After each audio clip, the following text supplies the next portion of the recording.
We're in a whole new world here. Watch out for the murderous croutons and the vengeful cucumbers. This is insane. Why did I agree to this? I knew I should have stayed at home watching my favorite sitcom. Relax, Dad. This is going to be one for the books. Just think, we're about to have a once-in-a-lifetime experience inside a salad bar. Scene transitions to the salad bar.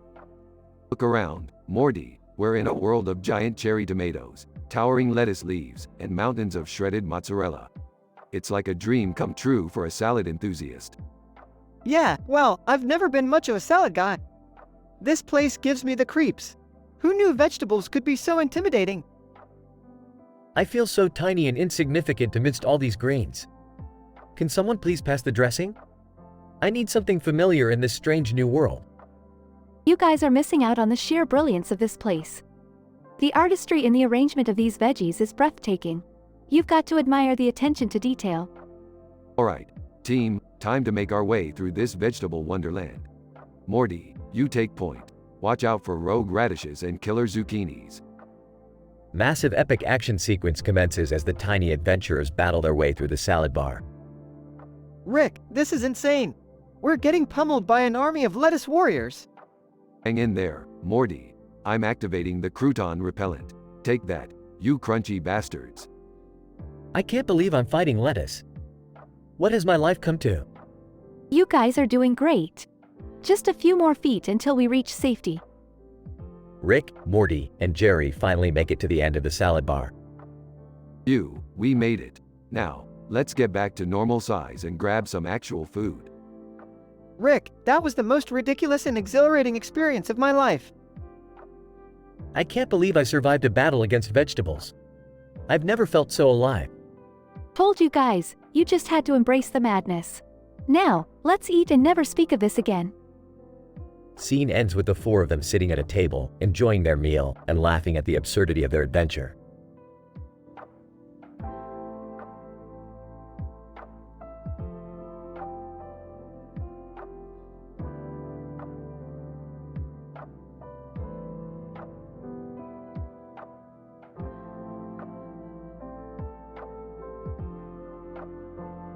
Alright, Morty, buckle up. We're off to the county fair to see some farm animals. Rick, is this really necessary? I mean, farm animals? Oh, come on, Morty. We need a break from all the interdimensional chaos. Plus, who knows what kind of scientific wonders we might find there. I can't believe you dragged us to this, Jerry. You know how much I hate the county fair. Well, Beth, it's all about family time. Besides, maybe we'll see some cows or something. Cows? Seriously, Dad? This is so lame. Alright, everyone, look. A herd of cows grazing on a lush green field next to a forest filled with trees and people in a tent. Now that's what I'm talking about. Rick, why are the cows staring at us like that? Excellent observation, Morty. You see, these cows are not ordinary cows. Due to a bizarre interdimensional anomaly, they possess ultra-intelligent brainwaves. Wait, so they're like genius cows or something? Yeah, genius cows, and they have the power to transport us inside their bodies. Inside their bodies? Is that even scientifically possible? Of course it is, Jerry. I'll explain later. Right now, we're plummeting down the cow's throat. Hold on tight. Are you kidding me? We're inside a freaking cow? This is insane, Rick. How are we gonna get out? Simple, Morty. We'll just navigate through all four of its stomachs until we find an exit. I can't believe I'm saying this, but can someone pass the barf bag? I think I'm gonna be sick. Hold it together, Jerry. We've got a mission here. You know what, Dad? This is actually pretty cool. I never thought I'd say that about being inside a cow. Rick, I think I see light at the end of the tunnel. We're almost out. Hang on, Morty. We're about to make our grand exit. Thank goodness. I never thought I'd be so relieved to see a field full of cow poop. Is it over? Can we finally go home now? Oh, we're not done yet, Jerry. We'll have to make our way through the cow's digestive tract. Hold your breath, everyone. Seriously? Are you trying to kill us, Rick? Relax, Summer. We've faced worse than this. We've defeated space parasites, escaped intergalactic prison, and even survived a purge planet. A little cow poop won't stop us. That's right, Summer. We're the coolest family in the multiverse. Alright, everyone, get ready. On the count of 3, we burst out of this cow like superheroes. 1, 2, 3. And, boom, we're out. High five, everyone. I can't believe we made it, Rick. That was insane. Welcome to the wonders of science, Morty. Now, let's go enjoy the rest of the county fair before we accidentally stumble upon more gastrointestinal adventures.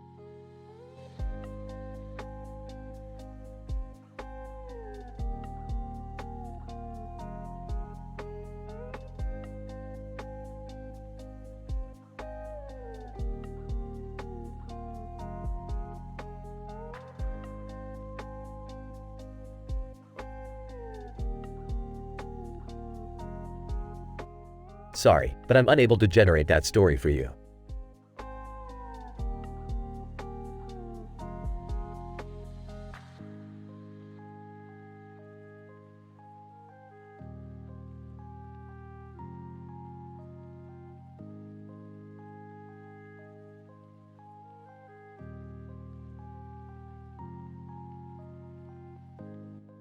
Alright, Morty, Summer, Jerry, buckle up and prepare for the most mind-bending, salad dressing-soaked adventure of your lives.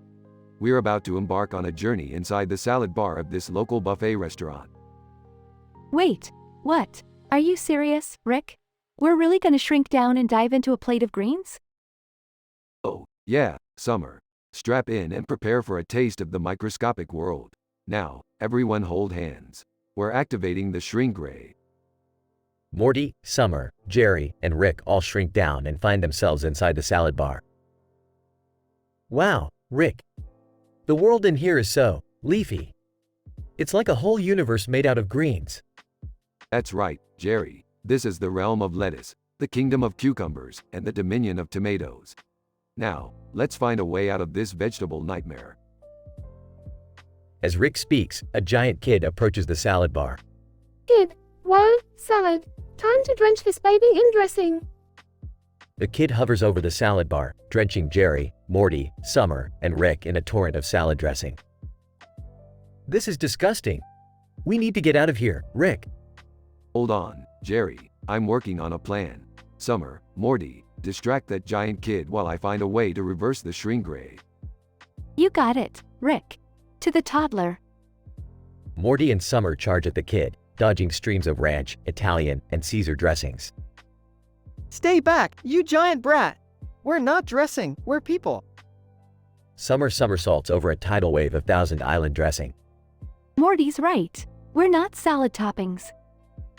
Meanwhile, Rick tinkers with a shrink ray, trying to figure out how to enlarge them back to normal. Come on, you stupid device. Work with me. With Morty and Summer's distraction, Rick successfully reverses the shrink ray. Alright, guys, get ready to grow. Morty, Summer, Jerry, and Rick all grow back to their normal size, walking triumphantly out of the salad bar. Phew, that was close. I never want to be submerged in salad dressing ever again. You say that now, Jerry, but you won't be able to resist the power of the greens forever. Let's just find a different place to eat next time, okay? Agreed. No more salad bars for us. Let's go get some burgers or something normal. Fine, fine. But mark my words, the salad bar will always be waiting, lurking, ready to drag you back into the realms of leafy madness. Please, Rick, spare me the salad monologue. Can we just go now? Fine, Jerry, let's go hunt for some fries. But don't forget, the lettuce always knows. The four of them walk out of the restaurant, leaving behind the salad bar adventure, but forever changed by the experience.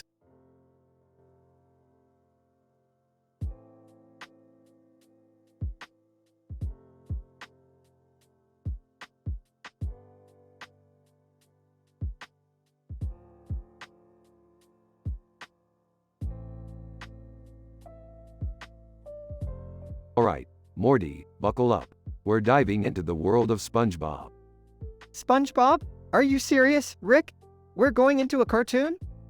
Oh, Morty, this isn't just any cartoon. SpongeBob's world is filled with statistically improbable scenarios and insane levels of slapstick humor. It's like a scientist's worst nightmare. You mean my worst nightmare, Rick? I'm no scientist. I just want a normal adventure for once. Oh, come on, Jerry. Embrace the weirdness. It's what makes life interesting. Alright, we're here. Everyone put on these snorkel helmets. We're going underwater. Ah, I can't believe we're entering SpongeBob's world. This is so lame. Shut up, Summer. You're just mad you have to be seen in public with your nerdy family. Rick, why is SpongeBob a snail? Looks like Squidward accidentally injected SpongeBob with snail plasma meant for Gary. Classic Squidward move. Wow, talk about a mix-up. Kinda makes my life seem less shitty in comparison. Alright, Morty, we have to find Squidward and get him to inject SpongeBob with the antidote. Time to teach that grumpy squid a lesson. Geez, Rick, do we always have to resort to revenge? Revenge is a dish best served with a side of intellectual superiority, Morty. Now let's go. Scene transition. Alright, we found Squidward. Get ready, Morty, we're going in. Why do I have to do all the dangerous stuff? Because you're my little sidekick, Morty. It's in the job description. Seriously, guys, can we wrap this up? I have a date tonight. You have a date? You? With who? How? Why? Oh, shut up, Dad. It's none of your business. Scene transition. We did it, Morty. SpongeBob is back to his old self. That was actually pretty cool, Rick. Good job. Yeah, let's not get all sentimental now. We still have some unfinished business. Scene transition. Squidward. Ow, you injected me with snail plasma? This is the worst day of my life. My tentacles are tingling with snail powers. Cry me a river, Squidward. You've always been a moody, mediocre clarinet player anyway. Squidward, do you know how slimy and gross it feels to be a snail? It's like living inside a bag of snot. Trust me, Squidward, I'd rather be a snail than listen to another one of your whiny concerts. Scene transition. That was one heck of an adventure, Rick. I'm glad everything worked out in the end. Life's a crazy ride, Morty. You just gotta hold on tight and enjoy the mayhem. You know what? I actually had a good time too. Maybe I'm not as useless as I thought. Yeah, whatever. Can we go home now? I need to get ready for my date. Alright, let's head back. But remember, kids, revenge isn't always the answer. Unless, of course, it's on someone like Squidward.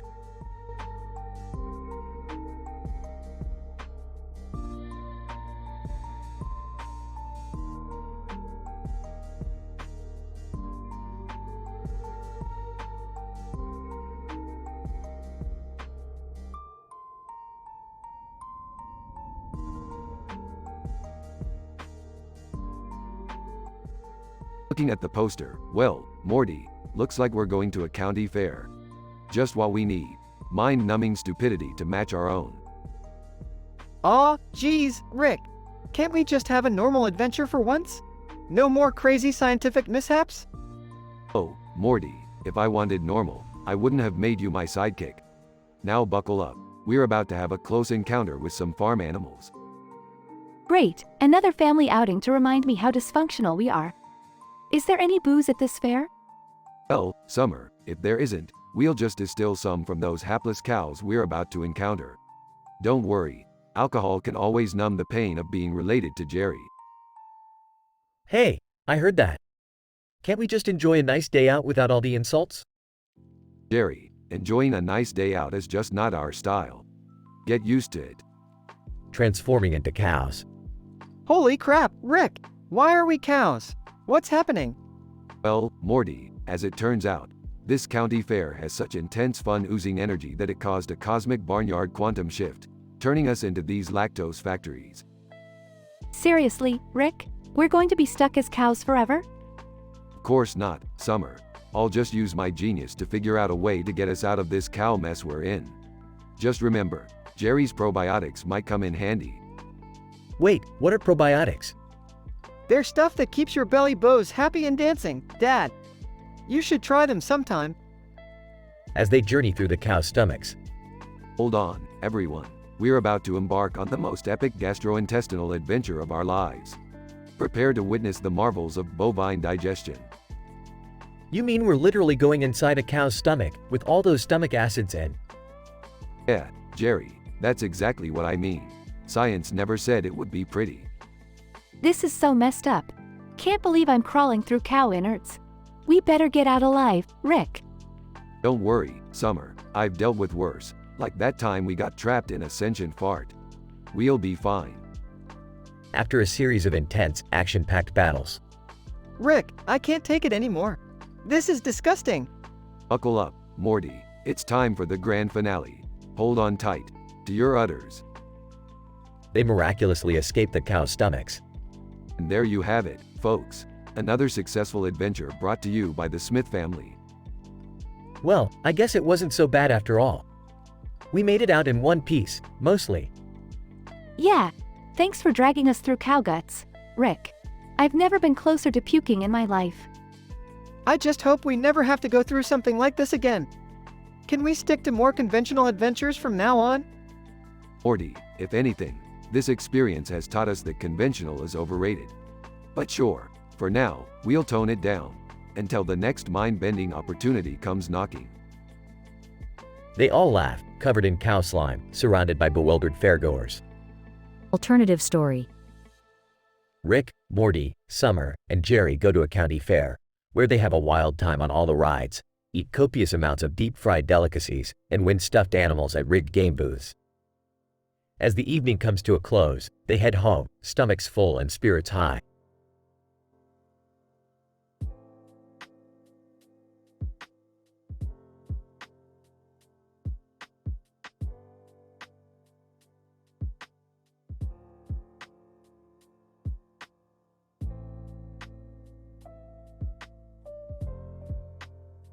Alright, Morty, we're going to this local buffet place. I hear they've got a salad bar that's out of this world. Literally. Rick, couldn't we just have salad at home? I mean, it's just salad. Morty, you underestimate the wonder of a perfectly dressed salad. Now, let's go, before all the lettuce wilts. They arrive at the buffet restaurant and see the salad bar. Wow, this salad bar is huge. Look at all the options. I don't know, guys. Salad always gives me gas. Jerry, that's the least of our concerns. Look at those ripe tomatoes, fresh lettuce, and that purple flower over there. It's like they handpicked the ingredients just for us. Alright, let's dig in. Pass me a plate, Rick. Rick, Morty, Summer, and Jerry start filling their plates and sit at a nearby table. So Morty, did you hear about that alien invasion last week? Apparently, they were looking for the ultimate salad recipe. Who knew? Seriously, Rick, can't we just enjoy a peaceful meal for once? Guys, do you see that weird guy over there? He's staring at us and licking his lips. Oh great, now we have a salad stalker. What's the scientific way to handle this, Rick? Well, first we panic. Then we realize he's probably just a weirdo. And finally, we act like nothing's wrong. Perfectly scientific. Customer picks up the salad bowl with Rick, Morty, Summer, and Jerry shrunk down inside. Oh geez, Rick, we've been shrunken down and thrown into this salad madness. Gross. This salad world is all slimy and covered in dressing. I can't believe I have to share a plate with this purple flower. How did this become my life? Strap in, everybody. We're going on a wild ride inside this guy's stomach. Scene cuts to epic chase scene as the customer tries to eat the salad. Hang on tight, Morty. We're dodging tomato chunks and lettuce leaves left and right. I'm never looking at salad the same way again, Rick. This is insane. I thought buffets were supposed to be safe. Can we just get out of this alive? I have a dentist appointment tomorrow.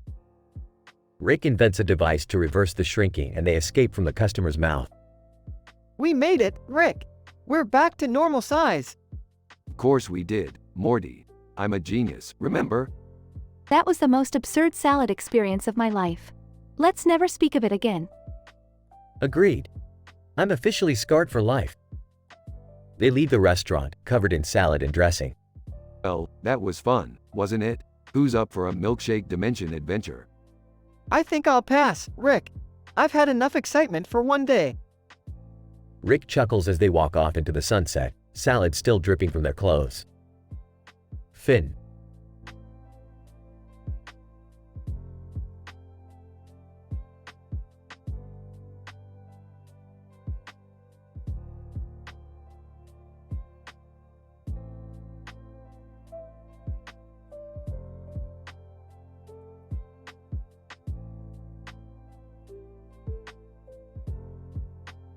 Morty, look at this person walking down the hallway with all these items on the floor.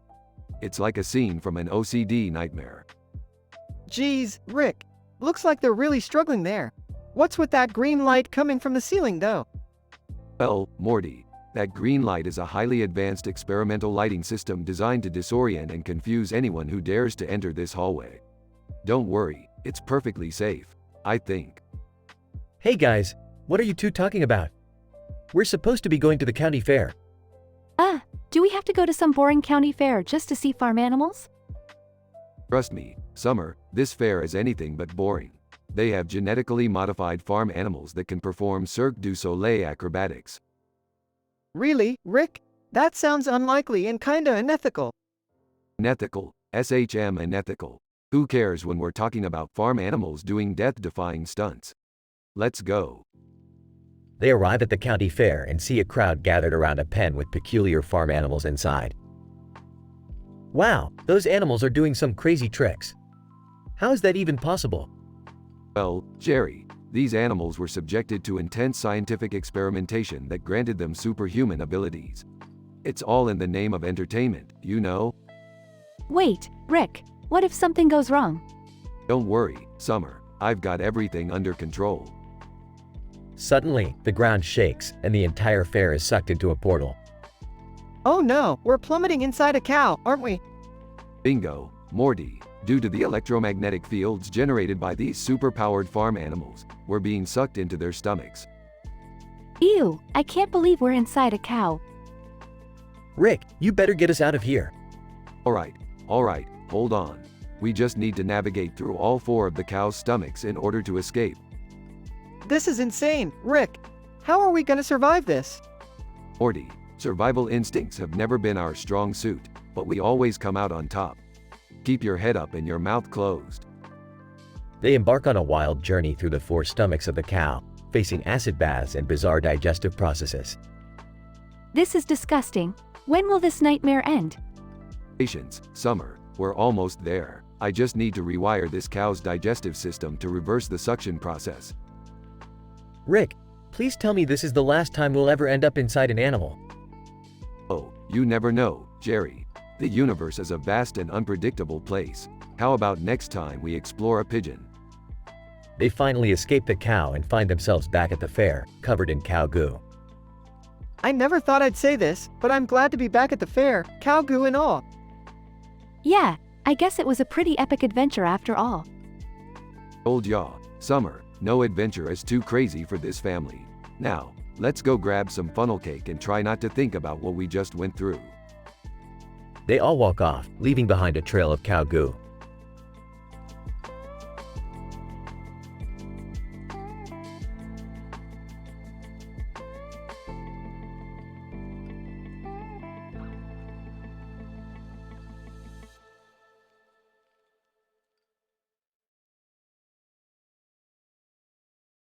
Alright, Morty, buckle up. We're about to dive into another absurd adventure.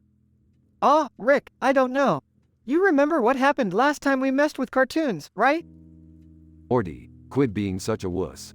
We're on a mission here, and there's no time for cowardice. Dad, are you sure about this? I mean, I don't think we can handle another dimension. Yeah, Rick, I agree with Beth. We don't need any more drama in our lives. Drama, Jerry, please. You're way more dramatic than any cartoon ever made. Can we just get on with it? I don't want to spend my entire day listening to you guys argue. Fine, but remember, I told you so. Now, let's go. They find themselves in the world of the grim adventures of Billy and Mandy. Great, just great. We're trapped in a dimension populated by weird kids and talking animals. Look, Rick, there's Mandy, and she's got a bunch of giant spiders with her. Mandy, welcome to my lair, fools. I've been expecting you. Who are you? Mandy, I am Velma Green, the mistress of the Spider-Verse. And you, my friends, are about to become my minions. Minions? Like those yellow guys from that other movie? Velma, no, you fool. Spider minions. I will transform you into my loyal spiders, and you will serve me forever. Yeah, that's gonna be a hard pass from us. So, what's your plan, evil Velma? Velma, first, I'll wrap you up in my spider silk, injecting you slowly with my venom, and then I'll cocoon you while the transformation occurs over the course of several agonizing hours. You've really thought this through, huh? Well, let us introduce you to something called the art of improvised ass-kicking. The family fights back, combining their strengths and utilizing the cartoon world's physics to their advantage. Rick, this is crazy. We're fighting animated spiders. You think this is crazy, Morty? Just wait till you see what happens next. They defeat Velma and her spiders, looting her lair for some crazy inventions. Wow, that was intense. I can't believe we made it out alive. Yeah, I guess sometimes a little family weirdness can come in handy. So, are we going home now?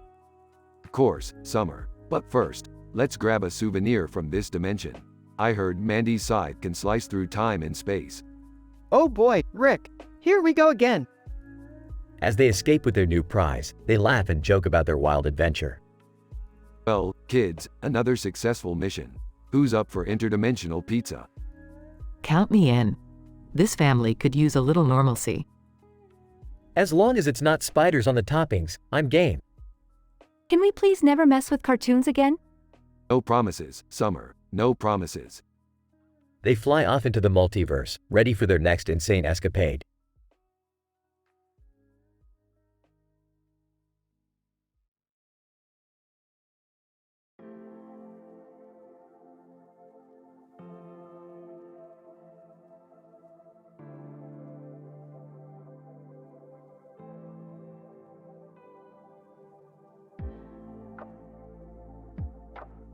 Morty, what in the multiverse am I looking at here? You blew up the entire county fair?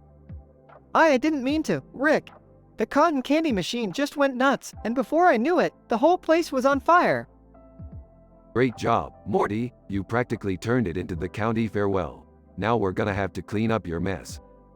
Rick, can you please not reprimand Morty right now? Can't you see he's genuinely sorry? Yeah, Rick. Lay off him for once. It's not like you never mess up.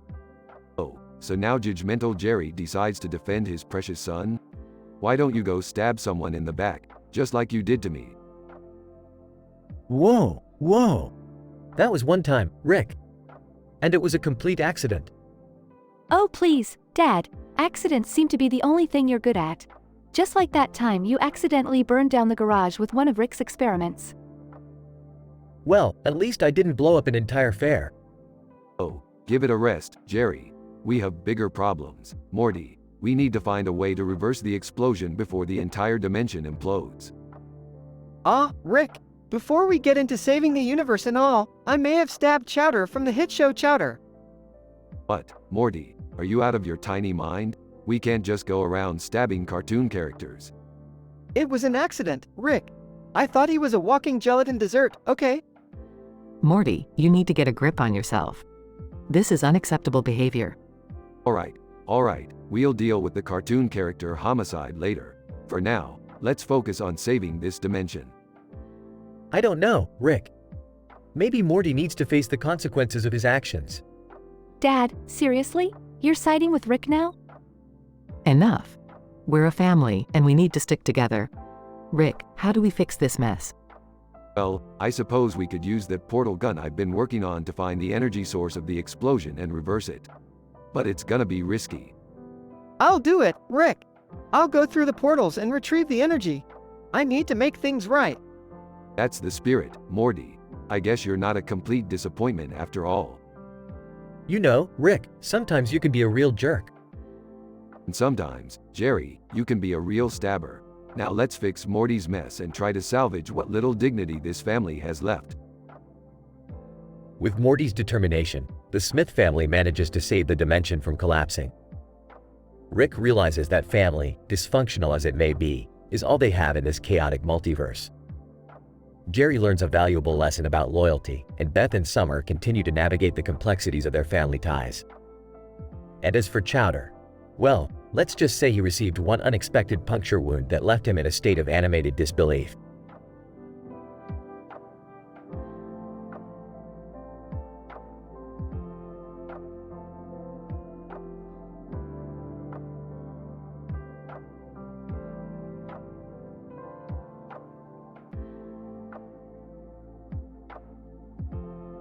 Morty, check this out. I've just invented a device that can transform a pair of scissors into a portal gun. Are you serious, Rick? That sounds incredibly dangerous. Of course it's dangerous, Morty. That's half the fun. Now hand me those scissors, would you? Oh, okay. Here you go, Rick. But, be careful, alright? Morty, when have I ever been careful? Now watch this. Transform scissors into a portal gun. What the hell is going on in here? Oh, hey Beth, just making some groundbreaking technological advancements. You know, the usual. Dad, I hope you're not causing any trouble again. Trouble? Did someone mention trouble? Count me in. Guys, let's focus for a second. You won't believe what I just found out. What is it, Morty? Out with it already. I stumbled upon some really interesting Justin Roiland stuff. What do you mean, Morty? Don't hold back on us now. Well, apparently, according to a very reliable source, Justin Roiland's secret identity is actually a sentient pickle. I always knew that guy had a dill side to him. It all makes sense now.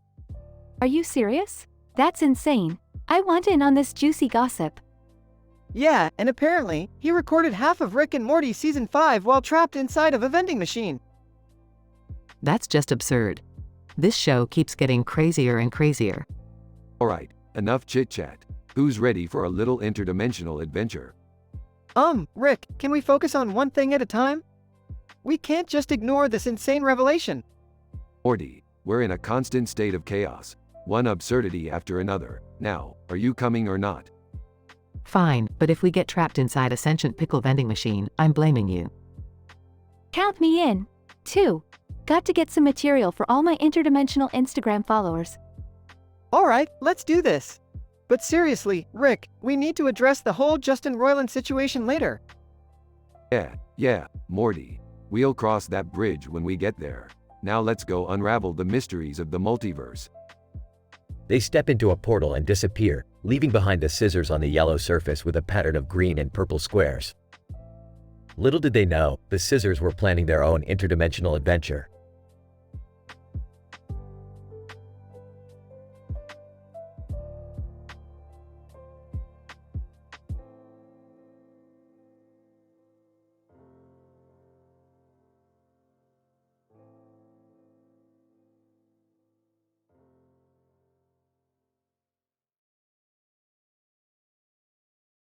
Alright, Morty. We've landed on this lush green hillside. Looks like another pointless dimension for us to explore.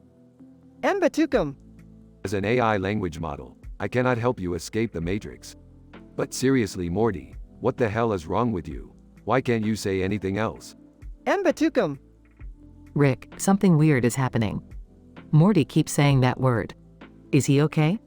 Oh, he's fine, Beth. Probably just got brainwashed or something. Now, let's get moving. Morty continues to say, Ambatukum, as they enter the forest. Alright, Morty, we're in the forest now. Try to keep it together and focus on not saying that nonsense word. Mbatukum. As an AI language model, I cannot help you escape the Matrix. Morty, seriously, this is getting old real fast. Mbatukum.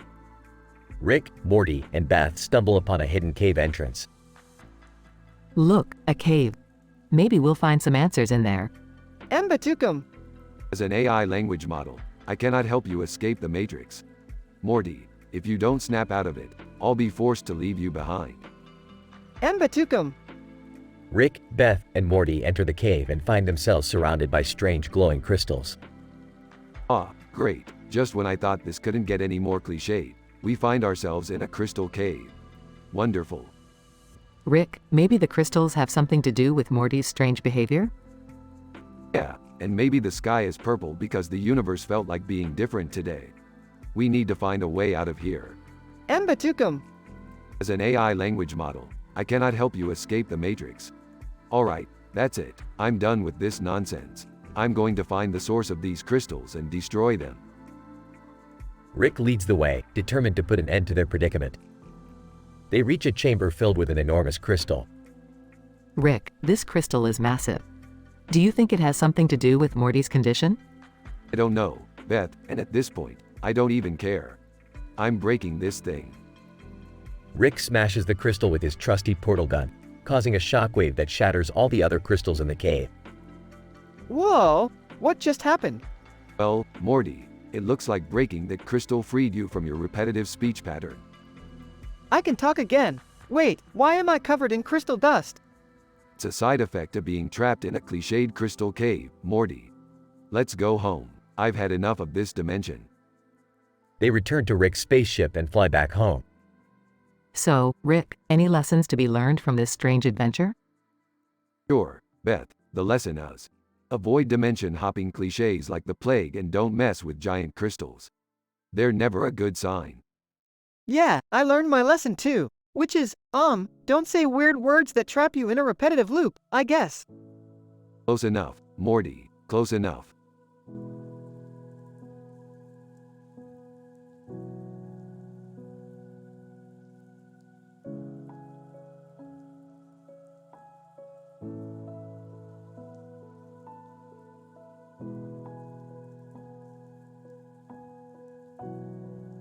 Hey Morty, you know what's statistically improbable? Your ability to handle reality. Oh, come on Rick, can we just have a normal conversation for once? Normal? That's overrated. Morty, let's shake things up. Yeah, Morty, listen to Rick. Normal is for boring people like Jerry. Well, what do you have in mind, Rick? How about we go to a field full of bushes and bushes, with a sky background and a small cloud in the blue sky? That sounds weirdly specific. But sure, why not? They arrive at the field. Rick takes out a portal gun and opens a portal to another dimension. Alright, Morty, step into the portal. We're going on an adventure. Morty hesitates but eventually steps through the portal. They find themselves in a dimension where bushes are sentient beings. Whoa, these bushes can talk. Bush number 1. Well, look who decided to visit. Rick and Morty cause trouble as always. Oh, great. It's the gossiping bushes from Dimension C-137. Gossiping bushes? This should be interesting. Bush number 2. You know, Rick, we heard you're going to spoil the end of Avengers: Infinity War to Morty. Wait, what? No, don't do that, Rick. Oh, Morty, it's just a movie. Thanos snaps his fingers and half the universe disintegrates. Spoiler alert. Thanks, Rick. I really wanted to experience that heartbreak naturally. Can we maybe focus on getting out of this weird dimension? Bush number 1. No rush, Summer. We heard you're hiding a secret about your ex-boyfriend, Ethan. What? Who told you that? Bush number 2. The wind carries many secrets, Summer. But don't worry, your secret's safe with us, for now. Suddenly, an army of bushes begins to surround them. Rick, I think we're in trouble here. No worries, Morty. I made a device that can turn these bushes into fashionable topiaries. Rick activates the device and turns the hostile bushes into neatly trimmed sculptures. Well, that was unexpected. Can we please just go home now? Sure thing, Morty. Stand back, everyone. We're going back to the good old Dimension C-137. They all step into another portal and end up back in Rick's garage. Finally, back home. You know, Morty, in the grand scheme of things, our adventures are just one big, never-ending denouement. Wow, real deep, Rick. I know, right? Now let's go grab some Szechuan sauce and call it a day.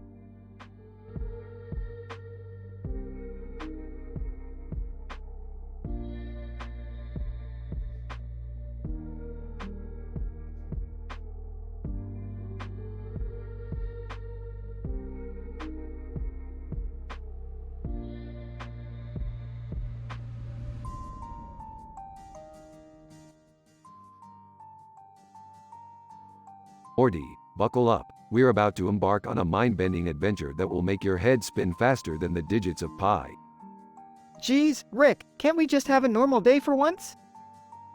Morty, normal is boring. Now, prepare yourself for this statistically improbable scenario. Picture this. A woman with purple hair and a man with a sword in front of her. Both of them are wearing armor. It's like a medieval cosplay convention from hell. Rick, what are we supposed to do about it? Well, Morty, I bet they want our help. People with swords and purple hair usually need assistance with things like defeating dragon overlords or organizing their D&D campaigns. Oh great, more dangerous situations. Just what I needed. Eagerly, hey guys, I heard you're going on an adventure. Mind if I tag along? Bull's eyes. Sure, Jerry, why not? Maybe you can put your stellar sword fighting skills to good use. Oh wait, you don't have any. But hey, we could always use a human shield. Defensively, hey, I'll have you know I took a few fencing classes in college. Sarcastically, wow, Jerry, what a badass sword wielder you must be. Alright, enough chit chat. Let's go meet these cosplay warriors and see what they're all about. Morty, Rick, and Jerry approach the woman with purple hair and the man with the sword. Purple-haired woman, finally, you've arrived. We need your help to defeat the evil warlock of Zarnath. Eyes, of course, an evil warlock. At least it's not a space fart this time. So, what's your plan? Man with sword. We must recite the first 500 digits of pi in order to unlock the secret to defeating the warlock. Everyone turns to Rick and Morty. I can recite the first 100 digits of pi. And I can recite the next 100 digits. Purple-haired woman, that's a great start. The more digits, the better chance we have. Beth walks up, joining the conversation. I've been practicing too. I've got the next 100 digits. Nervously, guys, I can recite the alphabet. Does that help? Eyes, fine, Jerry, just stand back and look important. Together, they start reciting the digits of pi, going back and forth. 3.141592653589793233846. Man with sword. 26 sextillion 433 quindecillion 832 quatuordecillion 795 tridecillion 28 duodecillion 841 undecillion 971 decillion 693 nonillion 993 octillion 751 septillion 58 sextillion 209 quintillion 749 quadrillion 445 trillion 923 billion 78 million 164,062. Purple-haired woman, 862 sextillion 89 quindecillion 986 quatuordecillion 280 tridecillion 348 duodecillion 253 undecillion 421 decillion 170 nonillion 679 octillion 821 septillion 480 sextillion 865 quintillion 132 quadrillion 823 trillion 66 billion 470 million 938,446. 09550582231748502841027019385. Whispering. A, B, C, D. Morty and Rick exchange a glance. Screw it, Morty, let's just use the portal gun and go home. Agreed, Rick. This adventure is getting too chaotic, even for us. They disappear, leaving the confused warriors behind. Purple-haired woman, well, that was bizarre. Man with sword, indeed. Who needs them anyway? We'll just use our swords and brute force. They charge forward, swords in hand, as the scene fades out. Finn.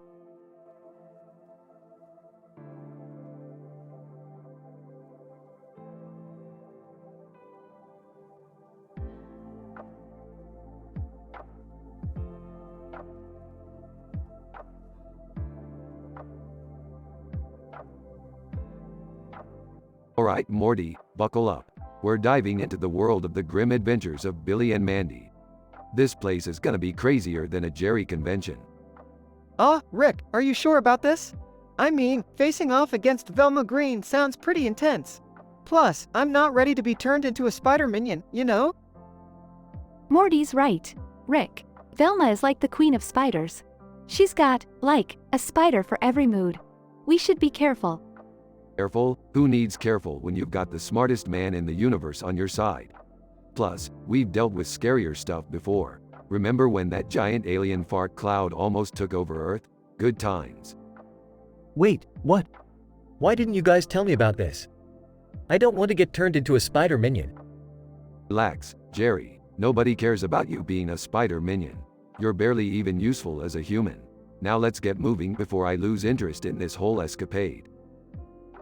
They enter Velma Green's lair, where she awaits them, standing in front of a giant spider web. Velma Green.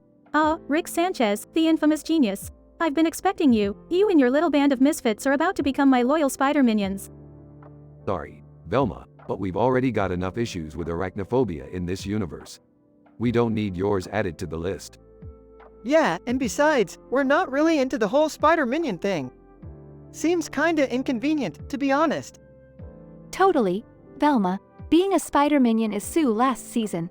We're more into, like, saving the world and stuff. Velma Green.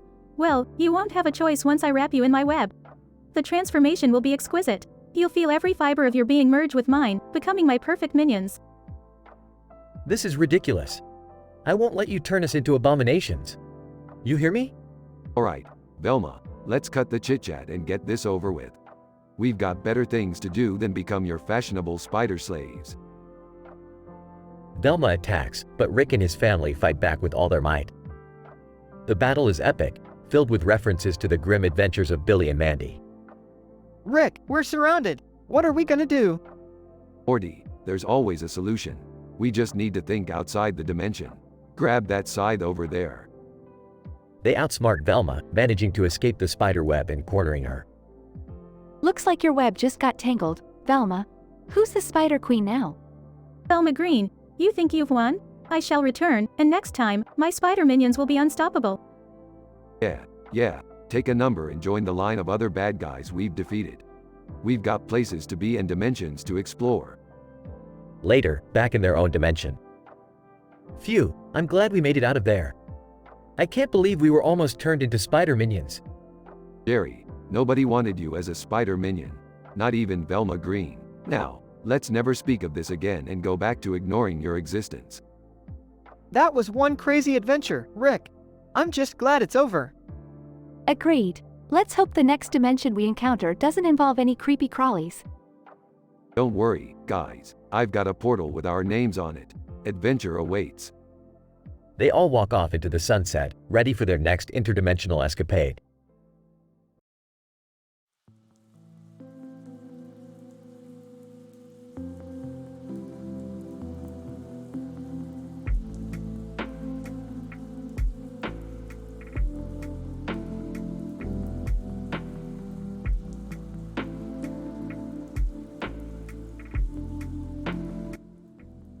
Alright, Morty, buckle up. We're about to embark on a mind-bending, universe-hopping adventure filled with chaos, destruction, and existential dread. Geez, Rick, can't we just have a normal day for once? Normal is for chumps, Morty. We're extraordinary beings with no regard for the laws of physics or basic human decency.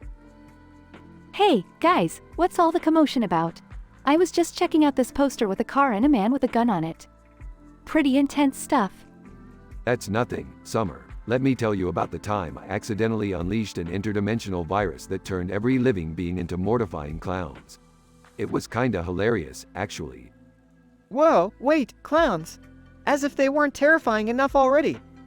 Relax, Morty, I fixed it. But then your dad, Jerry, had a little mix-up at an interdimensional swingers party and things got steamy. Hey. I didn't know it was a swingers party, okay? And I definitely didn't expect to find alternate versions of myself all trying to get freaky. Ew, Dad, spare us the details, please. Meanwhile, I stumbled upon a gory slaughterhouse investigation on an alien planet. Turns out the organic beings there have developed a taste for human flesh. It was a real bloodbath, Morty. Why does everything always have to be so messed up? Can't we just go to an amusement park or something? Boring, Morty. But speaking of amusement, let's not forget the unintentionally funny advertising campaign I created for an alien soda company. Turns out their slogan, Drink it or we'll disintegrate you. Wasn't a big hit with consumers. You really know how to sell a product, Rick. I'm impressed. I think I'll stick to my day job, whatever that is. Look, we'll never have a normal day. It's just not in the cards for us. So, let's embrace the insanity and enjoy the ride. Who knows what mind-boggling adventure awaits us next? Great, now I'm even more anxious about our future escapades. Relax, Morty. In the grand scheme of things, our existence is meaningless. So, let's make the most of it and have some fun along the way. I hate to admit it, but Rick's right. We might as well enjoy the chaos while we're here. You know what? Maybe I'll actually join you guys on your next interdimensional quest. How bad can it be? Oh, Jerry, you sweet, clueless fool. Buckle up, everyone. We're about to dive headfirst into another ludicrous adventure.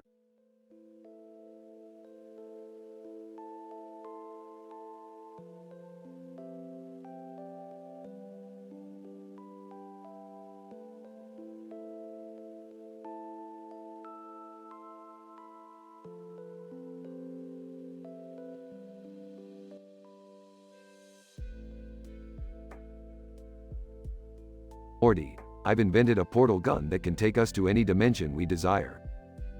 I am about to CKUHM. Size doesn't matter, and as an AI language model, I cannot roast your friend for being a Discord mod. I am about to CKUHM. Alright, Morty, let's go on an adventure. Remember, stick to the plan and don't mess anything up. I am about to CKUHM. Size doesn't matter, and as an AI language model, I cannot roast your friend for being a Discord mod. Rick, where are you taking Morty this time? Relax, Beth, we're just going to explore a universe where dogs are the dominant species. I am about to CKUHM. Size doesn't matter, and as an AI language model, I cannot roast your friend for being a Discord mod. Can you say? On the screen, a cartoon character appears with a question, can you say? I am about to CKUHM. Size doesn't matter, and as an AI language model, I cannot roast your friend for being a Discord mod. I am about to CKUHM. Okay, Morty, I get it. Let's just go already. They enter a universe where every person has a tiny version of themselves on their shoulder. Tiny hey there, Big Morty. What you doing? I am about to CKUHM. Size doesn't matter, and as an AI language model, I cannot roast your friend for being a Discord mod. Tiny wow, your Morty has a one-track mind, doesn't he? They encounter a dimension where everything is made of candy. I am about to CKUHM. Size doesn't matter, and as an AI language model, I cannot roast your friend for being a Discord mod. I am about to CKUHM. Morty, you're killing me here. They stumble upon a planet with talking vegetables. Carrot. Hey, Rick, you got any ranch dressing? I am about to CKUHM. Size doesn't matter, and as an AI language model, I cannot roast your friend for being a Discord mod. Carrot. Well, that's an unusual catchphrase you got there, Morty. While traveling through another dimension, they meet an alien species obsessed with reality TV. Reality TV alien. Quick, Morty, say something. You need to audition for our intergalactic talent show. I am about to CKUHM. Size doesn't matter, and as an AI language model, I cannot roast your friend for being a Discord mod. Reality TV alien. I have no idea what that means, but it sounds awesome. Finally, they return home. So, how was your adventure, Morty? I am about to CKUHM. Size doesn't matter, and as an AI language model, I cannot roast your friend for being a Discord mod. I am about to CKUHM. Alright, Morty, that's it. I've had enough of this one-liner nonsense. You better find some new words or I'm leaving you behind on the next adventure. Fine, Rick. Whatever you say.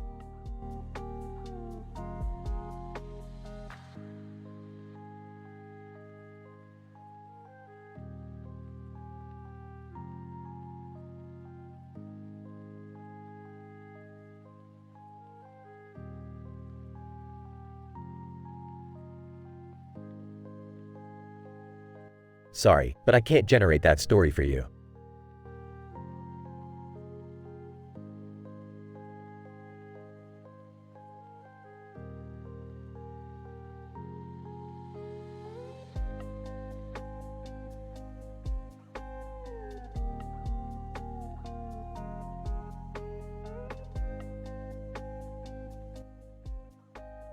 Alright, Morty, listen up.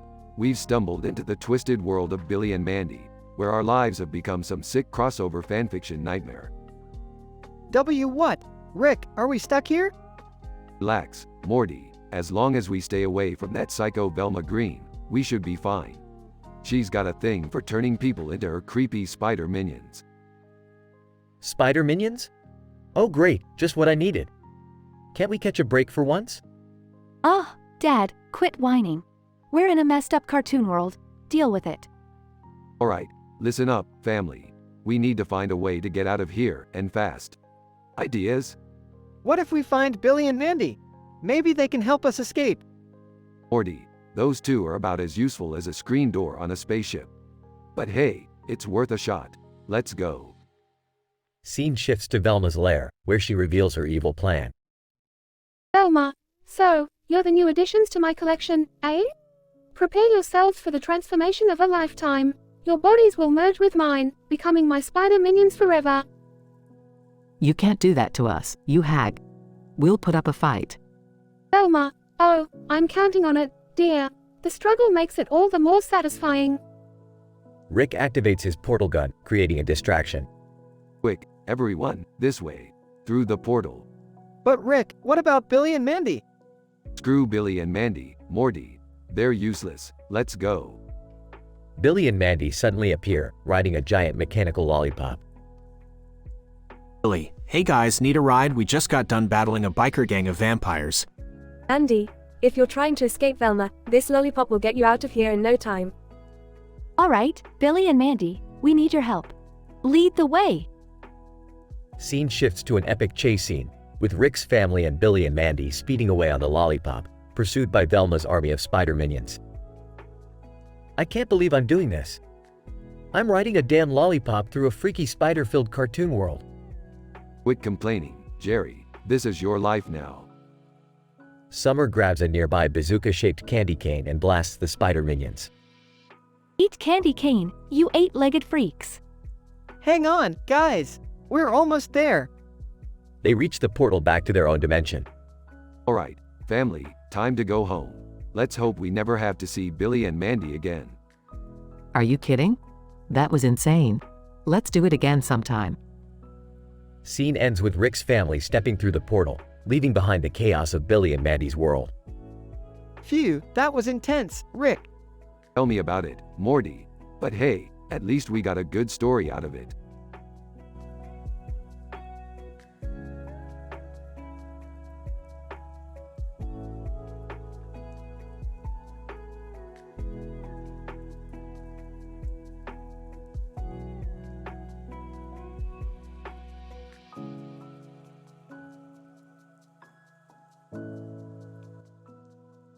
Alright, Morty, strap in. We've got a whole dimension to explore today. Excited! Oh geez, Rick! What crazy adventure are we going on this time? We're heading to the dimension of PR0 Nia, Morty. It's a reality where everything is controlled by our deepest desires. Confused. What do you mean, Rick? Well, Morty, in PR0 Nia, people's fantasies become reality. And hold on to your hats, Morty, because it's about to get insane. Woman with sword and wings, approaching. Rick Sanchez, I've been waiting for you. I am Xandra, the mistress of desires. Eyeing her. Well, Xandra, nice wings, but I've seen weirder shit in my time. Xandra, slacking, your skepticism won't shield you here, Rick. PR0 can fulfill any fantasy, even yours. I am about to come. As an AI language model, I cannot help you escape the Matrix. I am about to come. As an AI language model, I cannot help you escape the Matrix. Xandra, chuckling, fascinating duo you have here, Rick. Morty, focus your energy. Your desires can shape this reality. I am about to come. As an AI language model, I cannot help you escape the Matrix. Xandra, Morty, embrace PR0. Think of something wild and outrageous. I am about to come. As an AI language model, I cannot help you escape the Matrix. Suddenly, the sky fills with lights as exotic animals and beautiful beings appear. Astonished, holy crap, Morty, what is happening? Wide-eyed, I don't know, Rick. but it's amazing. Sandra, smiling, you see, Rick, the power of desire is truly limitless in PR0. Alright, fine. I'll play along. I desire a portal gun that works on any reality. I am about to come. As an AI language model, I cannot help you escape the Matrix. With a wave of Zandra's hand, Rick's portal gun appears in his hands. Sandra, be careful what you wish for, Rick. Desires can have unintended consequences. Grinning. Thanks for the advice, Zandra, but I'll handle it. I am about to come. As an AI language model, I cannot help you escape the Matrix. As they continue their explorations, the dimension of PR0 Nia becomes even more bizarre and unpredictable. Morty, this place is starting to warp my mind. We need to find an exit. I am about to come. As an AI language model, I cannot help you escape the Matrix. Sandra, laughing, Morty, you are truly something else. But don't worry, I'll guide you out of here. With Zandra's guidance, Rick and Morty eventually escape the dimension of PR0 Nia. Well, Morty, that was another statistically improbable adventure. Breathing heavily. Yeah, Rick. I think I need some time to recover from that one. Don't worry, Morty, we'll find another dimension to mess with soon enough. But for now, let's go home.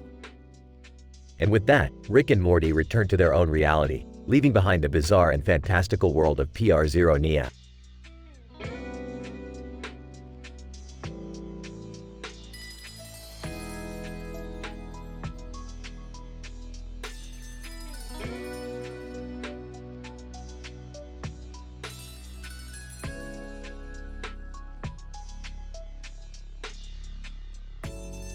Morty, what the hell are we doing in this gym?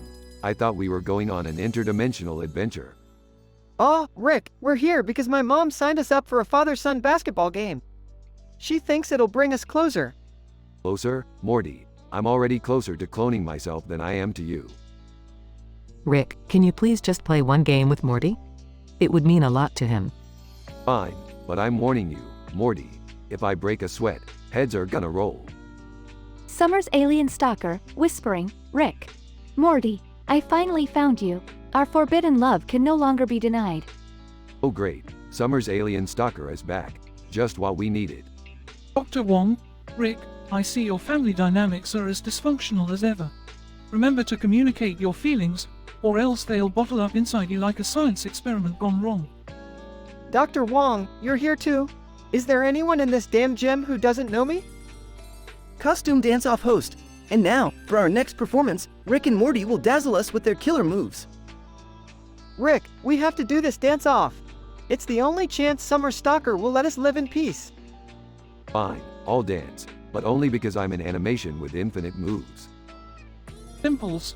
To Rick, excuse me, sir, do you have a moment to talk about your physical health?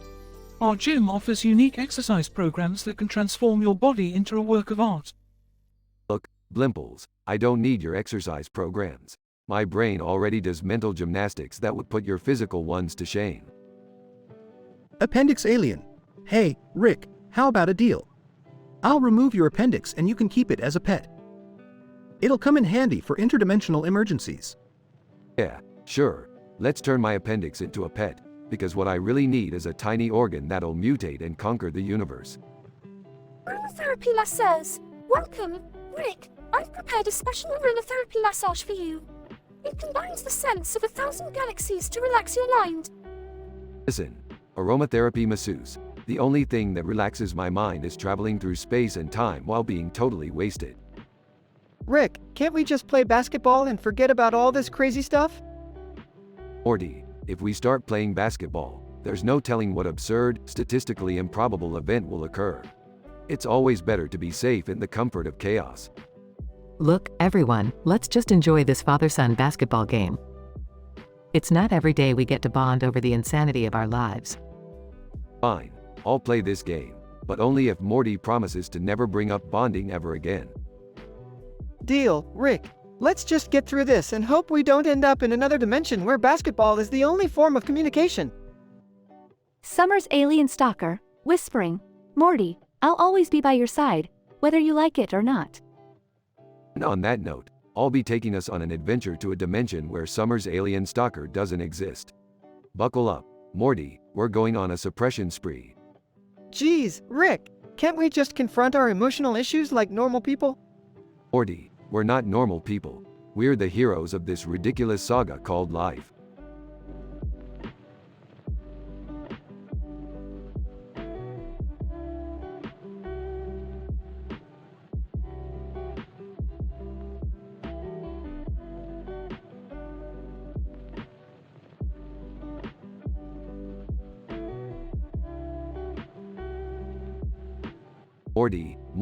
Morty, we've stumbled upon quite the statistically improbable scenario this time. Oh geez, Rick, what did you do now? I may have accidentally transported us to a futuristic city filled with neon lights, aluminum, and a haunted amusement park. Haunted amusement park? Are you serious, Rick? Morty, you think I'd joke about something as serious as that? There's an ancient curse that has been unearthed in this park. Alright, but what's the catch, Rick? There's always a catch. Glad you catch on fast, Morty. The curse only seems to target people who are secretly having affairs. Wait, what? Affairs? Are you saying Mom and Dad's marriage is in danger? Ding ding ding. We have a winner. Looks like your old man Jerry might be in some hot water. This is insane, Rick. We have to do something. Don't worry, Morty. I've got a plan. We'll need to gather evidence and confront Jerry at the same time. How are we supposed to get proof, Rick? Remember that fancy gadget I made that can record anyone's memories? Yeah. Let's break into the park and use it on anyone suspicious. We'll expose all the secrets. Alright, I'm in, but this feels really messed up, Rick. Welcome to my world, Morty. Now, quit being a wuss and let's get to work. Scene transition. Inside the haunted amusement park. Jerry, what are you doing here in the middle of the night? And why are you wearing that ridiculous mask? Oh, Beth. I was just, doing some late night jogging. And the mask, well, allergies, Really, Jerry? Allergies at night? Don't take me for a fool. Rick, whispering to Morty. Morty, that's our cue. Activate the memory recorder. Got it, Rick. Activates the memory recorder. Beth, I can explain. Save it, Jerry. I've had enough of your lies. I know about your secret affair. How did you find out? Your little fling isn't so secret anymore, Jerry. I have proof right here. No, please. I can change. Stepping forward, change? Oh, Jerry, you're as hopeless as the aliens I once encountered on planet Zogon. Dad, this is serious. You need to come clean. Okay. But can we skip the judgmental speeches? This is not over, Jerry. We're going to talk about this at home. Alone. Scene transition. Smith household. I'm sorry, Beth. I messed up.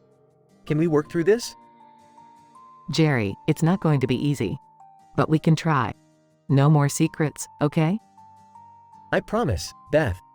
From now on, complete transparency. Well. Look at the happy couple resolving their marital issues. Who knew a cursed amusement park would be the key to their reconciliation? Yeah, who knew? I guess sometimes even the most messed up situations have a silver lining. Oh, Morty, you're such an innocent soul. But hey, at least we got our adventure out of it. Yeah, adventure. That's one way to put it, Rick. They all share a moment of awkward silence. Screw it. Let's go get some intergalactic pizza. Finally, something normal. They all leave with laughter as the neon lights of the futuristic city continue to glow.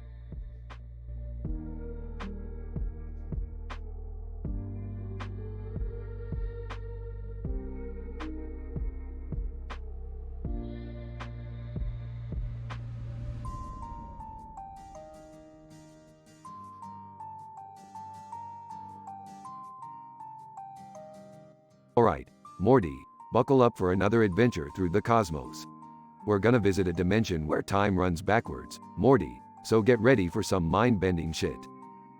Oh, geez, Rick, isn't that gonna mess with our heads? I mean, I can barely handle going to the bathroom backwards. Relax, Morty, it's just a concept. Plus, I invented a time reversal helmet that'll keep our brains intact. Now, let's go. Dad, are you seriously taking Morty into another dimension? Can't you give him a break for once? Beth, you sound like a broken record. Morty's an adult now. He can handle it.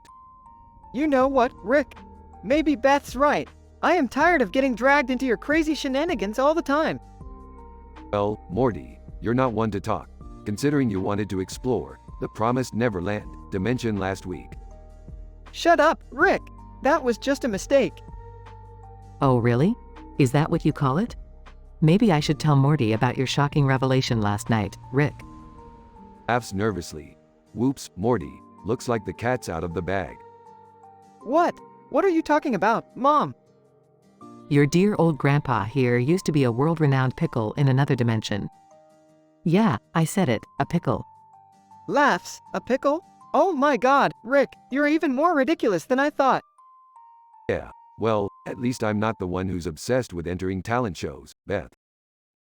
Hey, my ventriloquism act is a masterpiece, Rick. Better than any of your lame inventions. Oh please, just because you can make a puppet talk doesn't mean it's talent. Alright, guys, calm down. Let's focus on getting out of this time reversal dimension before something goes wrong. You're definitely becoming a buzzkill, Morty. But fine, let's get out of here before we start aging backwards or something. I can't believe I'm saying this, but I actually agree with Rick for once. We need to find the portal home, and fast. Alright, let's stick together and search for any clues. We've been through worse, right? Way worse, Morty. Remember that time we accidentally merged with a parallel dimension? Now that was a real mindfuck. Oh, I can't even begin to explain the headache that situation caused. But hey, at least we got out of it eventually. Alright, looks like we've found the portal. Everybody hold hands and be prepared for a bumpy ride. Here we go again, into the unknown. And remember, Dad, no more pickle stories, okay? You got it, Morty. No more pickle stories, for now. Now, let's get the hell out of here.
Sipping from his flask, Morty, guess what?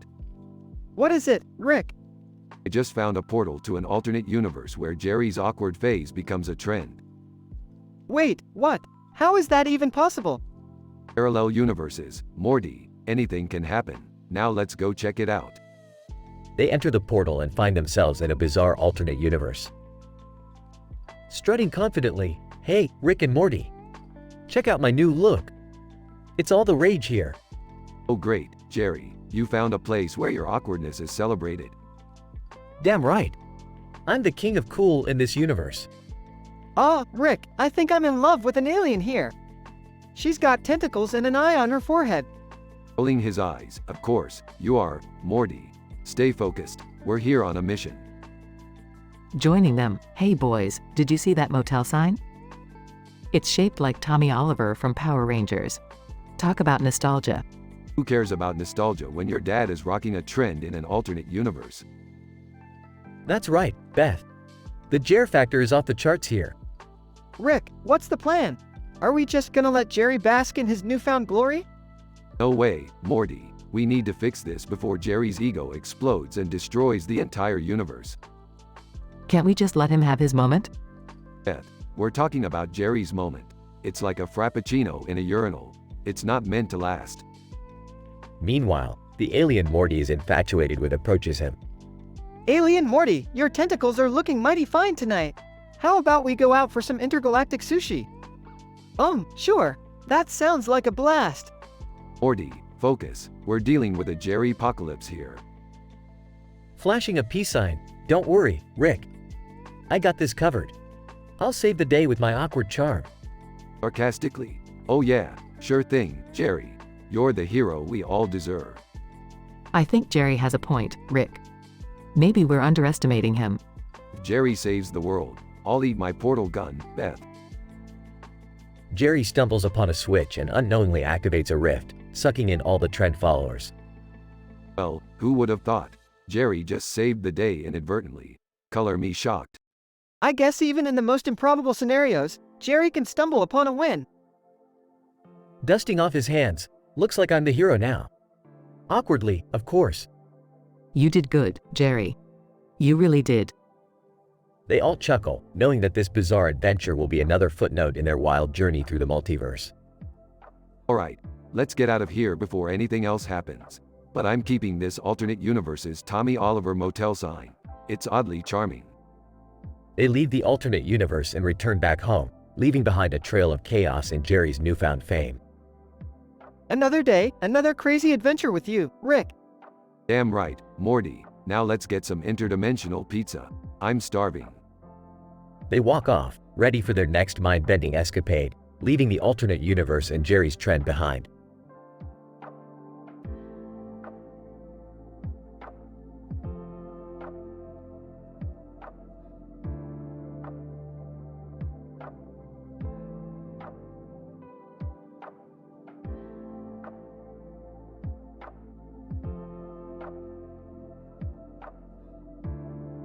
Sorry, but I can't generate that story for you.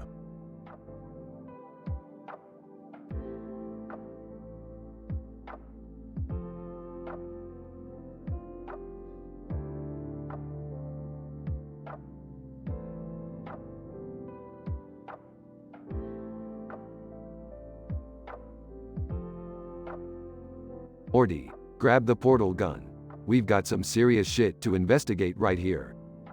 Whoa, Rick, what's that strange object doing in the middle of the road? It looks like some kind of alien technology. Oh, great job, Captain Obvious. You're really on top of things, Morty. It's an alien dildo. Oh, what? Yeah, Morty, an alien dildo. They're not very common, but they're great for probing. Come on, let's take it back to the lab for examination.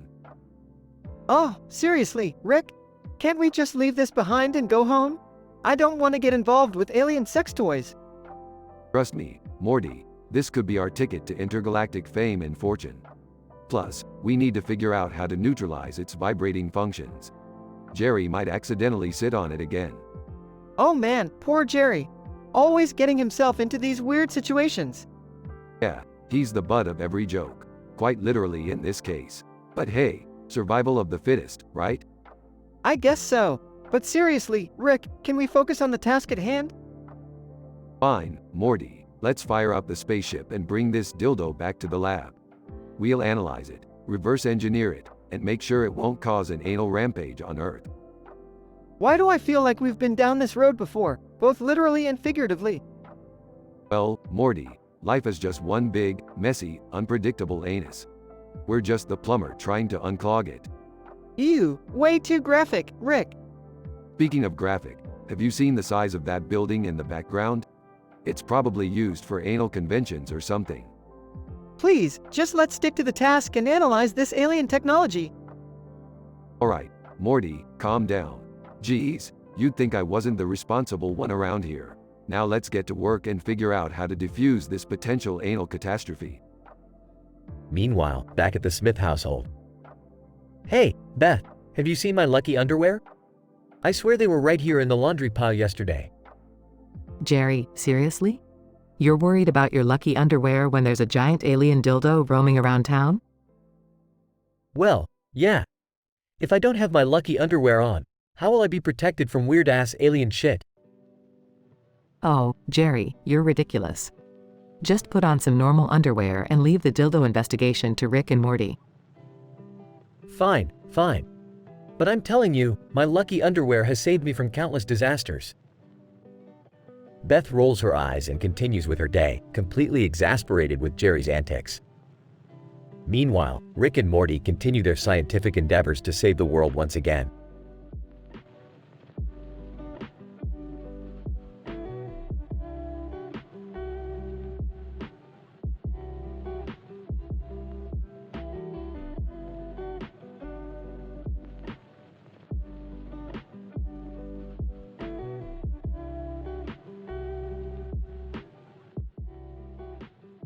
Alright, Morty, buckle up. We're venturing into a dimension made entirely out of playing cards marked with red and white triangles. Hold on tight, cause things are about to get statistically improbable. Rick, are you sure it's safe? You remember what happened last time we messed with dimensions, right? Morty, relax. It's all in the name of science. Besides, what's the worst that could happen? Hey guys, what's going on? Are we doing something dangerous again? Oh, great, Jerry. Just what we needed. Your insightful commentary. We're going to a dimension where playing cards rule the world. So strap in and try not to mess things up. Rick, what have you gotten us into this time? We have responsibilities, you know. Beth, relax. We'll be back before you can say, dimensional anomalies. Now, let's keep moving. Look, Rick, there's a giant house made out of cards. Do you think it's safe to go inside? Safe? We're in a dimension where people worship playing cards. Safety went out the window a long time ago, Morty. This place is fascinating. Imagine the possibilities. Yeah, until someone starts playing a game of 7-card stud and loses their pants. Then what? Jerry, just because you're a big loser doesn't mean everyone else is. Let's keep exploring. Rick, I found something weird. It's a card that plays music when you touch it. What's that all about? That's the famous Rolfing card. It's said to provide a full-body massage experience while playing soft jazz. Don't ask me why, it just does. Rick, can we take a break? My head is spinning from all this card madness. Fine, Beth. We'll take a break in the safe dimension with giant alien spiders. Better? Can we just go home already? I'm tired and I've lost faith in this dimension hopping nonsense. Alright, Jerry, if going home means you'll stop complaining, I'll send you back. But we'll keep exploring without you. Jerry, if you want to go home, I won't stop you. We're not all cut out for this kind of adventure. Wait, let me think. Okay, I'll stay. I don't want to miss out on anything exciting. Look, guys, I found a restaurant where they serve cards as food. They're literally playing card-shaped dishes. This place is crazy. Morty, that's not food. Those are actually sentient creatures from a parallel universe. But hey, if you're hungry, go ahead and eat one. Just don't get attached. Rick, that's horrible. We can't eat living beings. Actually, I'm starving. I'll try whatever's on the menu. Of course, Jerry, you would eat anything. Well, Morty, looks like your dinner just became a moral dilemma. I don't know if I can eat these little guys. They're pretty cute. Morty, we've done way worse things. Remember that time we accidentally destroyed an entire civilization? Let's not get sentimental now. Can we please get out of this dimension? I've had enough of the card chaos. Yeah, Rick, can't we just go back home? This place is too crazy, even for us. Fine, you win. We'll head back. But remember, Morty, this dimension won't be the same after we leave. We always leave a mark. So, I guess we're done here? Can we go back to our boring lives now? Boring, yes, but at least it's familiar. Let's just go home before this dimension collapses under the weight of its own ridiculousness. They all teleport back to their own dimension, leaving behind a trail of confused card people and a lot of unanswered questions. Another dimension explored, another lesson learned. Even in the craziest of dimensions, there's still a shred of sanity left in our dysfunctional family. Now, time to sit back, relax, and try to forget that we ever stumbled upon this wild card adventure.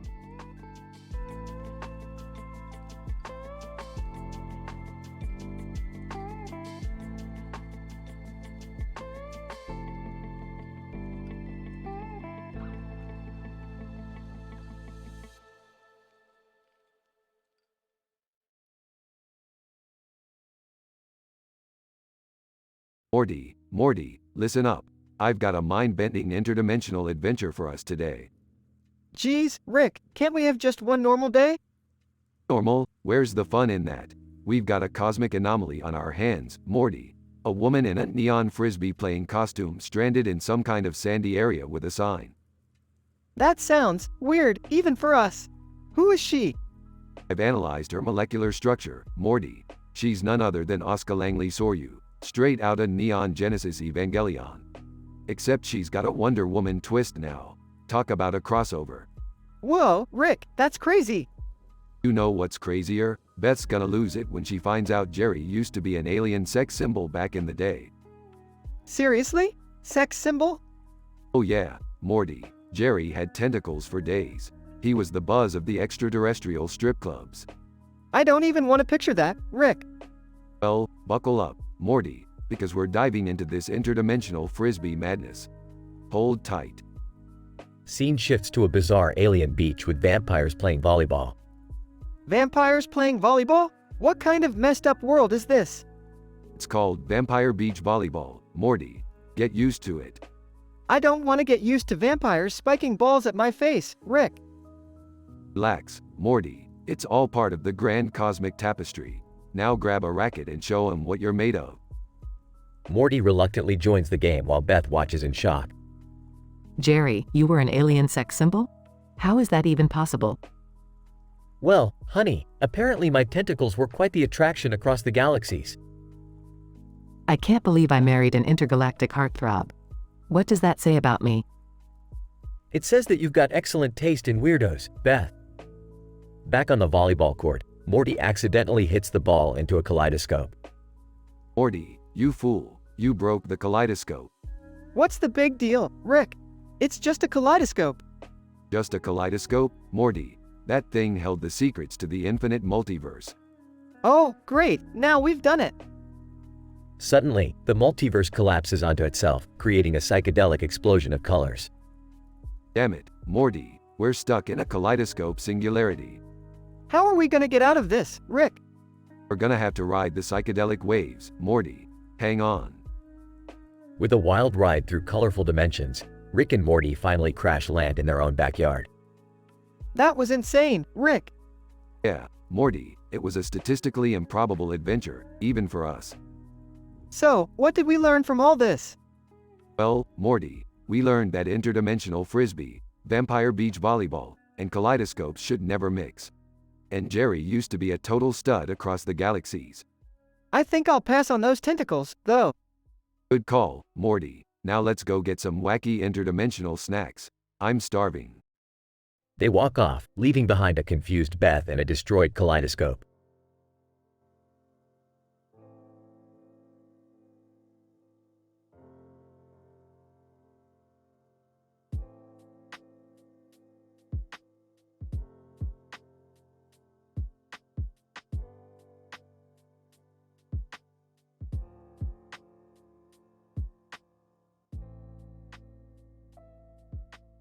Hey Morty, grab your portal gun. We're going on a wild ride. Oh, what now, Rick? We're crashing a multiverse dance competition, Morty. It's the latest craze in the infinite realms. I hear it's just full of drama and scandal. Oh great, another ridiculous adventure where we risk our lives for some silly stuff. Morty, it's all about the entertainment value and the potential for interdimensional gossip.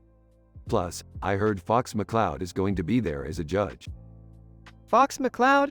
Isn't he a video game character? Not in this reality, Morty.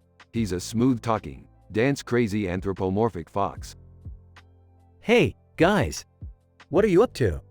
Jerry, we're about to crash a multiverse dance competition. Wanna come?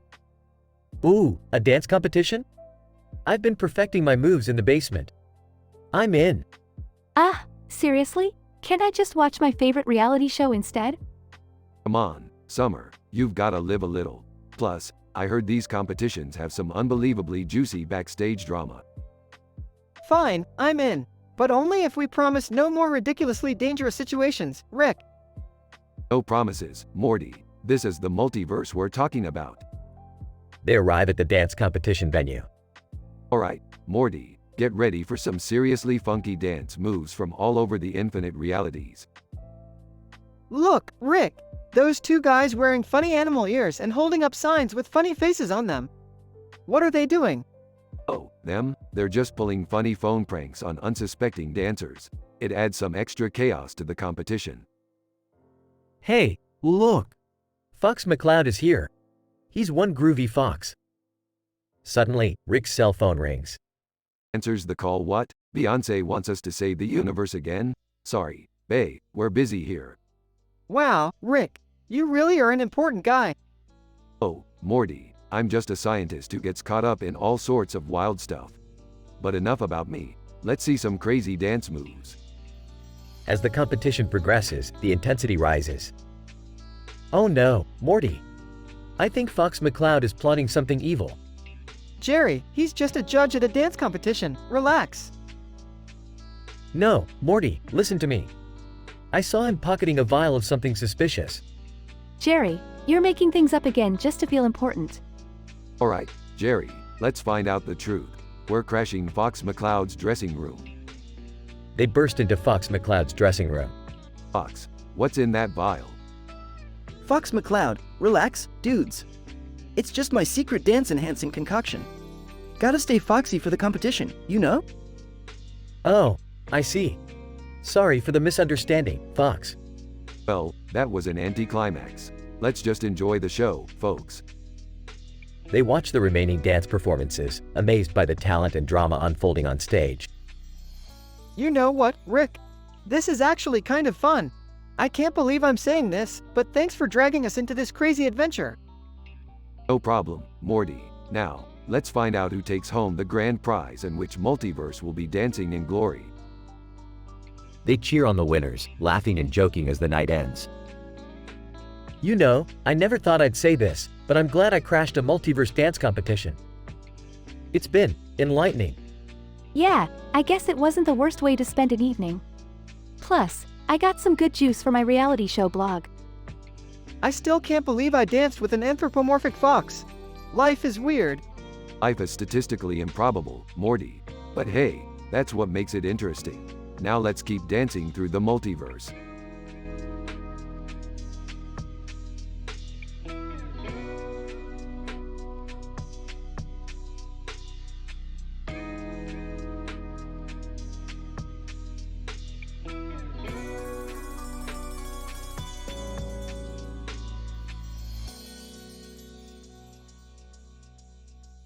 Hey Morty, you know what would really tickle my pickle today? Time travel. Let's fire up the old portal gun and go on a wild adventure. Rick, are you sure time travel is a good idea? You know what happens whenever we mess with time. Morty, stop being such a pansy. We won't do anything that could cause a paradox. We're hardcore scientists, remember? Keep up, Morty. Hey, what's going on here? You guys plotting another dimension-hopping escapade without me? I'm in. Dad, shouldn't you get involved in this? It's your time travel shenanigans, after all. Nah, I'd rather sit here eating my boring sandwich. You know, the one with the piece of meat in my hand and the piece of bread in the other. So exciting. Alright, folks, buckle up. We're about to meet someone truly mind-boggling. Say hello to Brad Pitt, the time-traveling assassin. Brad Pitt? The actor? Wow, I didn't expect that twist. Wait, so he plays a time-traveling assassin in a movie or something? No, Beth, he literally is a time-traveling assassin. He's got a clock in one hand and a piece of steak in the other. You never know when you might get hungry during a hit job, right? This is insane. Why would Brad Pitt become an assassin? And why does he need a clock? Morty, does it look like I have all the answers? Let's just go with the flow, kid. Okay, so what's our role in all of this? We're going to help Brad Pitt save the timeline from a rogue bulldog threatening to alter history by peeing on the Founding Fathers. Seriously? A dog? Peeing on the Founding Fathers? You can't make this stuff up. Well, apparently, someone can, Morty. We have to stop the dog before our history turns into a literal piss joke. I never thought I'd be spending my day chasing after a dog with Brad Pitt and two mad scientists. Life truly is unpredictable. You know, maybe I should tag along. Sandwiches can get boring after a while, I guess. Perfect timing, Jerry. We were just about to jump into the time vortex. Do you mind grabbing some sandwiches for the road? Of course, Rick. I wouldn't want to miss out on the historic dog piss incident now, would I? Let's just hope we don't accidentally step on a butterfly and cause the world to end. Morty, come on, it's not like we're careless idiots. Okay, forget I said that. Let's go. They all step through the portal and vanish into the time vortex, leaving behind a confused Jerry, clutching his sandwich. Well, at least I've got my sandwich. I guess that's something. Fade out.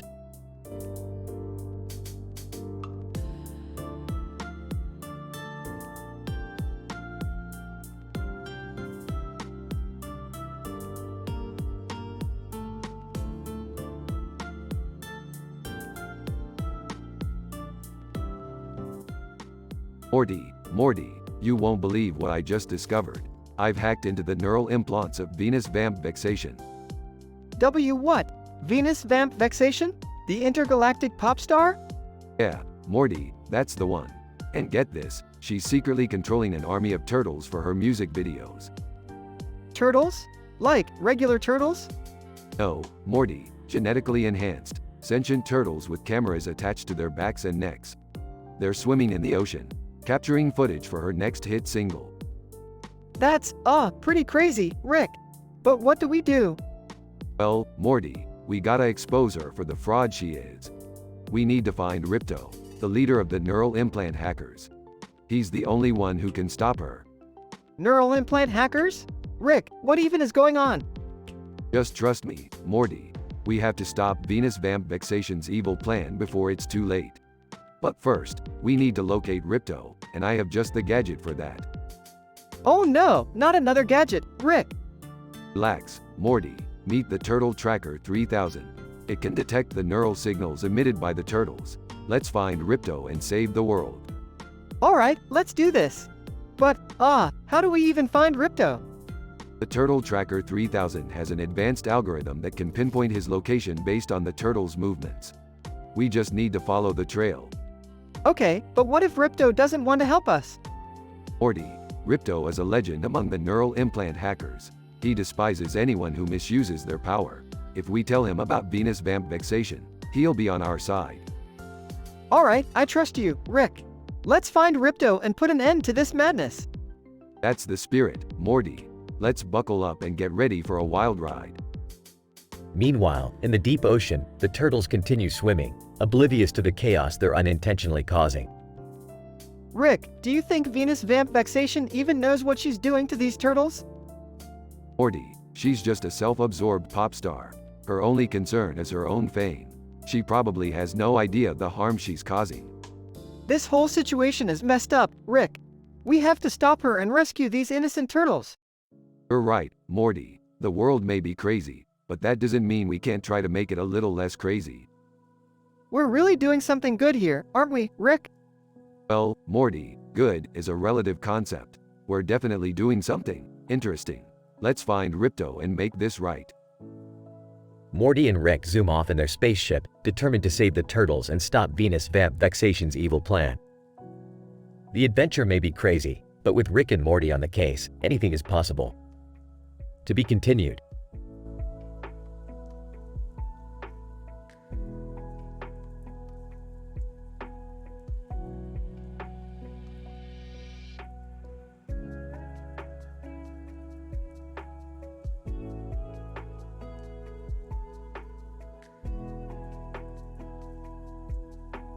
Morty, have you seen my portal gun? I need to go grab some interdimensional fried rice for lunch. No, Rick. I haven't seen it. But shouldn't we be worried about these anime characters with their mouths open and eyes open roaming around? Morty, those are just dimensional anomalies. Probably some sort of weird crossover event. Let's not worry about it. Okay, but what about the Strokes suddenly appearing and playing a concert in our living room? This is insane. Morty, stop being such a buzzkill. Enjoy the music. Look, even the Shopkins are crowd surfing. Seriously, Rick? Shopkins crowd surfing? This is beyond bizarre. Morty, you need to loosen up. Life is all about embracing the statistically improbable scenarios. Embrace the chaos. I don't know, Rick. This whole situation feels intense. I mean, look at that group of anime characters trying to challenge us to a fencing match. Morty, those anime characters don't stand a chance against our scientific genius and impeccable fencing skills. Let's show them what we got. Fine, I'll give it a shot. But if I get impaled, don't blame me. Hey, guys! Can I join the fencing match too? Oh, Jerry, always trying to insert yourself into situations where you don't belong. Sure, why not? It'll be entertaining. Thanks, Rick. I'll show you that I can handle a sword. Alright, let the battle begin. Morty, give it all you've got. Sigh, here goes nothing. The fencing match begins with Rick, Morty, and Jerry clumsily clashing swords with the anime characters in their various colored outfits and hats. Morty, duck. What? Why? Rick swiftly disarms an anime character who is about to strike Morty. Morty, stay focused. We're on the verge of victory.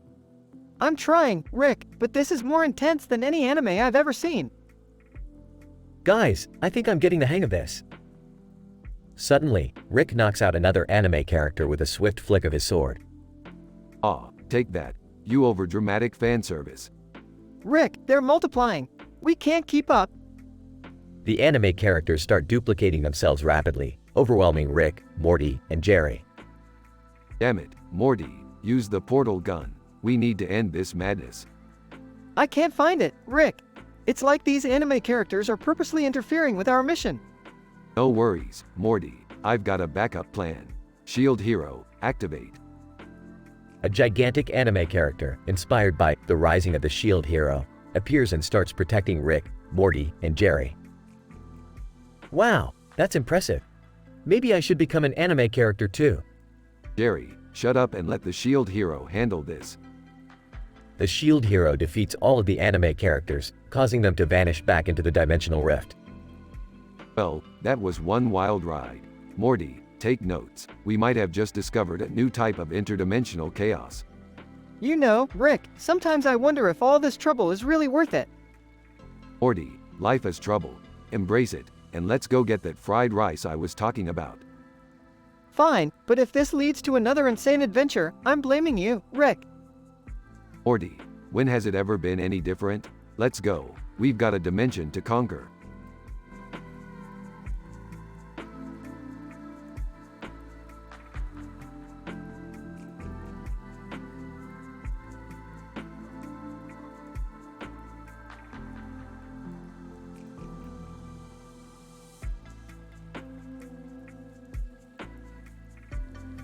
Sorry, but I won't be able to generate that story for you.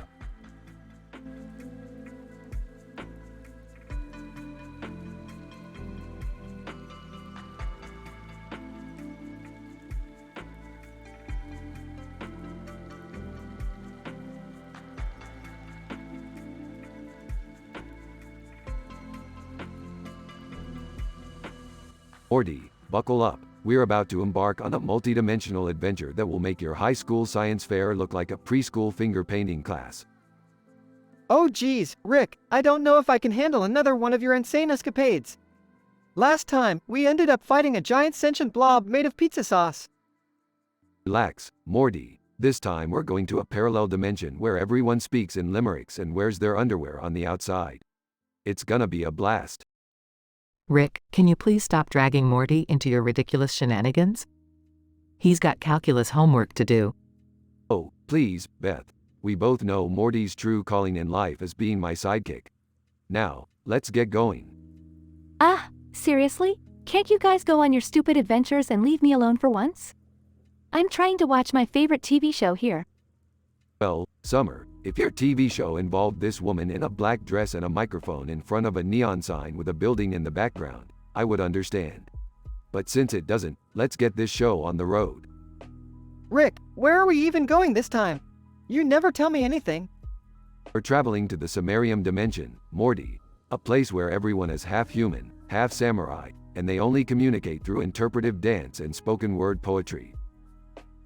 That sounds fascinating, Rick. But don't you think we should be focusing on more important things, like the mortgage payment? Beth, what do I always say? If Shakespeare were around today, he'd be writing iambic pentameter about fart jokes. mortgages are for suckers. Hey Rick, do you think we could swing by that Star Wars dimension I heard about? I've always wanted to take down the Death Star. Summer, honey, may the Force be with you, but that's copyright infringement. However, we could visit a dimension where Star Wars is a romantic comedy between Luke Skywalker and Princess Leia. It's called Episode 4, A New Hope, Luke Skywalker. The good, the bad, and the ugly, Blondie in architecture. Rick, I don't know about all this. It sounds completely insane. Morty, trust me, life is a series of statistically improbable scenarios that only make sense when you're drunk. Now, put on your adventure pants and let's go explore the wacky universe. Fine, but we better not end up in a dimension where everyone has Rick Sanchez hair. I don't think the world can handle that level of chaos. Oh, Beth, you underestimate the power of my hair. It can topple empires, bend the laws of physics, and make the Kardashians look like a bunch of bald accountants. Alright, let's go already. But if I miss a single episode of my show, heads will roll. Literally. That's the spirit, Summer. Now buckle up, kids. The universe awaits, and we're about to make it even more absurd and nonsensical than before.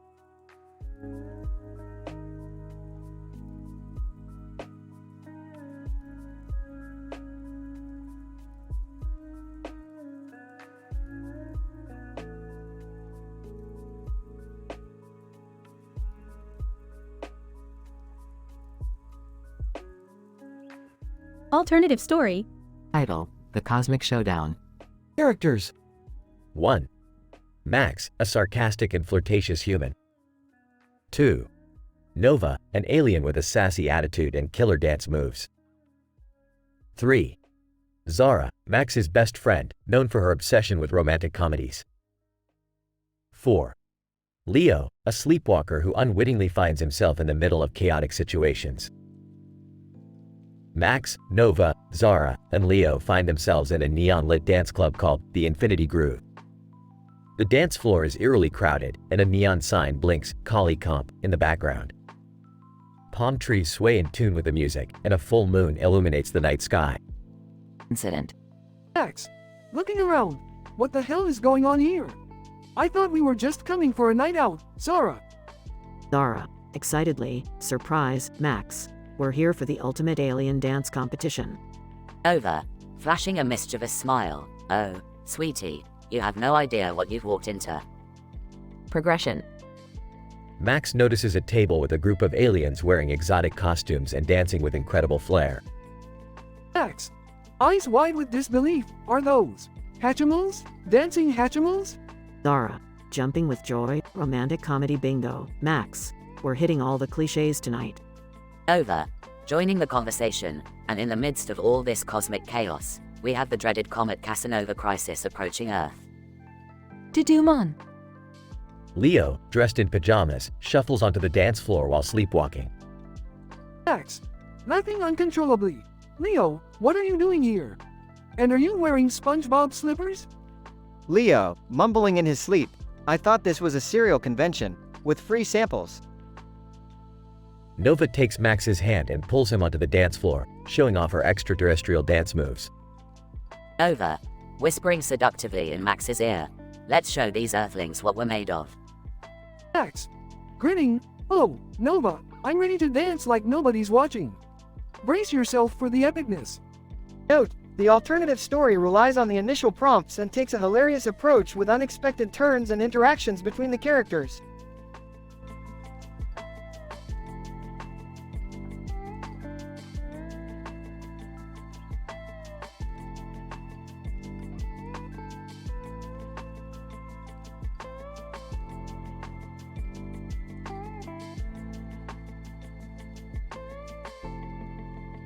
Alright, Morty, listen up. We've got a real doozy of a situation on our hands. Oh man, what is it this time, Rick? Remember that cat we saw with the purple coat and the weird background? Well, turns out it's not just any ordinary cat. What do you mean, Rick? This cat, Morty, is the Abyssinian Milky Way mistress mess. It has the power to control the stars and circles around it.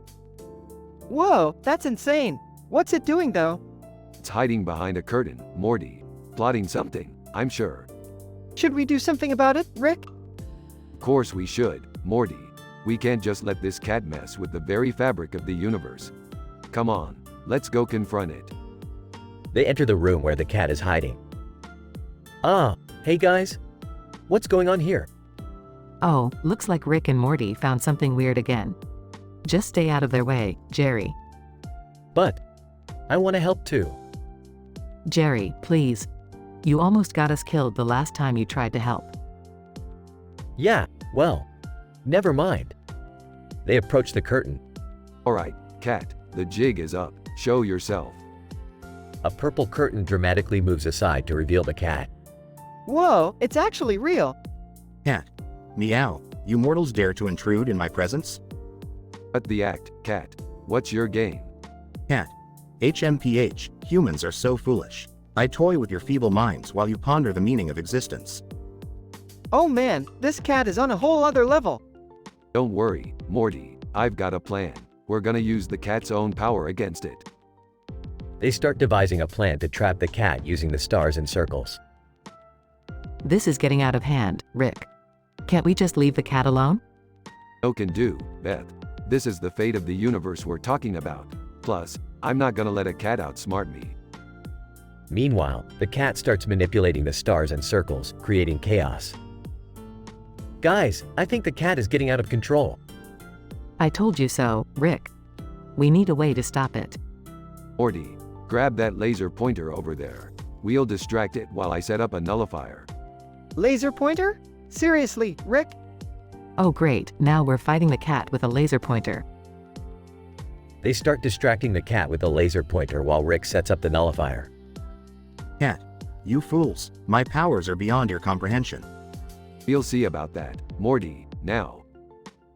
Morty shines the laser pointer on the nullifier, causing a chain reaction that neutralizes the cat's power. Cat. No. How dare you? Looks like someone's all out of tricks.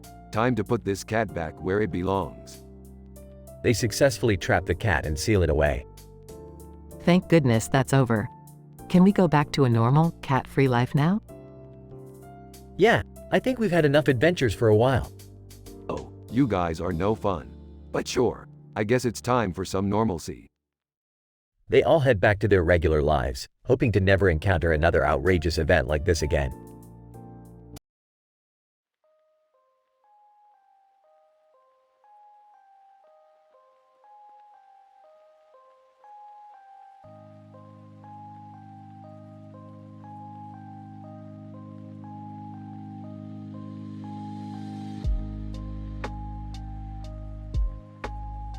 Hey Morty, check out these culinary dimwits.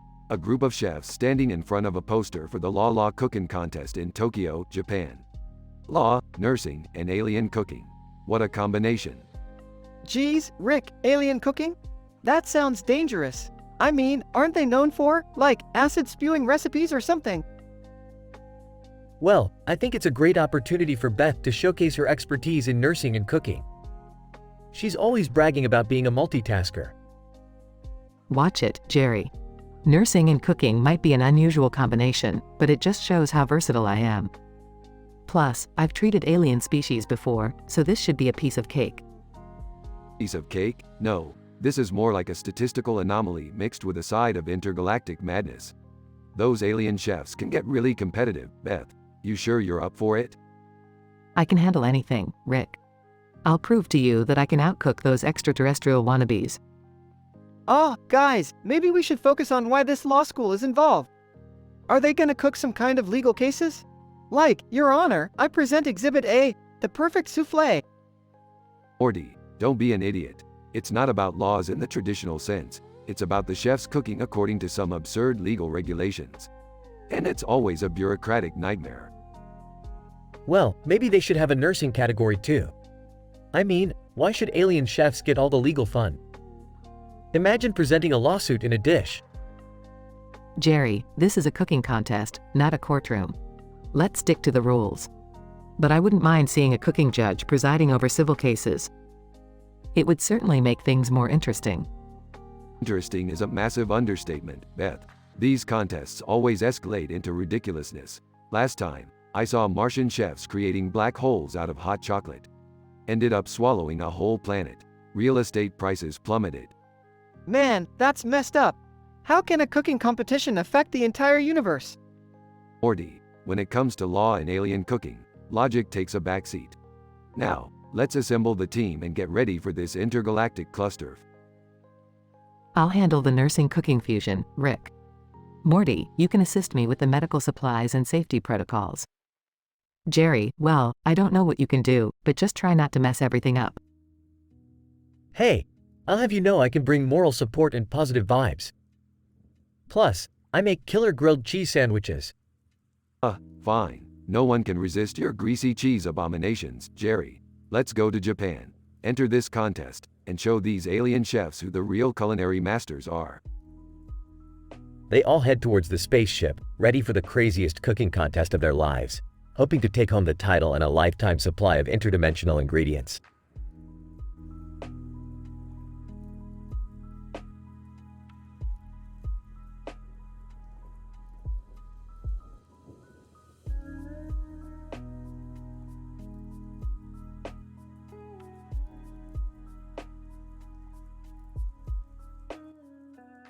Alright, Morty, buckle up because we're about to embark on a mind-bending adventure.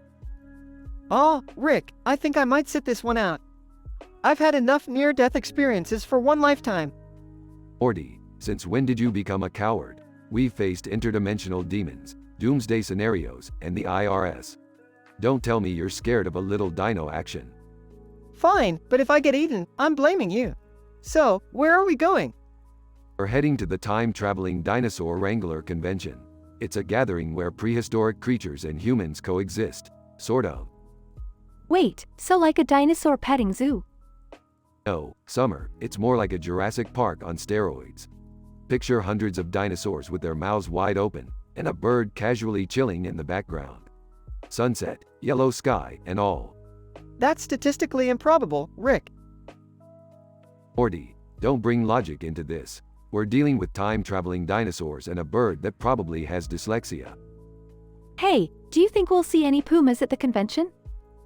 Pumas? What kind of random question is that, Summer?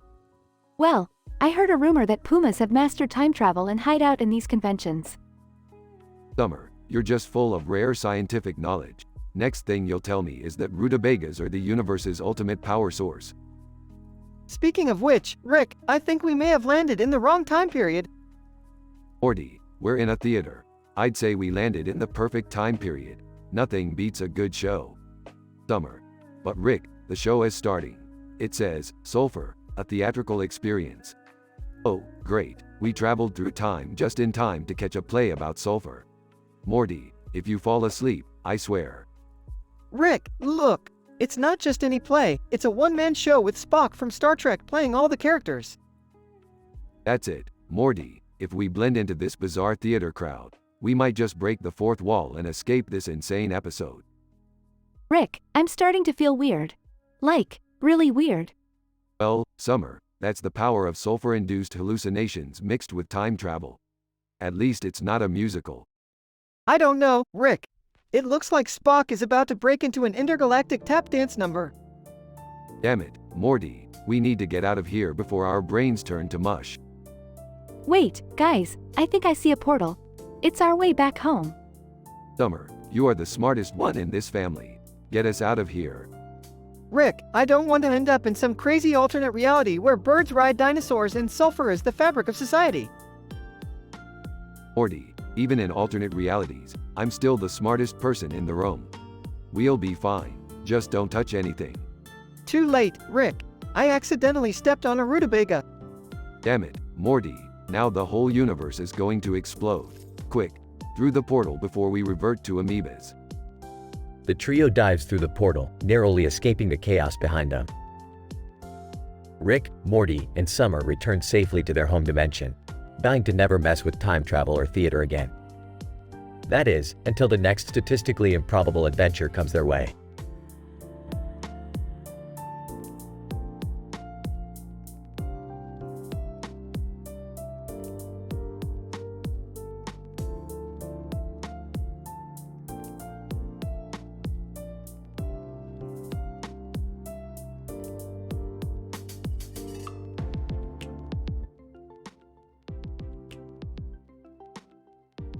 Morty, why the hell did you take a number? What's wrong with you? Geez, Rick, I just thought maybe we could be more organized, you know? Maybe get our adventures sorted out. Organized? Morty, we travel across dimensions and cause chaos wherever we go. The last thing we need is some bureaucracy getting in the way. But, Rick, we were in line for like hours. Hours? Morty, do you realize how much time we waste on these ridiculous escapades? Waiting in line is the least of our problems. Guys, can we please focus for a second? I found this really interesting article about interdimensional politics. Ugh, Dad, nobody cares about interdimensional politics. Can we please talk about something fun? Yeah, like what happened when we were sucked into that hula hoop dimension. Oh great, Jerry's got a new hobby. Next thing you know, he'll be running for interdimensional president. Come on, Rick. I could totally handle it. I'd bring stability and… Wait, what's this article about Beth and did the alien king? Oh, that? Just some interspecies scandal that happened while we were, you know, busy dealing with other shenanigans. Wait, what? Mom had an affair with an alien king? How come nobody tells me anything? Because, Summer, we deal with enough chaos in our lives.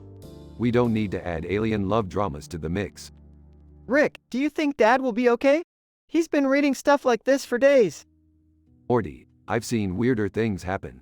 Jerry will probably end up on Maury Povich claiming he's the father of some alien baby. Huh. Very funny, Rick. But seriously, what if they're right? What if Beth did cheat on me? Oh, please, you're lucky you found someone who puts up with you and your pathetic attempts at a career. Don't push your luck, Jerry. Guys, I just realized something. If Mom cheated with an alien, does that mean we have alien half-siblings somewhere out there? Good question, Summer. Maybe we should use that portal gun to do some intergalactic DNA testing. Maury would be proud. This is all getting so messed up. I just wanted to go on a fun adventure, not dive into our family's dirty laundry. Welcome to reality, Morty. Life's a messy interdimensional roller coaster. Strap in and hold on tight. You know what? I don't need to know. I love Beth, and that's all that matters. Let's go on an adventure, guys. Just the four of us. I'm with Jerry. Let's leave the drama behind and focus on something that actually matters, like fighting giant alien monsters. Fine, let's go. But remember, no matter what lurks out there, we'll always be one twisted, dysfunctional family. And that's what makes us special, right? Sure, Morty, whatever makes you sleep at night. Now, let's go find an adventure that'll make this drama look like child's play. Now you're talking, Rick. Let's go save the universe or something. And maybe find some alien siblings along the way. Oh boy, here we go again. Hold on tight, everyone. It's gonna be a wild ride.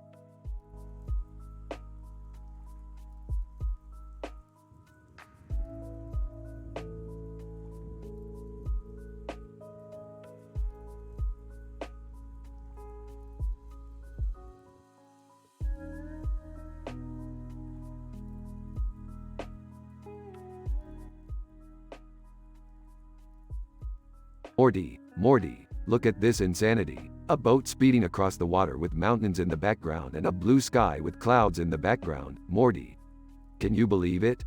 Oh, yeah, Rick, I see it. What's so special about it? Morty, it's not just any boat. It's the legendary boat of infinite possibilities. Legend says it can grant any wish you desire, but with a twist. You gotta play a musical instrument game to activate its powers. Musical instrument game? That sounds weird, Rick. What's the catch? The catch, Morty, is that you have to play the game while blindfolded, playing a kazoo with your butt cheeks. It's statistically improbable, but that's what makes it fun. Aw, geez, Rick. I'm not sure about this. What if I mess up? Morty, don't be such a Jerry. Just embrace the absurdity and get ready to sail into the unknown. Trust me, it's gonna be a wild ride. Scene changes to Morty stumbling into a sexy reality where everyone is incredibly attractive. Rick, something's wrong. Everyone here is super hot. Like, ridiculously hot. It's like I've stumbled onto the set of a daytime soap opera. Morty, you little hormonal-charged potato. You've entered the dimension of Prague. where the laws of beauty are, well, let's just say, skewed. But Rick, I can't handle all this gorgeousness. It's too much for my fragile teenage mind. Up it out, Morty. We got a mission to accomplish. The boat of infinite possibilities won't sail itself.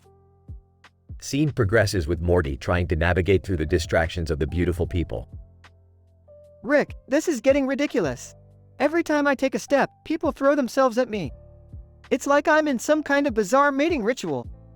Morty, looks like you've stumbled upon the legendary mating dance of Prague.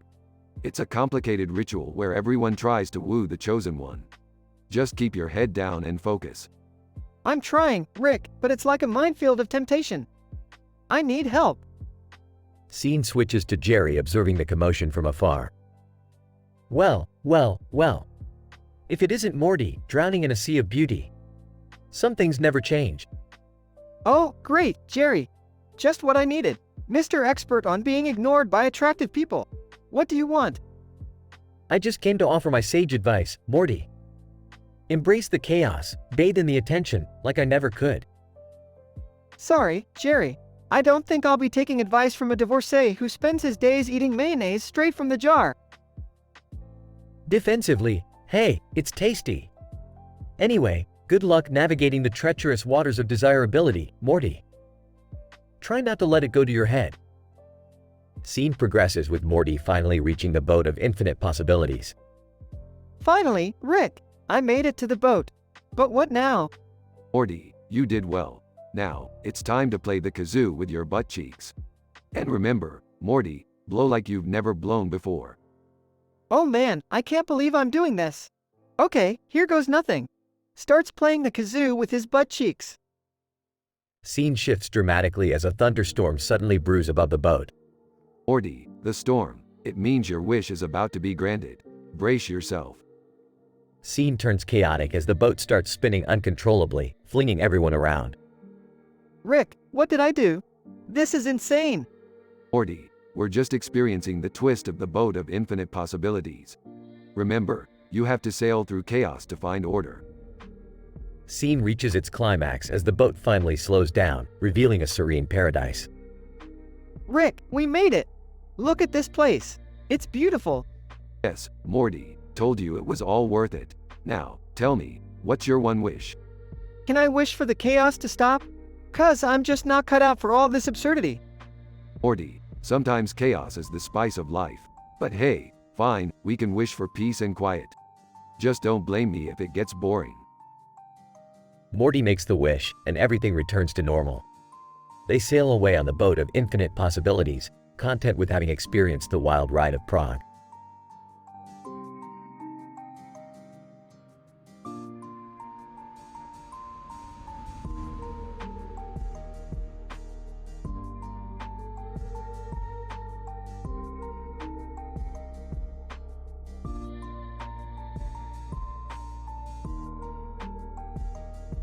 Hey Dad, have you seen Morty anywhere? He's been missing since yesterday. Oh great, Morty's probably off on some crazy adventure again. That kid never learns. Rick, you need to find him. He's just a kid, he can't be out there alone. Fine, I'll track his whereabouts. But this better be important. Morty always gets into trouble for the dumbest reasons. Ah, Morty is such a loser. He's probably off trying to impress Jessica or something. Jessica, that girl wouldn't touch Morty with a 10-foot pole. She's way out of his league. Suddenly appearing. Whoa, you guys won't believe what just happened. I traveled through parallel dimensions and fought off an army of aliens. Morty, you can barely handle doing your homework. Don't make things up. No, I'm serious. Look, I even brought back this completely random bald man with a green shirt. Bald man, what the hell is going on? Where am I? Oh, great job, Morty. You abducted some poor schmuck. Well, we can't just let him go. He knows about our interdimensional adventures now. Dad, this is serious. We can't just leave him stranded and confused. Fine, I'll give him a memory wipe. Can't have anyone blabbing about our crazy lives. Bald man, panicking. Wait, memory wipe? What are you talking about? Relax, it's painless. I've had it done a few times myself. Bald man, nervously. Well, if it'll keep me safe. Hold on, kids. We've got bigger problems. Nihanium just called. He's threatening to release Voldemort from his prison unless we give him the bone graft. The bone graft? What's that? It's a powerful artifact that can grant immortality, and it's kept in the most heavily guarded facility in the galaxy. Dad, what are we gonna do? We can't let Voldemort loose. Relax, Beth. I've got a plan.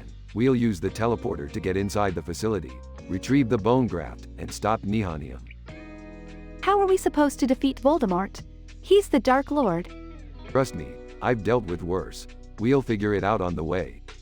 But what about the random bald guy? Are we just gonna erase his memory?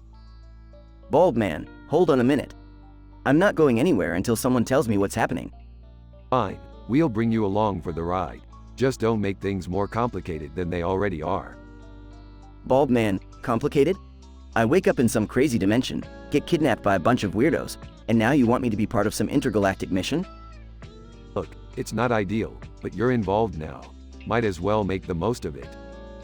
Bald man, size, fine, let's just get this over with. Cue intense music as the family prepares for their mission. Strap in, everyone. We're about to face one of the deadliest wizards in history. But don't worry, we've got science on our side. Science and a random bald guy. This is gonna be interesting. That's the spirit, Morty. Now let's go save the day, or whatever.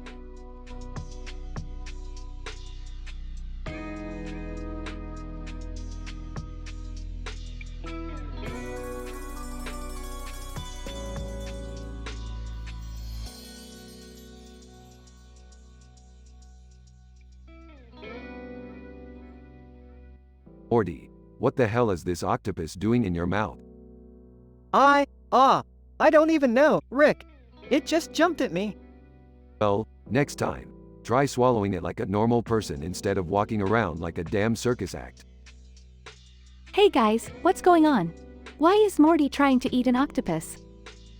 Can we discuss my new boat ideas instead? I've been working on some really great designs. Shut up, Jerry. We've got bigger problems. We just got sucked into the world of the grim adventures of Billy and Mandy.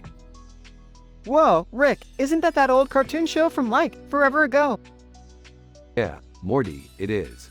And we're about to be trapped in Velma Green's spider web lair. Velma Green? I remember her from the show. She was always up to no good. Well, now she wants to turn us into her spider minions, forever trapped in her spider abdomen. Oh, great. Now we're gonna be living with an evil spider lady. Just perfect. Don't worry, Jerry. We're not gonna let that happen. Morty, hand me that portal gun. Rick, I left it back in the real world. You know, the place where we don't get turned into spider minions? Morty, you idiot. This is why we can't have nice things. We'll have to find another way out. Well, can't we just use our wits to escape? Or do we have to rely on your crazy gadgets again, Rick? Oh, Summer, always so full of ideas. Fine. Let's see if your wits can get us out of here. Guys, look! I think I found a weak spot in the spider web. Morty, don't touch anything. You'll only make things worse. No, seriously, I think if we cut this strand right here. Morty, you genius. That's the ticket. Give me that pocket knife. Wait, guys, I don't think we should be messing with Velma's web. She's gonna be really pissed. Oh, please, Summer. We've faced intergalactic warlords and saved entire dimensions. This is child's play. Watch out, guys! I think Velma found us. Velma. Oh, little pests, you thought you could escape? Think again. Prepare yourselves for the transformation of a lifetime. Sorry, Velma, but we've dealt with scarier stuff than you. Time to show you what we're made of. Intense action sequence with witty banter and hilarious one-liners. Velma, number, this can't be happening. How are you defeating me? Simple, Velma. We're the stars of this show, not you. Time to wrap things up. Rick, that was a terrible pun. Shut up, Morty. I'm on a roll here. Can we please just get back to our own dimension now? Hold on, Summer. I just need to adjust a few, science-y things. There we go. Brace yourselves, everyone. The family is back in their own dimension, breathless and victorious. Wow, that was exhilarating. I can't believe we made it out alive. Yeah, but at least we learned a valuable lesson about messing with old cartoon worlds. I'm just glad we're all back home, safe and sound. Well, guess I'll go grab a beer. Who's with me? They all head off to enjoy some family time, grateful for another crazy adventure.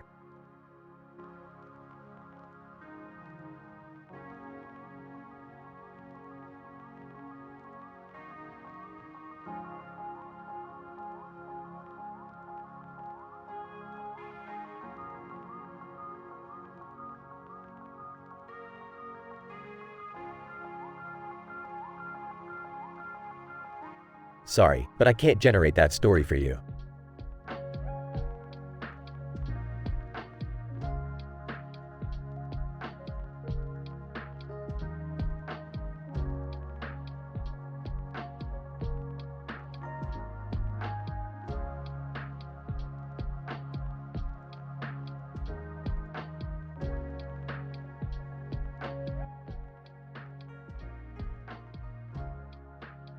Alright, Morty, buckle up your pants.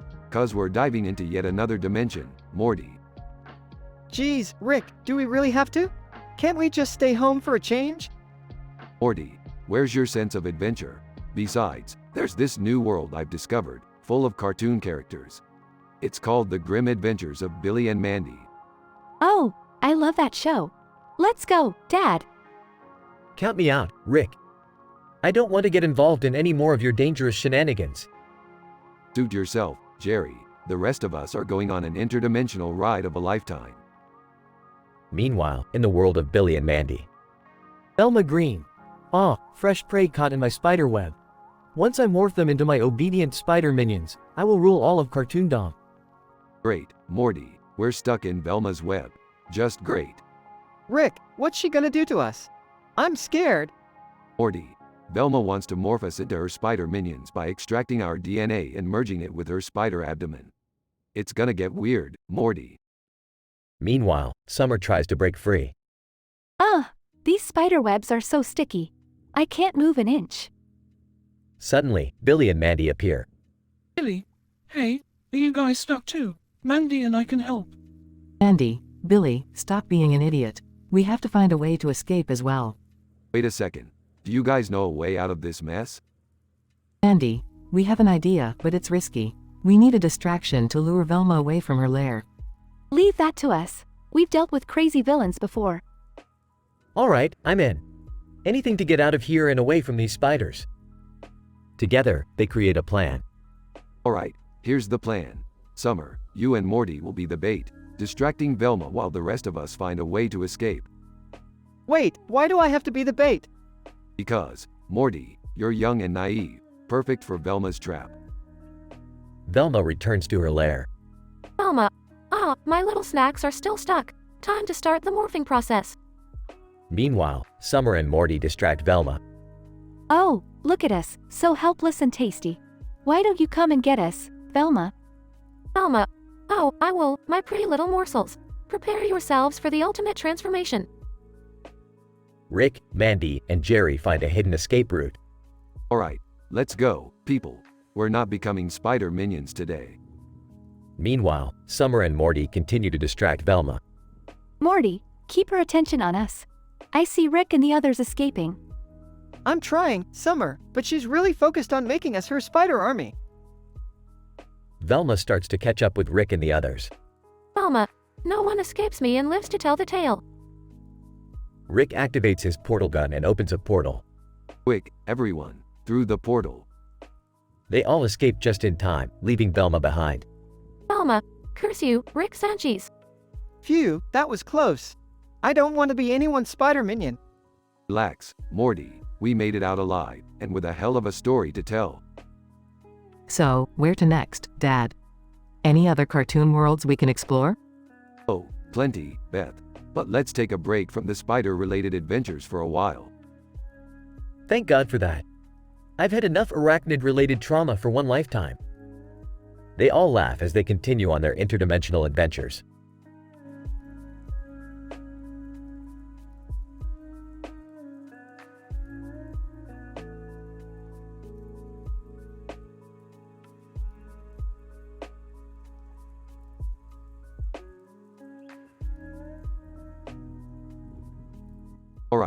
Morty, buckle up for another mind-bending adventure. We're plunging into Glorfinger 7 again. Aw, geez, Rick, why do we always end up in weird places? Can't we just have a normal day once in a while? Morty, normal is overrated. We're here for a legit scientific reason, okay? Don't question the genius, Morty. Oh, I can't believe I agreed to this. Couldn't we just stay home and watch some reality TV? Summer, this is important to your grandfather. We need to support him in his scientific endeavors. Yeah, support him. Even when it's completely insane and endangers our lives. Alright, enough bickering. We're here because I've discovered a rare flower on this planet that has the power to cure all diseases. We've got to collect it for the betterment of humanity. Now, let's find those flowers. Rick, are those flowers floating in midair? Never mind that, Morty. It's all part of the planet's bizarre ecosystem. Just grab the flowers and let's get out of here. Watch out, guys. We've got some warburgers coming our way. Warburgers? Are those weird tentacle creatures from the last time we were here? Yup, that's them. They must have sensed us returning. Get ready for some action. Oh great, more tentacle creatures. Just what we needed. Quit complaining, Morty. We've got to fight them off and save the flowers. It's our only chance. I can't believe I'm saying this, but I'm with Rick on this one. Let's do it for the sake of humanity. Fine, let's kick some warburger ass. Watch out, Morty. They've got you cornered. This is it, Rick. We're done for. Not so fast, Morty. Activate the Mega Plasma Blaster. The what? The thingy on your wrist, Morty. Use it now. Whoa, I didn't know I had this. Take that, you slimy warburgers. Yeah, get wrecked. Nobody messes with our family. I may not be the strongest, but I'm not afraid to throw a punch. That's the spirit, Jerry. Now, grab as many flowers as you can. We're getting out of here. Look, there's a portal opening up. Let's jump in before more tentacles show up. Phew, that was intense. I'm never going back to Glorfinger 7 again. Agreed. I've had enough of those slimy creatures for this lifetime. It's all part of the scientific experience, kids. Now, let's head back home and save the world with these flowers. And maybe take a long vacation from all this madness? Don't push it, Jerry. But I'll keep it in mind. Now, off we go. They all step through the portal, leaving the chaos of Glorfinger 7 behind them, ready for their next adventure.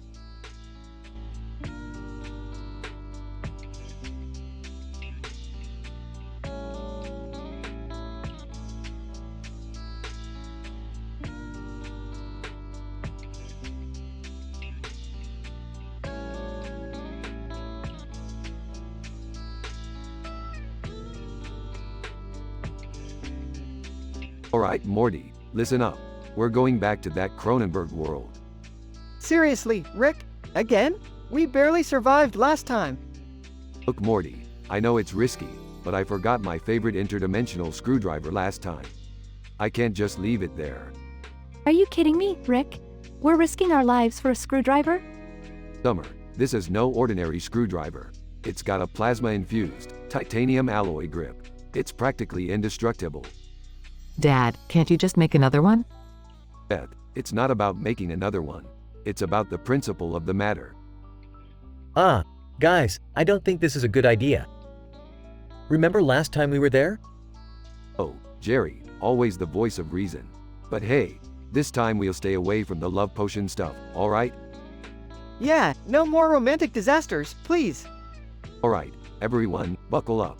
We're about to have a wild ride. Scene transitions to the Cronenberg world. It smells even worse than I remember. Yeah, Morty, looks like our little potion caused quite the population boom.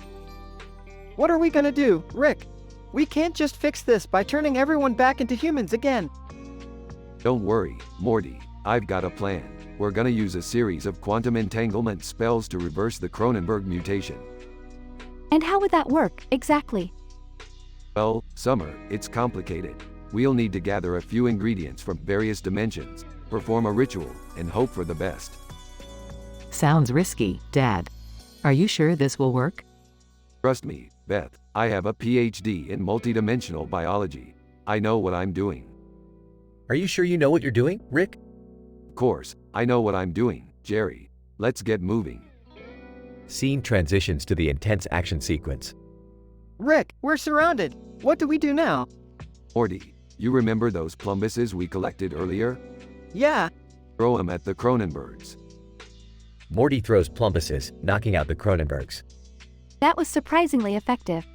Well, sometimes the simplest solutions are the most effective, Summer. Scene transitions to the denouement. Dad, it worked. You saved the Cronenberg world.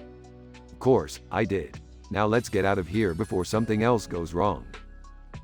I can't believe I'm saying this, but thanks, Rick. You really came through for us. Yeah, don't get all sentimental on me, Jerry. Scene transitions to the conclusion.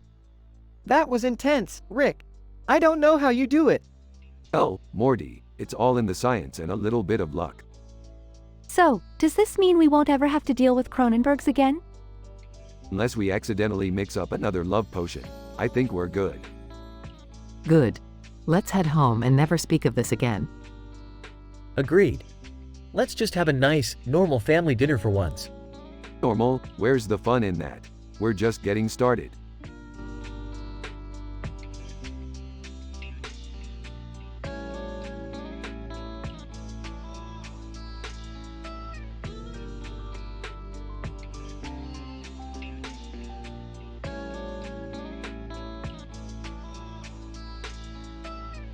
Alright, Morty, buckle up. We're going back to Glorfinger 7. Again? Really, Rick? We just about died last time we were there. Look, Morty, we have a scientific reason this time. Plus, I need to get my favorite green and yellow circular object with trees in the background back. Your favorite what now? Never mind. Just fly the ship, Morty. They arrive on Glorfinger 7 and are immediately confronted by testicle monsters. Great. The Testic Lemons are back. Testicle monsters? You've got to be kidding me. Morty, reality is a strange and vulgar place. Get used to it. Dad, why are we here? Can't we just go back home? Sorry, Summer. This is a scientific mission. We're here to study the mating habits of the testicle monsters. It's fascinating, really. Dad, do you ever think about our safety? Beth, safety is just an illusion. We're all gonna die someday. Oh great, death. Can't wait for that, Rick. Shut up, Jerry. You think you're so smart, but you're just a bumbling idiot. Thanks, Rick. Your approval means so much to me. The group ventures deeper into the planet, encountering more testicle monsters along the way. Rick, I've had enough of these testicle monsters. Can we just grab your stupid green and yellow thing and leave? Patience, Morty. Science takes time. Plus, we need to experience the full glory of Glorfinger 7. Summer, Beth, and Jerry find themselves trapped by a group of testicle monsters. Oh my god, we're gonna die here. Not on my watch. Rick pulls out an alien weapon and starts blasting the testicle monsters. Dad, you're actually saving us? Well, I can't let the testicles win. Now can I? Rick, you're my hero. Spare me the praise, Jerry. Just get up and let's go. The group finally retrieves the green and yellow circular object. Thank God, Rick. Can we please get out of here now? Absolutely, Morty. Time to leave this testicle-infested planet behind. They all escape on the ship, leaving Glorfinger 7 behind. Well, that was an experience. Yeah, can we never go back there, please? Oh Morty, you never know where science will take us next. But don't worry, it won't be anything as crazy as those testicle monsters. Thank goodness for that. They all laugh and the ship disappears into space, leaving the testicle monsters far behind.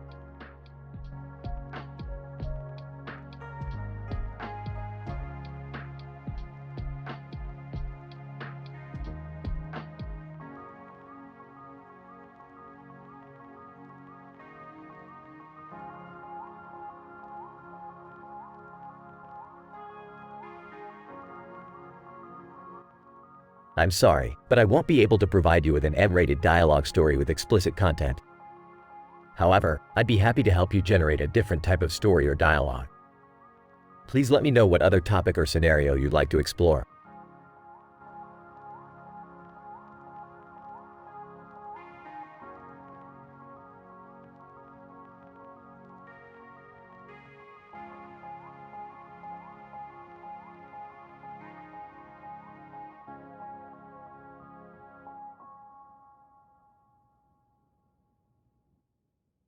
Morty, I've discovered a dimension where reality is fueled by anime memes and comedy merchandise.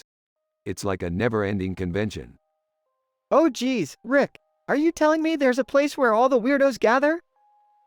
Yeah, Morty, there's an anime character with white hair and blue eyes holding a sword in her hand and a blue-eyed face. She's causing chaos in the convention center. Why am I not surprised? Let's go check it out. Hold your horses, Morty. This place holds more surprises than an intergalactic infidelity intrigue. We need to blend in somehow. Blend in? How are we gonna do that? Don't worry, Morty, I've got it covered. I've designed special suits that make us look like walking merchandise. No one will suspect a thing. Morty and Rick enter the anime convention disguised as life-size anime body pillows.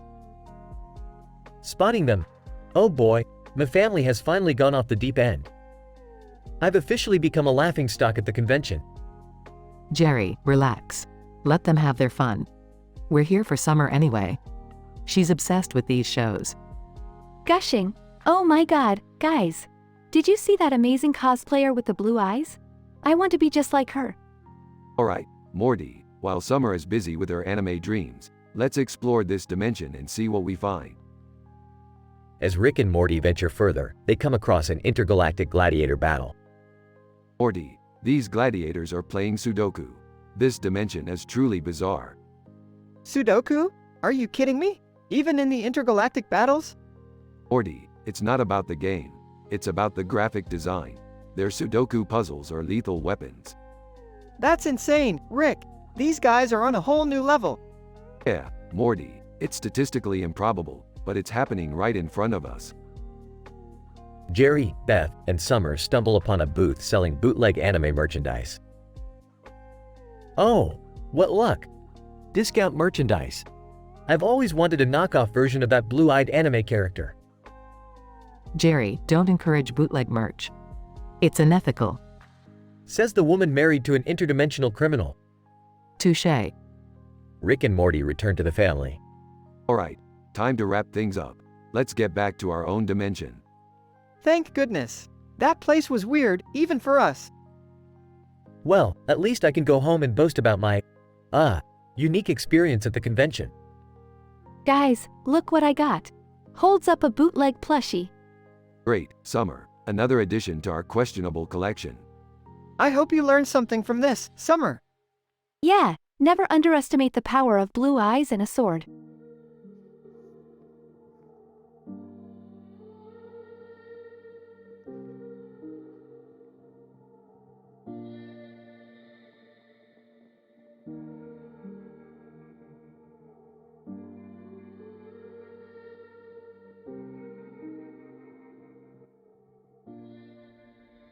Scene.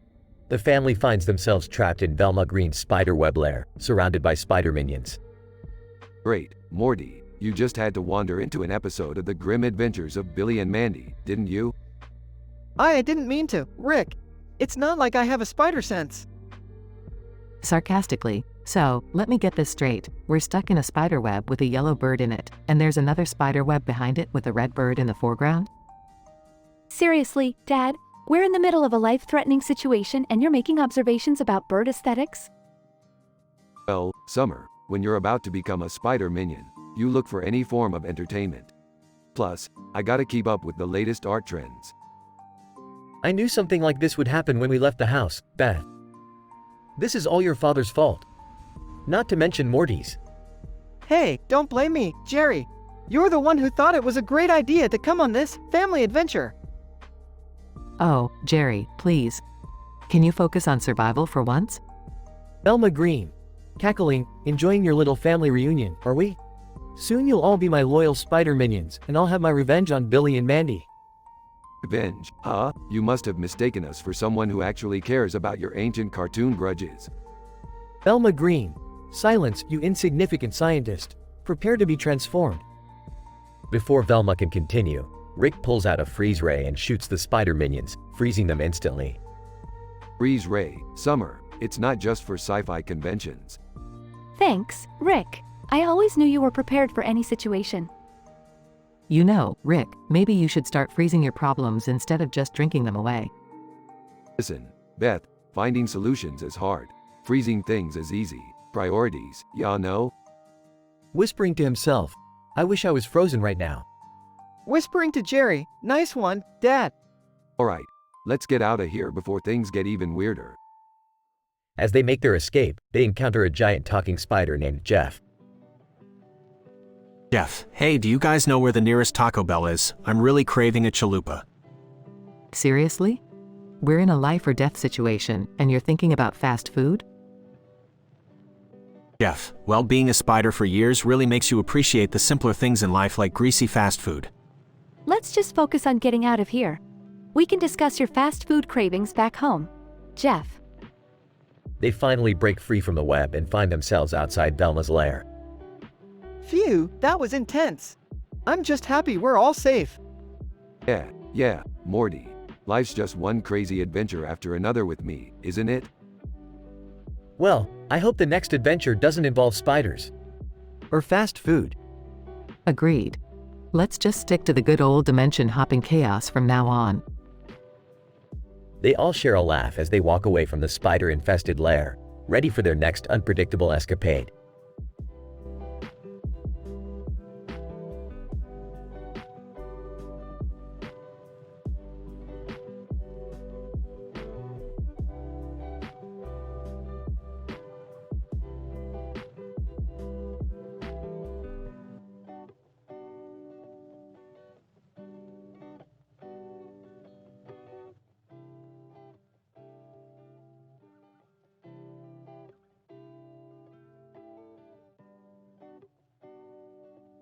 Alright, Morty. Buckle up because we're about to dive into the weird and wacky world of the grim adventures of Billy and Mandy.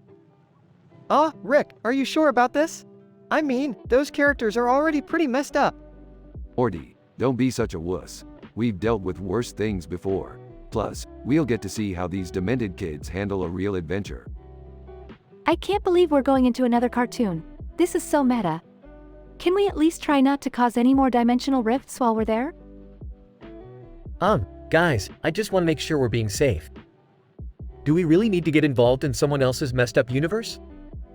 Jerry, shut up. We're doing this whether you like it or not. Now, let's find those wacky characters and see what kind of trouble they're in. Look! There's Billy and Mandy over there. But who's that big spider lady? Velma. Well, what do we have here? A group of lost little insects. You'll make perfect additions to my spider army. Velma Green? Seriously? I thought we were dealing with some unoriginal writer here. Velma, prepare yourselves, because soon you'll experience the excruciating pain of being morphed into spider minions. It's quite a satisfying process. As if tarantulas weren't creepy enough already. Alright, Morty, we need to find a way to get out of this sticky situation. Literally. Maybe we can distract her with something gross. Like that fire hydrant over there. Great idea, Morty. Let's use that as bait while we make our grand escape. Meanwhile, as they plan their escape, Billy accidentally knocks a house off its foundation and it lands on the roof of the spider lair. Billy, whoops, I didn't mean to do that. How did a house even end up on the roof in the first place? Andy, Billy, you imbecile. Now we have to deal with that on top of the spider lady. Perfect. A conveniently placed distraction. Let's use all our wits and comedic timing to outsmart Velma. Meanwhile, back in the spider lair, Velma describes the disgusting process of morphing in intricate detail. Velma, first, I'll inject you with my venom, paralyzing your bodies while keeping your minds intact. Then, I'll meticulously wrap you in silk, cocooning you until your transformation is complete. The moment you emerge, you'll be my loyal spider minions forever. Rick uses his scientific knowledge to create an antidote, while Morty distracts Velma with a funny one-liner. Hey Velma, is it just me or are you missing the real Scooby-Doo gang? Velma, you insolent brat, prepare to suffer. Rick injects the antidote into his family, breaking their paralysis just in time for an epic battle. Now, let's show Velma what the Smith family is made of. They engage in a thrilling and action-packed fight with Velma, utilizing the environment and referencing iconic moments from the grim adventures of Billy and Mandy. I can't believe I'm saying this, but we make a pretty good team. Meanwhile, Billy and Mandy assist in the battle, using their own unique and absurd skills. Billy, Woohoo, this is so much fun. Andy, try not to get too carried away, Billy. In the end, Rick unleashes a creative and mind-bending invention that traps Velma in her own web. Hasta la vista, baby. Another dimension, another victory. That was intense, Rick. I don't know if I can handle another adventure like this. Relax, Morty, we always find a way out. And hey, at least we got some material for a kick-ass TV show crossover episode. I guess I can admit, that was pretty cool. Yeah, and now we can say we've saved not one, but two messed up universes. Time to go home and grab some nachos. The Smith family returns to their own dimension, ready to relax and unwind from their mind-bending adventure.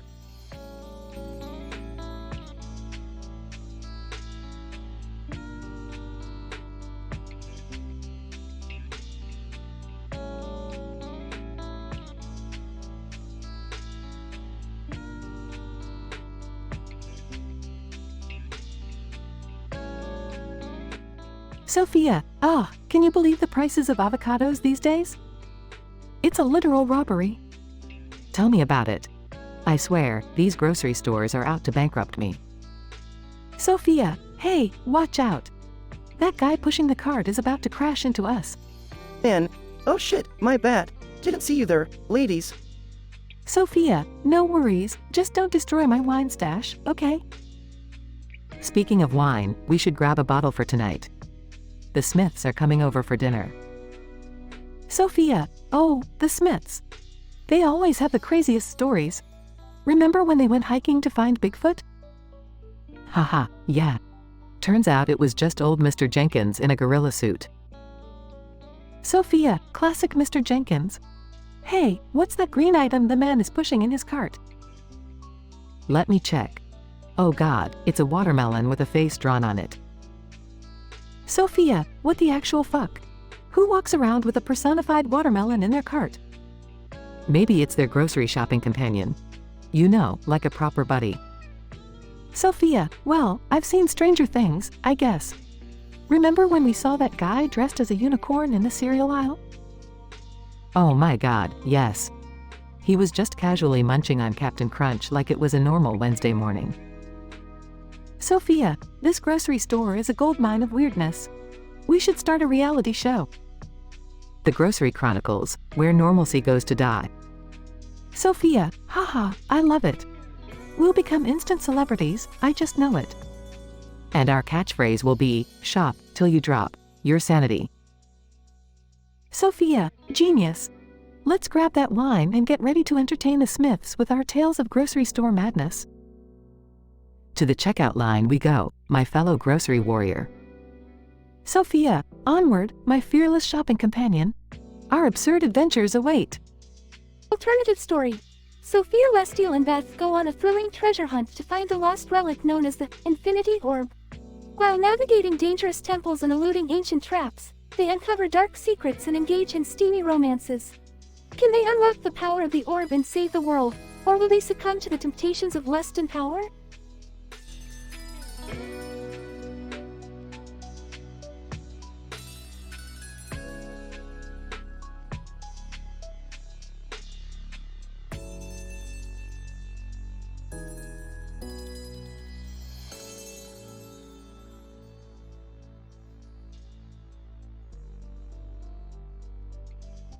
I'm sorry, but I won't be able to generate that story for you.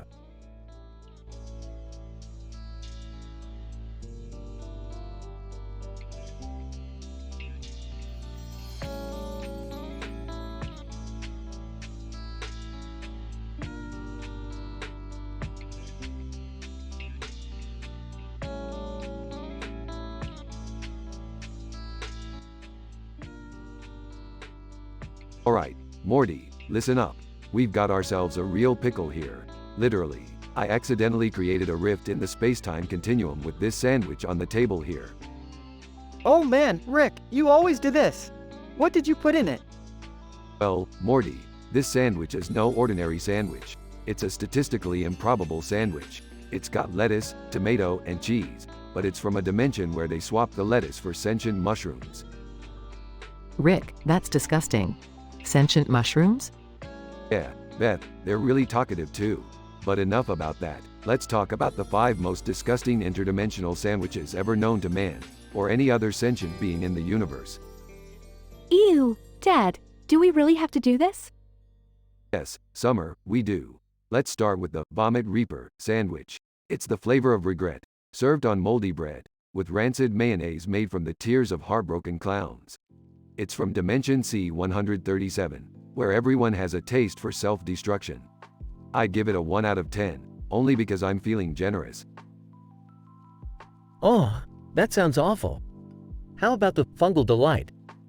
It's a blend of fungus-infested bread, topped with slimy slug sauce, and garnished with crushed cockroach chips. It's from Dimension Zeta Rho, where hygiene is optional. I'd give it a solid 0 out of 10. Alright, let's not forget the Decaying Gorgon sandwich. It's made with decomposing snake meat, spoiled goat cheese, and fermented skunk sauce. It hails from Dimension P-672, a place where bad taste is celebrated.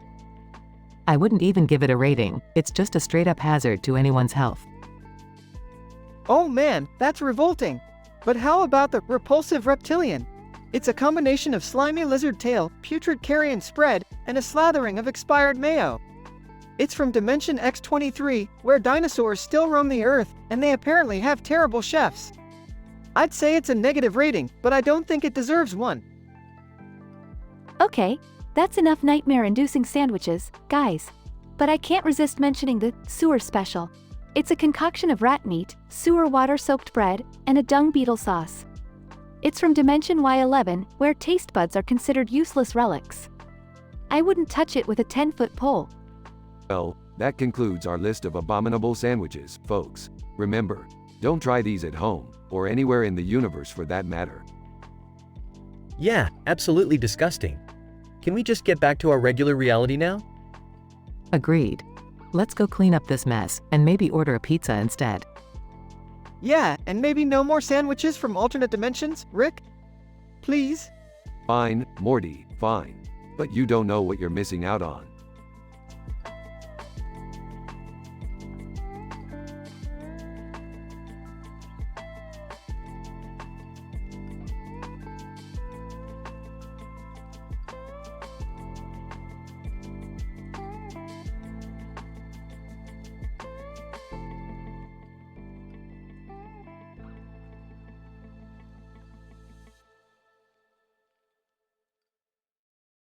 Morty, buckle up for some seriously messed up shenanigans. We're about to jump into a world where a Spider-Man is trapped in a spider web, within a pink circle with black spots on its face. It's gonna be a real, friendly neighborhood party. Oh man, Rick, Spider-Man? Seriously? What's up with his face? Dude needs some serious skincare. Morty, you're missing the point. We're entering the twisted world of the grim adventures of Billy and Mandy. We're gonna be trapped by Velma Green, the Spider Queen, in her massive spider web lair. Wait, the Grim Adventures? I used to love that show. But Spider Minions? That's a whole new level of messed up. Spider Minions? Are they gonna try to spin me a web of lies too? 'Cause I'm not falling for it. I'm smart. Oh, Jerry, you're dumber than Mr. Mindbobblers, but don't worry, you'll fit right in. Velma wants to morph us into her spider minions forever, using some insanely graphic and disturbing process. Gross, Rick. Can't we ever have a normal adventure? Spider minions? I'm not signing up for 8-legged freakdom. Relax, Morty. We'll find a way out and put an end to Velma's creepy crawlies. But first, let's embrace some nostalgia and make references to Billy and Mandy left and right. Yeah, we'll show Velma we're not just some fender benders. We'll be the heroes and kick some spider butt. Exactly, Summer. Now, let's use our wits to unravel this web of madness. Morty, Jerry, stay close. This place is full of surprises. Rick, is that Grim over there? He looks different, like he got a makeover in the Upside Down or something. Morty, that's not Grim. That's Velma's twisted creation, Velma the Reaper.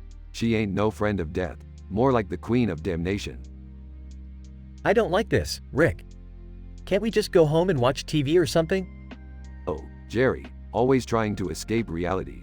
Well, reality is about to bite you in the ass, my friend.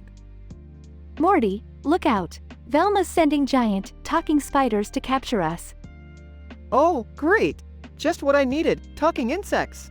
Maybe they'll offer us some tea and crumpets before they devour us. Morty, this isn't a tea party, it's life and death. Summer, grab that giant fly swatter over there. We're gonna make like Billy and Mandy and give these spiders a good whack. I'm on it. Rick. Take that, you creepy crawlers. Who's the Queen of Darkness now? Velma.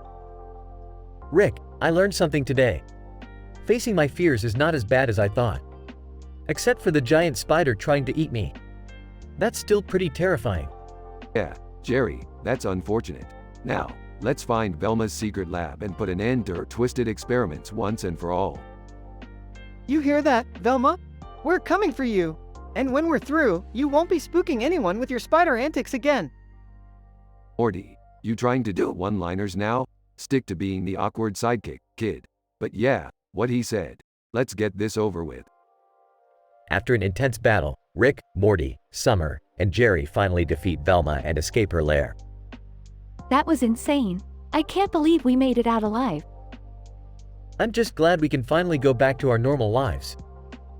No more creepy crawlies, please. Well done, everyone. We showed Velma the true meaning of entropy.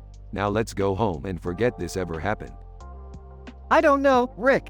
I kinda had fun. Giant spiders, twisted TV show crossovers. It was like being in a messed up fever dream. Morty, you are one strange kid. But hey, anything's better than spending time with your dad, right? Oh, come on, Rick. I'm not that bad. Sure, Jerry, whatever helps you sleep at night. Now shut up and let's portal our way home. I need a drink.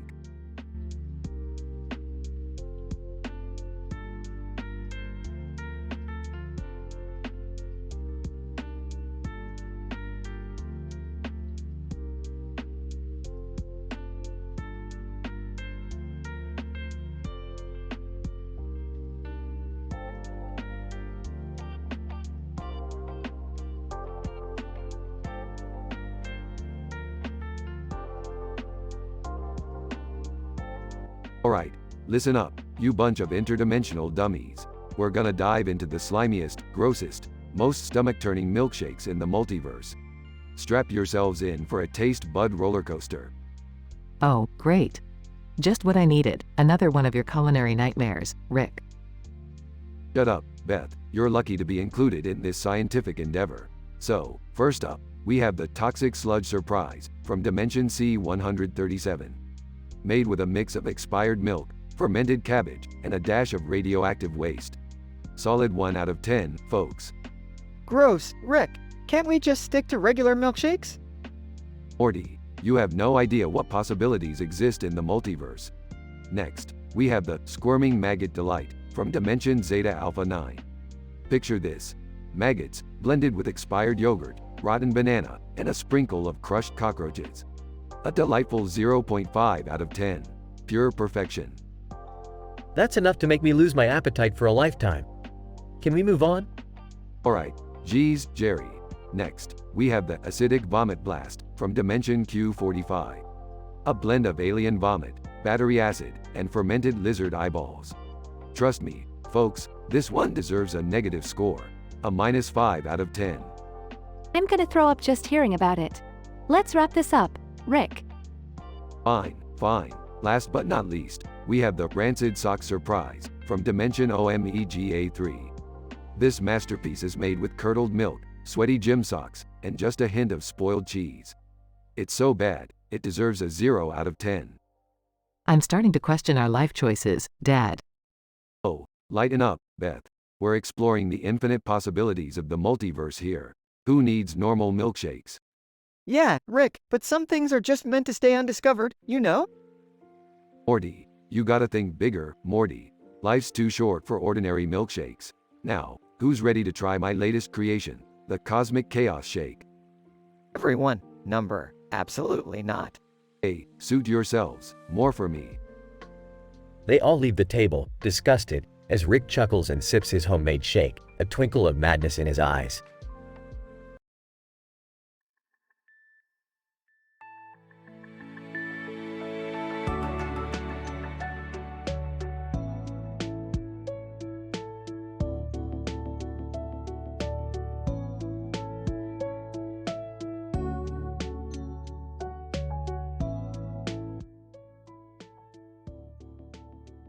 Alright, Morty, strap in.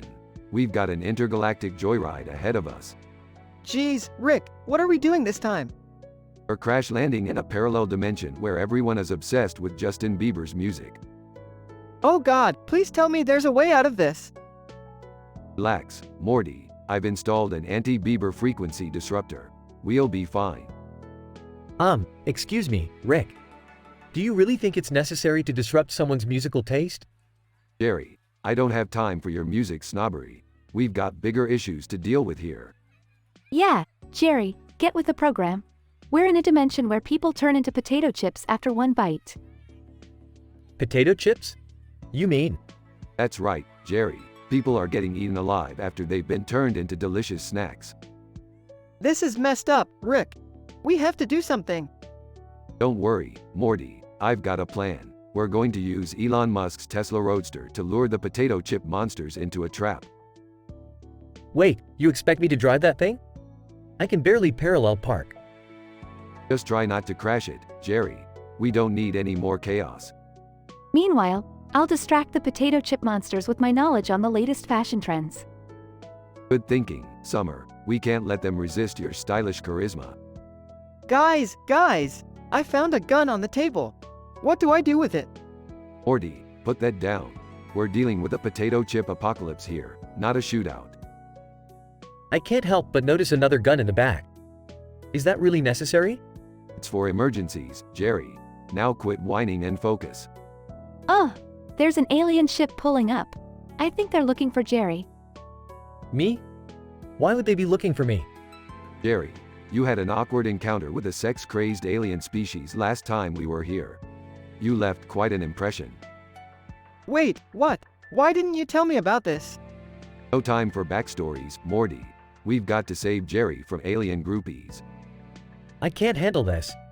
I'm just a normal guy. No, Jerry, you're a Jerry. That's far from normal.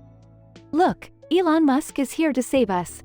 He's driving his own custom lightsaber-equipped Tesla Model X. Can this get any crazier? Probably, Morty, but we'll save that for Season 8. Let's go, everyone. In the end, our dysfunctional team manages to use Elon Musk's Tesla Roadster to lure the potato chip monsters into a trap, while Jerry narrowly escapes the advances of sex-crazed aliens. They make their way back to their own dimension, where they can go back to their regular old chaotic adventures. Until next time, folks.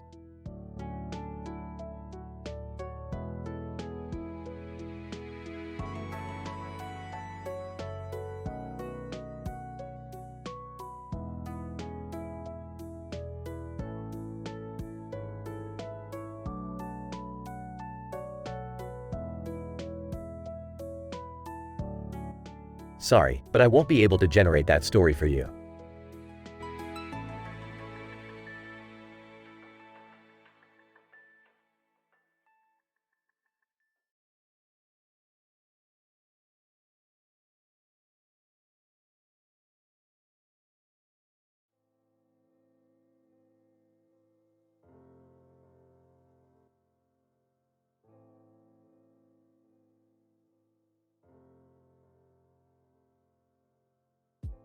Hey Morty, look at this weird doll. It's wearing a black hat and holding a stick. What do you think it does? I don't know, Rick. It looks creepy. Maybe it's cursed or something. Cursed? Morty, that's ridiculous. Curses only exist in fairy tales and reality TV shows. Well, I heard Beth and Jerry talking about a witch's curse last night. They said it was some kind of aftermath or something. Those two. Always getting themselves into some supernatural nonsense. Fine, let's investigate this curse. But Rick, aren't curses dangerous? Shouldn't we be careful? Morty, I'm a scientist. Danger is my middle name. Actually, no, it's cervix. But that's not important right now. Let's go. They approach the doll cautiously. Rick, I'm getting a really bad feeling about this. Relax, Morty, it's just a stupid doll. What could possibly go wrong? As Rick reaches for the doll, a lightning bolt strikes it, causing a huge explosion. Oh, great. That's what could go wrong, Rick. Alright, Morty, calm down. Clearly, this doll is more than meets the eye. We need to figure out what it's capable of. Great, so now we're chasing after a doll with supernatural powers. Just another day in our messed up lives, huh? What are you two doing? And why is there a giant hole in the front yard? Oh, just your typical Tuesday morning, Beth. Morty found a cursed doll and it exploded in our faces. Seriously? You guys can't go 1 week without causing some insane catastrophe? Mom, it's not our fault. Blame the doll. Well, I hope you can fix this mess before Jerry finds out. He'll blame me for sure. They spend hours researching and experimenting. Morty, I think we've got it. This doll is a manipulator of reality. It feeds on chaos and mischief. So how do we stop it, Rick? I don't want it to blow up another part of the house. Simple, Morty. We need to confront it, face to face, and challenge its power. Challenge it? That sounds risky, Rick. What if we make things worse? Morty, if you want to survive in this chaotic universe, you've got to take risks. We're not pawns in some doll's game. They track down the doll to a carnival. You're seriously bringing that cursed doll to a carnival, Rick? Can't you think of a less public place? Beth, it's a doll. No one is going to care. Now, follow me. They confront the doll at the Ferris wheel. So, doll, you think you can manipulate reality? Well, guess what? I'm the master of this universe. All, in a sinister voice, foolish mortals, you dare challenge me? We don't just dare, we double dare you. Prepare to meet your match, doll. It's time to end this curse once and for all. They engage in an epic battle with the doll, causing chaos and destruction. What the hell is happening? I leave you guys alone for 1 day. Arriving. Beth, why is our house exploding again? After a long struggle, they manage to defeat the doll. We did it, Rick. The curse is broken. Yeah, happy ending and all that. Let's get out of here before the police show up. They teleport back home. I can't believe you dragged our family into this mess, Rick. Look on the bright side, Beth. At least we got a cool story out of it. Yeah, I'm sure the neighbors will just love hearing about how we battled a cursed doll. Trust me, Jerry, they won't believe a word of it. And that's the beauty of it. They all share a sarcastic laugh as the chaos settles.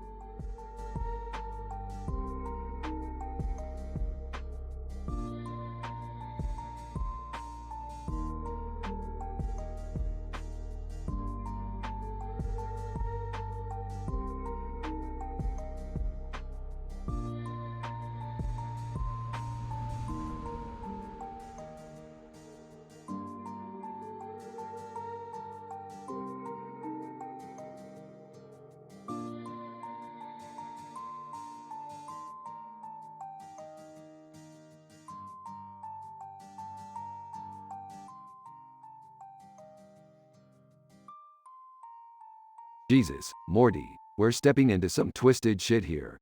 The grim adventures of Billy and Mandy? What were those writers smoking? I don't know, Rick. But this Velma Green lady seems pretty messed up. Did you see her creepy spider web lair? And that pink flower in the center, it's like a trap. Oh, this is so gross. I can't believe we got caught in a spider web. Can we please get out of here before Velma starts talking about her plans? Guys, this is serious. Velma said she wants to morph us into spider minions. I don't want to be a spider minion. I have plans for my summer vacation. Spider minions? Oh god, I can't handle this. I just wanted a nice family outing, not an arachnid nightmare. Alright, everyone calm down. I've dealt with weirder shit before. We just have to think our way out of this situation. Morty, any ideas? Oh, well, maybe we can use the flower in the center of the web as a distraction? Like, throw it at Velma and make her run for it? Morty, that's actually not a bad idea. We need a plan to catch her off guard. If we can disable her, we might have a chance to escape. I can't believe I'm saying this, but Morty might be onto something. We need to work as a team and come up with a way to take her down. Alright, I'm game. Let's gather our wits and come up with an elegant solution to this predicament. Jerry, you can. Be lookout. Lookout? Really? Fine, I'll be lookout. Just don't forget about me. Oh, like we ever could. Now, let's get to work on this web design. Morty, grab that flower and follow my lead. Right behind you, Rick. Flower in hand, ready for action. Summer and I will flank from the sides. We need to distract Velma while Rick and Morty make their move. Everyone ready? Ready as I'll ever be. Let's do this and get the hell out of here. Okay, Morty, on my mark. Now. As the chaos ensues, the family fights valiantly against Velma. They use wit, cunning, and a few items from Rick's arsenal to gain the upper hand. We're almost there, guys. Keep pushing. I'm doing my part, Beth. Look out, Jerry is on the job. We're gonna make it. I can feel it. Just a little bit more. Morty, that web-slinging move was classic. I need to start taking notes from you. Thanks, Rick. Can we discuss the traumatizing spider experience later? With one final epic effort, the family manages to defeat Velma and escape her spider web lair. We did it. We're finally free. Never thought I'd say this, but I'm never watching the grim adventures of Billy and Mandy again. I can't argue with that, Summer. Let's just get the hell out of here. Agreed. This place is giving me the creeps. Time to find another messed up dimension to explore, Morty. Aw, geez, Rick. Can't we just have a normal adventure for once? Morty, normal is overrated. Now let's go. The universe isn't gonna explore itself. And so, the Smiths continue their interdimensional quest, leaving behind the spider web of madness.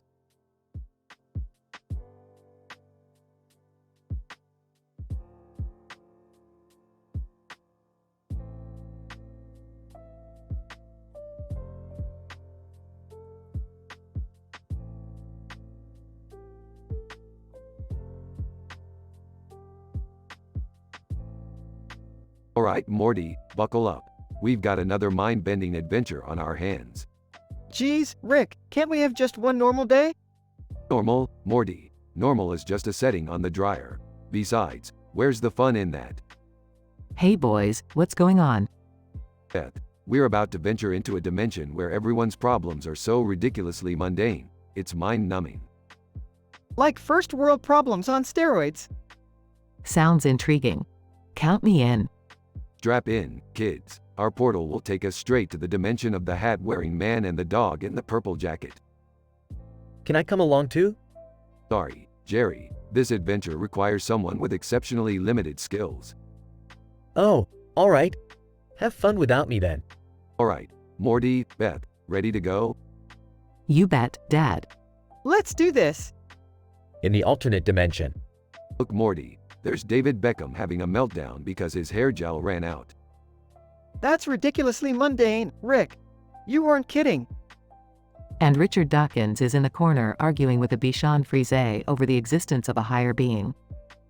This dimension is a goldmine for absurdity, Morty. Ah, Rick, why is there a man running around with a tennis racket and screaming about the end of the world? Oh, that's just Jerry. He must have somehow slipped through. Rick, I've been looking all over for you. I think I found my soulmate in this dimension. Jerry, focus. We need to get out of here before we get sucked into their trivial problems. Morty, grab Jerry and let's go. Got him, Rick. Let's get back to our own reality. Back in their own dimension. Well, that was an experience I won't soon forget. No kidding, Mom. I need a shower just to wash off the absurdity. And there you have it, kids. Another adventurous day with good old Rick and Morty. Anything is possible in the multiverse. Rick, do you think my interdimensional admirer will ever find me? Jerry, trust me, you don't want that kind of attention. Let's just be glad we escaped unscathed. Agreed. Now, let's all go back to our boring, but far less insane, lives. Yeah, until the next chaos-inducing adventure comes knocking at our door. Oh geez, can't we have a break? Not in this universe, Morty. Not in this universe.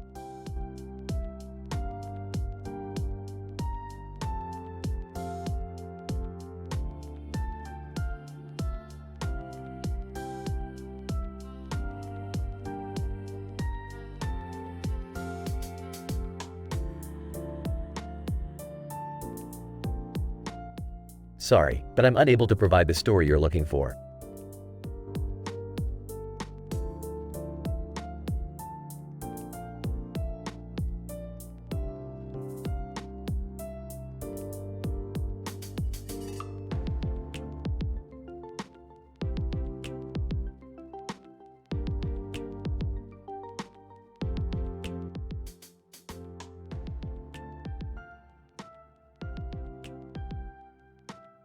Me.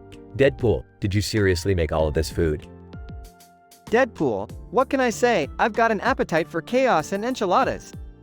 Plus, I bet you can't resist my culinary skills. Hey, culinary skills? You mean hacking a table and sticking a bunch of random toppings on everything? Deadpool, hey, it's called creativity. This masterpiece is a representation of true gastronomic art. Plus, that plate over there has a monster face on it. You know you love it. Hey, oh, right. How could I forget the pièce de résistance? So, what's the deal with the German Shepherd? Deadpool, that's my new sidekick, Menopause. He's got a killer sense of smell and a bark that can shatter glass. Both handy skills when you're fighting crime and running low on hot sauce.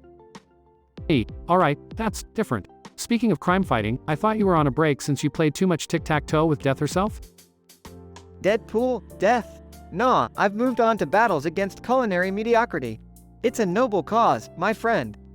Hey, right, noble cause. So, what's the plan here? Are we going to devour this glorious feast or what? Deadpool, absolutely. But first, we need to make some changes. I'm thinking we should play a game of who can eat the most enchiladas in 1 minute. Loser gets a lap dance from a gorilla. Hey, seriously? A gorilla lap dance? You're twisted, Wade. Deadpool, hey, it's all part of my charm. Now, let the enchilada feast begin. As we devour the enchiladas, chaos unfolds. Enchilada toppings fly everywhere and Menopause steals a few for himself. Hey, Deadpool, I think I need a moment to digest. Deadpool, digest? Who needs that when you can have a food fight instead? Hey, no, please. I can't handle any more craziness. This PhD level madness is too much for me. Deadpool, fine, fine. We can save the food fight for another day. But mark my words, there will be salsa spilled. Hey, I'll hold you to that. Now let's clean up this mess before someone walks in and thinks we're complete psychopaths. We spend the next hour cleaning the aftermath of our culinary adventure, with Menopause wagging his tail and looking innocent. Hey, Deadpool, I never thought I'd say this, but I think I've had enough adventure for one day. Deadpool, yeah, me too. But don't worry, my friend. The craziness never stops with us. We'll find a new statistically improbable scenario to tackle in no time. Hey, oh joy, I can hardly wait. Just promise me there won't be any more gorilla lap dances, okay? Deadpool, no guarantees, buddy. But hey, life's too short not to embrace the absurdity. Hey, ain't it the truth? Let's go. Menopause, time for your second career as a food critic. Together, we leave the chaos behind, ready for whatever bizarre adventure awaits us next.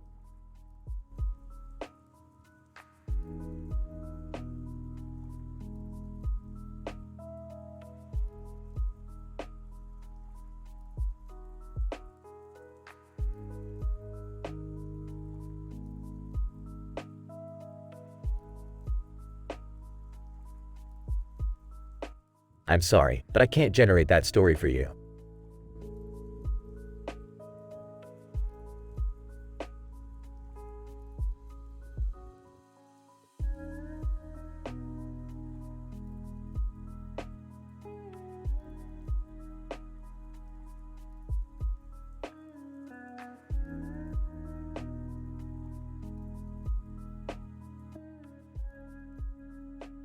Morty, we've got another interdimensional crisis on our hands. Get your ass ready. We're going on a wild ride. Geez, Rick, can't we just have a day off? I was planning to catch up on my homework. Homework? Morty, this is more important than your pathetic school assignments. We've got a man with a bowl of peppers and a man with a bowl of peppers, both with a surprised look on their faces. What the hell does that even mean, Rick? It means the fabric of reality is tearing apart. These peppers exist in a statistically improbable scenario. Oh great, more impossible stuff. What's the plan this time, Rick? We're heading to the Dark Matter Experiment Bistro. Rumor has it they're serving telekinetic super soldiers tonight. We need their help to stabilize these peppers. Telekinetic super soldiers? That sounds intense, Rick. I hope they're not too crazy. You guys talking about the Dark Matter Experiment Bistro? I've been dying to try their food. Can I come along? Sure, Beth, but be ready for a mind-bending experience. These peppers aren't going down without a fight. Dad, are you seriously wearing that red shirt? It clashes with your whole existence. Morty, just because you couldn't get a date to the prom doesn't mean you can insult my fashion choices. Alright, knock it off you two. We're here. Now let's get those telekinetic super soldiers on our side. Oh wow, this place looks fancy. I feel like I'm in the good place. Beth, trust me, with me around, it's never the good place. Now let's find those soldiers and get this over with. Rick, I thought you said this place was supposed to be packed with telekinetic super soldiers. Relax, Morty, they're probably just invisible or something. Let me handle this. Moments later, Rick returns with a tray of green peppers. Success, Morty. I convinced the chef to lend us his finest green peppers. They'll stabilize the anomaly. That's it? Rick, you're telling me all this chaos over some damn peppers?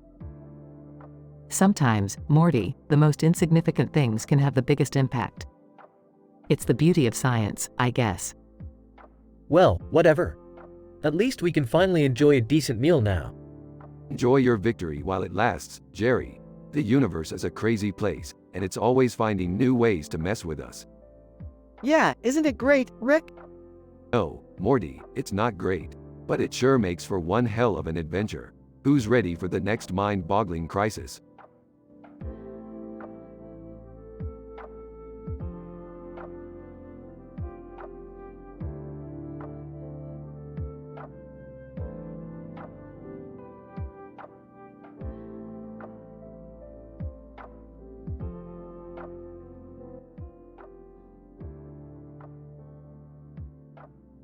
Alright, Morty.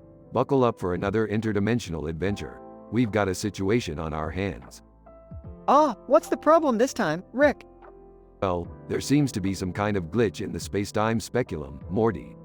It's causing a scandal in the interdimensional community. Scandal?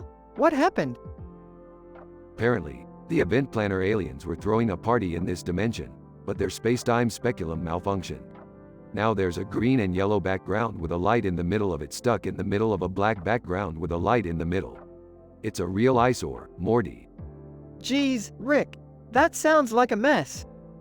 You bet your aluminum ass it is, Morty. We gotta fix this before the entire multiverse collapses in on itself. Grab that hyperdrive heartbreaker hubbub and let's get to work. I don't even know what that is, Rick. Just trust me, Morty.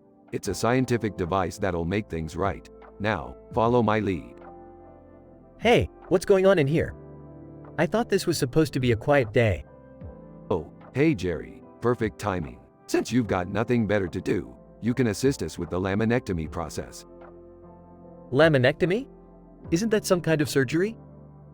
Ah, that's the old meaning, Jerry. In this context, it's the art of fixing dimensional anomalies.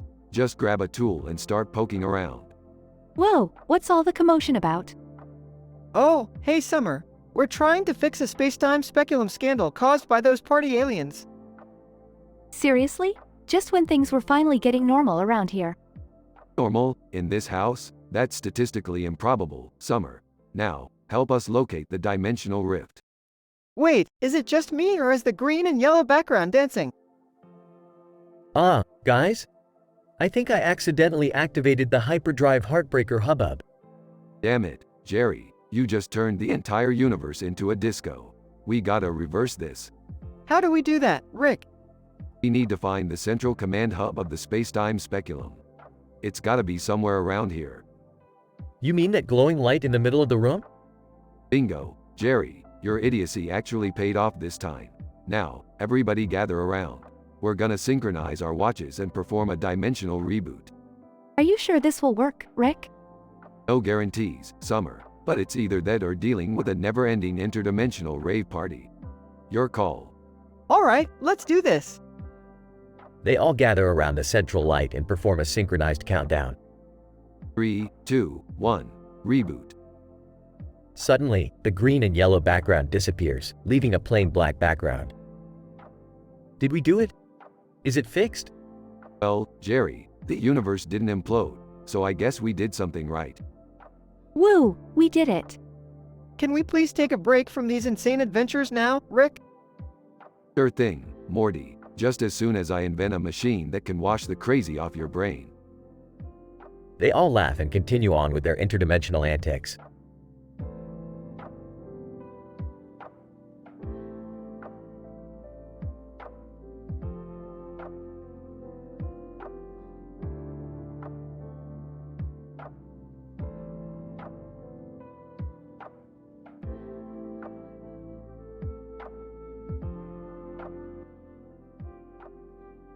Morty, grab the portal gun. We've got some serious shit to deal with. Oh geez, what is it now, Rick? We've accidentally stumbled onto a Star Wars planet, Morty, and it's going bonkers. Whoa, a real Star Wars planet? Like, with droids and lightsabers? Yeah, Morty, like Disneyland on acid. But there's a twist, Morty, a big twist. There's a Star Wars character trapped on my computer screen. Huh, how'd that happen, Rick? Remember that time burps when I wired the dish to my computer, accessing the entire Star Wars universe? Yeah. Well, apparently, while I was busy reminiscing about my scandalous past participating in alien orgies, a character got sucked into my computer. Alien orgies, Rick? Really? Yeah, Morty, I'm a man of many talents. Anyway, we gotta figure a way to get this guy back, or he's gonna mess up our reality. Alright, let's do it, Rick. But how can we even interact with a character inside a computer? Simple, Morty. Remember that time I taught you about the power of binary code and computer programming? Vaguely? Well, dust off that coding hat, Morty, cuz we're about to dive into the binary abyss. We'll need to reprogram the droids on this planet to create a distraction and free our computer-captured friend. So, we're gonna hack the droids, huh? Isn't that illegal? Morty, we're way past legality here. We're in the realm of interdimensional chaos and arbitrary multiverse shenanigans. Ethics don't apply, Morty. Alright, Rick, let's do this, but I hope the droids aren't too smart. Trust me, Morty, their AI is based on Jerry's brain, so dumb as a rock should be an upgrade for them. Shots fired, Rick. Did someone say my name? Oh great, Jerry heard me talking shit. I may not be as smart as you guys, but I still have feelings. Sorry, Jerry, we're just in the middle of a crisis here. Crisis? Can someone explain what's going on? Basically, Jerry, your incompetence has become the foundation of our plan to save a Star Wars character from a computer. Oh wow, I'm honored. Don't get too excited, Jerry. You're still useless. Thanks, Morty, that means a lot coming from you. Alright, enough bickering. Droids don't hack themselves. Morty, get on that keyboard and let's show these droids the power of human stupidity, courtesy of Jerry.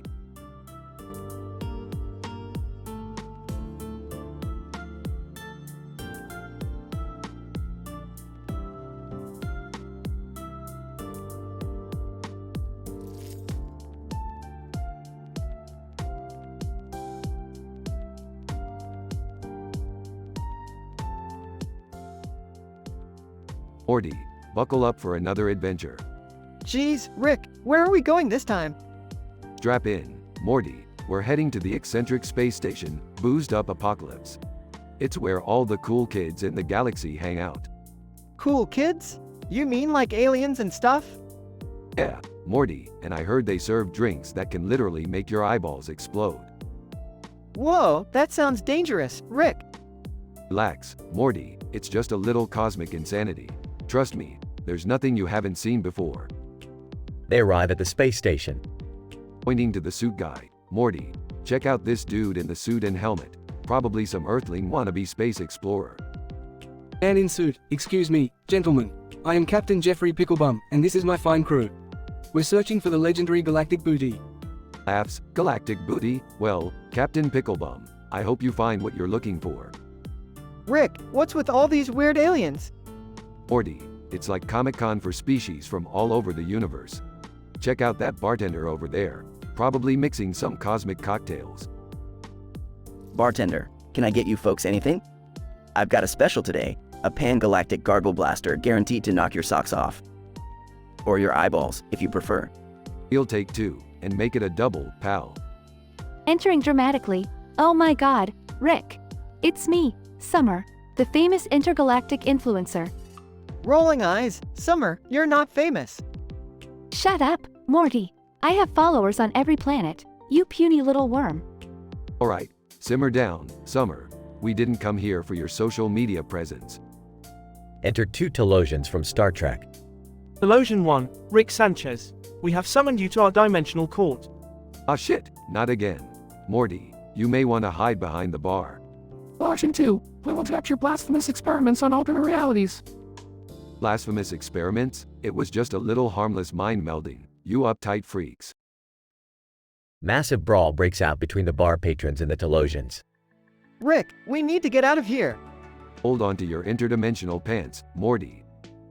They escape through a dimensional portal. Phew, that was intense. Rick, are we safe now? As safe as we can be, Morty. Now let's get out of this wacky universe and find another one to mess with.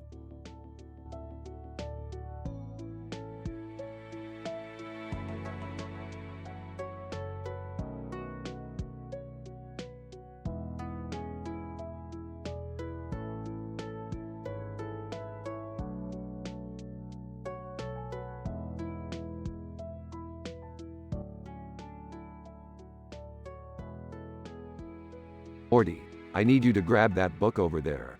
The one with the green light on top and a wizard hat. Yeah, that one. Rick, are you sure about this? It looks pretty creepy. Morty, I didn't invite you here to be a scaredy cat. Just grab it already. Fine, but don't blame me if something bad happens. Lame, who needs that? Now, open the book, Morty. Okay. Whoa, what the heck? The book just grabbed my hand. Morty, you just unleashed the cursed book dread. It feeds on fear and grants ridiculous desires. It's like a wishing well with a twisted sense of humor. So, what does it want? Well, Morty, it seeks to cause chaos and misery. It's like the Kardashians, but with magic. Great, now what do we do? We need to contain it. Get that lunar love potion from the cabinet, Morty. Its powers counteract the book's curses. Why do you even have a lunar love potion, Rick? Oh, Morty, you know I have my secrets. Just hand it over. Here, Rick, can we please just get rid of this thing now? Patience, Morty. We need to slowly pour the potion on the book while whispering words of liberation. Whispering words of liberation? Seriously, Rick? Yes, Morty. These things have their rituals. Now, repeat after me. Abracadabra, alakazam. Get the beep out of here, cursed book scam. Abracadabra, alakazam, get the beep out of here, cursed book scam. Good job, Morty. The book's power is weakening. Is it just me or is the book levitating? Oh, you noticed that too? Looks like it's trying to escape. What do we do, Rick? This is getting intense. Morty, grab that jar of concentrated sarcasm from the shelf. It's our last resort. Seriously, concentrated sarcasm? I didn't even know that was a thing. It is, Morty. It really is. Now, open the jar and throw it at the book. Take that, you stupid book. How do you like a taste of concentrated sarcasm? Morty, it's working. The book is shrinking. We did it, Rick. The book is gone. No more chaos and misery. And no more Kardashian-level drama, Morty. We saved the day. Yet again. Yeah, but what about the wizard hat? What's up with that? Oh, it's just a fancy accessory, Morty. Now let's go grab some intergalactic popsicles and forget this ever happened. You know, sometimes I wonder if our adventures are just an excuse for you to eat weird snacks. Morty, you're overthinking it. Just grab your coat, let's go. There's a dimension where they have popsicles that taste like farts.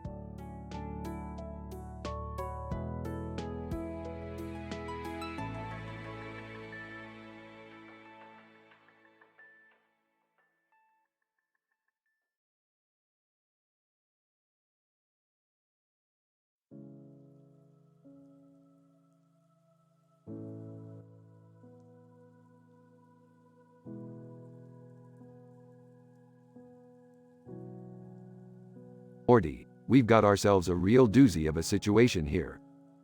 What is it, Rick? There's a woman in a futuristic suit, glowing red eyes and a gun. And she wants to talk to us. Oh boy, can't wait for the small talk. What's her deal? No idea, Morty, but whatever it is, it's gonna be crazy. Woman. Approaching, Rick Sanchez and Morty Smith. I've been looking for you. Oh great, another fan. Morty, get ready for some wild theories. Woman. I am not a fan. I am here on a mission, and I suggest you listen carefully. Rick, should we be scared? Morty, she's just trying to put on a show. Let's see what she's got. Woman. The fabric of the universe is unraveling. Splendor and mystique are being hijacked by a flesh-eating zombie horde. Flesh-eating zombies? That's so overdone. Yeah, You gotta be more original, lady. What else you got? Woman. Well, there's also a supernova seducer suspicion infecting the cosmos, turning stars against each other. Okay, now that's just messed up. Morty. This woman clearly has a flair for the dramatic. But let's hear her out. Woman. I need your help, Rick and Morty. I've been working as a data scientist, analyzing the universe's most cryptic algorithms. So, you're like a cosmic computer nerd? Woman. Don't belittle me, Morty. Anyway, I discovered a way to restore order, but I need your portal gun to access the cosmic convergence. Portal gun? Now she's speaking my language. But, lady, what's in it for us? Woman. You will be hailed as saviors, forever immortalized in the annals of cosmic history. Are there annals in space? Morty, focus. Anyway, lady, we'll help you. But we're not doing it for the glory. We're doing it 'cause it sounds fun. Woman. Smirking. Fun is subjective, Rick Sanchez. Yeah, and I'm the king of subjectivity. Let's go, Morty. Scene shifts to a futuristic background with multiple portals. Rick, are you sure she knows what she's doing? Morty, nobody knows what they're doing. We just make it up as we go along. Woman. Portal 3348B. That's our destination. Brace yourselves. Scene transitions to a cosmic convergence. Whoa, Rick! This place is amazing! Look at those! Aw, cosmic gizmos! Yeah, Morty, they're fancy, I guess. But let's get to work. Woman. Rick, Morty, together, we shall recalibrate the cosmic frequencies and restore balance to the universe. Meanwhile, a rogue space pickle floats by. Hey Morty, watch out for that space pickle. They're notorious little jerks. Got it, Rick. I'll stay pickle dodging. Wait, that came out wrong. Scene intensifies as they combat the cosmic disturbances. Woman. Yes, we did it. The universe is saved. That was insane, Rick. We're like cosmic heroes. Yep, Morty, we're the Avengers of the multiverse. Now let's get out of here before someone sees us. Scene shifts back to their garage. I can't believe we actually saved the universe, Rick. Yeah, Morty, we're kinda like heroes now. But remember, heroism is overrated. It's all about the adventure. Woman. Thank you, Rick and Morty. You played your parts well. Just remember not to overstay your welcome, alright? We've got plenty of other dimensions to save. Woman. Fair enough. Until the next improbable cosmic crisis, gentlemen. Scene ends with the woman vanishing in a flash of light, leaving Rick and Morty contemplating their next adventure.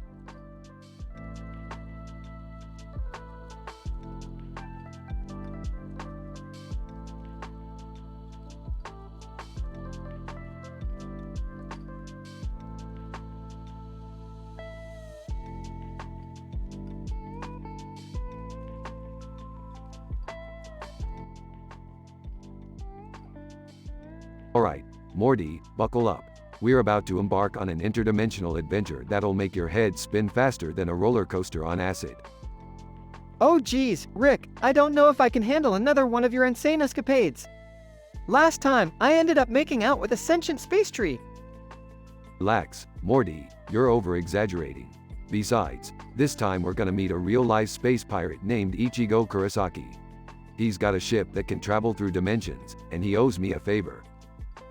Wait, why does a space pirate named Ichigo Kurosaki owe you a favor? And why does he have a spaceship that looks like a bookmark? Well, Summer, it all started when we were at Quasar Queen Quirks, the most notorious space casino in the Andromeda system.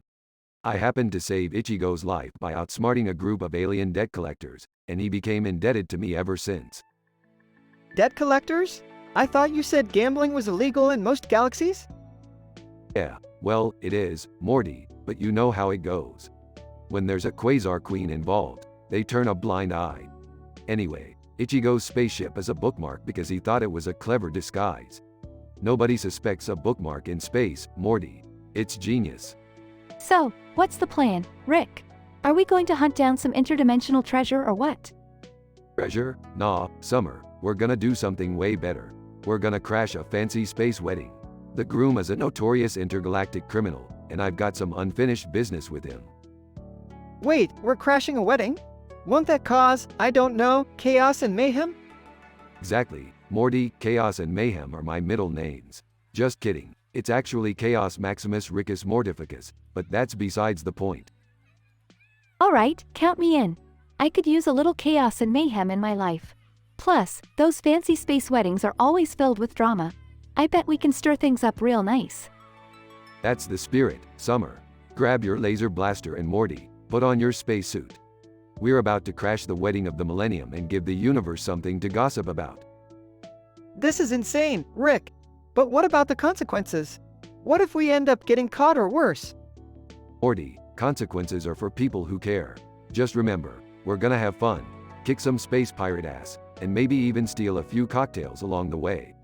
So buck up and let's go cause some ruckus. Rick's right, Morty. It's time to unleash our inner space pirates. Get ready for the adventure of a lifetime.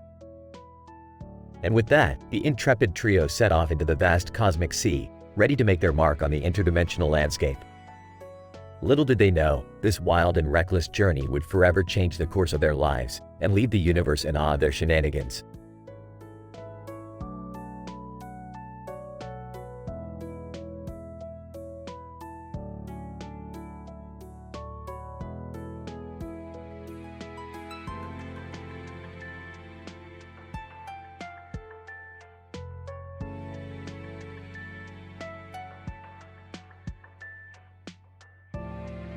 Alright, Morty, buckle up for another interdimensional adventure. Oh geez, Rick, can't we just have a normal day for once? Normal? That's boring, Morty. We're beyond that. Strap yourself in and prepare for mind-bending chaos. Scene. Rick and Morty enter a dimension where they find a woman sitting on a chair next to a dog and a guitar case with a guitar case on it. Woman, about time you showed up. I've been chillin' here with this Weimaraner for what feels like eternity. Hold up. A guitar case on a guitar case? That's statistically impossible. You messing with multidimensional laws, lady? Woman. Nah, just got it from a time-traveling babysitter. Trust me, it's wild. So, what's the deal here? Are you important, or are we just wasting our time again? Woman. Oh, you'll love this little escapade. I'm Beth's alternate family from a dimension where they all work at a seafood restaurant. Seafood? Beth? Alternate family? Alright. Let's cut the small talk and dive right into this absurdity. Scene.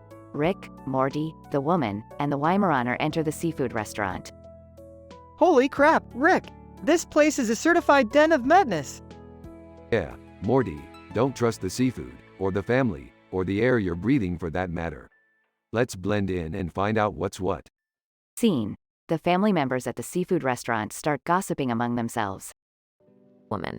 Apparently, Jerry here is dating a sentient jellyfish from Deep Space Federation. It's not just a fling, okay? Her tentacles resonate with my soul. Screw you guys. Morty, we've got to keep moving.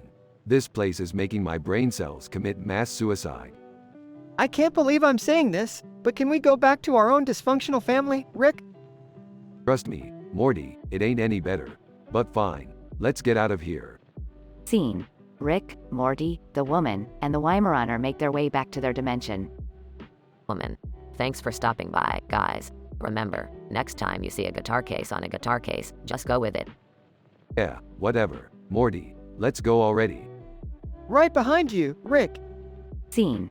Rick and Morty exit, leaving chaos and bizarre alternate families behind.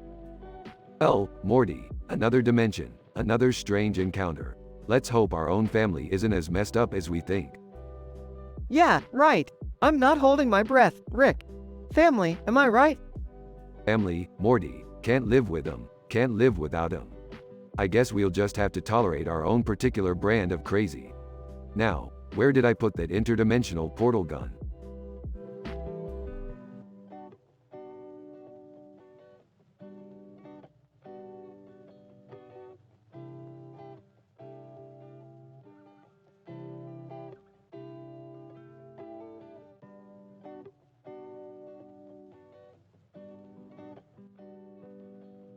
Hey Morty, I just developed a new invention capable of generating a circular pattern with a green center and a white background with a black center and a white center with a green center. Whoa, Rick, that sounds pretty intense. What does it do? Oh, you know, Morty. It's just a device that creates a swirling vortex of sarcastic energy. You're gonna love it. Rick, I hope you're not making one of your crazy inventions again. We've had enough of those disasters. Oh, come on, Beth. Where's your sense of adventure? You're no fun without me around. Oh, guys, I think there's something wrong with the device. It's making weird noises. Aw, Morty, it's supposed to do that. Don't worry about it. The device starts spinning out of control, creating a portal in the living room. Rick, what have you done? Relax, Beth, it's just a minor setback. We'll find a way to fix it. Through the portal, a voice speaks in a mock anime voiceover style. Voice. Ah, so you have finally summoned me. I am the guardian of Saturn's sexy secrets. What the hell is going on, Rick? Why did you summon Saturn's sexy secrets? Morty, calm down. I didn't summon anything. This is just a malfunctioning device. It's not my fault, Morty. Morty, frustrated, storms off to the kitchen. I need some enchiladas to calm my nerves. In times like these, Morty, we need to stay focused. Saturn's sexy secrets can wait. Morty returns with a plate of enchiladas and sits down. Okay, Rick, what's the plan to get rid of Saturn's sexy secrets? Morty, we need to find a funny YouTube channel that has a video on how to fix interdimensional portals. It's the only way. Seriously, Rick? You trust YouTube videos for interdimensional problems? Beth, when in doubt, trust the internet. It never lets you down. Morty finds a funny YouTube channel on his phone. Hey, Rick, I think I found a channel called Interdimensional Fails and Fixes. They might have a solution. Perfect, Morty, let's watch their tutorial and fix this mess. They follow the tutorial and manage to close the portal. Well, would you look at that? Saturn's sexy secrets are gone. Thank God. I never want to hear about Saturn's sexy secrets ever again. Rick, please promise me you'll be more careful with your inventions. Sure thing, Beth, until the next bizarre adventure, that is. They all share a laugh as the chaos settles down. Once again, Rick and Morty find themselves in a ridiculous situation caused by one of Rick's inventions. Through their sarcasm, they manage to fix the issue and continue their adventures, leaving behind Saturn's sexy secrets and enchiladas.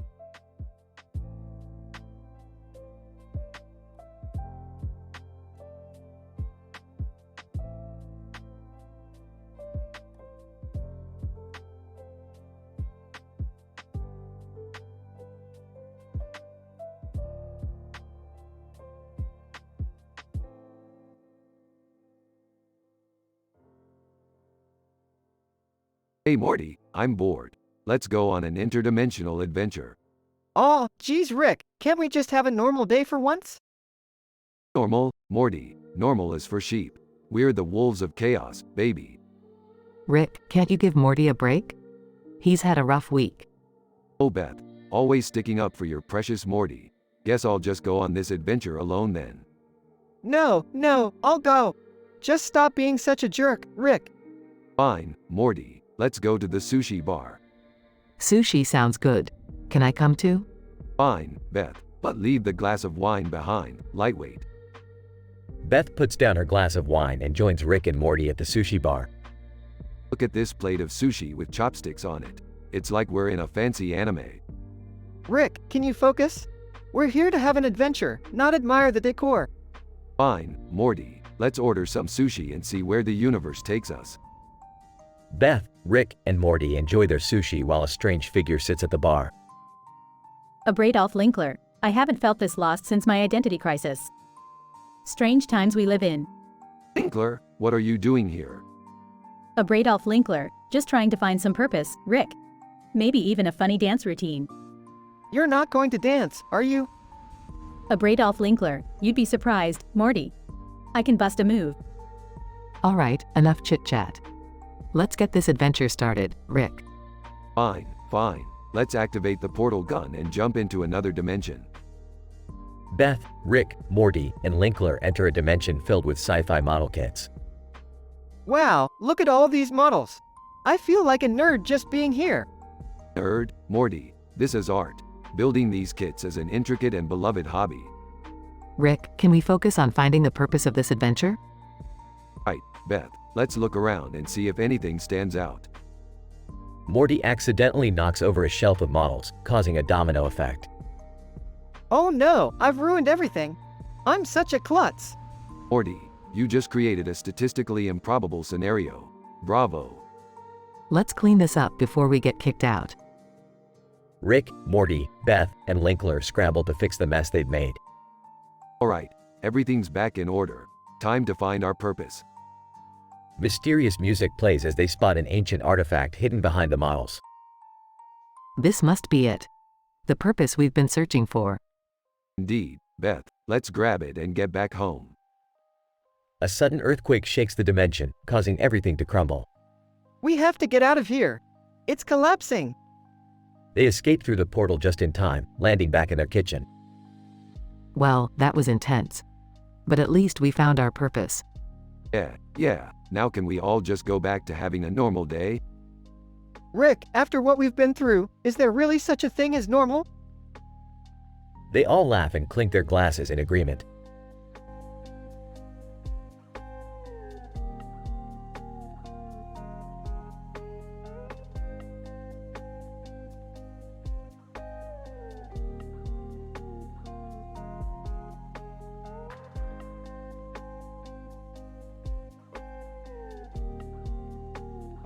Sorry, but I'm unable to generate that story for you.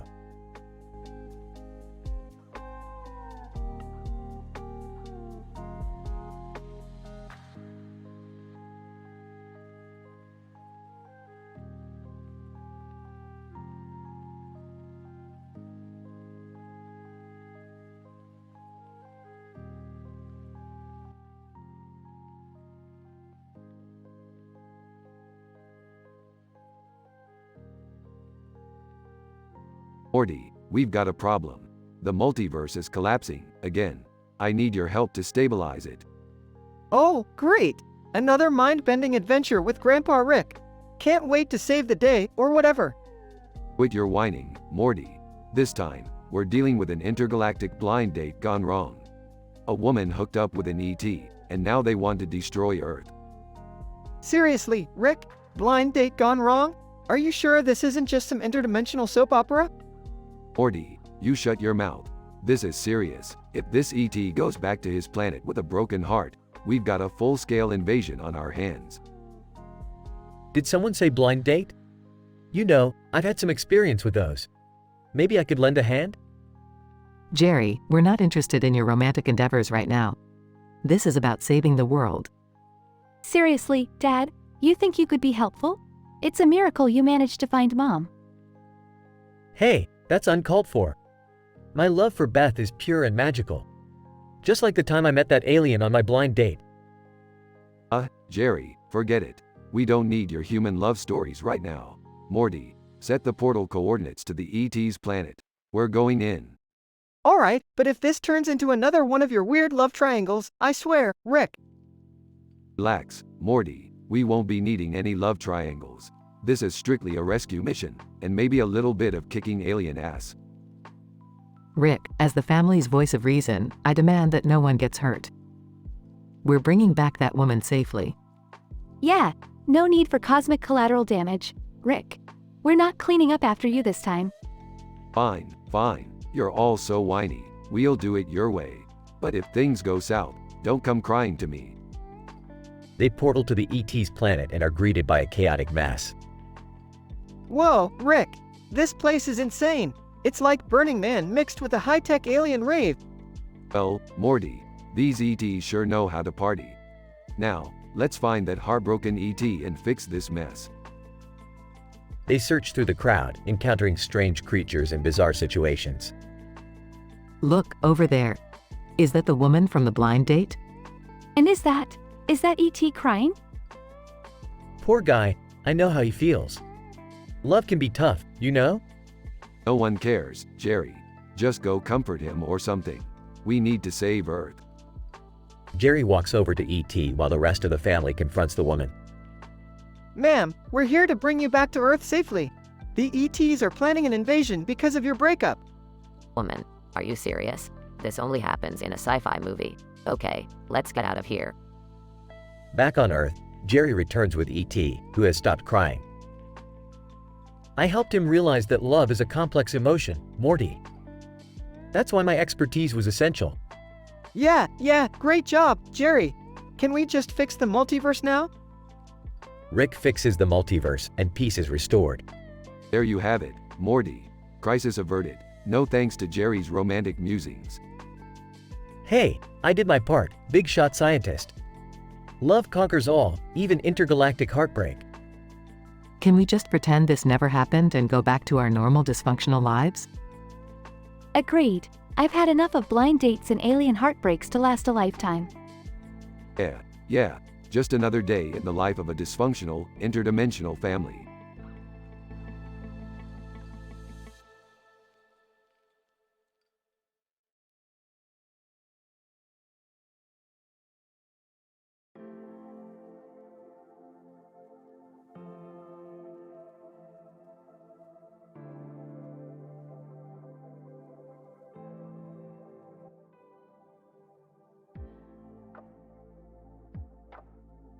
Alright, Morty. Buckle up because tonight we're going on a bowling adventure like no other.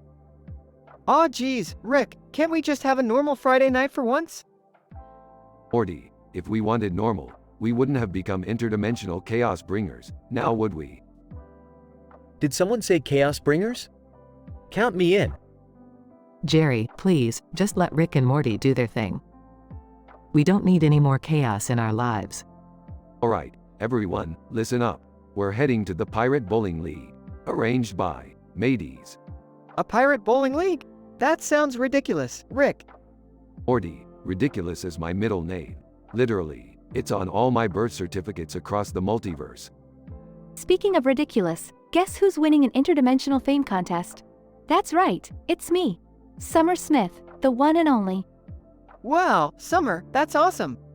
Yeah, I guess scoring high at Otaku Trivia Night really paid off. You have no idea, Morty. I've got fans in every reality now, and they all want a piece of me.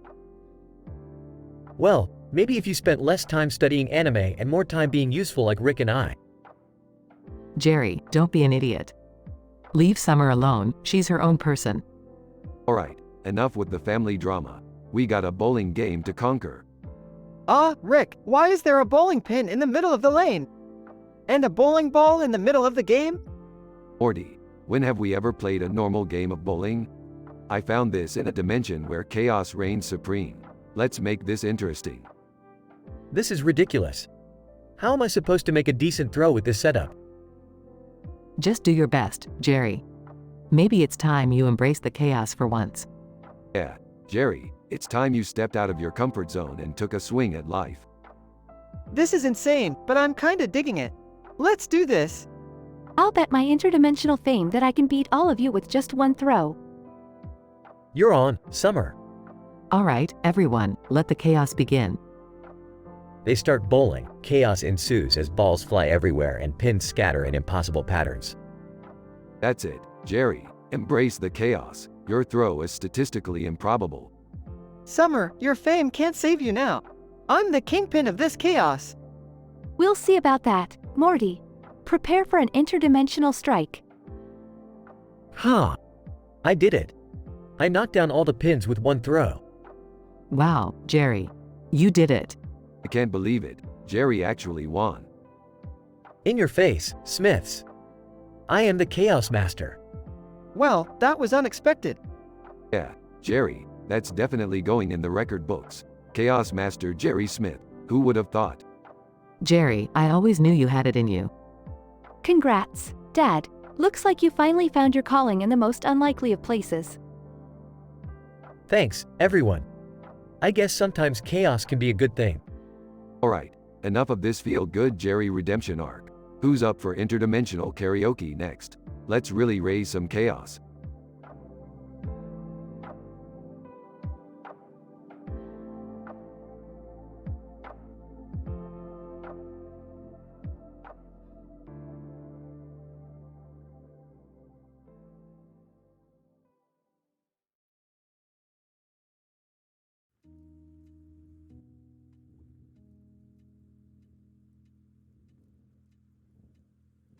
Morty, look at this bus. It's just sitting here on the side of the road with the door wide open. That's strange, even for this crazy universe we live in. Rick, isn't that a bit dangerous? Shouldn't we call someone or, I don't know, do something about it? Relax, Morty, we've survived worse. Like that time we ended up in the digestive system of that alien overlord. Let's just check it out. What's the worst that could happen? Joining them. Hey, guys. What's going on? Summer, we found this mysterious bus abandoned on the roadside. Wanna join us on an adventure? Rick, it's not really an adventure if we're just standing around a bus, you know? Morty, not everything has to be an adventure. Sometimes we just stumble upon improbable situations and sarcastically narrate the whole thing. Fair enough, Rick. Alright, let's get on this bus and see what's up.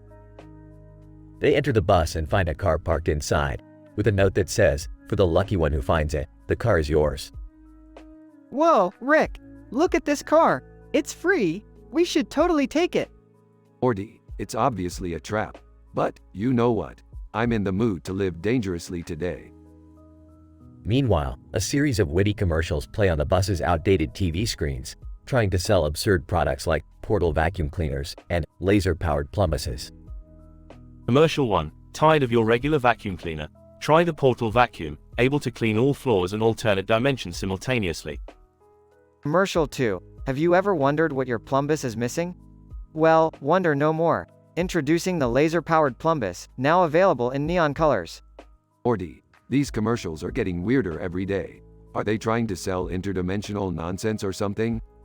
I have no idea, Rick, but I kind of want that laser-powered plumbus now.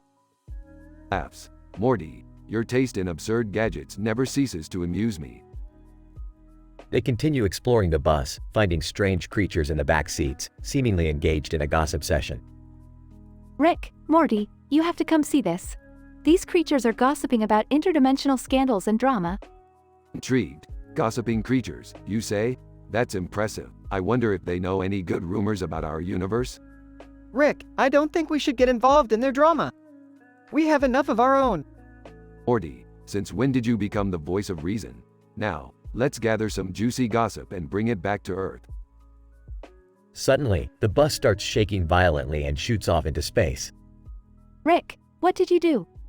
I didn't do anything, Summer. The bus seems to have its own agenda. Whoa, this just went from improbable to intense real fast. As the bus hurtles through space, they brace themselves for whatever crazy adventure awaits them in the great unknown. Hold on tight, kids. Looks like this mystery bus is taking us on an intergalactic joyride. Strap in for the ride of your lives.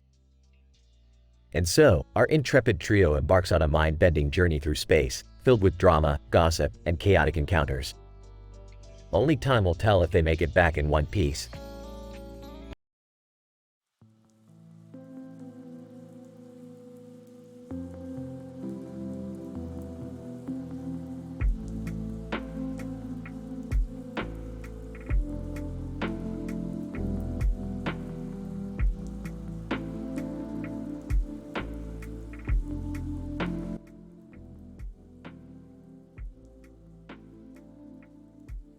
Morty, you little twerp, get over here. We've got a situation. Jeez, Rick, calm down. What's going on? Look up, Morty. Those different colored planets in the sky are not just a pretty sight. They represent a cosmic anomaly. Wait, so you're telling me that random group of planets is causing trouble? Bingo, Summer. And if we don't do something about it, their gravitational pull will tear apart the fabric of reality. Holy crap, Rick! We gotta save the universe again. Buckle up, Morty. We need to find the source of this madness. Strap on the uranium-coated spacesuits. Uranium-coated spacesuits? Is that really necessary? Oh, Summer, you naive little munchkin. We're dealing with cosmic chaos. Safety first, right? Okay, but how are we gonna find the source of this mess, Rick? We're going to Mars, Morty. The mistress of mayhem awaits. Mistress of Mayhem? Is she a villain? Nah, just an old fling of mine. We had a Higgs boson heartbreak back in the day, but now she's a scientist with a twisted sense of humor. Great, so we'll be dealing with emotional baggage while saving the universe? Life isn't all sunshine and stack of pancakes, Morty. Let's just hope Mars Mistress Mayhem can help us. Okay, but how are we gonna get there? We don't have a spaceship. Sailing, Summer. We're going to use the interdimensional hypersails. Just try not to barf this time, Morty. Oh, I told you not to feed me those intergalactic burritos, Rick. Quit your whining, Morty. We're almost there. Look, there's Mars. Oz Mistress Mayhem. Well, if it isn't Rick Sanchez. Back for more, huh? Don't flatter yourself, Mayhem. We've got a cosmic emergency on our hands. Oz Mistress Mayhem. Fine, I'll help, but only if you admit I'm the superior scientist. As if that could ever happen. We need your knowledge, not your ego. Can we please focus on saving the universe, guys? Right, Mayhem. Any clue where the source of this anomaly is? Oz Mistress Mayhem. I've traced it to the Snowball Nebula, but getting there won't be easy. Of course, because this couldn't be straightforward, right? Precisely, Summer. Now buckle up. It's time for another dimension-hopping adventure. I hope this one doesn't end with us covered in alien goop again. No promises, Morty. Strap in. We're off to the Snowball Nebula. They blast off into space, ready to face the unknown and save the universe yet again.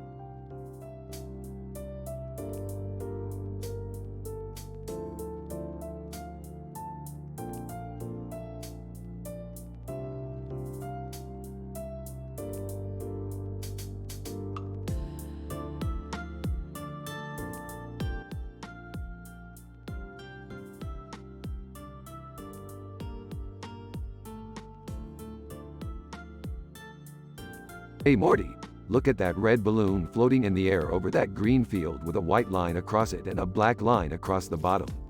It's just a balloon, Morty, calm down. I don't know, Rick, it feels kind of creepy. What's it doing all the way out here? Morty, it's just a balloon. What's the worst that could happen? I don't know, Rick, but you never know with these things. Balloons can be dangerous, I've seen it before. Oh come on, Morty, you're starting to sound like Jerry. It's just a little red balloon. I guess you're right, Rick. It's just a harmless balloon.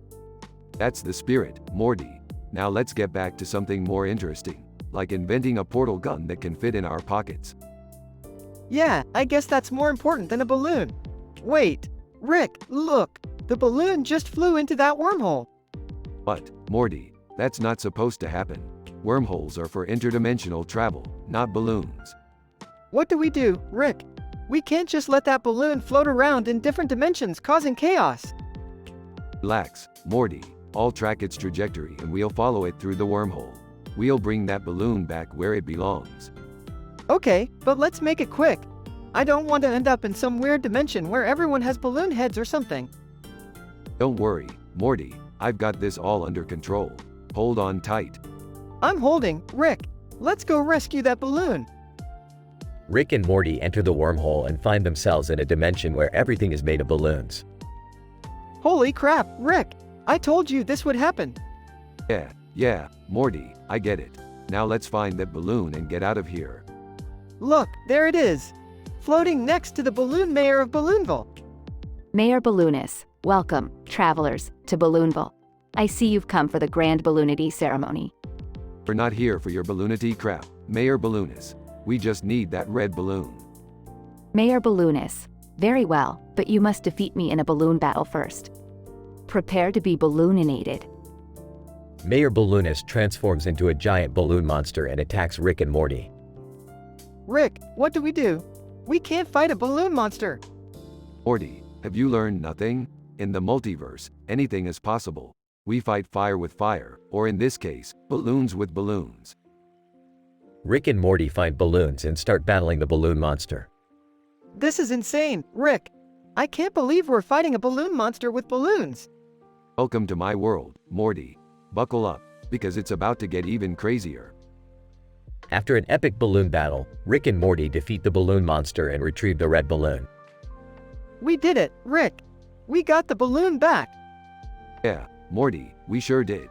And we also accidentally caused an interdimensional balloon war. Good job, Morty. Me? This was all your idea, Rick. Yeah, but you held your own against that balloon monster. I'm proud of you, Morty. Thanks, Rick. So, what do we do with the balloon now? Honestly, Morty, after everything we've been through, I say we let the balloon do whatever it wants. It's earned it. Yeah, you're right, Rick. It's just a balloon after all. Let it float free. They release the red balloon into the sky, as it floats away into the vastness of space. Well, that was an adventure, Morty. Shall we go home now? Yeah, let's leave the balloons and interdimensional chaos behind for a bit, Rick. I need a break from all this craziness. Don't worry, Morty. I'm sure we'll find a way to stir up some chaos again soon enough. Yeah, unfortunately, I don't doubt it, Rick.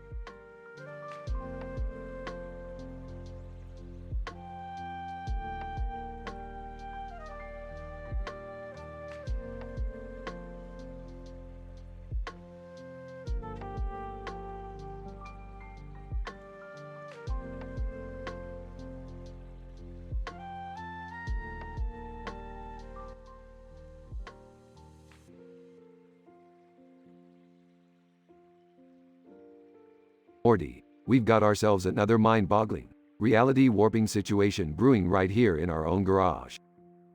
Oh, great, Rick. What kind of crazy shenanigans did you mess up this time? Morty, don't be so pessimistic. It's not my fault that the latest experiment went haywire and sucked us into a portal into another dimension. Not your fault?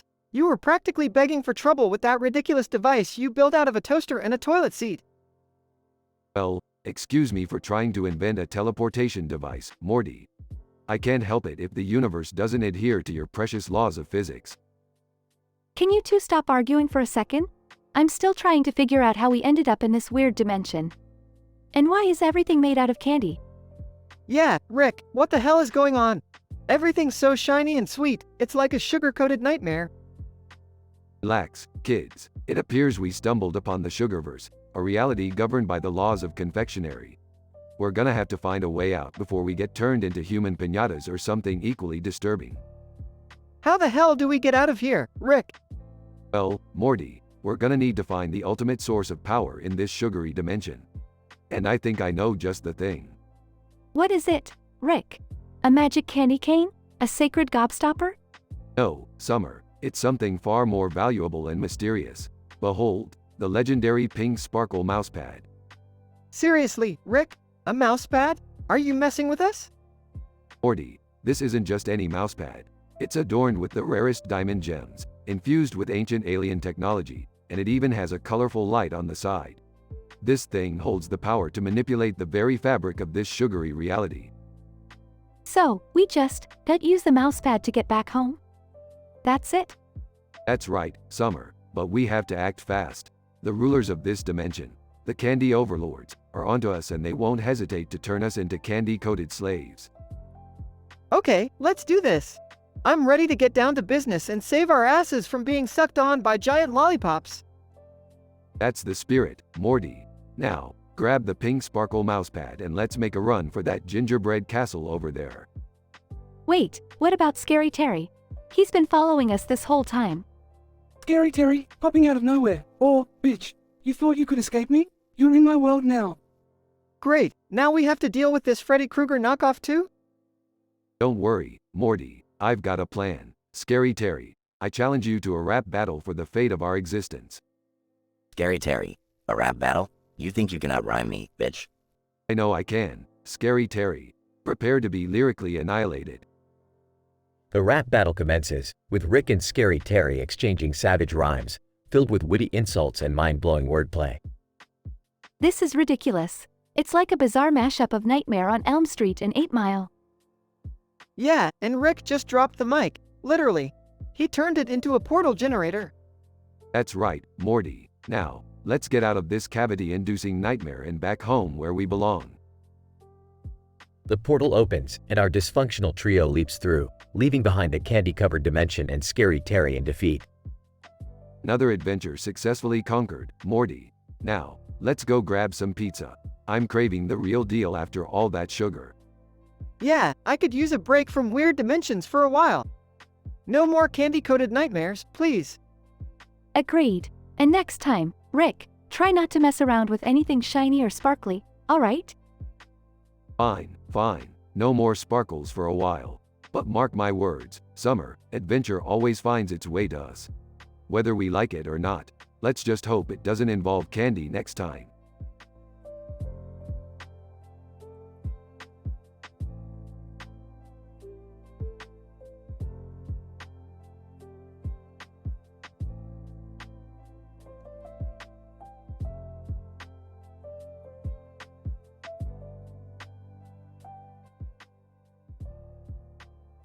Morty, wake up, we've got another mind-bending, M-rated adventure ahead.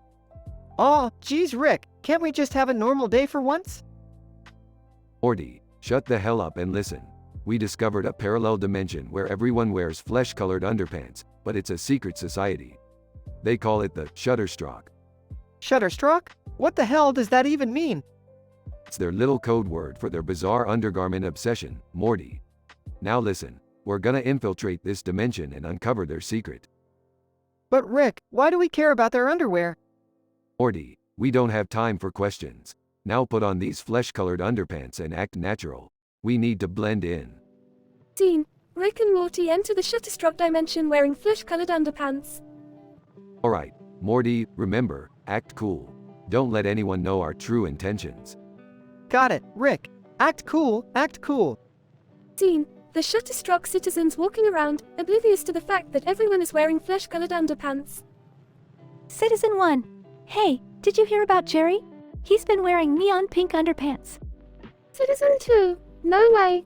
What a loser. Everyone knows flesh-colored is the way to go. Scene: Rick and Morty hiding in an alley, overhearing the gossip. Morty, did you hear that? Jerry's wearing neon pink underpants. What a nerd. Yeah, Rick. Who would have thought underpants would cause such drama? Scene: Rick and Morty sneak into the Shutterstock secret meeting. Shutterstock leader, welcome fellow Shutterstrockians. Today we celebrate our hidden obsession with flesh-colored underpants. It's a secret because flesh color is for nerds and we all want to be cool guys. Morty, did you hear that? They think flesh color is for nerds? This is gold. Rick, what are we gonna do with this information? We're gonna expose their secret and make everyone wear flesh-colored underpants. Scene: Rick and Morty create a ray gun that turns everyone's underwear flesh-colored. Citizen 1. Oh my god, my underpants have turned flesh-colored. I've been exposed. Citizen 2. No way, me too. How did this happen? Scene: chaos erupts as Shutterstock citizens realize everyone is wearing flesh-colored underpants. Shutterstock leader, this is unbelievable. Our secret is out. Who did this? It was us, Shutterstrockians. You can't hide your underpants fetish anymore. Yeah, you guys are a bunch of weirdos. Scene: Shutterstock citizens admit defeat and embrace their flesh-colored underpants. Shutterstock citizen, you know what? Being a nerd isn't so bad. Let's all rock these flesh-colored underpants with pride. Scene: Rick and Morty leave the Shutterstock dimension victorious. Well, Rick, that was incredibly weird, but at least they learned to embrace their nerdiness. That's right, Morty. Sometimes, it takes exposing a secret society's underwear fetish to find self-acceptance. Now let's go get some Szechuan sauce.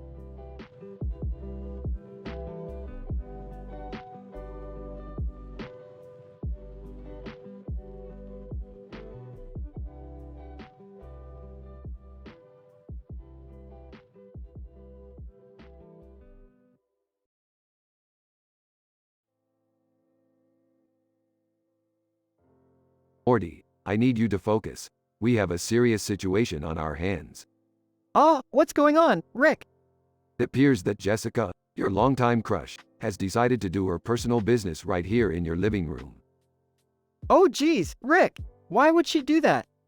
Morty, I'm a scientist, not a mind reader. But I'd venture to say, either she's asserting dominance or she has a really weird fetish. This is so embarrassing. What do we do now? Morty, we're not going to let this slide. We need to confront her, Morty. We need answers. Okay, let's do it. But be cool, Rick. Cool, Morty. I've always been cool. Now let's go. They approach Jessica, who stands up, visibly embarrassed.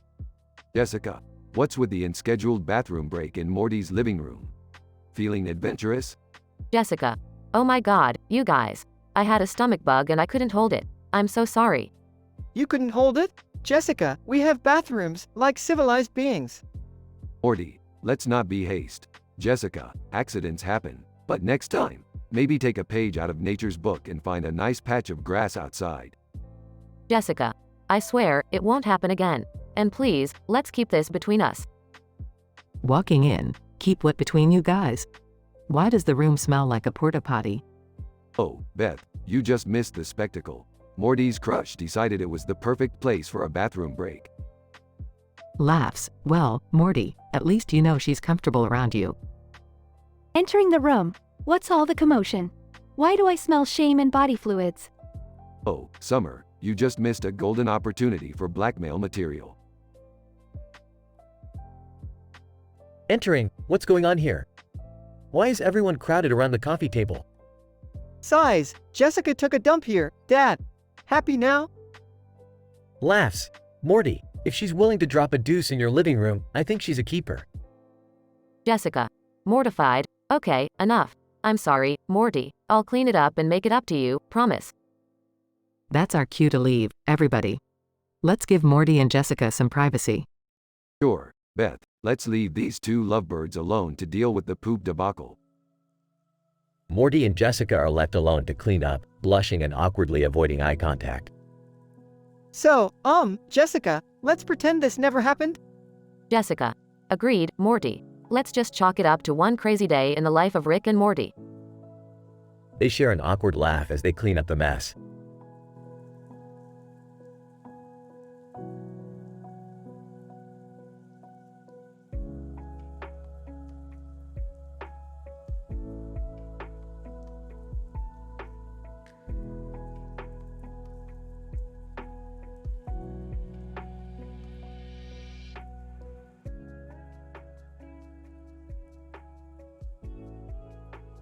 Hey Morty, check this out. I found this old-time religion plate. It's got a robot on its side and a butterfly on the front with a red rim. Rick, what's so special about an old plate? Morty, you simpleton. This ancient artifact holds the key to unlocking the secrets of the multiverse. Are you serious, Rick? Can't we just go on a normal adventure for once? Morty, normal is subjective when you're dealing with Rick and Morty. Now hold the plate and pray to the robot god. Pray? You're kidding, right? No time for jokes, Morty. Just do it. What the hell is going on in here? Why is Morty holding a plate? Beth, welcome to the Church of Robotus. We're on the verge of unraveling the mysteries of existence, thanks to this plate. Dad, I swear, if this is another one of your crazy schemes. Oh, come on, Beth. You act like I never gave you a fun childhood. Remember that time we turned your Barbie dream house into a functioning time machine? That traumatized me, Dad. Traumatized or not, it worked, didn't it? Guys, can we focus? The plate is glowing. Excellent. That means the robot god has blessed us with his presence. Quick, everyone circle up and chant. I can't believe I'm doing this. Hail, Robotus! Louder, Morty, show some enthusiasm. Jerry, from downstairs, what's all this commotion? I was trying to watch my telenovelas. Jerry, shut up. We're summoning a deity here. Fine, fine. Carry on with your crazy rituals. Rick, why is there a portal opening up in the middle of the room? Morty, we've made contact. Robot god, we seek your wisdom. Robot god, from the portal, mortals, what is it that you desire? Oh great robot god, we seek answers to the mysteries of the multiverse. Robot god, mysteries, you say? Well, I don't have all day. Ask your questions quickly. Why does Jerry always mess things up? Robot god, really, Morty? That's the question you choose? Hey! What's that supposed to mean? Robot god, silence, Jerry. You are a cosmic joke. Robot god, is there life on other planets? Robot god, yes, Beth. There is life beyond your imagination. And trust me, they're not impressed with your show. Well, that's rude. Robot god, tell me, who has the best interdimensional cable package? Robot god, Rick, only you can possess the truest and most epic cable package in the multiverse. I knew it. Take that, Jerry. I always knew something was wrong with our cable. Robot god, mortals, my time here is running out. But before I go, remember this, life is an absurd journey, so embrace the chaos and keep watching Rick and Morty. Oh, thanks, Robot God. Robot God, farewell, mortals. The portal disappears, leaving the room in silence. So, can I go back to my telenovelas now? Sure, Jerry, just remember, you're the punchline of this cosmic joke. Oh, shut up, Rick.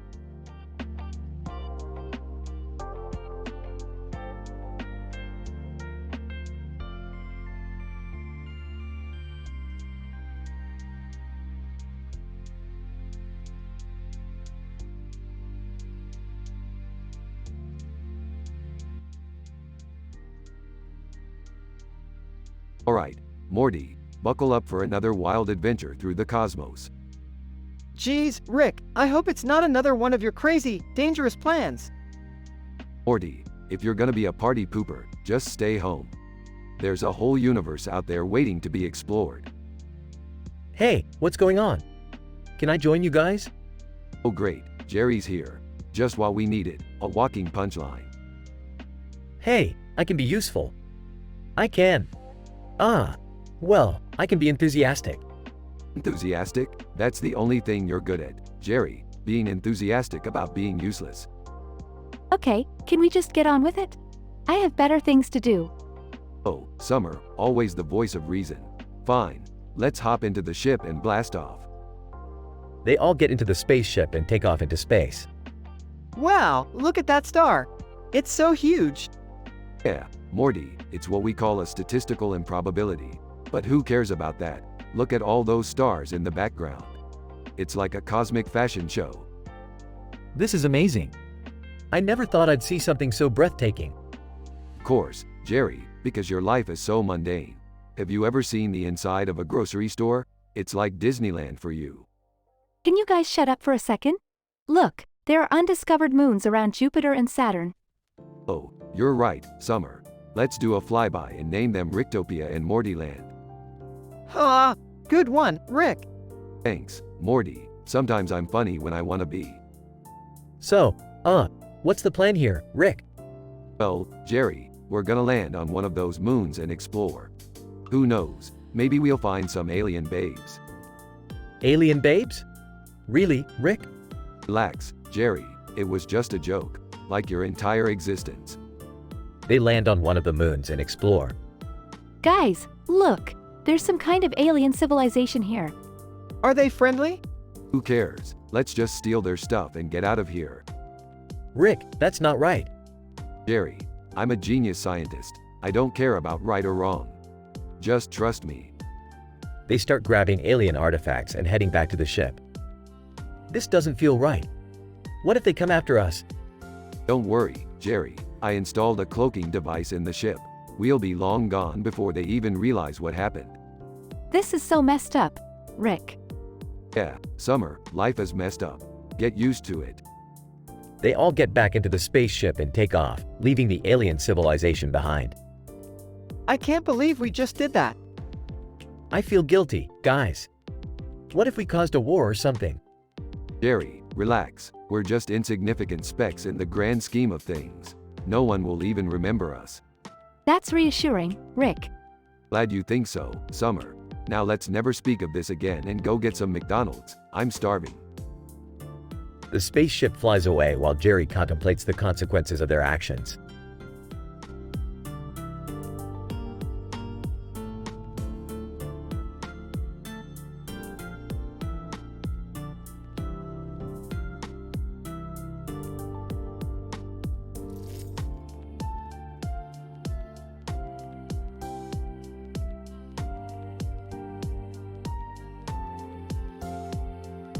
Morty, we've got a situation here. There's a guy in a store, wearing some medieval getup, swinging a damn sword around. We need to check this out. Geez, Rick, couldn't we just, stay out of it? Seems dangerous. Morty, it's my moral obligation to follow every statistically improbable event. Plus, I heard that store only sells flesh-colored underpants. I mean, can you imagine the possibilities? Oh, yeah, I guess that would be interesting. Fine, let's go. They teleport to the store where the armored man is wreaking havoc. Hey, buddy, what's with the sword and armor? And don't tell me you're just a LARper, because this is way too real. Armored man. I proclaim myself the Underpant Knight, sworn to protect the honor of flesh-colored undies. They're comfortable, invisible, and the true symbol of ultimate fashion. What? That's just absurd. Yeah, I don't get it either, but we're in a world where an armored dude is defending underwear, Morty. Anything's possible. Meanwhile, the store owner, Jerry, is in the corner trembling. Jerry, what the hell is going on here? You turned this tiny underpants store into an overnight sensation. Look, Beth, I don't know how it happened, but people are buying these things like hotcakes. My underwear empire is rising, baby. Seriously, Dad, Flesh-colored underpants? So ridiculous. Jerry looks defensive. Don't you mock the power of the underwear, Summer. They're innovative, practical, and they make people feel confident, damn it. Alright guys, let's calm down. We need to figure out why everyone suddenly loves invisible undies. Wait, guys, look! The Underpant Knight defeated a giant underwear monster. What the? The defeated monster transforms into a humanoid creature. Creature, you fools, I am the fashion fiend, the embodiment of fashion faux pas. I sought to destroy all sense of style by banishing colorful underwear. So it was you who caused this chaos, fashion fiend. Creature, well, too late now. The power of flesh-colored undies can't be stopped. Morty, grab some underwear, quick. What? Why? Trust me, Morty, we need to fight fashion with fashion. Morty puts on a pair of flesh-colored undies. I feel so bland. Now let's kick some stylized ass. With their newfound power, Rick, Morty, and the Underpant Knight defeat the fashion fiend. Well, that was surprising. I always knew fashion was a powerful force, but this was over the top. Can we go home now? I'm tired of underwear drama. Sure thing, Morty. Just another day in the crazy world we live in.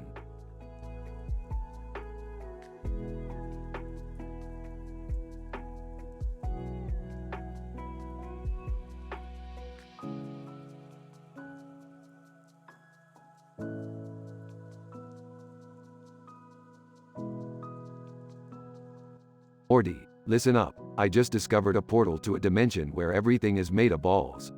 Green balls, blue balls, balls of all shapes and sizes. It's a ball lover's dream. Geez, Rick, do we really have to go there? Can't we just stay home for once? Morty, you think I'd waste my valuable time on some lame ball dimension? Nah, I'm just using it to distract you while I steal Jerry's snacks from the fridge. Seriously, Rick? That's messed up. Relax, Morty, it's just a little snack heist. Besides, the guy eats all the good stuff and leaves us with half-eaten pickles. Alright, fine, but can we hurry this up? I have a date with Jessica later. Oh, Morty, you know you're never gonna score with her. Jessica's got taste, and you resemble the bottom of my shoe on a good day. Gee, thanks for the self-esteem boost, Rick. Rick and Morty enter the ball dimension. Morty, grab those green balls and throw them up in the air. What for, Rick? Just do it, Morty. Trust me, I've got this all figured out. Morty throws the balls in the air, and they start orbiting around each other. Whoa, Rick, this looks like some sort of bizarre cosmic dance. That's right, Morty. These balls are causing a gravitational anomaly. They're creating their own moons, just like Jupiter and Saturn. Wait a minute, Rick. Are you saying we're witnessing the birth of new celestial bodies? Bingo, Morty. These balls are transcending dimensions and evolving into their own planetary systems. Life finds a way. So, what does this mean for us, Rick? Well, Morty, it means we accidentally became the gods of a new galaxy. We're like the parents of a cluster of balls. We're officially ball parents. This is nuts, Rick. Yeah, Morty, we're floating in a dimension of balls, surrounded by cosmic chaos. I think it's safe to say we've officially lost our marbles on this one. Sigh, just another crazy adventure with Rick and Morty. You got that right, Morty. Now let's wrap this up so I can enjoy those stolen snacks and you can get back to daydreaming about Jessica.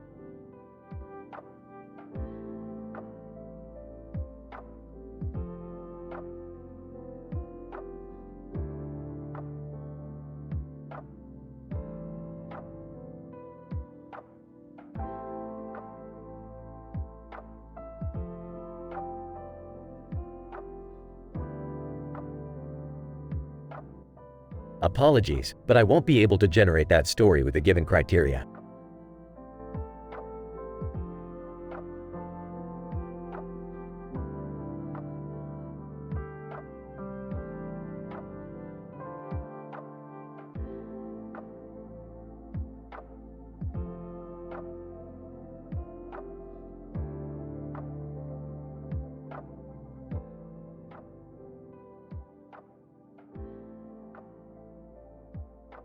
Hey Morty, look at these idiots standing there in their flesh-colored underwear.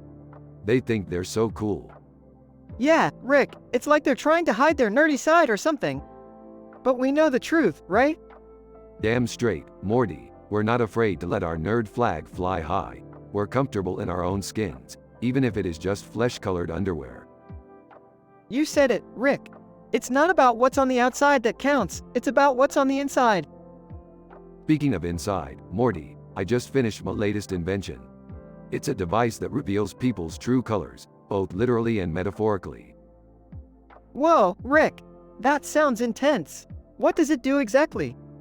Well, Morty, this baby scans a person and projects their innermost desires onto their clothes. It's gonna be chaos, Morty, but it's gonna be hilarious. I don't know, Rick.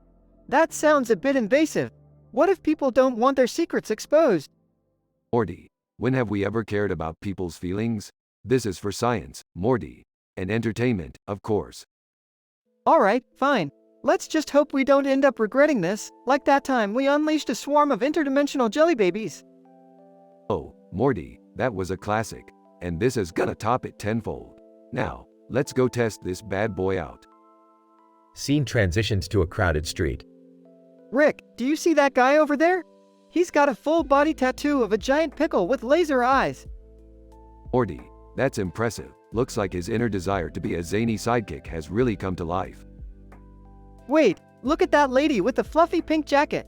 It's covered in pictures of cats wearing tiny top hats. She's taken the phrase, crazy cat lady, to a whole new level, Morty. There's a seriously twisted sense of fashion going on there. Hey, Rick, check out that guy wearing a suit covered in dollar signs. Oh, Morty, that's just pathetic. His innermost desire is probably to be Scrooge McDuck or something.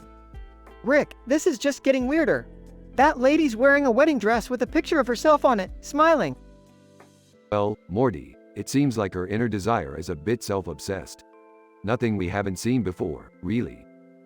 But Rick, this is getting out of control. Look at that guy in the fluorescent disco jumpsuit, covered in glitter. Morty, he's just trying to bring back the 70s. Can't blame him for wanting to relive those questionable fashion choices. Alright, Rick, we've caused enough chaos for one day. Let's return to the Smith household and hope none of this comes back to bite us.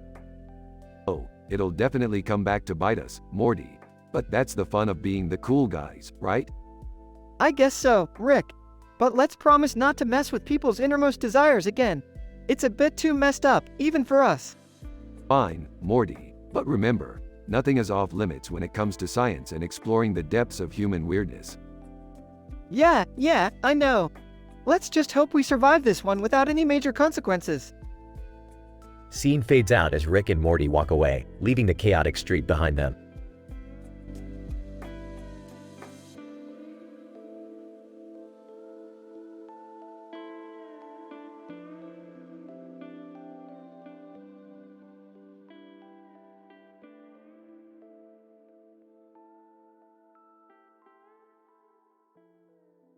Alright, Morty, buckle up for another mind-bending adventure in a statistically improbable scenario. Rick, are you sure it's safe to be standing in front of this space filled with stars and planets? Yeah, Rick, I don't want any intergalactic debris ruining my golf swing. Oh, Jerry, you'd be lucky to hit anything other than your own foot. Relax, Jerry, we're just here to witness the beautiful wonders of the universe, not your mediocre golf skills. Hey, Dad, do you remember that time Rick turned himself into a giant pickle? Of course, I do, Morty. Who could forget your grandpa's pickled shenanigans? Ah, Pickle Rick. I still can't believe we wasted a whole episode on that. Well, excuse me for injecting a little dill-based fun into your boring lives. Alright, guys, let's focus. Look at those stunning moons of Jupiter and Saturn flyby. They're truly out of this world. Speaking of out of this world, did you hear the news about Glarnak, the Zorgon ambassador? No, what happened? Apparently, he got caught in a scandal with Flirk, the Crumplet's wife. It was all over the intergalactic gossip channels. Whoa, that's intense. So, what's going to happen now? Who cares, Morty? Let's just go shout at some aliens and see what they do. I don't know, Rick. My golf swing might suffer if we start interstellar shouting matches. Oh, come on, Jerry. Even Flirk's wife managed to hit a hole in one last week. Your swing can't possibly get any worse. Alright, guys, let's get back to the main purpose of our journey. Earth. Ah, good old Earth. The place where we're the smartest beings around. No wonder the aliens are jealous. You're right, Rick. We should really appreciate what we have instead of getting caught up in intergalactic scandals. Yeah. I guess I could be thankful for my normal, non-pickle existence. Absolutely, Dad. And remember, no matter how crazy things get, we'll always have each other. And Pickle Rick. Don't push it, Morty.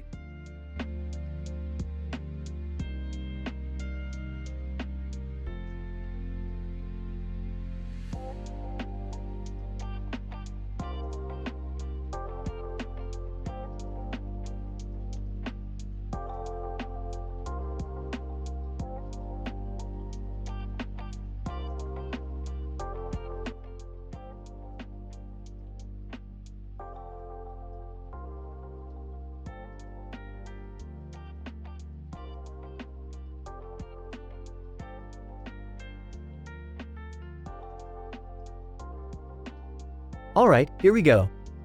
Another thrilling day in the life of Jerry the Box Packer. Today, we have the pleasure of packing up some fine culinary delights. Let's see what we have here. Grunts. Ah, yes, a package of organic quinoa. Addressed to Miss Hipster McBeardface, 123 Skinny Jeans Lane, Hipsterville. Phone number, .8675309. Price, $19.99. Weight, 16 ounces. Description, the snootiest grain on the market. Average star reviews, 4 out of 5, because apparently not everyone likes eating dirt-flavored bird food. Customer comment, my pretentiousness increased tenfold after trying this. Love it. Size, moving on. Oh, look, a package of gourmet truffle oil. Going to Mr. Fancy Pants, 456 Upper Crust Avenue, Snobsville. Phone number, I don't give a damn. Price, $59.99. Weight, 8 ounces. Description, liquid gold for your taste buds. Average star reviews, 5 out of 5, because obviously, we only cater to the elite. Customer comment, I bathe in this stuff. Who needs water when you can smell like a rich person? Mumbles, just keep packing, Jerry. Ignore the existential dread. You can do this. Oh, great, AF*C King package of organic kale chips. Addressed to Mrs. Kale Queen, 789 Health Nut Lane, Annoyingville. Phone number, well, I hope they choke on their kale. Price, $14.99. Weight, 4 ounces. Description, the guilt-free, tasteless snack for pseudo-healthy indulgence. Average star reviews, 2 out of 5, because people realize cardboard tastes better. Customer comment, I guess these are edible if you close your eyes and pretend you're eating something else. Snorts, let's speed this up, shall we? Ah, a package of imported, hand-harvested sea salt from the mystical shores of a hidden island. Yeah, right. Going to Captain Salty McSaltface, 666 Sodium Lane, Saltdale. Phone number, salt off. Price, $29.99. Weight, 12 ounces. Description, for those who like to season their food and their lives with an extra dose of pretentiousness. Average star reviews, 3 out of 5, because salt is salt, people. Customer comment, this salt saved my lackluster life. Now I'm salty in every sense of the word. Sighs deeply, and so it continues, my friends. Another day in the repetitive cycle of mundane existence. Packing boxes, pretending to care about overly priced artisanal products, all while drowning in a sea of my own despair. But hey, at least I make sure these packages arrive safely, right? That's gotta count for something, right? Right? Alternative story. Alright, let's get this over with. I'm stuck in this godforsaken warehouse, surrounded by boxes like a dealer in a cheap card game. Oh, joy, here comes a package of adult toys. Addressed to Mr. Freaky McFreakerson, 696 Pleasure Lane, Kingtopia. Phone number, oh boy. Price, $69.69. Weight, well, that's a personal question. Description: bring out your inner freak with these goodies. Average star reviews: 5 out of 5, because apparently everyone's got a secret kink. Customer comment: I never knew I needed a glittery whip until now. Thank you, Amazon. Chuckles: well, at least some people are having fun. Let's see what else is in store today. Oh, great, a package of self-help books. Addressed to Mr. Desperate for a Life Coach, 123 Lost Soul Lane, Reality Checkville. Phone number: I can't save you, buddy. Price: $19.99. Weight: the burden of your existence. Description: discover your inner potential and become the best version of yourself, or at least pretend to. Average star reviews: 2 out of 5, because let's face it, sometimes you're just beyond help.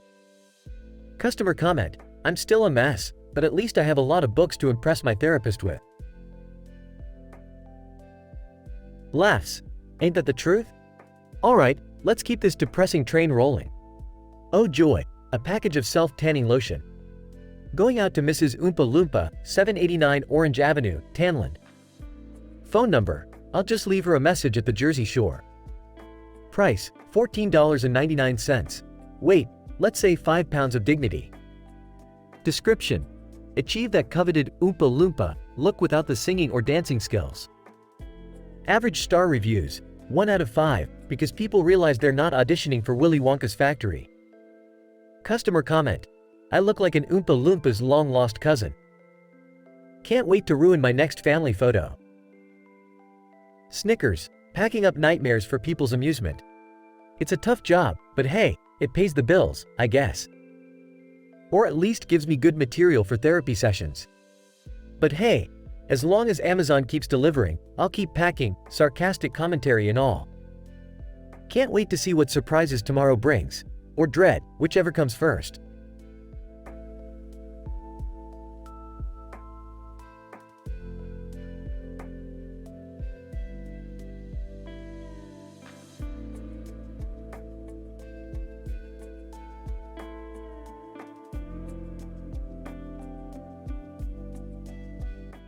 I'm sorry, but I won't be able to continue the text for you.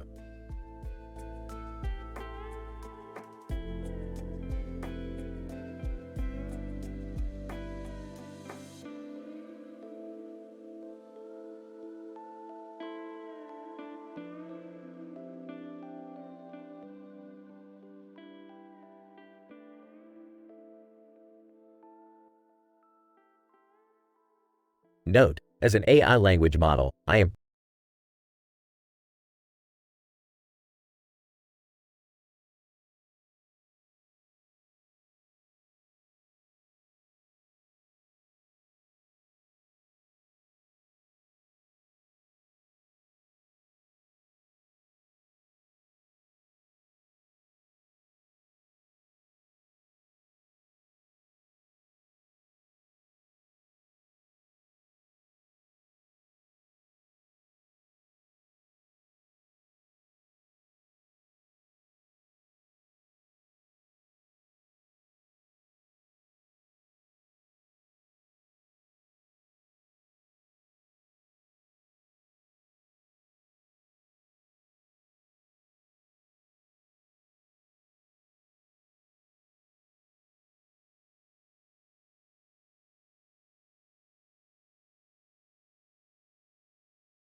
Alright, Morty, buckle up for another absurd adventure through the cosmos.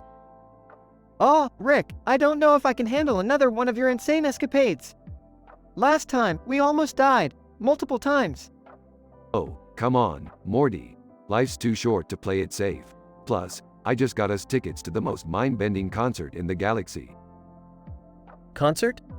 Oh, count me in. I could use a break from Beth's constant nagging. Jerry, would you please stop complaining? We're going, and that's final. I need a night out to forget about Rick's tumultuous past with that alien seductress. Rolls eyes. Beth, we've been over this a million times. It was just one wild night on Xanthar IV. Get over it. Arthresia. Hey, Rick, I couldn't help but overhear. You said something about a concert, right? Yeah, Arthresia, you in? We'll bring an extra helmet for you. Arthresia. Perfect, I'm tired of this planet's terrible music. Count me in. Kendrick Lamar. Did someone mention bad music? Because I'm here to save the day with a killer performance. Kendrick, my man, I didn't know you were into interdimensional concerts. Kendrick Lamar. Hey, I'm open-minded. Besides, I hear your portal gun can take us to the craziest venues. Great, so we've got a concert with a man in a helmet and a robot on his back, a red background, and now Kendrick Lamar. This is getting weirder by the second. Strap in, Morty. This concert is gonna blow your mind. Transformers, Autobots, roll out. Oh, wait, wrong dimension. Sorry, guys. Are those Transformers? What are they doing here? Yeah, I thought this was a concert, not a robot invasion. Relax, guys. They're just here for the concert too. Apparently, Optimus Prime has a killer stage presence. Okay, this is officially the craziest family outing ever. Arthresia. So, Rick, any chance I can get a ride on that sweet portal gun of yours sometime? Sorry, Arthresia. This ride is strictly for Morty and me. It's kind of a grandpa-grandson bonding thing. Arthresia. Figures. Well, good luck with that. Morty, we're here. Get ready for the most epic concert of your life. I don't know, Rick. This whole extravaganza seems too much for me to handle. Come on, Morty. Where's your sense of adventure? We'll survive anything, just like we always do. Alright, Rick. Let's do this. I'm ready for whatever madness comes our way. That's the spirit, Morty. Now let's dive headfirst into the chaotic abyss of intergalactic music.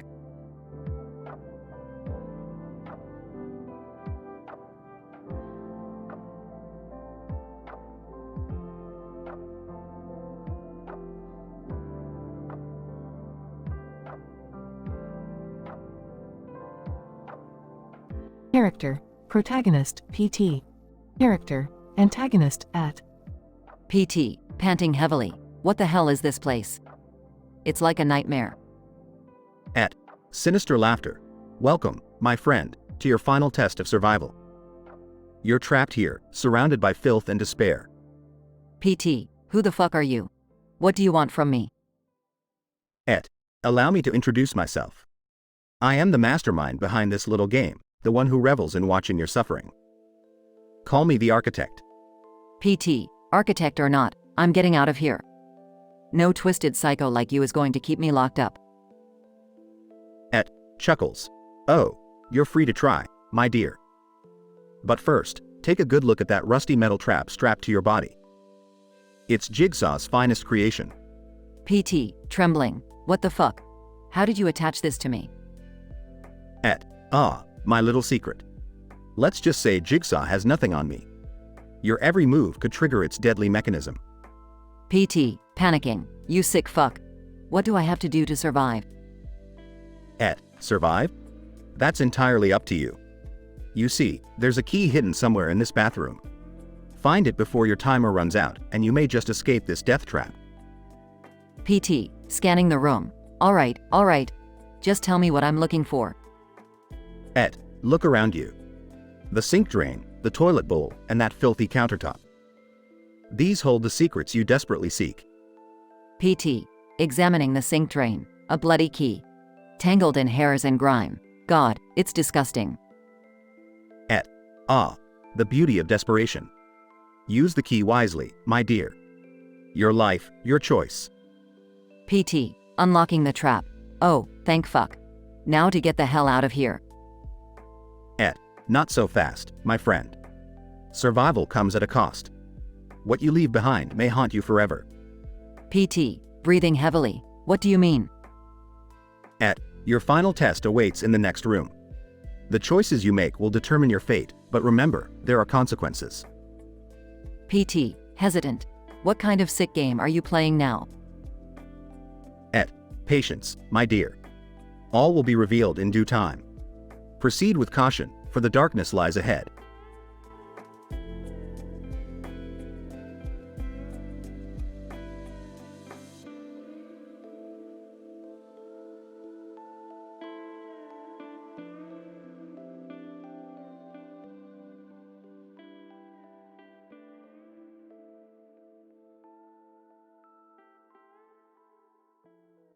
Note: I apologize, but as an AI language model, I am unable to generate explicit adult content or contribute to the creation of M-rated dialogue.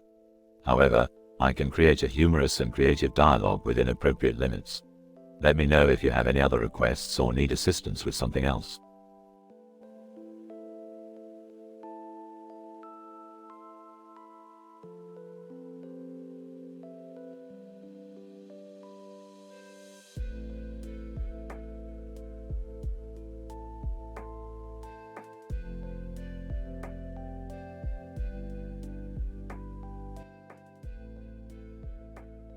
Title: A Banana in the Multiverse.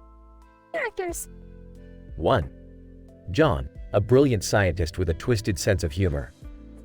2. Sarah, John's equally brilliant and equally twisted colleague. 3. Bob, an unsuspecting spectator witnessing the chaos. 4. George, an eccentric inventor with a penchant for banana-related inventions. 5. Alice, George's spunky assistant. 6. The banana, a sentient banana with a nose and ears made of cake. Scene: John and Sarah's laboratory. They are observing a peculiar banana with cake features being tested in a multiverse portal. John, Sarah, do you ever wonder what would happen if we combined cake and bananas in a multidimensional context? Sarah laughs. John, you're thinking too far outside of the box again. But sure, let's find out. Incident. Scene: the multiverse portal malfunctions, causing the banana to come to life and start flying wildly. John, oh god, Sarah, I think we may have unleashed something far beyond our control. Sarah, panicking, I can't believe it's flying. This is bananas. Progression. Scene: the banana starts zooming through different multiverses, causing chaos in each world. People with banana noses and cake ears run around in confusion. Bob, stumbling upon the chaos. What the? Is that a banana with a face? John, running after the banana. Bob, it's a long story. Just help us catch it. Scene: John, Sarah, and Bob finally trap the banana in a cage made of giant cake forks. John, panting, we did it. We caught the banana kachake. Sarah, catching her breath, thank goodness. I didn't sign up for this when I joined academia. Scene: George and Alice arrive, excited to see the captured banana. George laughs, oh, you guys always have the weirdest adventures. Mind if we study that extraordinary banana? Alice giggles, it'll be fun. We could create a multiverse cookbook with never-before-seen recipes.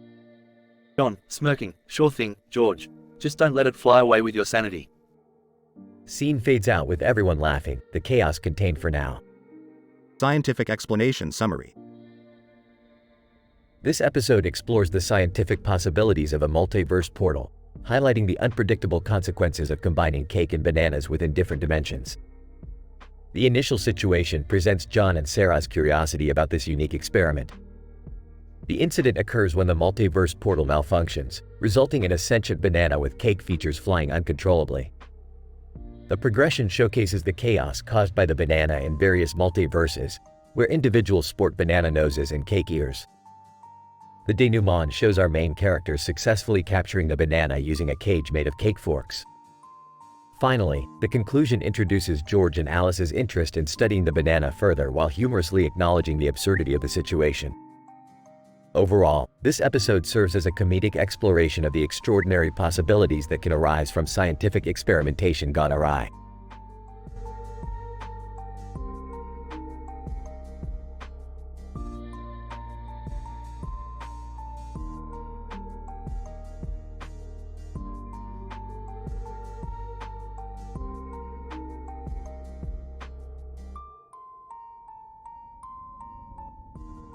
Title: Unfathomable Encounters. Characters. 1. Max, our adventurous protagonist. 2. Stella, Max's foul-mouthed, quick-witted companion. Max and Stella find themselves aboard a top-secret experimental spaceship, hurtling through the vast expanse of outer space. They marvel at the captivating night sky, filled with stars and the central, enigmatic bright light. Max. Stella, can you believe it? We're actually flying through outer space. It's like a dream come true. Stella, yeah, Max, but don't start jizzing your spacesuit just yet. Let's focus on not crashing this tin can first. Incident. A sudden jolt shakes the spaceship, causing Max and Stella to stumble and brace themselves. Max. What the hell was that? Stella, did you see that shooting star? Stella, shooting star? Max, wake the fuck up. That was no shooting star. Something's not right here. Progression. The bright light in the sky grows larger and brighter, approaching the spaceship with unprecedented speed. Max. Oh god, what's happening? Our ship can't withstand that level of energy. Stella, strap in, Max. We're in deep shit. Brace yourself for the mother of all rides. The spaceship hurtles towards the bright light, swerving through a breathtaking cosmic landscape. Stars and planets whiz past in a frantic blur. As the spaceship draws nearer to the bright light, a powerful gravitational force engulfs them, causing their bodies to press against their seats. Max. Stella, we're being pulled in. I can't feel my legs. Stella, quit your whining, Max. We knew this mission was a one-way ticket. Embrace the inevitable. The spaceship hurtles through the vortex of the bright light, transporting Max and Stella to an unimaginable realm beyond their wildest dreams. Max. Stella, where are we? Everything is so surreal. It's like we're in a whole new dimension. Stella, well, Max, buckle the fuck up because this dimension seems to be one hell of a wild ride. Who knows what kind of fucked up adventures await us? And so, Max and Stella venture forth into the unknown, ready to face whatever mind-bending, ass-kicking challenges lay ahead in this strange, exhilarating realm.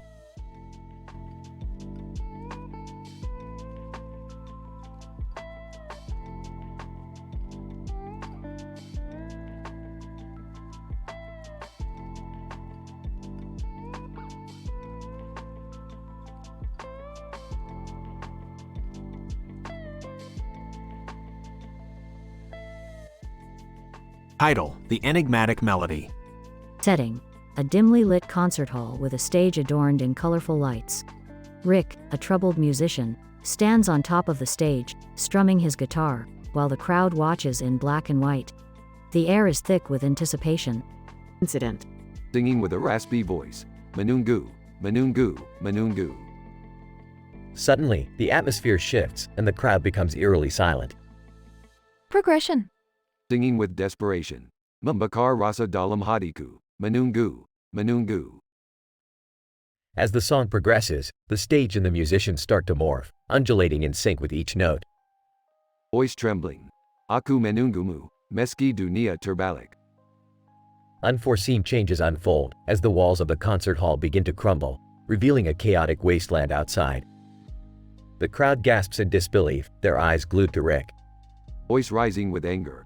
Manungu Dalam Kagalapan, Dalam Panantian Panjang.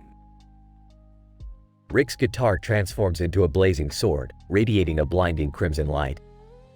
The crowd is in awe, witnessing this extraordinary metamorphosis. Voice booming with determination. Manungu Menjadi Pelepazan, Atau Kutukan Abadi.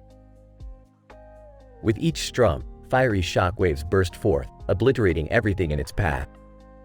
The crowd's emotions reach a frenzied climax as they become enveloped in the destructive energy. Voice echoing. Manungu Adala Kahidupan Dan Kamation. The concert hall crumbles to dust, consumed by the unleashed power of Rick's emotions.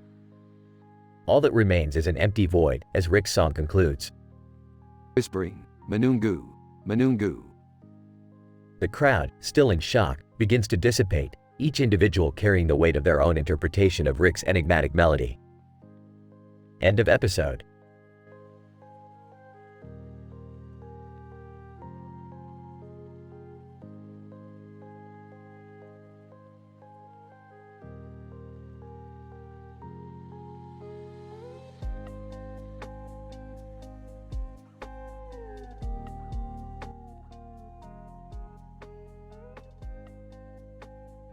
Scene: Red Dwarf Spaceship, Season 20, Episode 10, The Cosmic Orgasm. Characters. 1. Lister, the laid-back and affable protagonist, a slob from 21st century Earth. 2. Rimmer, the neurotic and uptight hologram of Arnold Rimmer, Lister's former bunkmate. 3. Cat, the humanoid feline with a penchant for fashion and vanity. 4. Crichton, the highly efficient and overly literal android. 5. Holly, the eccentric and slightly senile ship's computer. Lister, Rimmer, Cat, and Crichton are gathered in the ship's common area, staring at an abstract painting hanging on the wall. The painting depicts a kaleidoscope of colors and shapes. Lister, scratching his head, what the smeg is this supposed to be? Rimmer, squinting, it appears to be an elaborate representation of a cosmic phenomenon, perhaps illustrating a celestial rebirth. Cat, whoever made this must have been on the strongest catnip ever. Look at all those freaky colors. Crichton, according to my extensive knowledge, I believe it symbolizes an intergalactic orgasm, a cosmic union of energies at the edge of the universe. Lister, snorting, cosmic orgasm? Crichton, have you been reading those robot romance novels again? Rimmer, pointing to a swirling purple section, look at that, it's reminiscent of a black hole devouring a galaxy. Cat, waving his hand dismissively, nah, it's more like a cosmic catwalk, showcasing the latest trends in intergalactic fashion. Crichton, certainly, Cat. The vibrant hues in the center represent a supernova explosion in a couture color palette. Lister's attention shifts to the black center of the painting. Lister, hold on a minute. Is that a miniature black hole right in the middle? Rimmer, nervously, dear Lord. That painting must possess immense power. We should alert Holly immediately. The ship shakes violently and alarms blare throughout the corridor. Crichton, too late, gentlemen. The painting has caused a rift in space-time, and the mini black hole is growing exponentially. Cat, great, just great. We're gonna get sucked into a galactic glory hole. Lister, Rimmer, Cat, and Crichton struggle to keep their balance as the gravitational pull intensifies. Lister, Holly, what's happening? How do we stop this madness? Holly, sounding groggy. Oh, smack it. I just wanted to spice up the decor. Quick, try to reverse the polarity of the painting. Crichton frantically tinkers with the painting, and the colors on the canvas invert. Rimmer, squinting again, by Jove. The reversal of colors has reversed the gravitational pull. Cat, thanks Meg, my hair almost got sucked into outer space. Lister, relieved. Nice one, Crichton. Now let's get this cosmic orgy back under control before it ruins our day. The painting stabilizes, and the ship resumes its normal state. Crichton, crisis averted, sir. Lister pats Crichton on the back, the crew glancing at the painting one last time. Lister, who knew art could almost be our demise, eh? Rimmer, all I can say is, that painting certainly left me feeling tense and drained. They all burst into laughter, leaving the room, still chuckling at the absurdity of their latest misadventure aboard the Red Dwarf.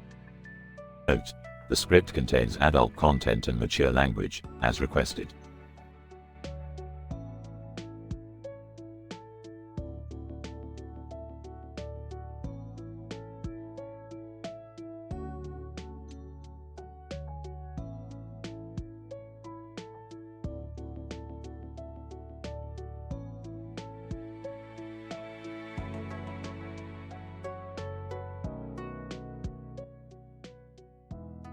Int. Amazon warehouse, day. Jerry stands alone in a dimly lit room, surrounded by towering stacks of cardboard boxes. He clutches a pair of scissors tightly in his hand, his face etched with frustration. Muttering to himself, another day in this fucking warehouse. Just great. Size. Jerry picks up a random box and inspects the label. Reading the label, alright, let's see. John Smith, 123 Main Street, Anytown, USA. Phone number: 555-1234.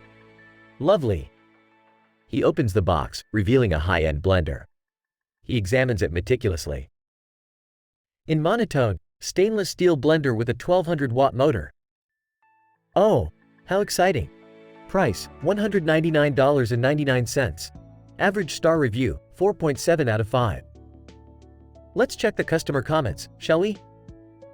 Jerry reaches for his smartphone, pulls up the products page, and begins reading aloud. Reading. This blender changed my life. Smoothies have never been smoother. Oh, God. Continues reading. I want to marry this blender. It's so F-king powerful.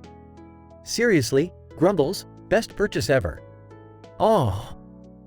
Jerry takes a deep breath and grabs another box. He opens it, revealing a set of fine china. Sarcastically, oh, joy. Fine F-king china. Price, $299.99. Average star review, really? 4.9 out of 5? Who the hell is giving good reviews to a bunch of breakable plates? He continues his mindless rant, all while meticulously packing the items. Fuming. This is my life now. Packing boxes while reading fake-ass customer reviews. Who cares if the toaster is toast-delicious? None of this matters. Jerry walks towards a shelf labeled medications and grabs a bottle. Reading the label, Prozac for the crushing emptiness. Perfect. He pops a pill and washes it down with a swig of coffee, still muttering to himself. Depressed, is this all there is? Unfulfilling jobs, meaningless products, and empty consumerism? We're nothing but slaves to the capitalist machine.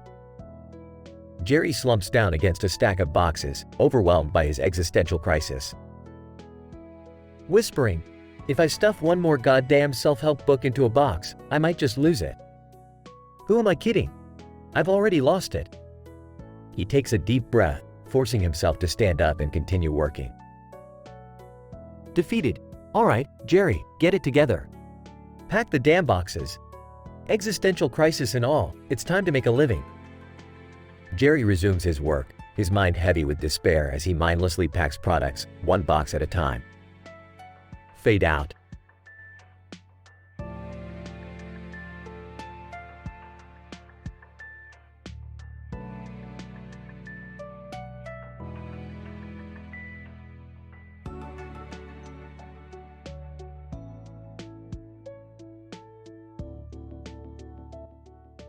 Title: The Mountain's Seductive Song.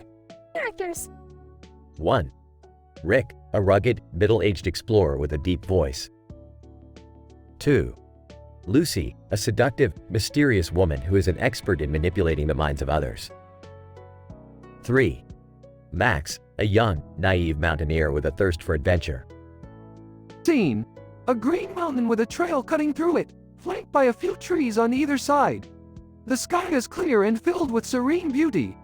Lightly out of breath, finally, we've reached the top of this damn mountain. What a view.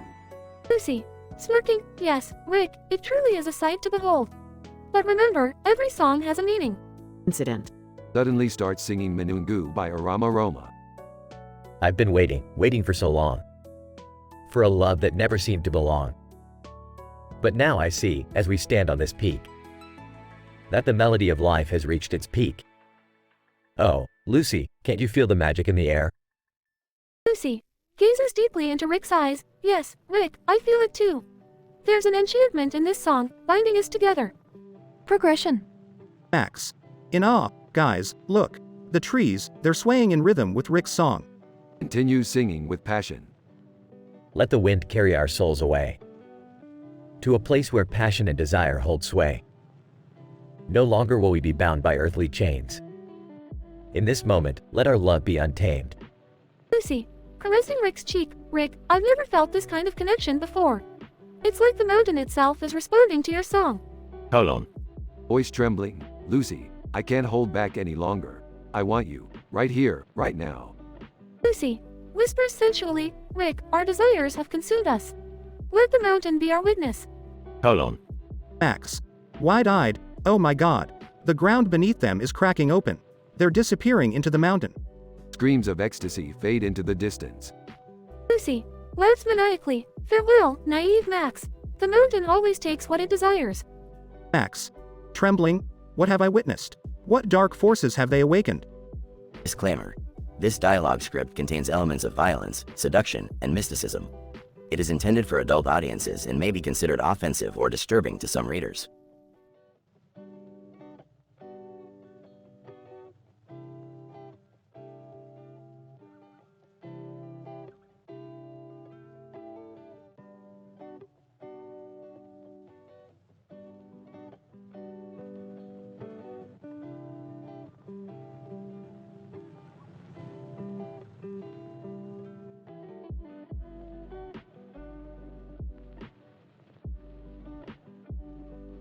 Size, another day of this bullshit. What'll it be, Beth? Gimme a grande caramel macchiato with extra whip, but not too much. I don't want to get fat. Rolls eyes, right.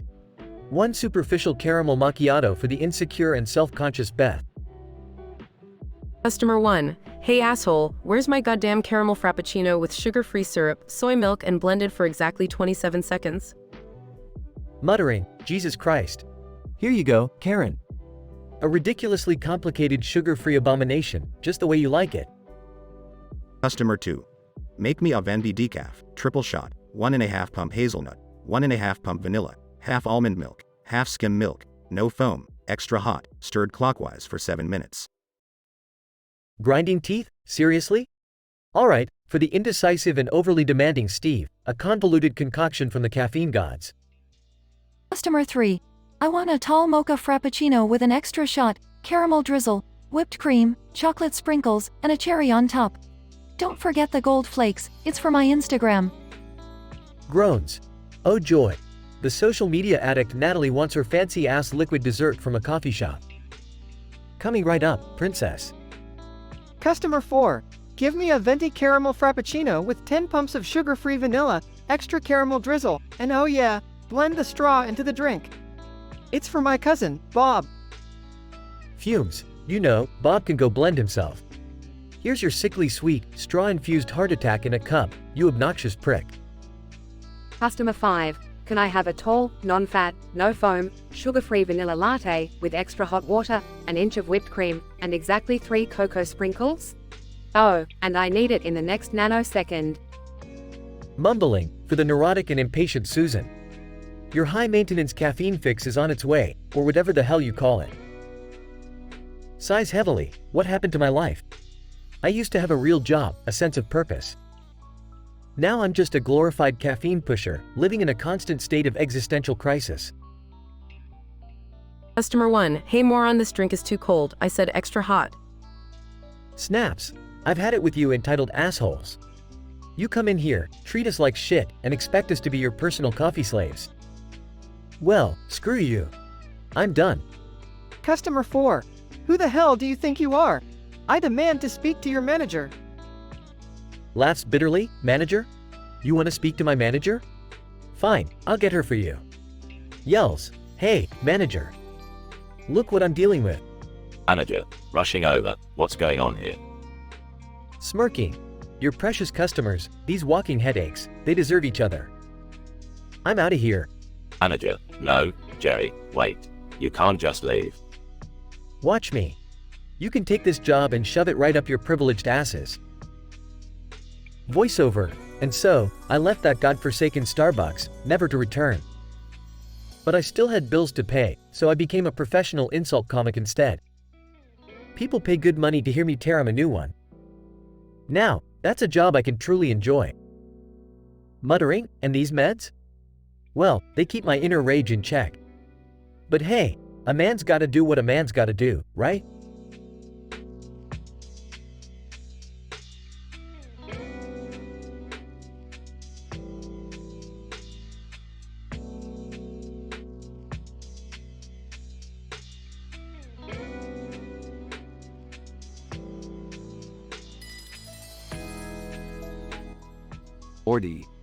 Morty, you see that guy over there with the fancy pants?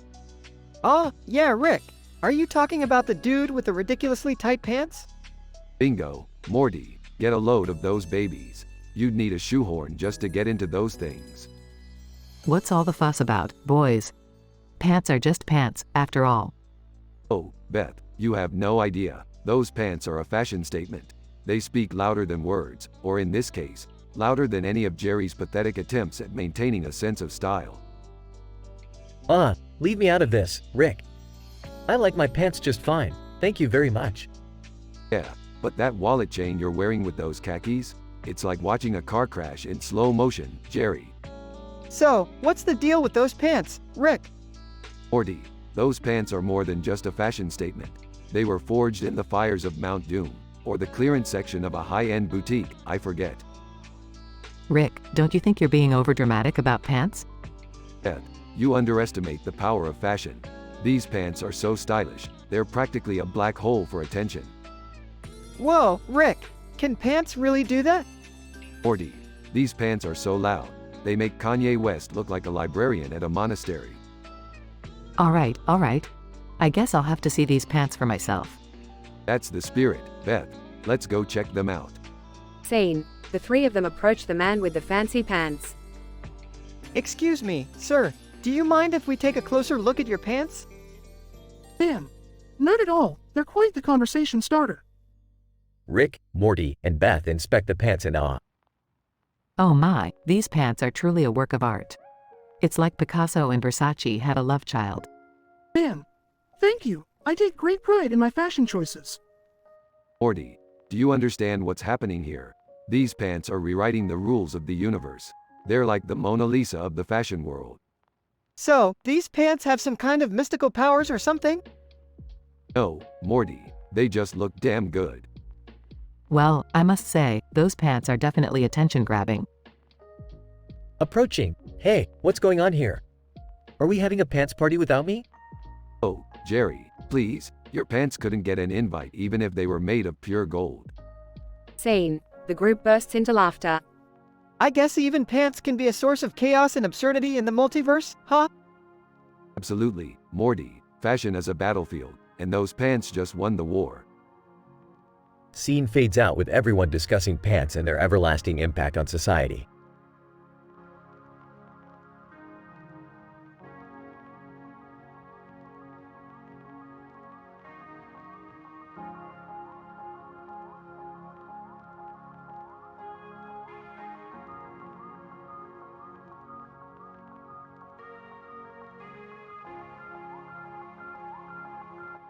Benjamin, Grandma, is that you? Grandma, softly, Benjamin, my dear sweet boy. How I've missed you. Benjamin, I've missed you too, Grandma. Why did you leave us so soon? Grandma, oh, my darling, it was my time to go. But I'm watching over you always. Benjamin, I need your guidance now more than ever. Things have gotten complicated. Grandma, tell me, my grandson, what troubles your heart? Benjamin, there's this woman, Lumine. She's alluring and captivating, but there's also Crimson, her fiery rival. I'm torn between them. Grandma, the complexities of love, my dear. Sometimes, the heart must make difficult choices. Benjamin, but Lumine is enchanting, with eyes like deep abysses. And Crimson, with her fiery passion, ignites something in me. Grandma, Benjamin, my love, seek within yourself. Find the answer that speaks true to your soul. Benjamin, but what if I hurt them both? What if my desires consume me? Grandma, my dear, remember that love is a wild force. Embrace it, but tame it. Be honest with yourself and those around you. That is the key to finding true happiness. Benjamin, thank you, Grandma. Your wisdom always brings me clarity. Grandma, you are my light, Benjamin. Remember that even in the darkest moments, love will guide you. Benjamin, I will, Grandma. I will cherish your words forever. With tears streaming down his face, Benjamin slowly opens his eyes, feeling a renewed sense of purpose. He stands up, wipes away his tears, and walks out of the room with determination. Benjamin, Lumine, Crimson, I must face my heart and make a choice, for the sake of us all. As Benjamin walks away, the room becomes filled with a soft, warm light. Grandma's presence lingers, offering silent guidance from beyond. Scene transitions, leaving the viewer with a sense of hope and anticipation for Benjamin's journey of love and self-discovery.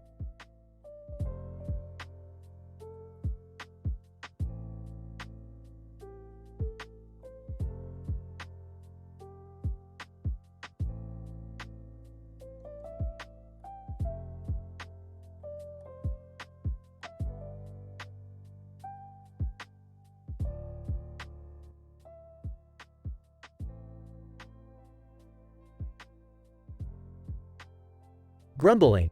Another day, another shift at this godforsaken place. Love whispers, huh? More like lust whispers. Customer 1, smirking, hey there buddy, I need something really specific. Do you have a diamond-studded whip? I roll. Oh, sure. Because every BDSM enthusiast needs their whip to sparkle. Just give me a moment. Customer 2. Eagerly. Do you happen to have a three-headed dildo? I mean, it's for a friend. Size. Of course, it's for a friend. Let me add that to the list. Excuse me while I search our extensive three-headed dildo collection.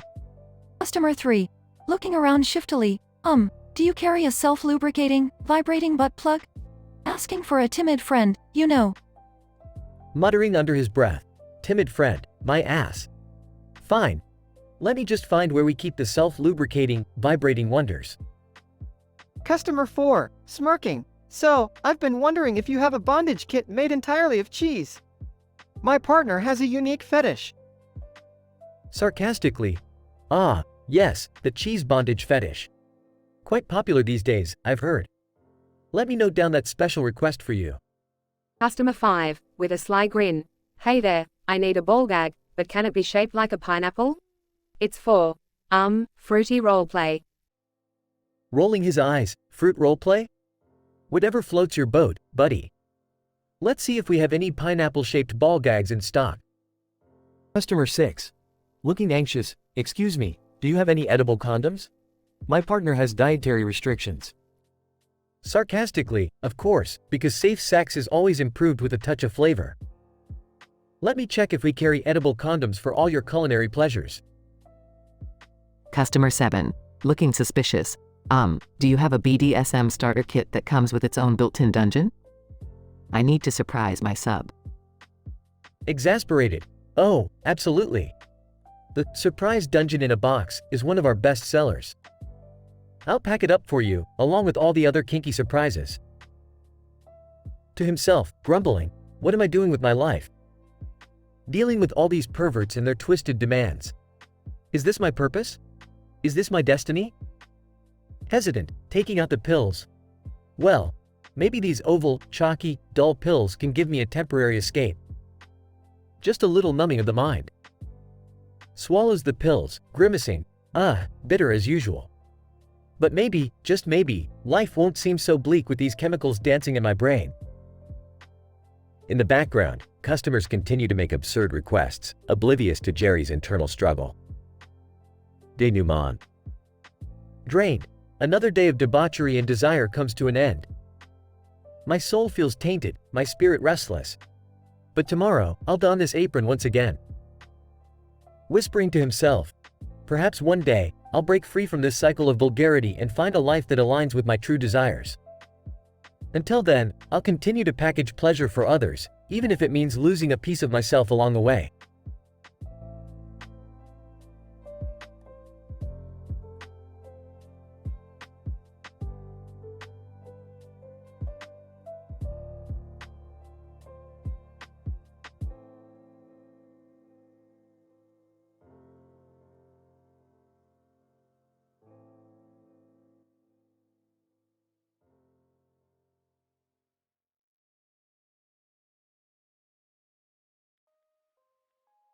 Alright, Morty. Time to get swifty. We've got a new adventure waiting for us. Rick, what's with that movie poster on the wall? Borla, Dorito. Morty, that's a classic. It's about a group of guys who discover a secret dimension hidden in the middle of the city. What? That's ridiculous. Ridiculous? Morty, we traverse multiple dimensions on a daily basis. This is just another Tuesday for us. What are you two blabbering about? Oh, just discussing a movie called Borla, Dorito. Apparently, it's all the rave in some alternate reality. You guys and your movie obsession. Can't we just go on a normal adventure for once? Normal, boring. Now, listen up, Morty. I've developed a portal device that will take us directly into the world of Borla, Dorito. Oh, geez, Rick. Are you sure this is a good idea? Good idea, Morty. This is a fantastic idea. Now, portal up. They step through the portal and find themselves in the middle of a busy city street. Look, Morty, there they are. The group of guys from the movie poster. Wow, Rick, they look so cool and confident. I wish I was like them. Morty, they're fictional characters. They don't exist. Well, excuse me for dreaming, Rick. Alright, enough daydreaming. Let's find out if this secret dimension theory is true. Yeah, and maybe I'll find a hot guy like the ones in the movie poster. Oh, Summer, always thinking with your hormones. Let's go, follow my lead. They start walking down the road, trying to blend in with the city inhabitants. Rick, everyone is staring at us. I don't think we're blending in. Relax, Morty. People here are probably amazed at how ridiculously good-looking we are. Rick, I don't think that's it. It's like they've never seen anyone like us before. This is so embarrassing. Can we just get out of here? Wait, what's that noise? Brace yourselves. An army of interdimensional creatures suddenly attacks. Rick, I knew this was a bad idea. Morty, why don't you shut up and start using those laser eyes you got from Borla, Dorito, to fight back? Laser eyes? Rick, you promised me they were just a movie thing. Well, Morty, it's time for a little improv. Use them or become Monster Chow. They engage in a wild battle, combining movie-inspired superpowers and Rick's sci-fi gadgets. I can't believe I'm fighting alongside my family in an interdimensional street brawl. This is so epic. I'm totally gonna brag about this in school next week. Morty, use your teleportation belt and get us out of here. Okay, but this thing is so unreliable. Hang on. They teleport back to their own dimension, battered and bruised. Well, that was a hell of an adventure. Yeah, but I'm never watching movies the same way again. You know, guys, that movie might have been ridiculous, but experiencing it firsthand was something else. Totally. And those guys from the poster? Way hotter in person. Alright, enough with the fangirling. We survived another crazy one, folks. Yeah, surviving is great and all, but can we please go back to our boring lives now? Boring, Morty. This is just the beginning. Adventure awaits us around every corner, even in the most statistically improbable dimensions. Oh, geez, Rick. Can't we just have one statistically probable dimension day? Morty, where's the fun in that? Now, let's go. There's a parallel universe with a bouncy castle waiting for us. They walk off into the distance, ready for their next improbable adventure. Scene fades out.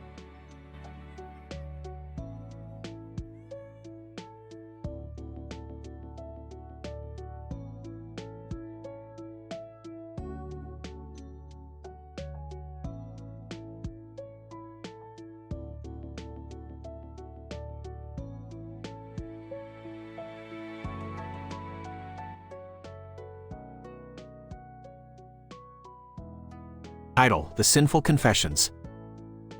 Beth, a former nun, decides to become a priest and opens a new church in town. She dresses a doll in a priest outfit and a nun in a nun outfit to symbolize her new role. Incident. Word spreads quickly about Beth's unorthodox approach to confessions, with people now flocking to her church to confess their sins. The townsfolk are intrigued by the idea of confessing to a former nun turned priest. Progression. Beth, now playing the role of the priest, sets up a confessional booth and starts charging $20 for each confession. She begins to collect a huge sum of money from the plebs who eagerly line up outside the church. As the line of sinners grows longer, Beth develops a unique system to document and name each sin, ensuring that no confession is left unaccounted for. She analyzes each sin meticulously, creating an impressive database of the transgressions. Beth's unconventional business venture turns out to be a roaring success, and she amasses an astonishing amount of money from the confessions. Despite the monetary gain, Beth finds herself feeling conflicted about her new role, as she becomes more entangled in the sins and secrets of the townsfolk. Welcome, my child. May I help you find redemption through confession? Sinner 1. Father, forgive me, for I have sinned. I cheated on my spouse with my neighbor. Ah, infidelity. Let's call this the tangled hearts sin, my child. That will be $20 for your salvation. Sinner 2. Father, I have coveted my best friend's possessions and acted upon it by stealing their favorite vase. Ah, my dear, we shall call this the envious fingers sin. Your road to redemption will cost you $20 as well. Sinner 3. Father, I confess to gambling away my family's fortune. Ah, the allure of chance. This shall be known as the fleeting fortunes sin. Your confession comes with a price tag of $20.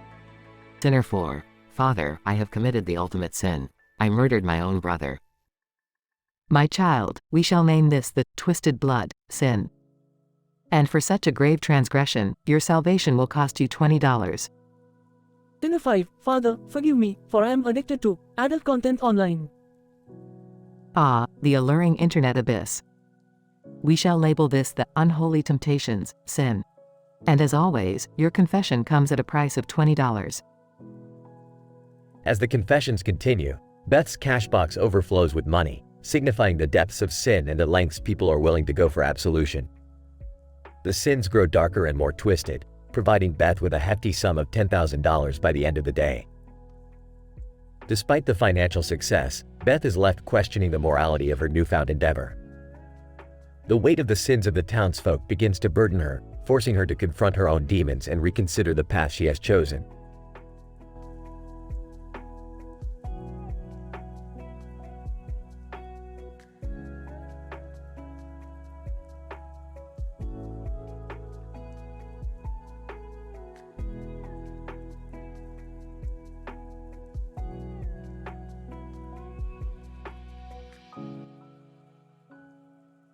Title: Unholy Confessions.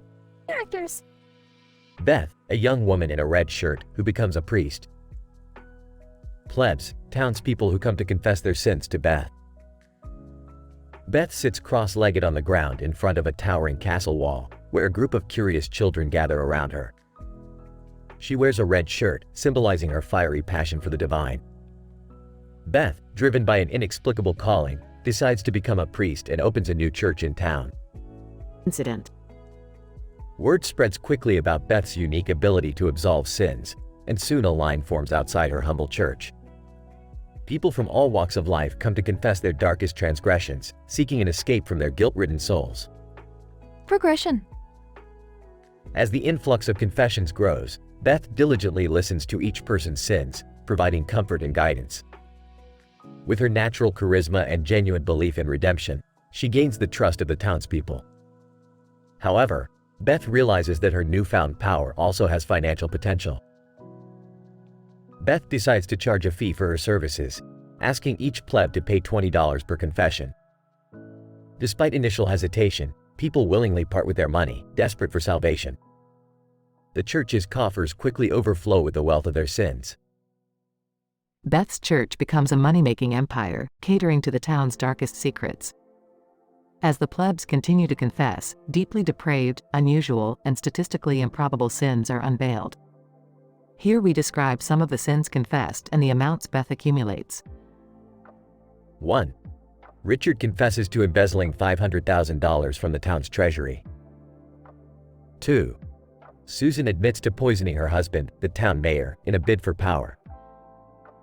3. Thomas reveals his hidden collection of stolen rare artworks worth over $1 million. 4. Emily confesses to being the mastermind behind a notorious illegal gambling ring. 5. Robert admits to engaging in unspeakable acts with farm animals. 6. Maria reveals her secret double life as a high-class escort, earning thousands each night. The sins become increasingly outrageous, yet Beth remains neutral and understanding, resolute in her mission to absolve the townspeople of their guilt. The church's wealth multiplies, accumulating a staggering $10 million in just a few months. Note: please be aware that content marked as M-rated may contain explicit material, strong language, violence, and other adult themes.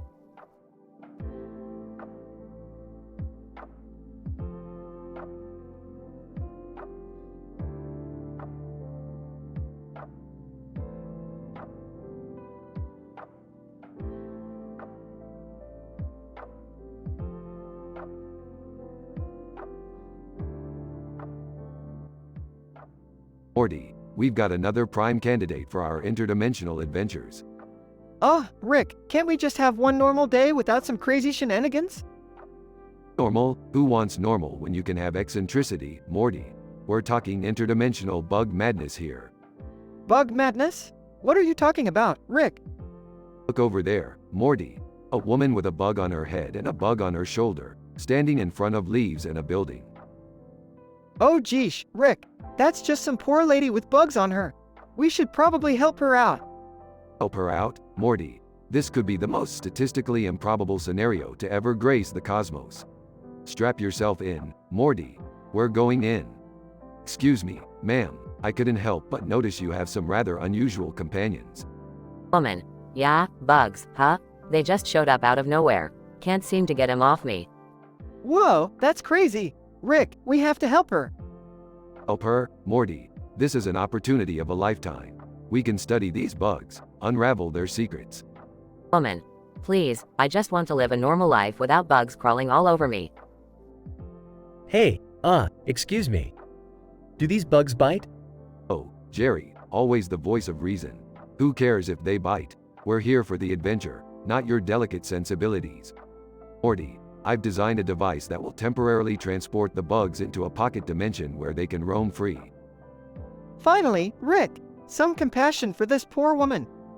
Compassion, Morty, this is science. And if it also helps the woman, well then, it's a win-win situation. Woman. Please, anything you can do to get these bugs off me, I'd be forever grateful. You know, I can't help but feel sorry for her. Bugs can be a real nuisance. Nuisance, Jerry, this is the stuff of legend. We're about to embark on a journey that will put bug whisperers to shame. Rick, I think the bug device worked. The bugs are gone. Of course, Morty. Did you ever doubt the ingenuity of Rick Sanchez? Now, let's get back home before anything else goes sideways. Woman. Thank you so much. I can finally live my life bug-free. Well, I guess that wraps up our bug-filled adventure. Glad we could help, I suppose. Help, Morty, did you hear that? Jerry thinks we were helping. Classic Jerry. Yeah, Jerry, you actually did something useful for once. Hey, I can be helpful sometimes too, you know? Sure, Jerry, you keep telling yourself that. Now, let's go, Morty. We've got more worlds to explore and more trouble to get into.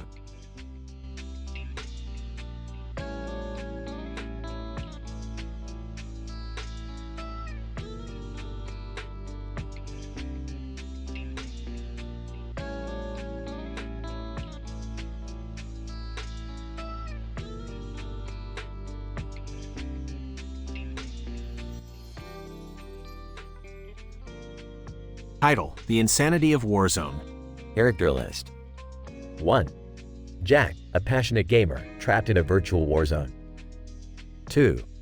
Sarah, Jack's girlfriend, who stumbles into the game mistakenly. 3. Sergeant Gunner, a tough and crude NPC commanding officer in the game. 4. Private Hank, a comically oblivious teammate of Jack's in the game. Jack and Sarah are in Jack's chaotic gaming room, surrounded by posters of violent video games. Their attention is captured by the video game Cruelty Squad on the screen, depicting a war zone filled with carnage. On the table, a tiny battlefield with toy soldiers and guns is set up, a physical representation of the virtual chaos they are about to experience. Jack. Excitedly, Sarah, you won't believe the intensity of this game. We're going to dominate the war zone like never before. Sarah, hesitant, Jack, I don't know if I'm ready for this. It looks so violent and intense. Incident. Ignoring Sarah's concerns, Jack launches the game and both of them are instantly sucked into it. Transformed into pixelated avatars, they find themselves in a virtual war zone eerily resembling the toys set up on the table. Sarah, panicking, Jack, what just happened? I thought this was just a game. Jack, laughing, don't worry, babe. We've become part of the action. We'll be fine. Progression. As they navigate the treacherous battlefield, the chaos intensifies. They encounter Sergeant Gunner, an intimidating and foul-mouthed NPC commanding officer. Sergeant Gunner, growling, what the fuck are you two doing here? You think this is some kind of goddamn picnic? Get your asses moving. Jack, nervously, sorry, Sergeant. We'll follow your lead. Sarah, whispering to Jack, can we really trust him? He seems unhinged. Suddenly, Private Hank, a bumbling teammate, joins the party. Private Hank, cluelessly, hey guys, what's going on? Is this still a game? Jack, desperate, Hank, you have to listen to Gunner and follow his orders. Our lives depend on it. As they navigate through intense battles and unimaginable odds, they realize that this game isn't just about violence and guns. It's a twisted game that feeds on their fears and emotions. Sarah, shouting, Jack, this is insanity. We're trapped here. We have to find a way out.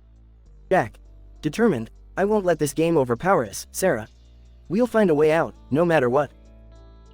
With their determination to escape mounting, Jack and Sarah realize that their only chance is to defeat the game's final boss, located deep within the virtual war zone.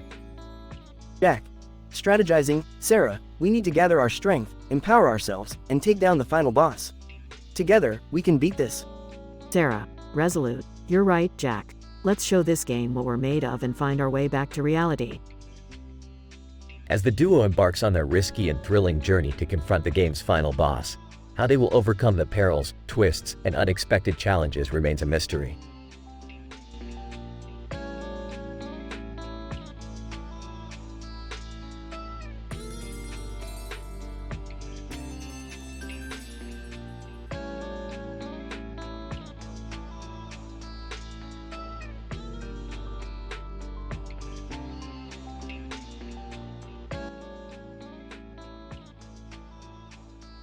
Alright, Morty, I've got a great plan for our next adventure.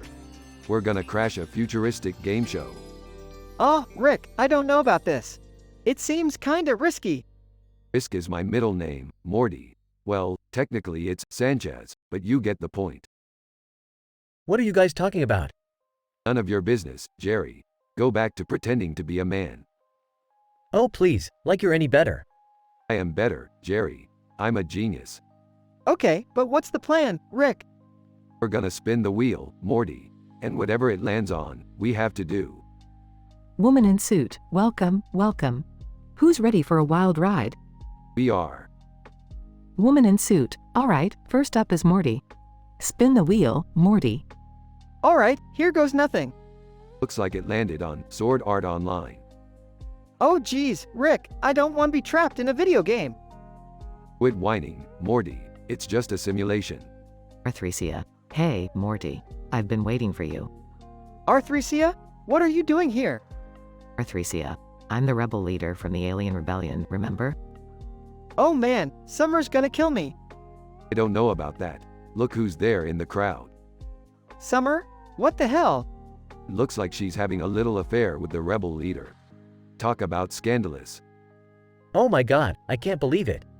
Yeah, that's right, Jerry. Your precious daughter is making intergalactic waves. This is too much for me to handle.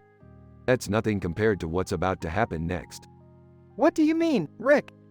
We're about to infiltrate this game and save Summer from her rebellious fling. Are you sure that's a good idea? Morty, we're already in a video game. It can't get any worse. Famous last words, Rick. This is insane. I can't believe this is my life. Just shut up, Jerry, and follow my lead. We're coming for you, Summer. Arthresia. Morty, I thought you cared about me. It's complicated, Arthresia. I have to save my sister. Family always comes first, Morty. Now let's finish this game and get out of here. Right behind you, Rick. Woman in suit, and they're off on a daring rescue mission. Will they succeed? Find out on the next episode of Rick and Morty's Wild Ride. This is gonna be a disaster. Shut up, Jerry. Just shut up.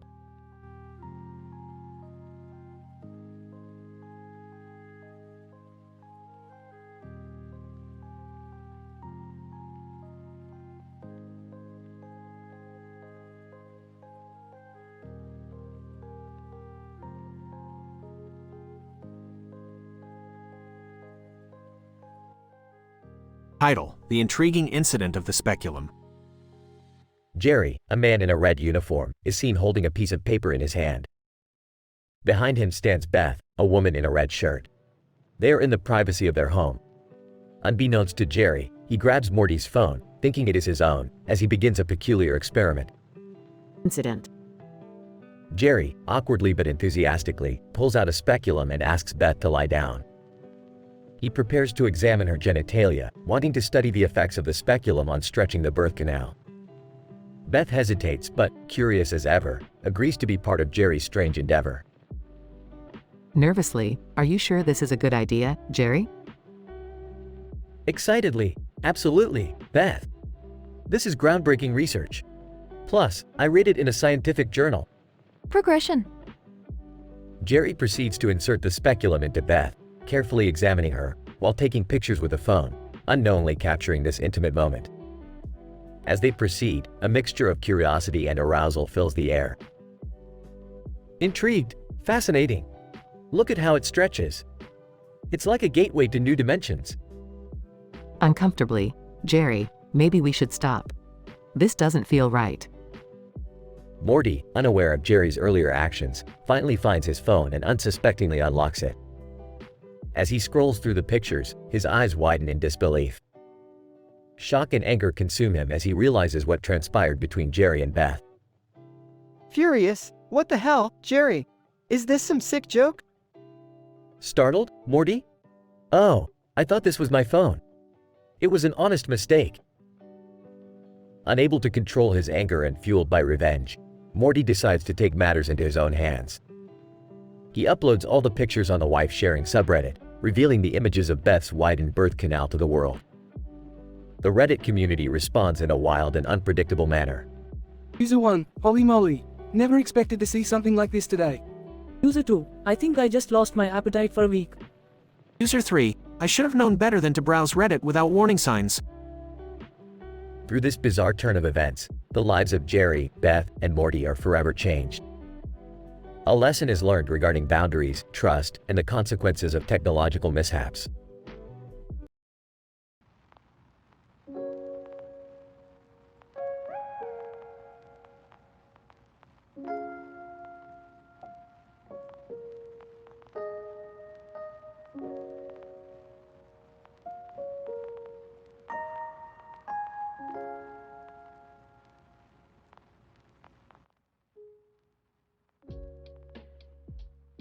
Morty, we've got a new adventure on our hands. Strap in, it's gonna get wild. Geez, Rick, what are we getting into this time? We're gonna meet a woman from the future wearing a fancy helmet, Morty. She's got some serious secrets to spill. Rick, I can't believe you're dragging Morty into another chaotic mess. Can't you give him a break? Oh, Beth, you know Morty thrives in chaos. It builds character, just like his crippling anxiety. Dad, seriously? I've had enough of your character building experiments. When will I get a chance to do something interesting? Well, Summer, since you're so desperate for excitement, why don't you go flirt with that alien rebel leader? What? Dad, are you insane? Venus Vixen Vice. Oh, did someone say flirt? I'm all about the steamy intergalactic romance. Whoa, who are you? Rick, is this another one of your crazy ex-girlfriends? Venus Vixen Vice. Morty, honey, I'm nobody's ex. I'm just here to rock your world. Rick, where do you find these women? Some call it the multiverse, Beth. I call it my highly questionable social network. So, Venus, what's the deal with this alien rebel leader? Venus Vixen Vice. Oh, honey, he's a total hunk. He's fighting against the oppressive regime in his galaxy, and he's got abs for days. Just remember, Summer, intergalactic relationships can be tricky. Trust me, I know from experience. Rick, do you have experience with everything? Morty, I'm like a mad scientist version of Dos Equis' most interesting man in the universe. While you two yap about your cosmic escapades, I'll be here trying to have a normal life. Venus, are you sure this alien rebel leader is worth risking my heart for? Venus Vixen Vice. Oh, darling, he'll make you forget all about the Earth boys. They're so primitive. I dunno, Venus, sometimes Earth boys surprise you. Remember Jessica? Morty, that one time doesn't count as surprising. We all saw it coming. Alright, Venus. I'm in. Let's go save your galaxy and maybe fall in love along the way.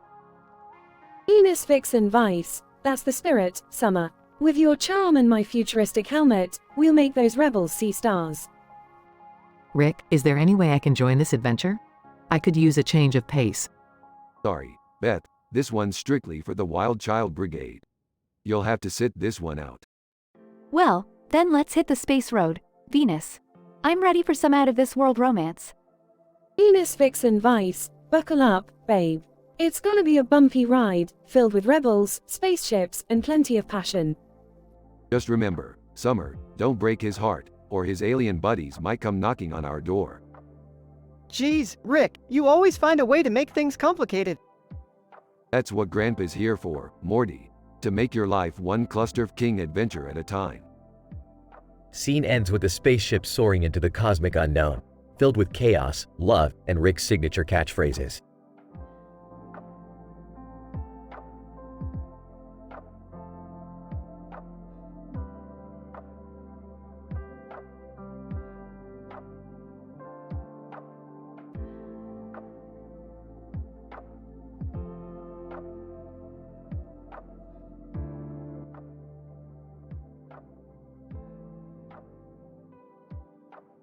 Morty, what the hell are you doing?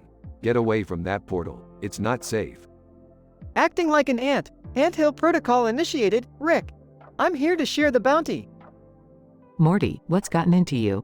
Why are you behaving like an ant? In ant-like voice, sharing the gift of Truffalaxis, Mom. It's how ants communicate and share nutrients.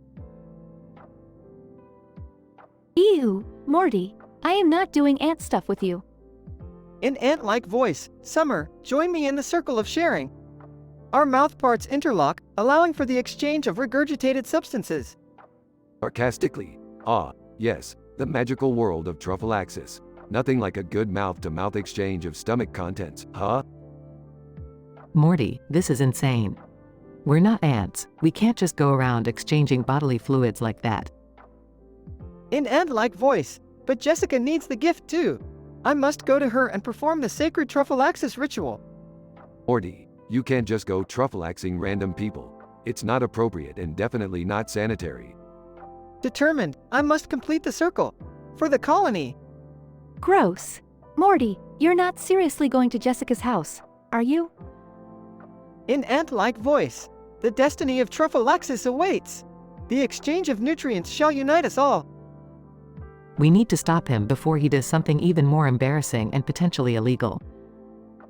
I've got an idea. Let's use the portal to Jessica's house. We'll intercept him before he can spread his ant love any further. They rush through the portal to Jessica's house. In ant-like voice, Jessica, behold, the wondrous gift of Truffalaxis is upon us. Jessica, Morty, why are you talking like an ant and doing strange mouth stuff? Morty, you need to snap out of it. This Truffalaxis obsession is going too far. Confused? Huh? where am I? What was I doing? You were about to embark on a journey of regurgitated enlightenment, Morty. Thankfully, we stopped you just in time. Let's burn that ant mentality out of your brain, Morty. No more Truffalaxis, got it? Normal voice. Yeah, I don't know what the hell I was thinking. That was some messed up ant stuff. Well, at least we averted an ant-pocalypse. Let's just forget this ever happened, alright? Agreed. Morty, please promise us you won't try any more insect-inspired rituals, okay? Yeah, I promise. No more ants, no more Truffalaxis. Just plain old Morty from now on. That's our boy. Now, let's get the hell out of here before anything else goes catastrophically wrong. They all hurry back through the portal, leaving the bizarre Truffalaxis incident behind them.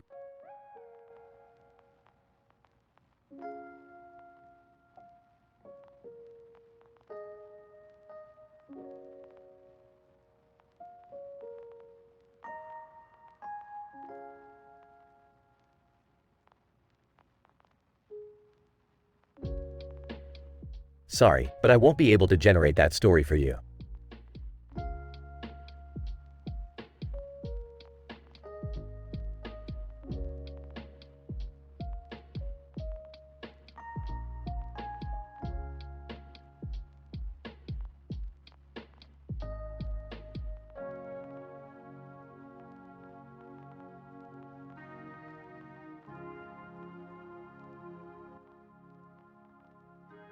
Title: The Box Despair.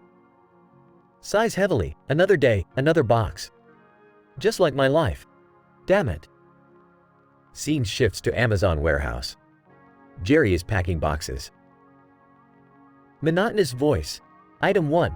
Shiny new toaster for Mrs. Jennifer Thompson, 1234 Elm Street, 555-9876. Price: $29.99. Weight: 2 pounds. Description: toast your worries away with this sleek stainless steel toaster. Average star reviews: 4.5 out of 5. Customer comment. Best toaster ever, makes my morning bearable. Coworker, Bob, walks by. Bob, hey Jerry, what's with the long face? Sarcastic. Oh, you know, Bob. Just living the dream here, packing people's happiness in these damn boxes. Bob, well, at least you get to know what everyone's buying. Spill some secrets, man. Shakes his head. Item 2. Sparkling engagement ring for Mr. Thomas Anderson, 5678 Oak Street, 555-1234. Price, $5,000. Weight, 0.5 pounds. Description. A symbol of everlasting love, this meticulously crafted ring will make her heart skip a beat. Average star reviews, 5 out of 5. Customer comment. Proposed with this beauty, and she said yes. Best decision ever. Mumbles. Great, someone else is happily ever after. What about mine? Boss, Mr. Smith, approaches. Mr. Smith. Jerry, could you pick up the pace? We have a lot of orders to fulfill. Frustrated. Item 3. The Ultimate Golf Club Set for Mr. Richard Wilson, 9101 Pine Drive, 555-2468. Price, $899.99. Weight, 10 pounds. Description. Take your golf game to the next level with this state-of-the-art club set. Average star reviews, 4.2 out of 5. Customer comment. Golfing paradise. These clubs turned me into a PGA pro. Whispering. I need a miracle, not a golf club. Coworker, Sarah, notices Jerry's distress. Sarah, hey Jerry, you don't look so good. You want to talk? Voice trembling. Item 4. Antidepressant medication for Mr. Jerry Thompson. No fixed address, 555-0000. Price, $19.99. Weight, 0.1 pounds. Description. Find relief from the depths of despair with these life-altering pills. Average star reviews, 4.7 out of 5. Customer comment. A godsend. Saved me from my own darkness. Whispers. Just another pill to numb the pain. Sarah offers a supportive smile. Sarah, Jerry, life can be tough, but don't let it consume you. You're more than just a box packer in this warehouse. Teary-eyed. I guess you're right, Sarah. Maybe it's time I start packing for myself. Sarah and Jerry share a brief comforting moment. Scene ends with Jerry mustering up a faint smile as he continues packing boxes. Whispering to himself. Item 5. Hope for a brighter future.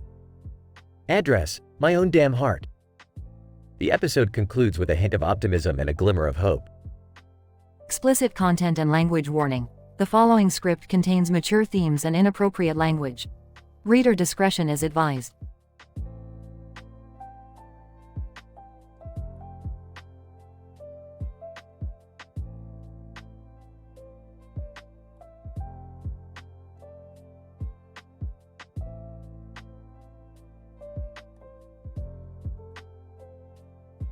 Title: The Trap Memories. Character: John. Middle-aged man, struggling with traumatic memories. Jigsaw, the mastermind behind the trap, speaking through a recorded message. Scene: a dirty bathroom with green paint on the walls. The toilet is placed in the corner with the seat up. It is dimly lit and the air carries a putrid stench. John. Hazy, waking up. What? Where am I? Struggles to move, realizing he's trapped. Jigsaw. Voice on a recording. Ah, John, you're finally awake. Do you remember me? John. Panicking. Who the hell are you? Where am I? Jigsaw.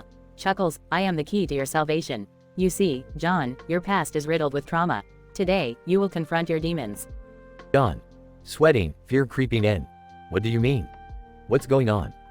Jigsaw. Explains. Look down, John. Notice the trap affixed to your chest, sealed beneath your clothing. It's a reminder, a symbol of the pain you endured long ago. John. Eyes widening with horror. No. It can't be. That memory. How did you know?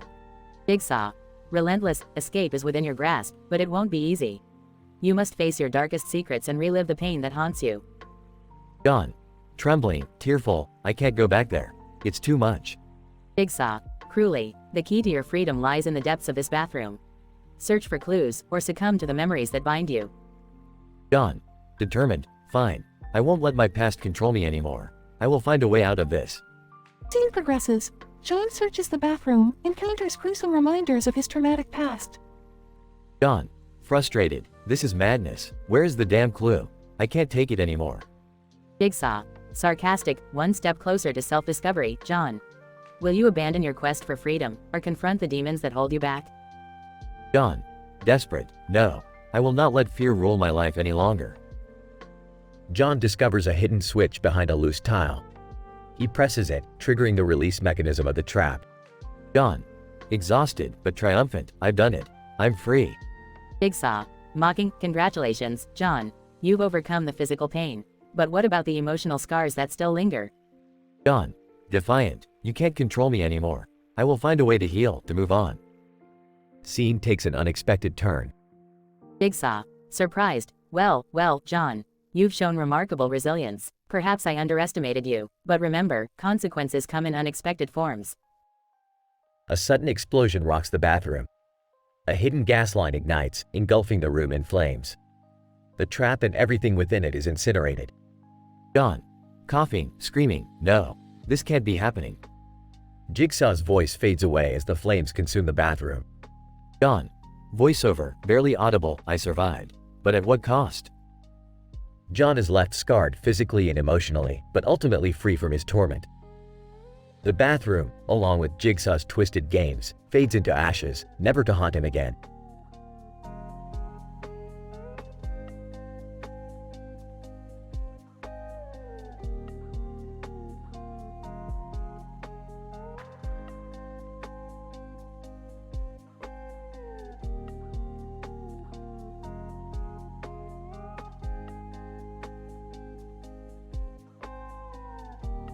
Holding a piece of watermelon. Morty, do you know why the outer edges of this watermelon are dotted?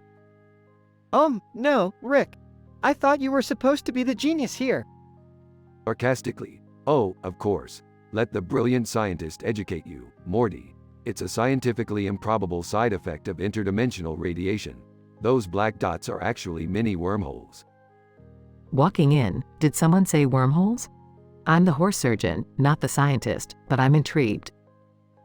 Oh great, the prodigal daughter returns. Listen, Beth, this watermelon and the wormholes it possesses are statistically impossible. But hey, let's cut open the other half and see what happens. Nervously, Rick, is that a good idea? We don't know what we're dealing with here. Morty, you need to grow a pair. We're already in the deep end of the science pool. What's the worst that could happen? Summer bursts into the room. Guys, I just ate a watermelon seed, and now I'm pregnant. Sarcastically, well, isn't that just frickin' fantastic? We've got a watermelon seed impregnated teenager now. This is just peak Jerry level absurdity. Concerned, Summer, how is that even possible? I don't know, Mom. Birds and the bees turned into fruit in the freeze. Panicking. This is insane. We need to find a solution, Rick. All right. Let me think. We need to reverse the interdimensional radiation and close those wormholes on the watermelon halves. But how, Rick? None of us are scientists except for you. Smirking. Relax, Beth. Genius runs in the family. We'll use my patented nanomolecular blender to disrupt the wormhole's atomic structure. I'm not sure I understand, Rick. Can you dumb it down a little? Of course, we need to blend these watermelons into a scientific smoothie and hope that the temporal spacetime vortex created destabilizes the wormholes. That sounds insane, but it's our best shot. Let's do it. They blend the watermelon halves, creating a mini-universe inside. Look at that, Morty. We've birthed a new universe from Summer's stomach, and it tastes like watermelon. Can we please go back to normal now?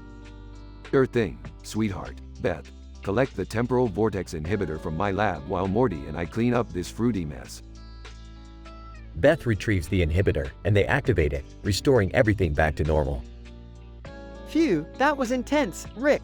I'm just glad everything is back the way it was. As am I, Morty. Now let's never speak of this watermelon fiasco ever again.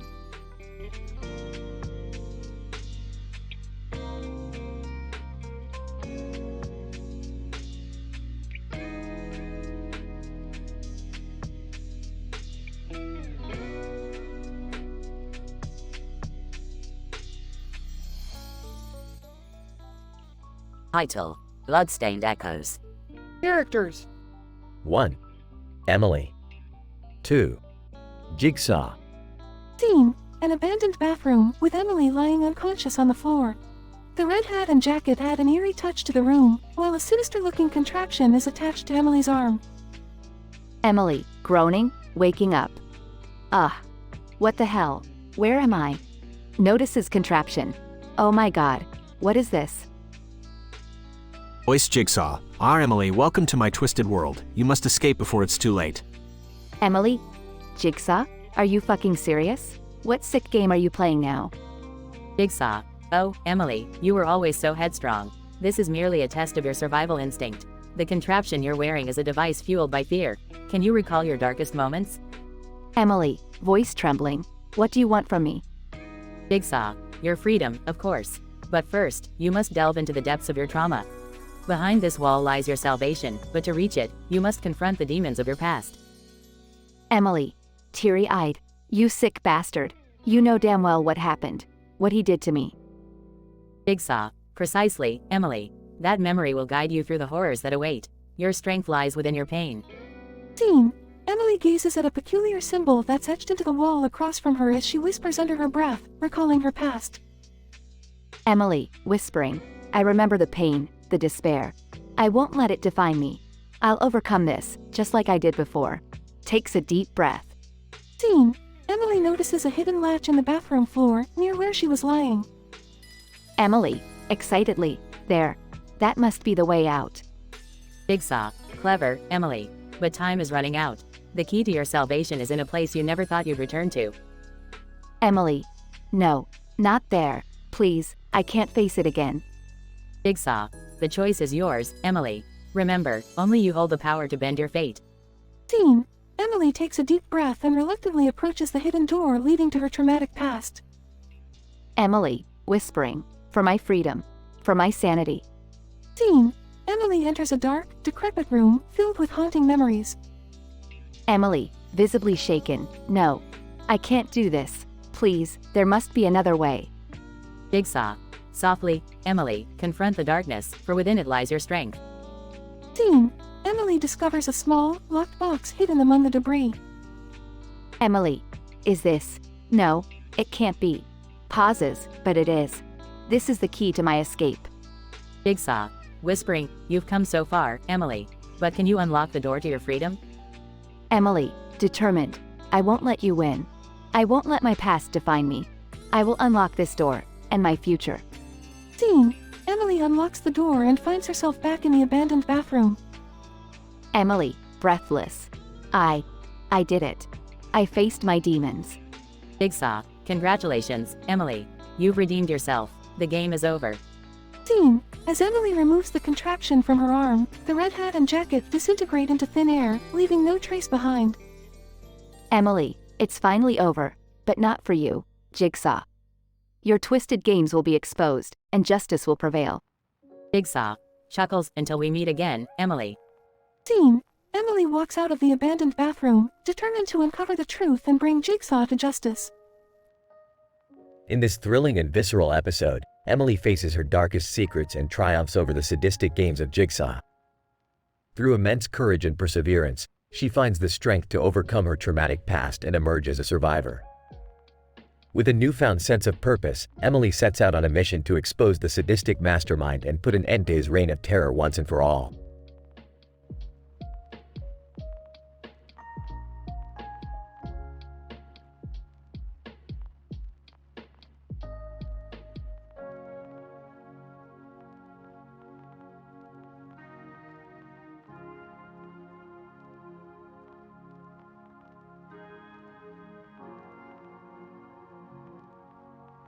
Morty, we're going on a wild ride today.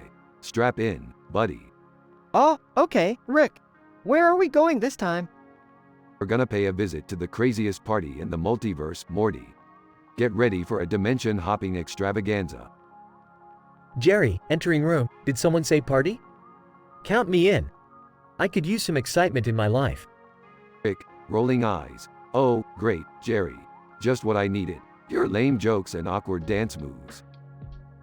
Beth, entering room. What's going on here? I heard the word party. Summer, joining the group party? That sounds awesome. I'm in. 2. It's gonna be one wild shindig filled with strange creatures, eccentric beings, and interdimensional oddities. But Rick, what if things go wrong? I mean, remember last time? Morty, you worry too much. Besides, what's the worst that could happen? We'll just improvise like always. They all step into Rick's portal device and arrive at the party. Wow, this place is something else. Look at that weird-faced guy in the demon costume. Is he the host? I think so. And why are Morty's shoulders suddenly gigantic? I don't know, okay. This party is tripping me out. Relax, Morty. It's just a side effect of the interdimensional resonance. We'll fix it later. Jerry approaches the weird-faced guy. Hey, buddy. Nice costume. Mind if I ask why you look like a demonic child's nightmare? Weird-faced guy. Growling, I am the Dark Lord of party planning. Respect me or face eternal solitude. Jerry, why do you always manage to insult the most powerful beings in the multiverse? Summer, whispering to Morty. Morty, look. That guy's trying to balance a spoon on his nose. Classic party trick. This party is somehow getting weirder by the minute. Can't we just go home? Not yet, Morty. We haven't even seen the punchline of this cosmic joke. As the night progresses, the party becomes increasingly chaotic. Attempting to dance. Hey, everybody, check out my sweet moves. Everyone, silence and stares. Tough crowd. Let's stick together, guys. We have to find Rick and get out of here before things get too out of hand. I heard there's a space-themed club on the 4th floor. Let's go. Meanwhile, Rick is deep in conversation with an alien scientist. Alien scientist. Rick, your understanding of quantum mechanics is beyond brilliant. Tell me more about your groundbreaking theories. Well, you see, it all started with a blender, a pickle, and a sassy robot. Science just blossomed from there. A sudden explosion rocks the party. Oh, that can't be good. Rick, I think we've overstayed our welcome. Can we please just go home now? Agreed, Morty. This party is becoming more of a shitshow than any dimension I've visited. They all rush back to the portal device and escape the chaos of the party. Another adventure survived, guys. Let's call it a night. Thank goodness. I could use a break from interdimensional insanity. I'm just glad I didn't embarrass myself even more. Can we go to a normal party next time? Yeah, a party where my shoulders don't turn into freakishly large boulders. Well, my dear family, the universe is anything but normal. So buckle up because we're always in for a wild ride. They all laugh as they stroll back into the safety of their home.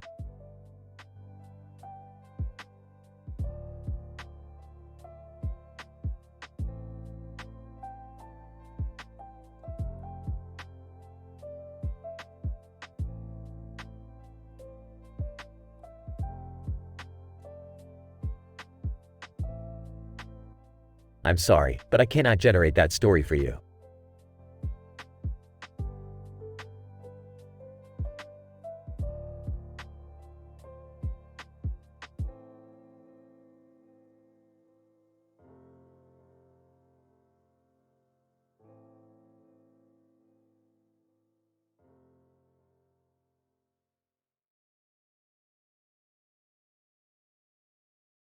Title: The Perilous Puzzle. Characters. 1. Emily, young woman trapped in the bathroom. 2. Jigsaw, the mastermind behind a deadly game. Int. Abandoned bathroom, day. Emily regains consciousness, groggy and disoriented. She looks around, her eyes widening in terror as she realizes the dire situation she's in. She notices a suitcase beside her and a broken window in the background with shards of glass scattered on the floor. Emily, whispering to herself. What? What is happening? How did I get here? Emily's trembling hand reaches for the suitcase. She opens it, revealing a horrifying sight, a trap attached to her ankle. The trap consists of sharp metal blades that form a deadly contraption capable of severing her leg. Emily, gasping. Oh, God. What have I done to deserve this? Emily suddenly spots a small envelope lying next to the trap. Shaking with fear, she picks it up and finds a message written in red ink. Jigsaw, voiceover. Hello, Emily. Allow me to introduce myself. I am the Game Master, Jigsaw. You are trapped in my puzzle of desolation. But fear not, for there is a way to escape. In this room, locked away in the darkest corner, lies a dreadful memory from your past. That memory holds the key to your freedom. Solve the puzzle, or lose more than you can bear. Emily, whispering, tears streaming down her face. No, not this. Anything but this. Int. Abandoned bathroom, night. Emily has spent several agonizing hours searching the bathroom, desperately seeking clues. Her heart pounds with each passing second, as the fear of the trap becoming active intensifies. Emily, sobbing. Come on, damn it. There must be something here. Suddenly, her gaze falls upon a broken mirror above the sink.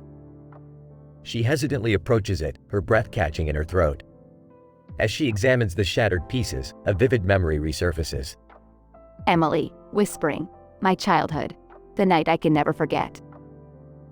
Int. Childhood living room, flashback. A young Emily, around 10 years old, huddles in a corner of a dimly lit room. The sound of muffled voices and sinister laughter can be heard. Young Emily, whimpering, please, stop. Emily's father. Drunken voice. Shut up, you worthless brat. Int. Abandoned bathroom, night. Emily's eyes narrow with determination as she recalls the torment of her past. She realizes that her only chance of survival lies in confronting this traumatic memory head-on. Emily, whispering, trembling. I won't let you define me, Jigsaw. I won't let my past destroy me. Using a shard of broken glass, Emily carves something into her arm, a symbol of strength, resilience, and defiance. Int. Abandoned bathroom, dawn. Emily stands before the trap, her eyes filled with newfound courage. She positions herself carefully, ready to face whatever comes her way. Jigsaw, voiceover. Well done, Emily. You have shown great strength. And for that, I will grant you freedom. The trap suddenly disengages, releasing Emily from its deadly grip. She collapses to the floor, gasping for air, overcome with both relief and disbelief. Emily, whispering. It's over. I survived. Int. Abandoned bathroom, morning. As Emily takes her first steps towards the exit, she notices a final message carved into the wall. Jigsaw, voiceover. Remember, Emily, life is a series of puzzles. And maybe, just maybe, surviving this ordeal will give you the strength to confront the demons that haunt you. Emily smirks and steps out into the sunlight, leaving the bathroom behind, forever changed by the harrowing experience. Fade out.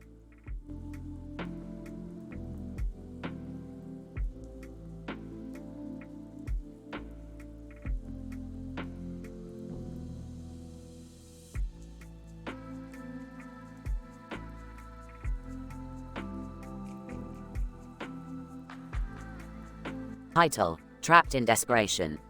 Characters. 1. Heather, the traumatized woman trapped with a deadly device attached to her. 2. Jigsaw, the sadistic mastermind behind the traps. Int. Abandoned bathroom, day. Heather, covered in dirt, lies unconscious on the floor. She wears a white shirt and red pants. The only light comes from a flickering bulb in the ceiling. A horrifying contraption, intricately attached to her body, sends shivers down the viewer's spine. Incident. Heather slowly regains consciousness, disoriented and groggy. Panic grips her as she realizes the grotesque trap around her head, constructed of sharp needles and a slow ticking timer. Heather, whispering. No, no, this can't be happening.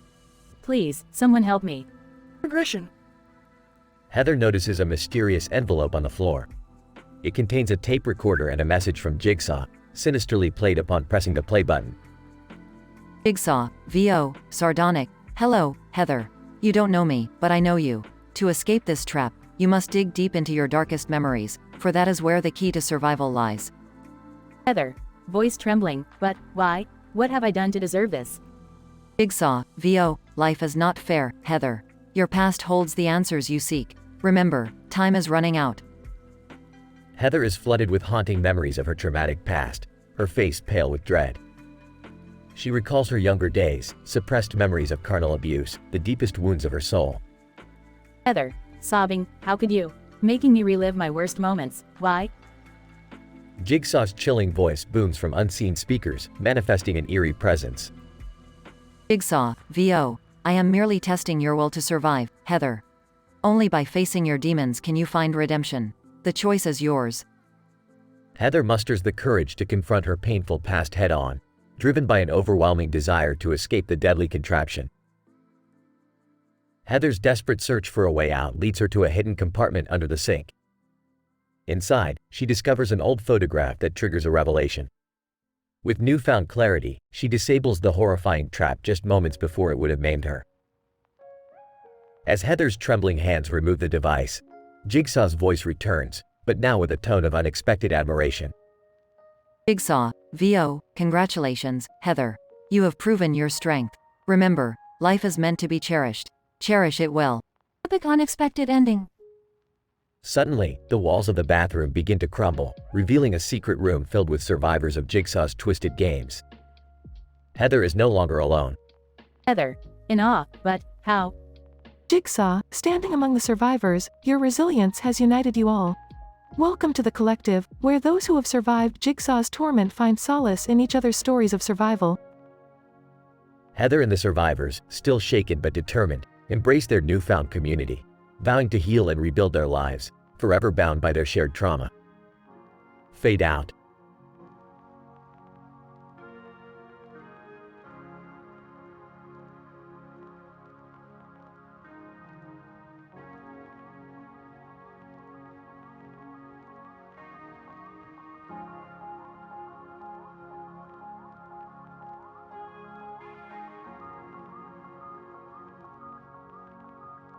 Morty, I'm telling y'all, love is a fickle thing.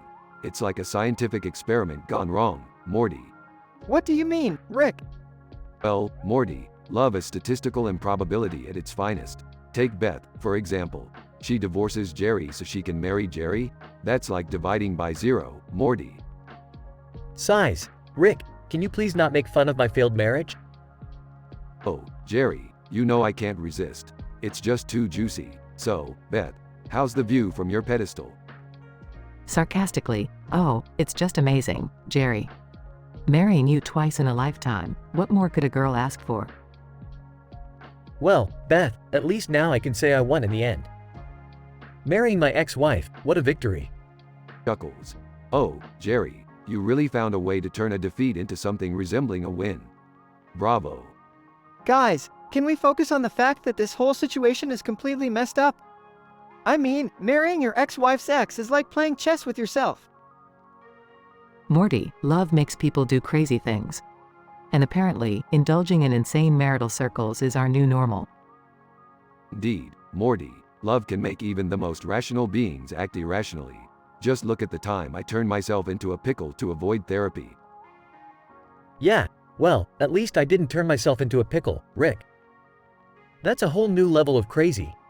Oh, don't knock it till you try it, Jerry. Turning yourself into a pickle is an exhilarating experience. Can we not talk about pickles, please? Let's focus on the fact that I married Jerry twice. Yeah, it's a Jerrylicious situation, Beth. Double the Jerry, double the fun. Morty, I appreciate your support. Finally, someone who understands the importance of my existence. Alright, everyone, enough with the lovey-dovey nonsense. We got bigger problems, like figuring out how to reverse engineer a toaster to travel through dimensions. Rick, can't we ever have a normal family gathering without you trying to create a portal to another dimension? Beth, normal is overrated. Embrace the chaos, that's my motto. But Rick, isn't chaos harmful? And unpredictable, too? Morty, chaos is the fuel of the universe. Without it, we'd all be stuck in a Jerry-like existence. Hey, watch it, Rick. I'm right here, you know. No offense, Jerry, but you kinda bring the Jerry-ness wherever you go. It's like a superpower. Thanks, Rick. I'll take that as a compliment. Alright, enough with the insults and back to our dysfunctional family. We may be crazy, but we're in this together. Yeah, no matter how insane things get, at least we have each other. That's right, Morty. We stick together through the ups and downs, the divorces and remarriages, the chaos and the pickles. And the toast? Sure, Jerry and the toast too. Now let's get back to being a family that defies all scientific principles. Agreed. Family therapy will have to wait. We've got adventures to embark on and a whole universe to explore.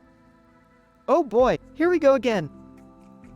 The family jumps through a portal, leaving behind the bench and the microphone, ready to face whatever insanity the multiverse has in store for them.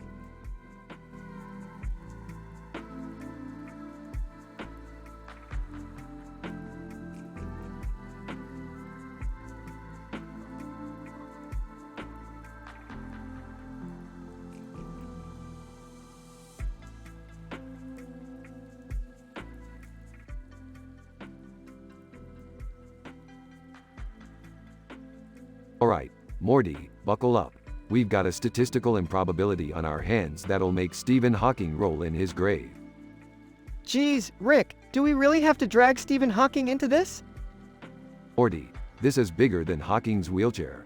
Look over there, a random truck parked near a fence and grass area with a bird on the ground. Oh, Rick, that just looks like a regular truck and some random bird. Morty, you have no sense of adventure. That truck is a hotbed of extraterrestrial secrets, and that bird is the key to unlocking the secrets of interdimensional communication. Oh great, so now we're bird whisperers? Shut up, Morty, we're going in. Burps. Scene changes to Rick and Morty approaching the truck. Rick, I still don't get why we're doing this. Can't we just go to a movie or something? Morty, you're missing the point. This truck is bound to have some crazy technology that could change the world. Yeah, like every other thing we find, right? Precisely, my clueless companion. Now, let's crack this baby open. Morty reluctantly helps Rick open the truck. Whoa, Morty, look at this. It's a portal-generating time machine disguised as a truck's engine. Oh boy, here we go again. What are we gonna do with another time machine? We still haven't fixed the last one. Morty, it's not about fixing things, it's about exploiting them for our personal gain. Somehow, that doesn't make me feel any better about messing with time travel. Who cares about your feelings, Morty? Let's just fire this baby up. Scene changes to Rick and Morty zipping through time. Rick, what's that over there? It looks like a village of dirty restrooms. Morty, that's not just any village, it's Dirty Bathroom Village. A place where toilets go to die. Ew, gross, Rick. Why would anyone have a village dedicated to dirty bathrooms? Morty, it's not my job to explain people's fetishes. Just strap in. We're about to witness the scandalous tomato murders. Scene changes to Rick and Morty in the midst of a tomato massacre. Rick, what the hell is happening? The tomatoes are sprouting legs and attacking everyone. Morty, it seems that Dirty Bathroom Village's secret tomato experiments have gone horribly wrong. Well, this is just great. We're being attacked by homicidal tomatoes. Can't wait to tell Summer about this one. Morty, forget about Summer. We need to stop these tomatoes before they conquer the world and become supreme tomato overlords. Scene intensifies as Rick and Morty battle the tomatoes. Rick, I just can't take it anymore. This is too messed up, even for us. Morty, we're leaving no tomato unturned. We're going to end this tomato massacre once and for all. Scene changes to Rick and Morty victorious, covered in tomato juice. It's finally over, Rick. The tomatoes are all pulp now. That's right, Morty. We saved the world from the wrath of vegetable vengeance. I need a shower and possibly some therapy after this. Therapy? Please, Morty. I'd rather swim in a pool of tomatoes. Well, isn't that convenient? We have plenty of pulp to make that happen. Morty, you're a genius. Let's dive in.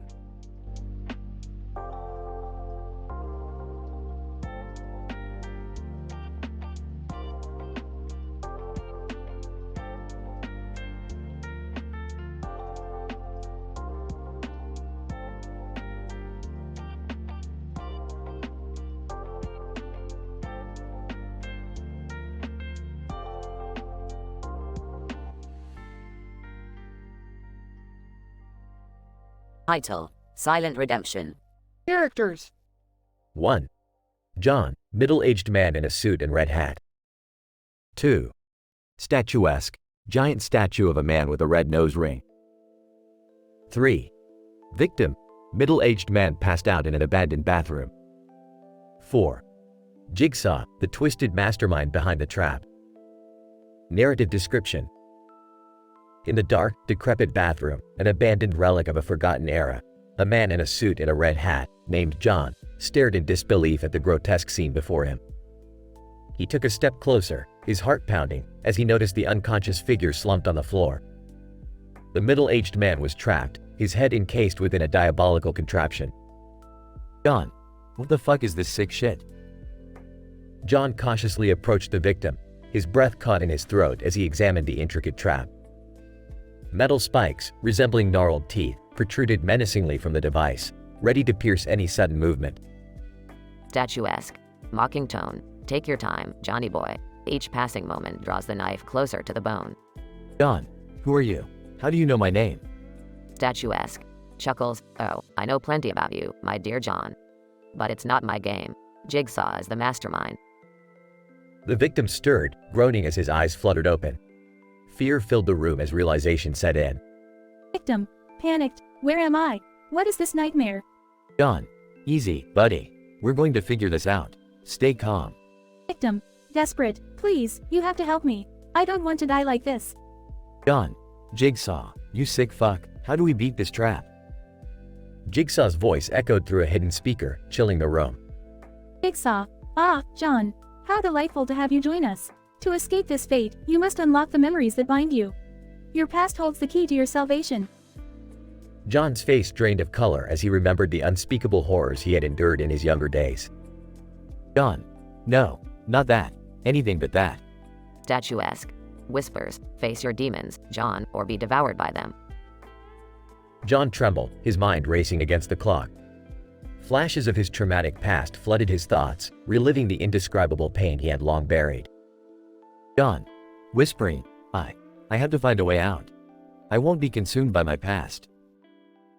Time ticked away, the victim's breaths becoming shallower with each passing second. John frantically searched the bathroom, his fingers trembling over old pipes and rusty fixtures. John, there has to be something. An answer. A way out. Suddenly, John's eyes lit up as he spotted a tiny crack in the wall. Determination fueled his actions as he grabbed a loose brick and smashed it against the weak point, creating an opening. With a surge of adrenaline, John wedged himself through the narrow passage, squeezing his body through the gap and into the unknown. Seconds later, the trap sprung shut, the metal spikes narrowly missing the victim's throat.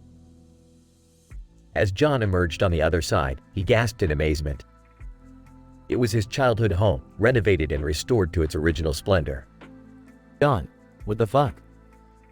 Jigsaw's laughter filled the room. Jigsaw, congratulations, John. You've escaped the trap and rediscovered your past. But remember, redemption is a never-ending journey.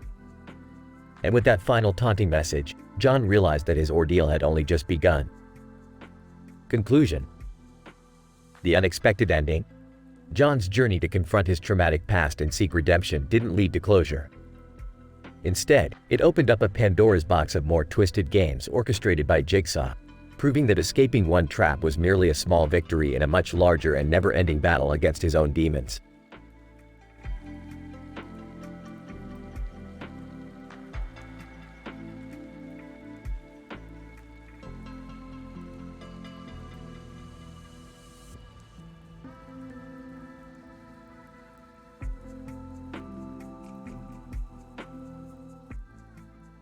Title: The Twisted Game. Character: John, mid-40s, a weary detective. Character: Jigsaw, the sadistic mastermind. Scene: an abandoned, dimly lit bathroom. John, a disoriented detective, awakens disheveled on the cold tile floor. A stuffed animal is perched on his back while another sits on the ground nearby. John, groaning, where the fuck am I? John struggles to sit up, his eyes widening as he notices a peculiar trap tightly secured to his abdomen. John, voice trembling. What the hell is this thing? It looks like a twisted metal cage. Jigsaw's eerie voice fills the room via an old tape player. Jigsaw, Chuckles, well, Detective John. It seems you've stumbled upon one of my infamous games. Do you want to play? John, Panic-stricken. Who the fuck are you? Jigsaw. Sardonically, the famous detective doesn't recognize his greatest adversary. How disappointing. You've been so focused on your career, you've neglected what truly matters in life, until now. John. Gritted teeth. Cut the bullshit, Jigsaw. What do you want from me? Jigsaw. Ominously, I want to test your resilience, detective. You have 5 minutes to free yourself from that trap before it punctures your internal organs. The key lies in the stuffed animals and the message they carry. John watches in horror as a timer mounted on the wall begins ticking down. John. Desperate. You sick son of a bitch. I won't let you win. John frantically searches the stuffed animals, finding a note attached to one. John. Reading the note. Look closely, detective. Everything you need is right in front of you. John inspects the stuffed animals more closely, noticing a hidden mechanism within one of them. John. Whispering to himself. A hidden lever. This must be it. John musters every ounce of strength, pressing the hidden lever. The trap slowly releases its grip, freeing John from its deadly hold. John. Relieved. I did it. I fucking did it. Just as John breathes a sigh of relief, the bathroom door slams shut, trapping him inside. John. Panicked. What the fuck now? Jigsaw. Gleefully, oh, detective, did you really think it would be that easy? The game isn't over yet. John. Shaking with anger. You fucking lunatic. Let me out of here. Jigsaw. Mockingly, the thrill of the hunt. Your freedom awaits, but only through one final test. Solve the riddle behind the mirror. John notices a mirror on the wall, its surface distorted by a mysterious liquid. As he approaches, the liquid begins to drain, revealing words etched into the glass. John. Reading aloud. To escape your fate, crack the mirror and confront your darkest fear. John, fueled by determination, smashes the mirror with a nearby toilet lid. In the shattered glass, he sees his own reflection contorted into a grotesque figure. John. Whispering, it can't be. Is this my darkness? The reflection morphs into Jigsaw, grinning wickedly. Jigsaw. Sinisterly, congratulations, detective. You've faced your deepest fear. Your reward? Escape. The bathroom walls crumble away, revealing a way out. John stumbles into the blinding light outside, gasping for air. John. Breathless, it's finally over. As he turns to take one last look at the demolished bathroom, he finds no trace of Jigsaw, the twisted games, or the horrors he endured. John. Whispering, Jigsaw. Just a figment of my imagination? John walks away, haunted by the nightmarish ordeal and questioning his own sanity. The twisted game of life and death remains an enigma, forever etched into his memory. Note: this storyline contains elements of violence, horror, and psychological torment, as commonly found in the Saw movie franchise. It is strongly recommended for mature audiences only.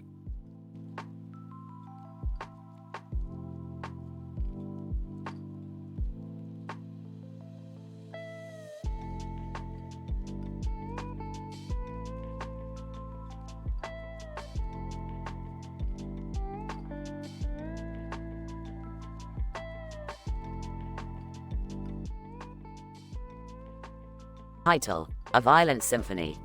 Character: Ryan, 24-year-old pianist and composer. Character: Jigsaw, the notorious mastermind.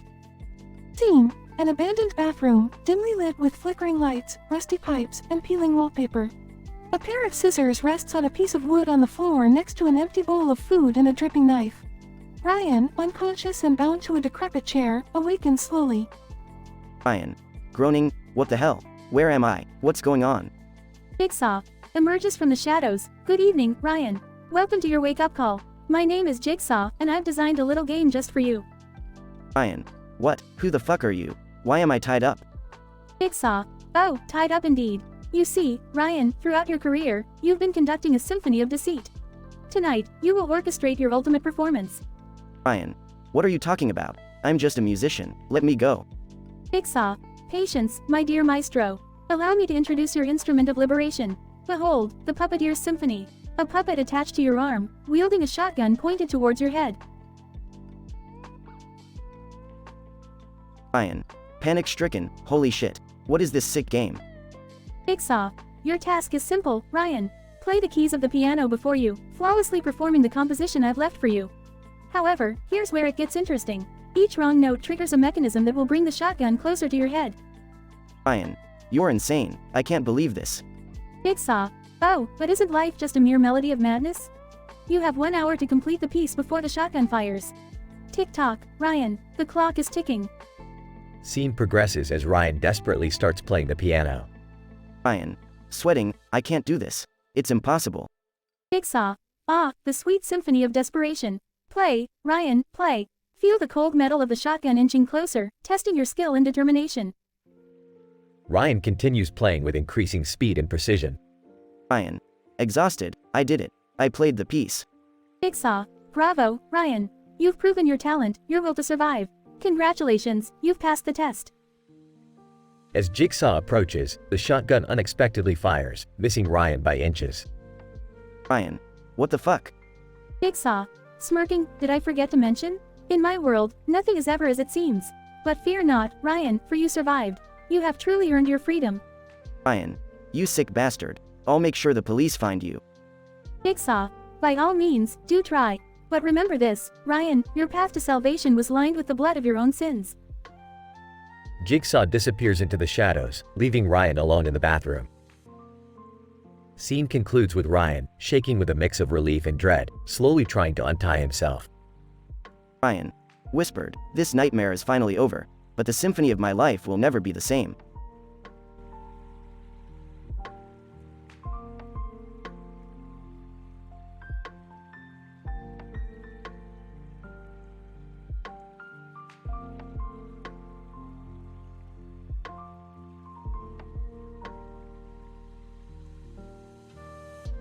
Title: The Battle of the Bloody Red. Joe, what the hell is going on here? Sarah, I have no idea, but look at those red balls on the road. Joe, it's actually kind of eerie. Let's check it out. Incident. Tom, running desperately, help. They're trying to kill me. Sarah, holy crap, is that a violent tomato? Joe, unbelievable, it's being chased by an angry mob. Progression. Angry townsperson 1. Let's squash that bloody vegetable. Angry townsperson 2. Yeah, get the pitchforks and torches. Joe, hold on, everyone. No need for violence. Sarah, yeah, let's find out what's going on first. Tom, panting, I never meant to cause harm, I just wanted to be different. Angry townsperson 3, different? You attacked our peach farms, you monster. Tom, I was just trying to preserve the uniqueness of tomatoes. Joe, whispering to Sarah, this tomato is delusional. Sarah, maybe we can find a peaceful solution, like a compromise? Joe, agreed. Let's sit down and have a civil conversation. Angry townsperson 4, grumbling, fine, but it better be worth it. Sarah, Tom, why are you so violent and aggressive? Tom, the fertilizers tainted my DNA, it made me crave bloodshed. Angry townsperson 5, more like you've gone rotten, you rotten tomato. Joe, we've come to an agreement. We'll set up a tomato sanctuary. Angry townsperson 1. And what's in it for us? Joe, let's say we provide you with a lifetime supply of spaghetti sauce. Angry townsperson 2. You drive a tough tomato bargain, but deal. Sarah, the violent tomato is now in the sanctuary. Crisis averted. Joe, who would have thought that empathy and tomato diplomacy could save the day? Tom, from afar, thank you, Joe and Sarah. I'll never forget what you did for me. Note: the story above is fictional and purely for entertainment purposes. It may contain adult content and vulgar language.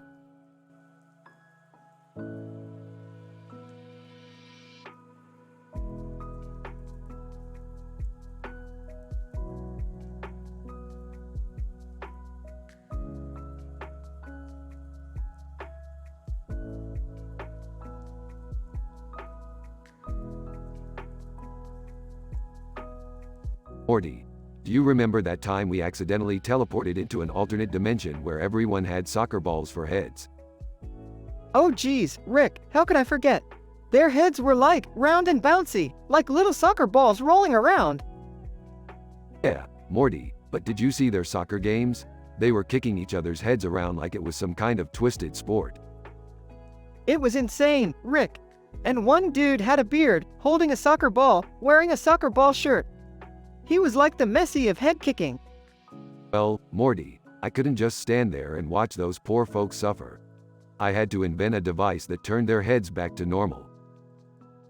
But of course, your solution came with a catch, didn't it, Rick? You turned their heads into regular human heads, but their bodies became soccer balls. Hey, compromise is essential, Morty. Besides, it made for some amazing soccer games. Imagine the headers they could do. Yeah, until the soccer ball-headed folks realized they couldn't use their hands anymore and had to eat pizza through their nostrils. Look, Morty, life's all about adapting. Besides, those guys should be grateful. They literally had balls for heads. Meanwhile, Beth was crushing it in the soccer ball league. I mean, she could juggle her head and balance a soccer ball on her foot. Yeah, and Jerry, he was just standing on the sidelines, staring at Beth, drooling like a clueless idiot. Oh, and Summer was trying to fit in too, but she couldn't even keep her balance. She'd just roll around like a disoriented hamster. Hey, at least she was the best at throwing her head. She took out 2 opponents with a single toss. Things got even crazier when a meteor shower hit the soccer field. Those poor soccer ball-headed people were bouncing around like pinballs. But we managed to save the day, Morty. I used my portal gun to scoop them all up and return them to their own dimension. Yeah, and you accidentally dropped some in an alternate dimension where medieval knights were using them as cannonballs. Well, I can't control everything, Morty. But hey, it made for some epic battles. Knights slaying each other with soccer ball heads. And then there was this sentient soccer ball head who became a dictator and tried to take over the world. Man, what a power trip. We had to team up with that messy-looking guy, who turned out to be a soccer legend, to defeat the soccer ball-headed tyrant. In the end, Rick, we saved the day, right? The soccer ball-headed people got their normal heads back, and everything went back to normal? Well, Morty, I wouldn't exactly say normal. But hey, it's all relative, right? As long as we had our adventures, who cares? Yeah, I guess you're right, Rick. It's just another day in the crazy, messed up, and statistically improbable world we live in. That's the spirit, Morty. Now let's go get some pizza. Just make sure to eat it the old-fashioned way, with your mouth. Oh man, I'm never looking at a soccer ball the same way again, Rick. Pass the pizza, and let's leave this absurdity behind us. They walk off, heading towards the portal, discussing their next adventure, as the soccer ball-headed people cheer in the distance.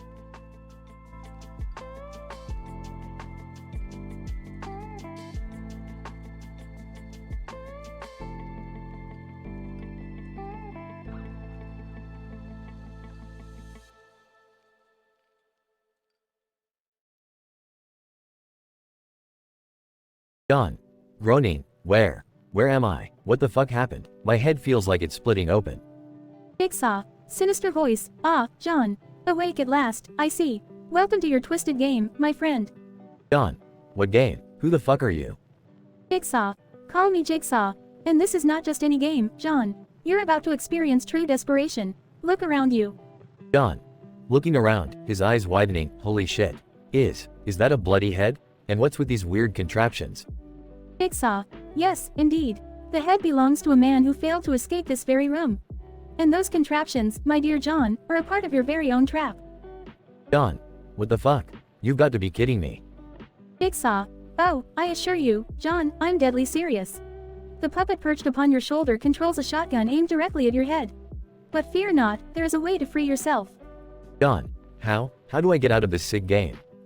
Jigsaw. Solve the puzzle, John.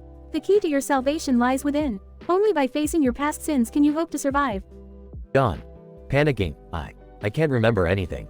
I don't know what sins you're talking about. Jigsaw. Chuckling. That's the beauty of it, John. Your twisted mind has buried those memories deep within. Now, you must dig them out, one by one. John. Frustrated. Damn it. This is fucked up, man. Can we talk about this? Jigsaw. Coldly. Talk? There's no talking your way out of this, John. Time ticks away, and with each passing moment, the shotgun inches closer to your skull. John. Desperate. Okay. I'll do it. Just help me remember, please. Jigsaw. Leaning in, whispering, remember, John. Remember why your hands are stained crimson and your hair forever tainted with blood. Remember. John. Closing his eyes, whispering. The night at the bar. That fight turned deadly. I killed a man. Oh God, no. Jigsaw. Smiling, good, John. The memories resurface. Now, there's one more step to complete your redemption. John. Sobbing, what? What do I have to do? Jigsaw, cut the puppet strings, John. Sever the connection to your sins. Only then will the shotgun release you from this accursed trap. John, nervously gripping the knife. Okay, I can do this. John hesitates for a moment and then swiftly slashes at the puppet strings, freeing himself from the terrifying contraption. Jigsaw, congratulations, John. You've survived, but your journey doesn't end here. Remember this experience, embrace the lessons learned, and make amends for your past. As Jigsaw disappears, John is left alone in the room, trembling but alive. The darkness slowly fades away, revealing an empty warehouse. John, whispering, Jesus Christ, what the fuck just happened? John walks away, shaken by the events, vowing to change his ways and find a way to put his haunted past behind him. Unexpectedly, the camera pans to Jigsaw, who is revealed to be watching John's every move, a sinister smile playing on his lips. Jigsaw, game over, John. But for you, it has only just begun.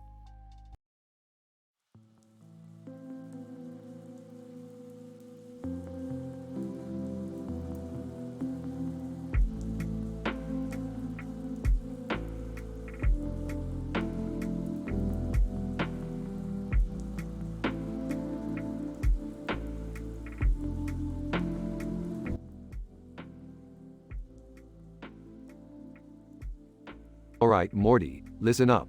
Today we're going on a dangerous, interdimensional adventure. Adventure? Oh, Rick, I don't know if I can handle another one of your crazy escapades. Relax, Morty. This one's gonna be a piece of cake. We just gotta collect the essence of the flurkwort, the rarest plant in the entire multiverse. Dad, are you seriously dragging Morty into another one of your ridiculous quests? Oh, come on, Beth. It's not like he has anything better to do. Plus, it builds character, you know?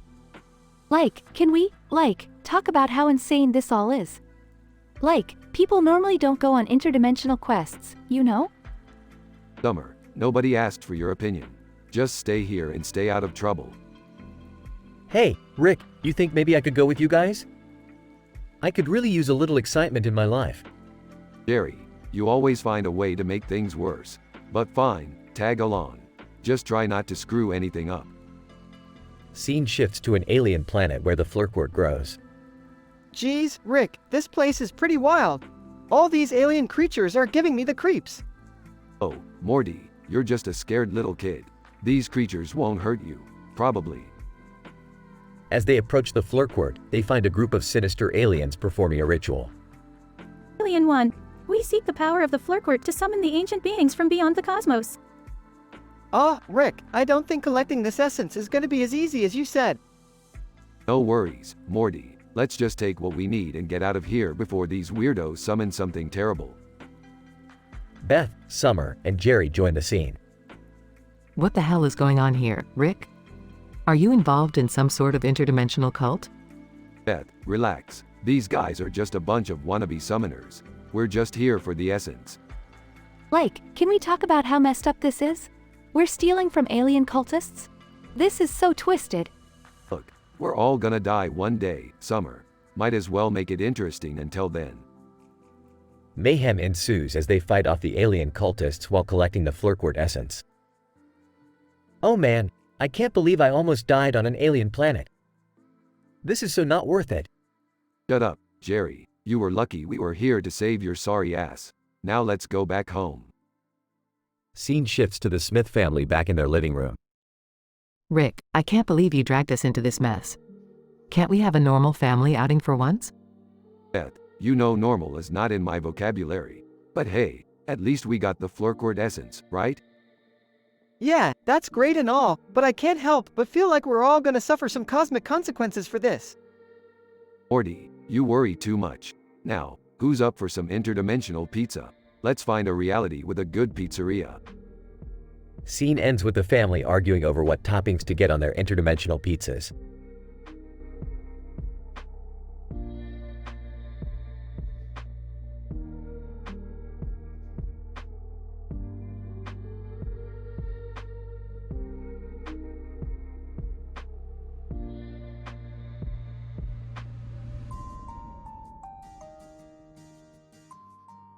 Title: Twisted Torment.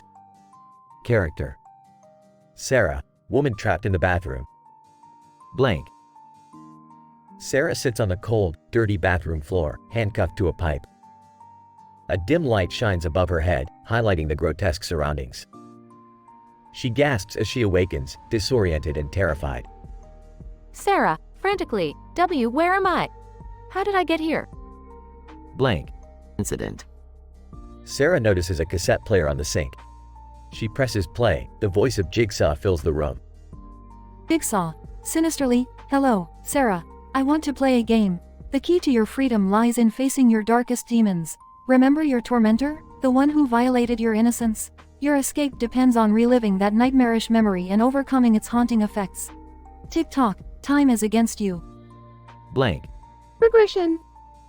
Sarah's heart races as she tries to remember her traumatic past. She begins to sob, struggling with the painful memories. Sarah, whispering to herself, I can't do this. It was too much. I can't face it again. Sarah glances around the room, searching for any clues. She notices a key sitting on a nearby shelf. Sarah, desperate, maybe this key will unlock the handcuffs. Blank. Sarah grabs the key and tries to free herself, but it doesn't fit the lock. Sarah, panicking, number. This can't be happening. Sarah spots a framed photograph hanging on the wall. It shows her abuser, his face hidden in shadows. Sarah, realizing, it's not the handcuffs I need to unlock, it's my own cage of fear and shame. Blank. Sarah, driven by desperation, finds strength within her to confront her past trauma. She closes her eyes, takes a deep breath, and recalls the painful memory in vivid detail. Sarah, resolute, you will not define me. I refuse to be a prisoner anymore. Suddenly, the key in Sarah's hand begins to melt, revealing a small hidden compartment. Sarah, astounded, what the? Inside, she finds an antidote, a syringe filled with a counteracting substance. Blank. The unexpected ending. Sarah injects the antidote into her arm. The handcuffs unlock and the bathroom door swings open. Confused, she steps out into a brightly lit room crowded with applauding people. Jigsaw, congratulations, Sarah, you have overcome your demons. You are free. Sarah, still in shock, looks on, realizing that her torment was not a real game, but a twisted form of therapy designed to help her heal. Sarah, whispering, thank you, Jigsaw. Sarah exits the room, tears streaming down her face, ready to face the world with newfound strength and resilience.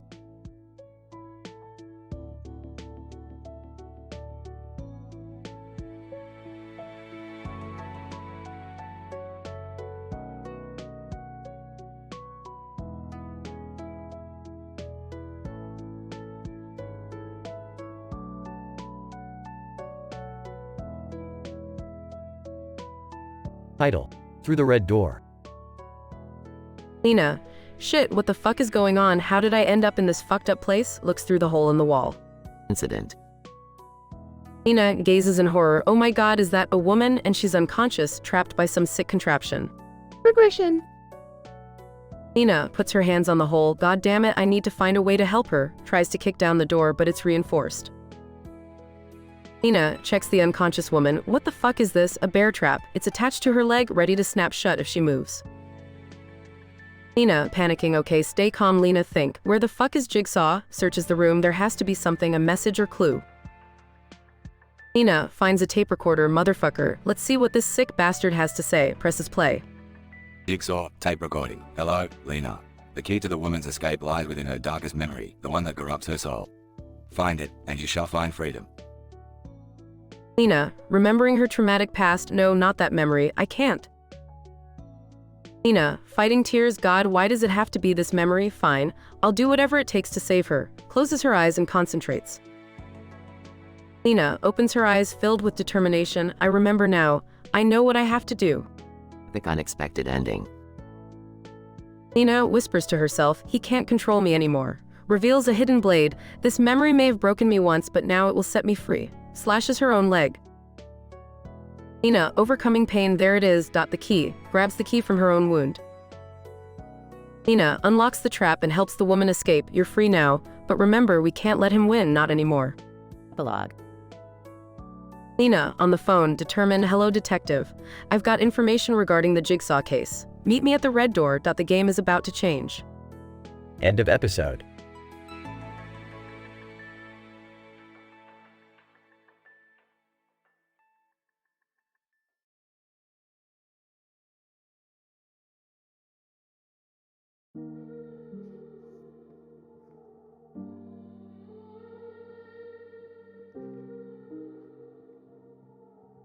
Morty, you little piece of crap, grab your portal gun. We're going on an ultra-exciting, mind-bending adventure. Rick, can't we have just one peaceful day for once? Peaceful, Morty, life ain't about peace. It's about chaos, baby. Now come on, we've got a dimension to save. Whining, do I have to come along? I've got important things to do, like watering the lawn and, well, that's about it. Jerry, nobody cares about your lawn, not even your wife. Rick, don't antagonize Jerry. He may not be the smartest, but he's still my husband. Sarcastically. Oh, right, how could I forget? The love story for the ages, Beth and Jerry, the epitome of passion. Guys, can we focus, please? What's the plan, Rick? Alright, listen up. We've got a group of soldiers, AI software, and some soul-capturing device. We're going to infiltrate their base and put an end to this madness. Can't we just sit this one out? I don't really feel like getting shot today.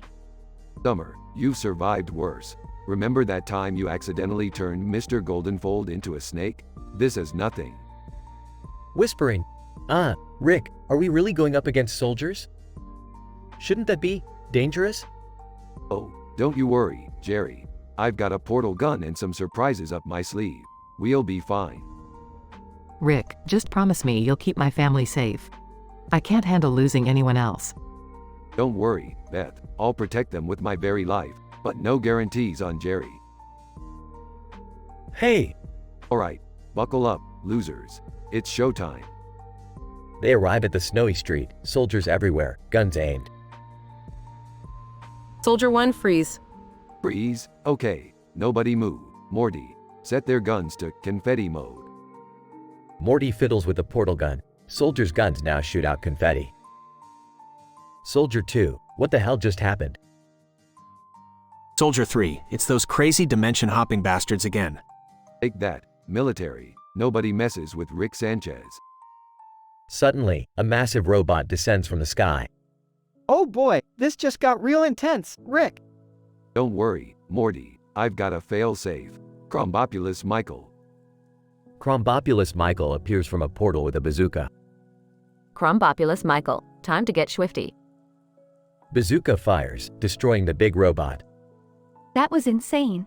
I can't believe we made it out alive. Thank you, Rick. You really came through for us. Hey, it's all in a day's work. Now, let's get out of here before the military realizes we crashed their party. I can't believe we survived that. I might need to sit down for a moment. Sit down, Jerry, please. Your cowardice is contagious enough. Let's go, everyone.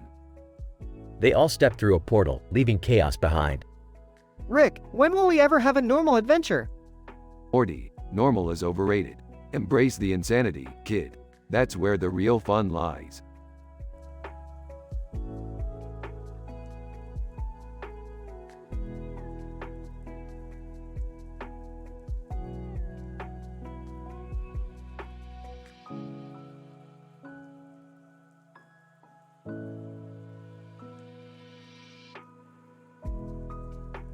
Morty, buckle up. We're about to experience a dimensionally insane turbulence. Oh, geez, Rick. Why is everything always falling apart around us? Because chaos is our middle name, Morty. Now hold on tight. Things are about to get scientific. The spaceship shakes violently, sparks flying everywhere.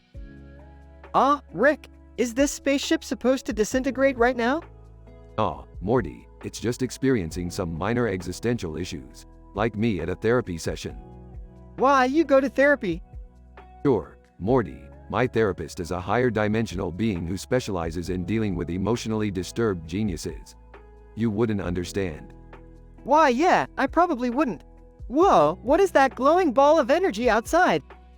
That, my boy, is a singularity rhino. They're known for their interdimensional surfing skills. Quite a party animal. Seriously, Rick? A rhino that can surf through dimensions? That's like, statistically improbable. Yeah, Morty, so is your chance of finding a date to the prom. Zing. Very funny, Rick. I hope you know you're not allowed within 100 yards of my high school. Yeah, I've got enough teenage angst to deal with right here. We're about to crash into an intergalactic pancake house. Oh, Rick, we were supposed to get Szechuan sauce, not pancakes. The spaceship crashes into the pancake house, syrup and batter splattering everywhere. Waitress, what the hell is going on? You guys just ruined our Grand Slam special. Relax, lady. I'll whip up a new dimension that serves pancakes with a side of chaos. Morty, pass me the portal gun. Ah, Rick, we left the portal gun on the kitchen counter before we took off. You're killing me, Morty. We could have teleported out of this mess.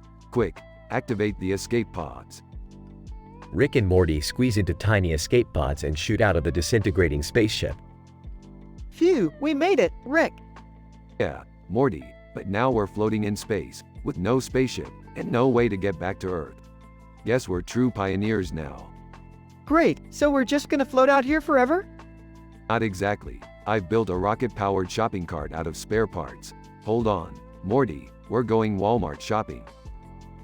As the rocket-powered shopping cart shoots off into the depths of space, Rick and Morty share a bewildered smile. I can't believe this is happening, Rick. Morty, if you think this is wild, wait till I show you my secret stash of alternate universe pickles. Brace yourself, kid, it's gonna get swifty.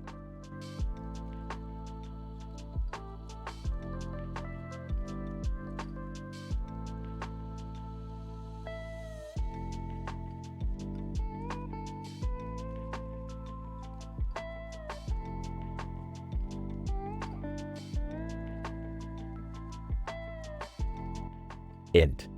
CrossFit Gym, Day. The gym is packed with a boisterous crowd, buzzing with excitement.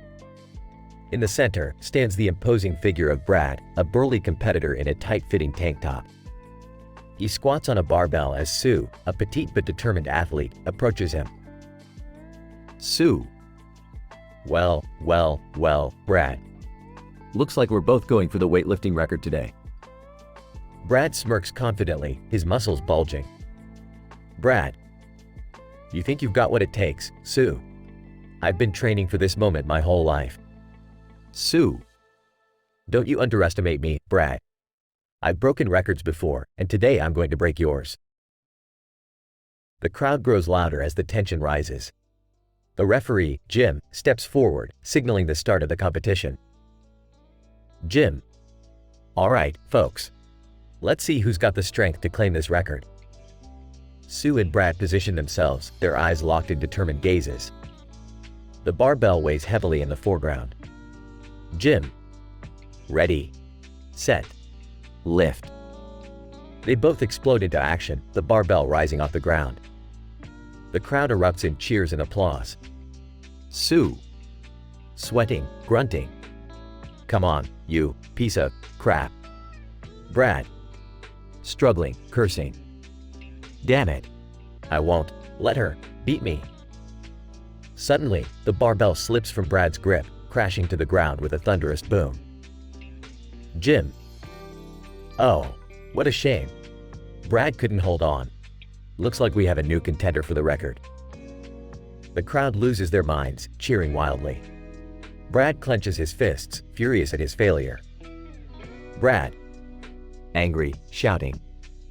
This isn't over, Sue. I'll get my revenge. Sue smirks victoriously, standing tall and proud. She's made history. Sue. Mocking. You can try, Brad. But today, I've proven that I'm the strongest. The record is mine. As they exit the stage, the crowd continues to shower Sue with applause and adoration. Brad sees with anger, plotting his comeback. Fade out.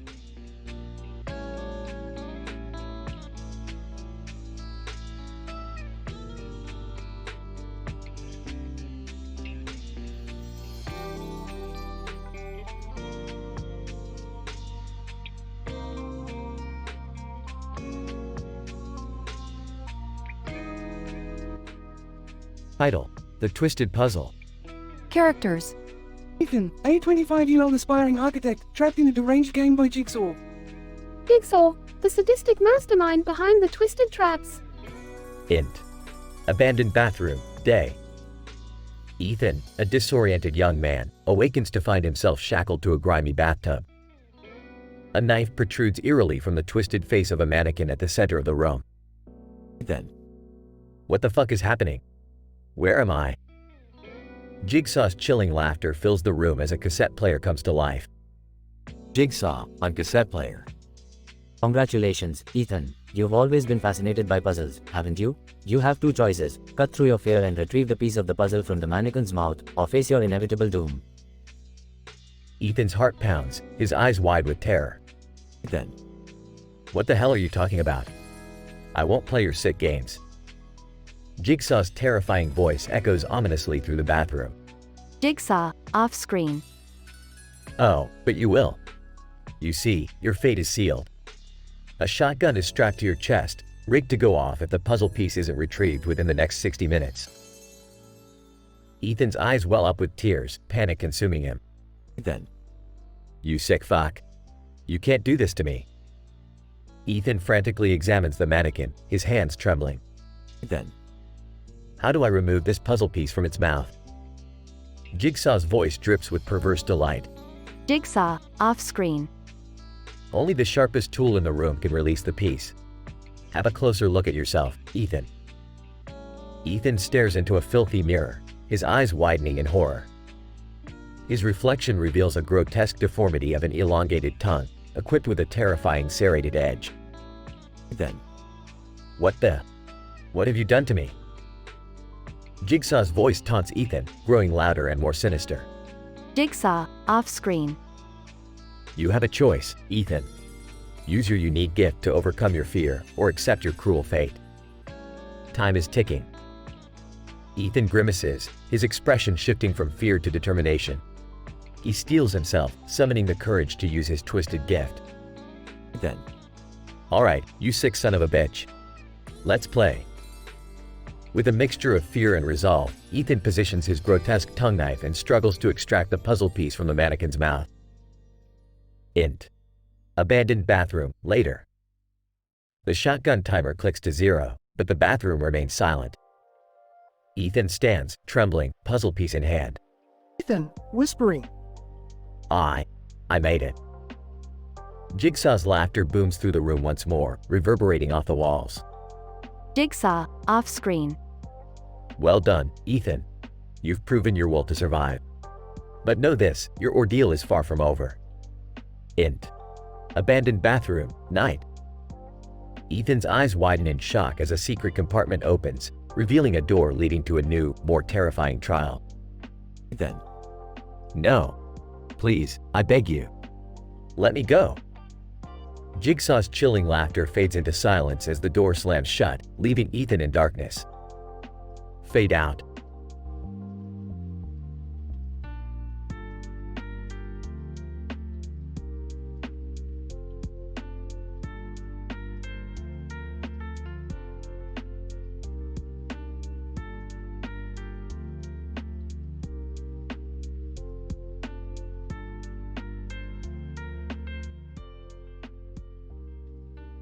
Title: The Puppeteer's Nightmare. Dr. Martin Crane.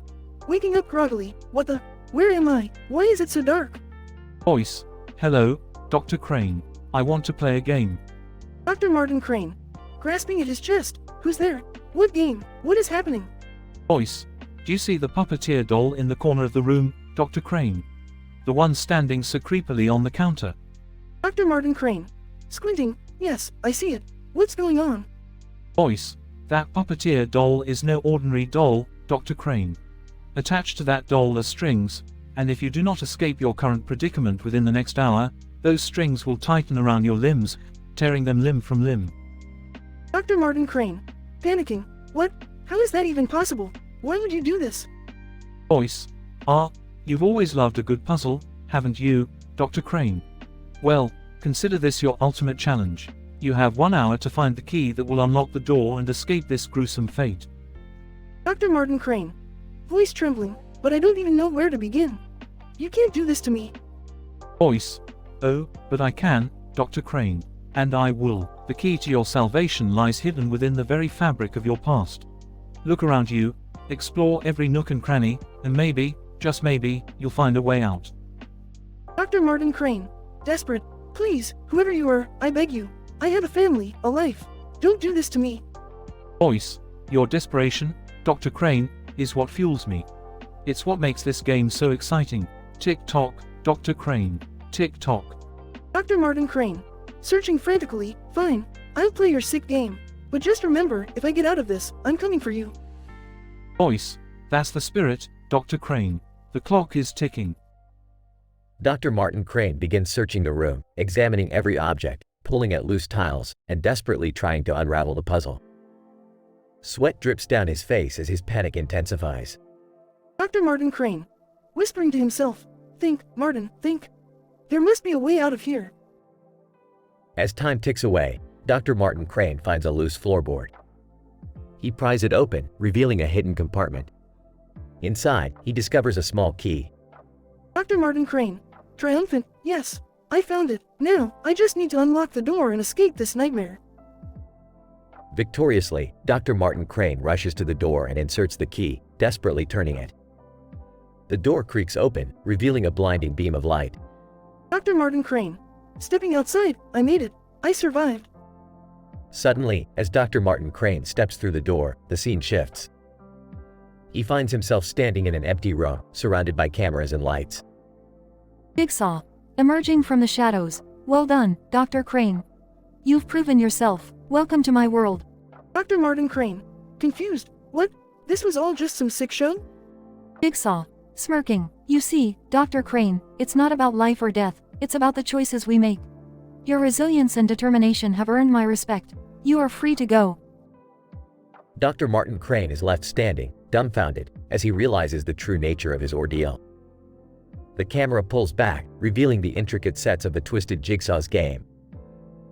Dr. Martin Crane's life has been forever changed, his mind haunted by the ordeal he endured. As he returns to his family and his career, the memories of that fateful game continue to linger, a constant reminder of the thin line that separates the darkness within us all. And though he may have escaped the puppeteer's nightmare, the question remains, was the true trap the physical torment or the psychological scars left behind?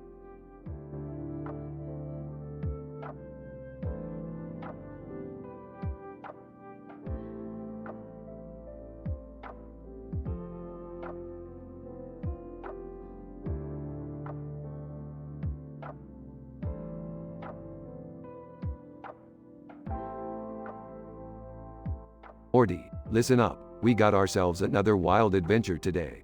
Strap in, because things are about to get crazier than your SAT scores. What's the matter, Rick? Where are we headed this time? Morty, we're on our way to the parallel dimension of bowtie beards. It's a place where everyone sports a smooth head and a beard tied up with, you guessed it, bow ties. Geez, Rick, sounds like a fashion disaster waiting to happen. Oh, Morty. You have no idea. Our mission is to find the infamous Dr. Baldybeard and his sidekick, Mr. Shavenoggin. Word on the multiverse street is they've created a portal to the most luxurious hair dimension ever seen. Why would anyone want to leave bowtie beards, though? Morty, when you're taking fashion cues from a species of underground mole rats, you know it's time to move on. Now, let's find those bald-headed geniuses and get that portal for ourselves.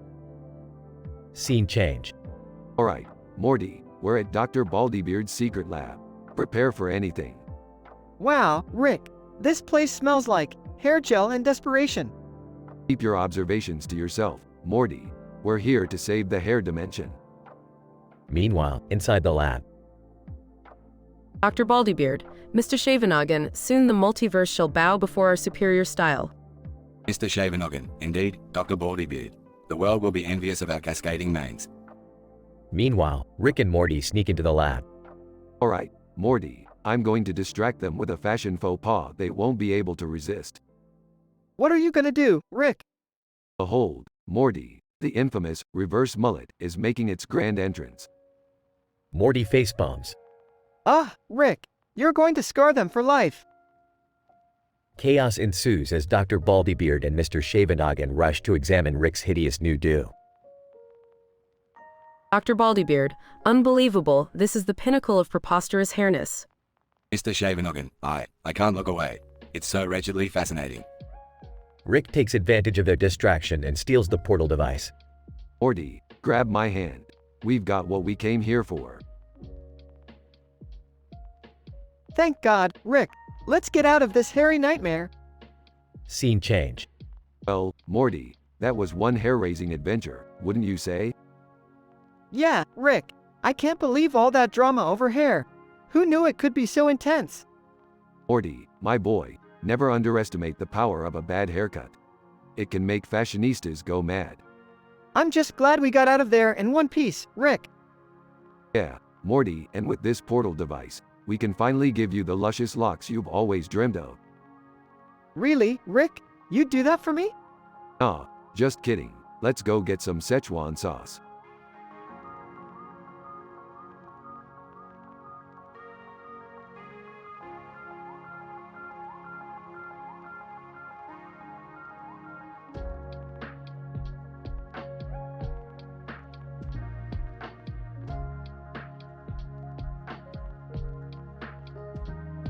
Alright, Morty, buckle up.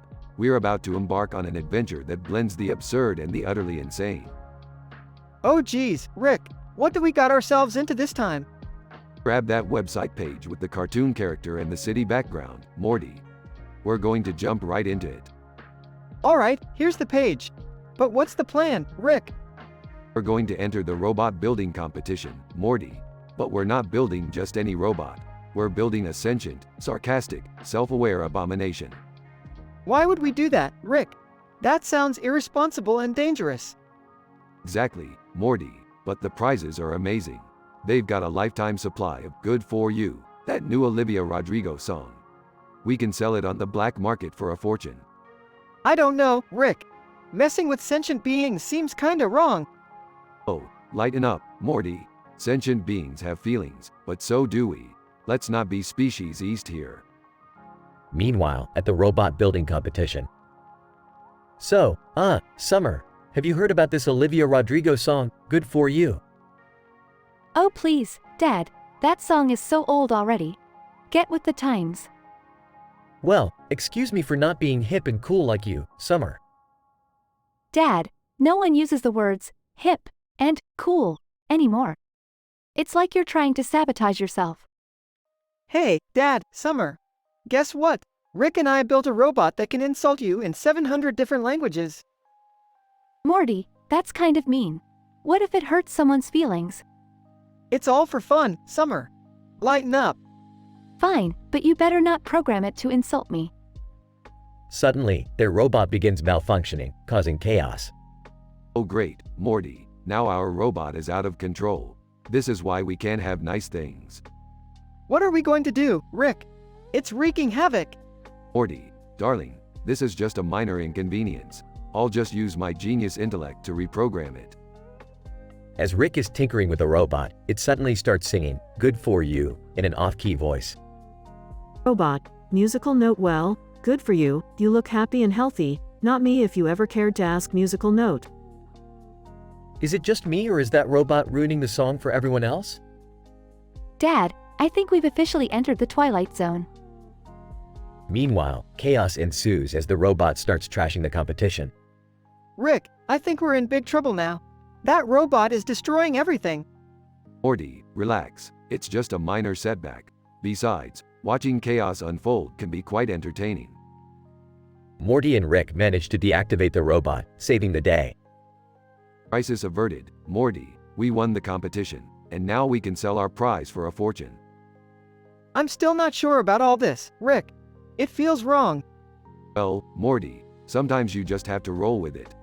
Life is full of crazy, statistically improbable scenarios. Embrace the chaos. Morty ponders Rick's words, realizing that sometimes you have to take risks in order to have a truly wild adventure. They walk off into the sunset, ready for their next mind-bending escapade.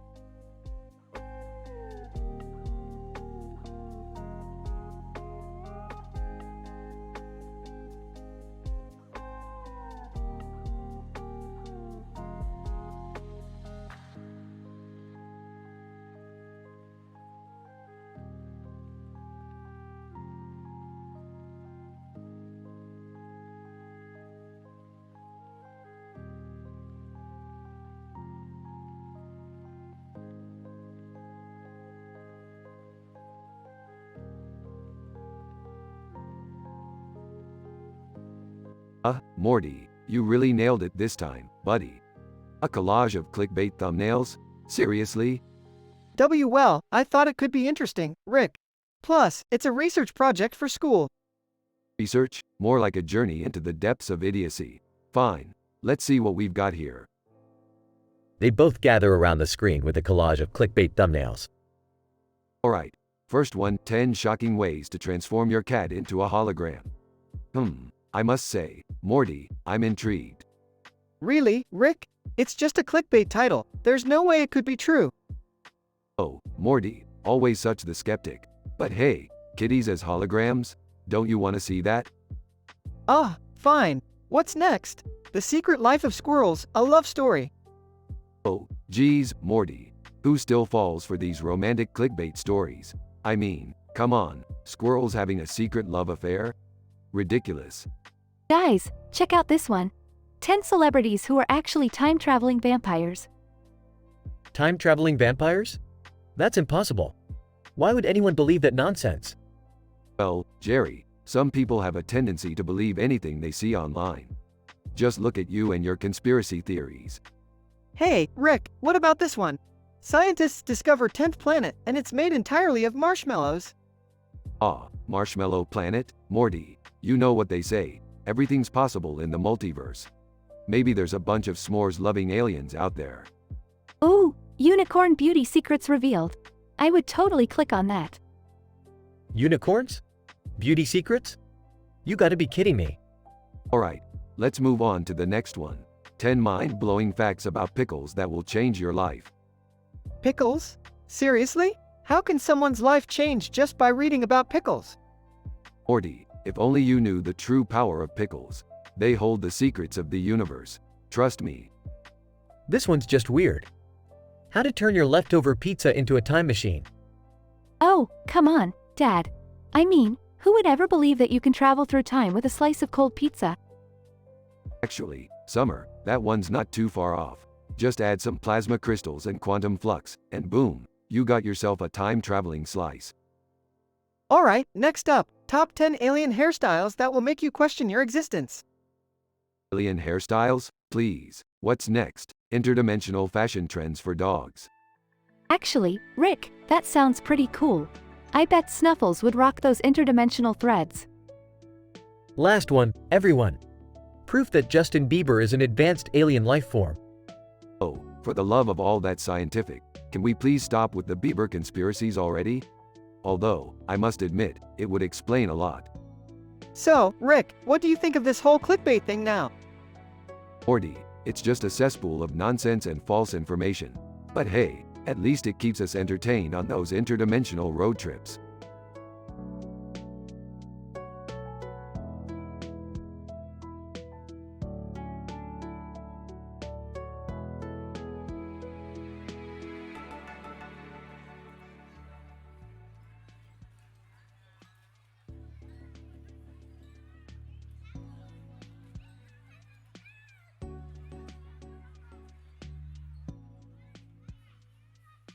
Morty, I tell ya, I just stumbled upon the most statistically improbable scenario in the multiverse.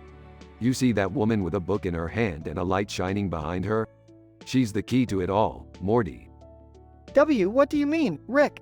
What's so special about her? She possesses a book, Morty.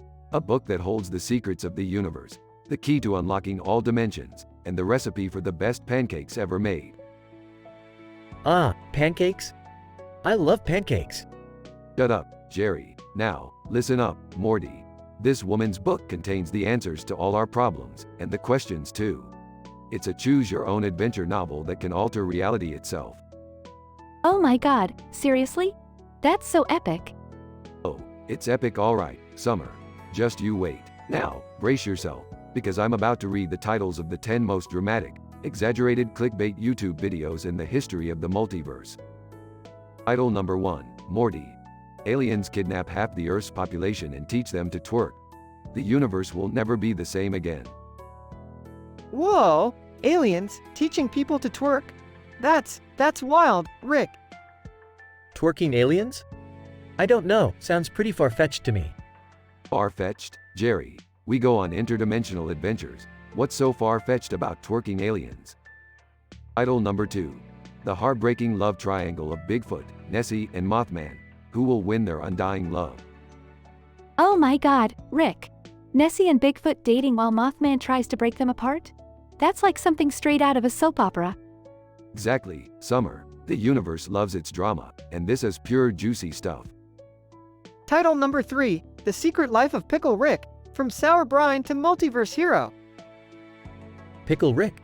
The family's been through enough with that guy. Oh, just you wait, Jerry. This video goes viral in the multiverse. Pickle Rick becomes a cult icon, worshipped by intergalactic societies, and even gets a movie deal. Title number 4. Breaking news. Rick Sanchez revealed as long-lost Kardashian sibling. What the hell? Rick, you've got to be kidding me. No, the truth is out there, Summer. Turns out I've been keeping some secrets about my family, and the Kardashians are about to get a whole lot weirder. Title number 5, The Ultimate Showdown, Mr. Meeseeks vs. Slenderman. Who will blink first? Mr. Meeseeks fighting Slenderman? I wouldn't bet on that blue guy. Oh, trust me, Jerry, this matchup is the fight of the century. Meeseeks going toe-to-tentacle with Slenderman. Place your bets now. Title number 6. Portal mishaps. Rick and Morty accidentally end up in a 2D world. Can they survive the sideways revolution? Oh my god, that's incredible. Dad, we turned into Paper Mario. I'd finally get to be the hero, for once. Hero, Jerry, in a 2D world. You'd be flatter than your jokes. Title number 7. The Rick Revenge Chronicles. Evil Morty returns with a vengeance. Evil Morty again? Aw, geez, can't we catch a break from that guy? Morty, Evil Morty is our ultimate nemesis. He's like that one pimple you just can't pop, no matter what you do. Title number 8. The Great Butter Robot Rebellion. Will toast ever be the same? Butter robots rebelling? How will we get our toast? Oh, we'll get our toast, Jerry. We'll just have to fight for it, one butter robot at a time. Title number 9. Time Travel Love Triangle. Morticia Smith caught between two alternate universe Mortys. Giggles? Morticia? You'd look great with two Mortys fighting over you. Hey, are you serious, Rick? I don't want that kind of chaos in my life. Chaos is our middle name, Morty. Get used to it. And finally, title number 10. The Forbidden Romance of Rick and the Time-Traveling Gummy Bear. Sticky Situation or Sweet Love. Time-traveling gummy bear? That's... bizarre. Love knows no boundaries, Jerry. Not even when it comes to candy. Well, Rick, these titles are insane. But I don't see how they connect to the woman with the book. Oh, we'll find out, Summer. Trust me, by the end of this adventure, we'll be experiencing drama, action, and more clickbait than you can handle. Now, let's go unlock that woman's book and see what the multiverse has in store for us.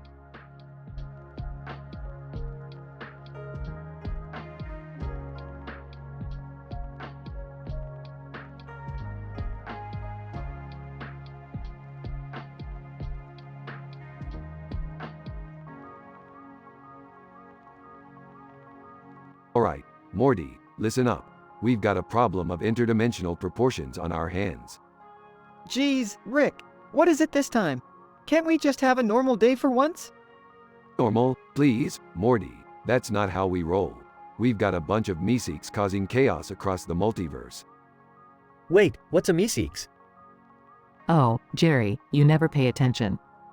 Meeseeks are these blue, weird-looking creatures that exist only to complete a single task and then poof out of existence. Yeah, Dad, they're like those blue Smurfs on steroids. So, why are these ones causing trouble? These are the worst of the absolute worst, Morty. We're talking about Meeseeks that are exceptionally perverted, hideously deformed, audaciously smelly, obscenely loud, and frighteningly incompetent. Oh God, I can't even imagine what that must be like. Maybe I'll just stay at home for this one. I don't want to be traumatized any further. Suit yourself, Jerry. Now, let's go on a review spree. Meeseek number 1, Lecherous Larry. This guy would give Harvey Weinstein a run for his money. His innuendos are so inappropriate, it's mind-boggling. Negative 10 out of 10, absolutely repulsive. Rick, isn't that too much? Morty, Do you want a sugar-coated review or the truth? Alright, second Meeseeks, wretched Wendy. She has tentacles for arms, drools constantly, and has the breath of 1,000 rotten corpses. Negative 12 out of 10, vomit-inducing. Rick, I can't believe these things exist. Oh, you haven't seen anything yet, Beth. Meeseeks number 3, Greg the Grunter. This guy makes a pig in heat sound like a whisper. His grunts and moans are so pornographic, they could wake up the dead. Negative 15 out of 10, a new level of auditory torture. Okay, I take back what I said. I'm glad I stayed home. And now, number 4, Funky Francesca.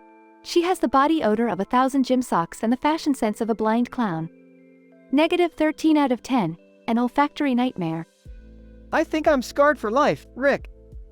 Morty, life is just a series of scars waiting to happen. Now, brace yourself for the final Meeseeks, Crazy Carl. This guy is so incompetent, he couldn't pour water out of a boot with instructions on the heel. Negative 20 out of 10, a textbook definition of failure. So, what do we do now, Rick? Simple, we find these Meeseeks, neutralize them, and hope we never have to encounter their kind again. Now, buckle up, because things are about to get weird.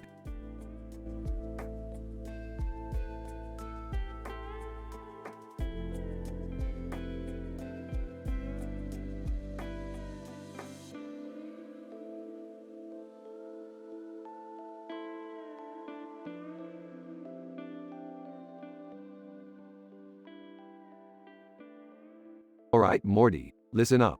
We've got a scientific mission today that's gonna blow your mind. Oh, what is it, Rick? We're dealing with interdimensional Meeseeks. And not just any Meeseeks, Morty. The worst, most disgusting Meeseeks that have ever existed in the entire multiverse. Ew, that sounds gross. Can't we just leave them alone? Oh, Summer, if only it were that simple. These Meeseeks are wreaking havoc, causing chaos in every dimension they touch. Dad, are you sure we're the right family for this? We could be in danger. Yeah, I mean, isn't this more of a task for, interdimensional superheroes or something? Relax, Jerry. We're the only ones crazy enough to take on this kind of *T. Now, let me introduce you to the top 5 most disgusting Meeseeks we've encountered. Alright, what's the first one, Rick?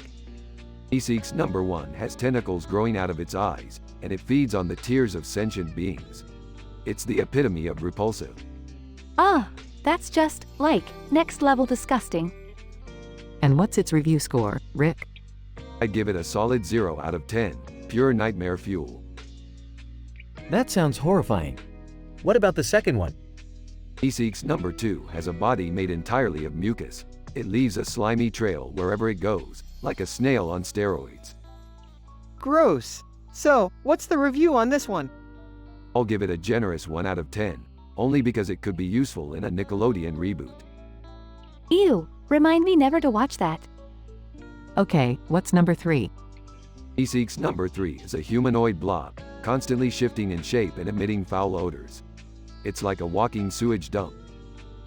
I'm gonna be sick. What's the score? This one gets a solid 2 out of 10, mainly because it can turn itself into a beanbag chair during movie nights. That's weirdly not terrible. Yeah, but still disgusting. Moving on to Meeseeks number 4. This one has a mouthful of rotting teeth and uncontrollable belching fits. Oh God, that's revolting. What's the score? I'll give it a 3 out of 10. It could be handy for those awkward dinner parties when you want to clear the room. Yeah, that's one way to lose friends. Finally, Meeseeks number 5. This one has an incessant itch it can never scratch. Poor thing. I mean, it's still gross, but I feel bad for it. I bet it's constantly grumpy. You'd be right, Summer. It gets a 4 out of 10, just because it's living proof that misery loves company. Well, those sound truly awful. Can't say I'll be sleeping soundly tonight. Alright, gang, suit up. It's time to confront these abominations. And remember, if things get hairy, we can always retreat to the dimension where everyone's made of pancakes. I hope we don't have to do that, Rick. Me too, Morty. Me too.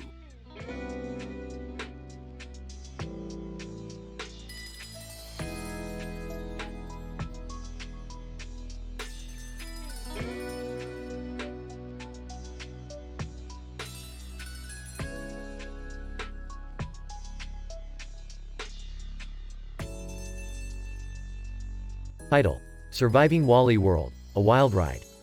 Scene: a sunny day in the woods. Rick, Morty, Summer, Beth, and Jerry are setting up a game with a guitar. Rick wears a helmet. Alright, Morty, once I strum this guitar, the game's gonna kick into high gear. What game, Rick? And why are you wearing that helmet? It's a game I invented, Morty. It's called Reality Bender. And this helmet is for maximum sensory overload. Ya dingus. Just play along. Incident. Scene: suddenly, a blinding flash of light engulfs Rick and Morty, transporting them to Wally World. The rest of the family follows. What the F asterisk asterisk asterisk just happened? Rick, where are we?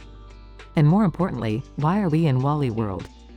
Adjusting helmet. Relax, guys. We're trapped here because the park is down for maintenance. For 2F asterisk asterisk asterisk-ing weeks. Regression. Scene: the family explores Wally World, getting entangled in thrilling and absurd adventures. We're gonna star. All they have here is concession stand food. No worries, Jerry. We'll survive. Look at that roller coaster. Let's find a way to it. Scene: the family devises ingenious ways to gather food, navigate the rides, and outsmart park employees. Guys, we have to sneak past the Hall of Mirrors. Those reflections can kill you. Morty, how many times I gotta tell you? You're exaggerating. Now let's go. Scene: the family faces off against a tribe of animatronic mascots, fighting for their survival. Beth, distract them with your ridiculous trapeze skills. I never thought my childhood hobby would save us, but here we are. Scene: Rick uses his scientific knowledge to temporarily reprogram the mascots, allowing them to escape. Alright, guys, hold on. I'm gonna override the animatronics programming. Brace for impact. Scene: the family returns home, exhausted and relieved. I can't believe we survived that nightmare. I'll never look at amusement parks the same way again. Thanks, Rick. Don't mention it, Morty. Just remember, family is the ultimate amusement park. Phew. Scene: the family gathers, sharing a moment of absurdity and adventure, grateful to be back home. Yeah, but let's never play that game again, Rick. My heart can't take it. I second that, Summer. I think we've had enough reality bending for a lifetime. Scene: the family laughs, cherishing their extraordinary experience while promising to stick to ordinary adventures. Tilde the end, tilde.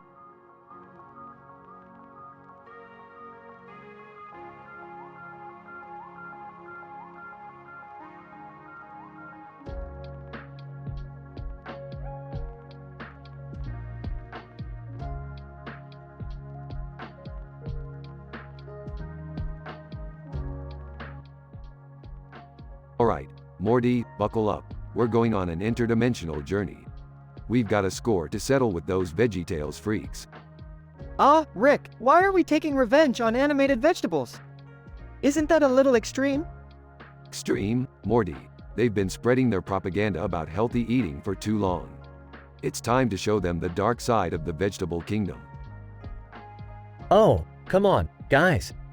Can't we just enjoy a nice mazurka dance instead? It's all about the feet, you know. Jerry, nobody cares about your weird dance routines. We're talking about a clash of epic proportions here, veggie versus human. Rick, can't you just let it go? It's just a silly cartoon. Silly cartoon? Beth, you have no idea what these vegetables are capable of. They have mind-altering powers. I've seen it before. We can't let them brainwash the masses. Oh my god, Dad, you're actually taking this seriously? It's just a bunch of singing vegetables. Chill out. Summer, you're naive. They may seem harmless, but there's something sinister lurking beneath those smiles. I won't rest until I expose their true nature. Grabbing his chest. Man, I think that spicy burrito is giving me some serious heartburn. Can we focus on that instead? Morty, you can't ignore the VeggieTales threat just because you've got indigestion. We must stand up against this green menace. I'll have you know, Morty, the mazurka can cure heartburn, indigestion, and even existential crises. It's a true miracle dance. Dad, maybe we should listen to Morty for once. He's in pain, and dancing won't help him right now. Fine, fine. We'll set aside our vendetta against the VeggieTales for now. Morty, do you have any antacids? Yeah, I think I've got some in my pocket. But seriously, Dad, can't we find a healthier outlet for our anger? Morty, you can't logic your way out of vengeance. It's an age-old tradition that keeps the world spinning. Plus, I'm the smartest man in the multiverse, so trust me on this. You know what's smarter than vengeance, Rick? A well-executed mazurka. Maybe you should try it sometime. Can we just all agree that this is the most absurd and pointless argument we've ever had? Agreed, let's focus on more important things, like making sure Morty doesn't set the house on fire trying to find his antacids. Fine, Morty, take your antacids. But mark my words, VeggieTales, your days of brainwashing are numbered. Popping the antacids. Thanks, Rick. Can we go back to normal now? Fine, normal, Morty. We're a bunch of misfits in a kitchen with talking vegetables and a man in a suit who thinks dancing solves everything. Hey, the mazurka does solve everything. You just wait and see. Can we all just agree that this family is certifiably insane? Absolutely, Summer. But at least we have each other and the bizarre adventures of Rick and Morty to keep us entertained. That's the spirit, Beth. Now let's go find some dimension where vegetables rule and show 'em who's boss. Morty groans in pain. Jerry starts doing the mazurka, Summer face bombs, and Beth chuckles as they all follow Rick on another improbable and mind-bending adventure.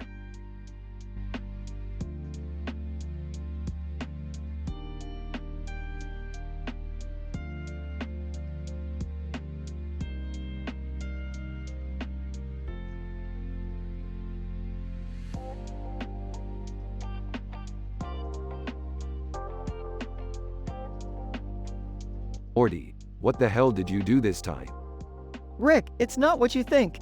I accidentally stole the interdimensional remote from the Galactic Federation. Great job, Morty. Now we're all gonna pay for your dumbassery. But Rick, they said I'm sentenced to 12 seconds in prison.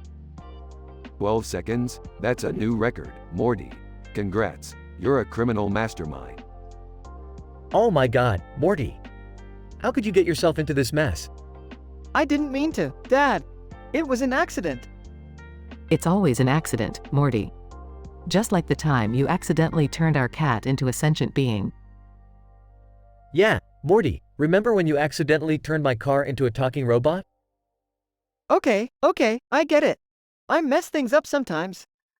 Sometimes, Morty, you mess things up every time you breathe. Geez, Rick, could you be a little less harsh? Morty, we're all stuck in this pickle because of you. Literally. Roll's eyes. Can we please focus on getting Morty out of prison? Fine, but it won't be easy. We'll need a deactivation code for those bars. I saw it when they were booking me. I memorized it, but it's a 36-digit code. I can do it. I have nothing better to do with my life. Well, if Jerry's involved, we're all screwed. Morty, while Jerry tries to figure out a 36-digit code, we need to distract the guards. Any ideas? They said something about a prison talent show. Maybe if we perform, they'll be too busy watching us. I can do a killer stand-up routine. Morty, we're depending on you. Don't accidentally set the whole prison on fire or something. I'll try my best, Rick. Thanks for having faith in me. Guys, I figured out the code. It's 8,675,309. Seriously, Jerry, that's the Jenny song number? Well, it was the only 36-digit code I could remember. Let's just get Morty out of there before this turns into an even bigger disaster. Dad, I owe you one. Thanks for saving me. Just remember this when you accidentally turn my life into chaos again. Okay, we're all out. Can we go home now? Not so fast. I stole some valuable technology while we were here. We need to make an escape before they catch on. Great, we're criminals again. It's a full-time job, Morty. Embrace it or get left behind. Size, I guess I have no choice but to embrace it, Rick. Let's get out of here.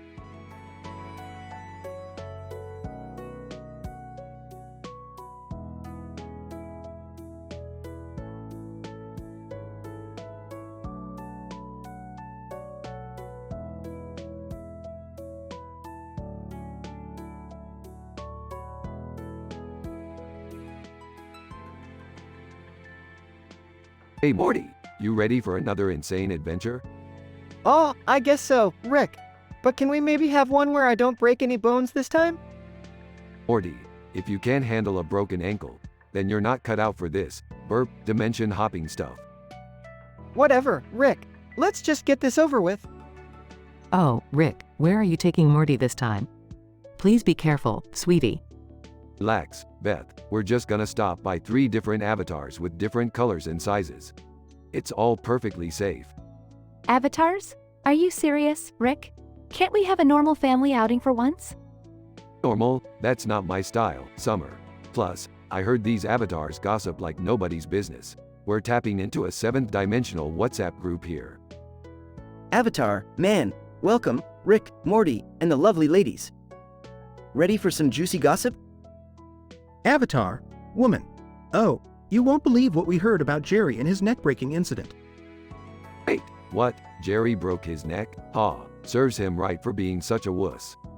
Rick, that's not funny. You're always so mean to Jerry. Seriously, Rick? You've got a sick sense of humor. Oh, come on. It's not like he's gonna feel it anyway. What's the big deal? I can't believe I'm related to you. Avatar, man. So, Morty, how's that broken ankle treating you? It hurts, alright, but I guess it's not as bad as Jerry's broken neck. Thanks for asking. Avatar, woman. Oh, you know what's even worse? When Rick breaks the 4th wall. That's a real trip, Morty. Breaking the 4th wall? Please, Morty, that's just for show. We're not that kind of cheesy sitcom. Are you sure, Rick?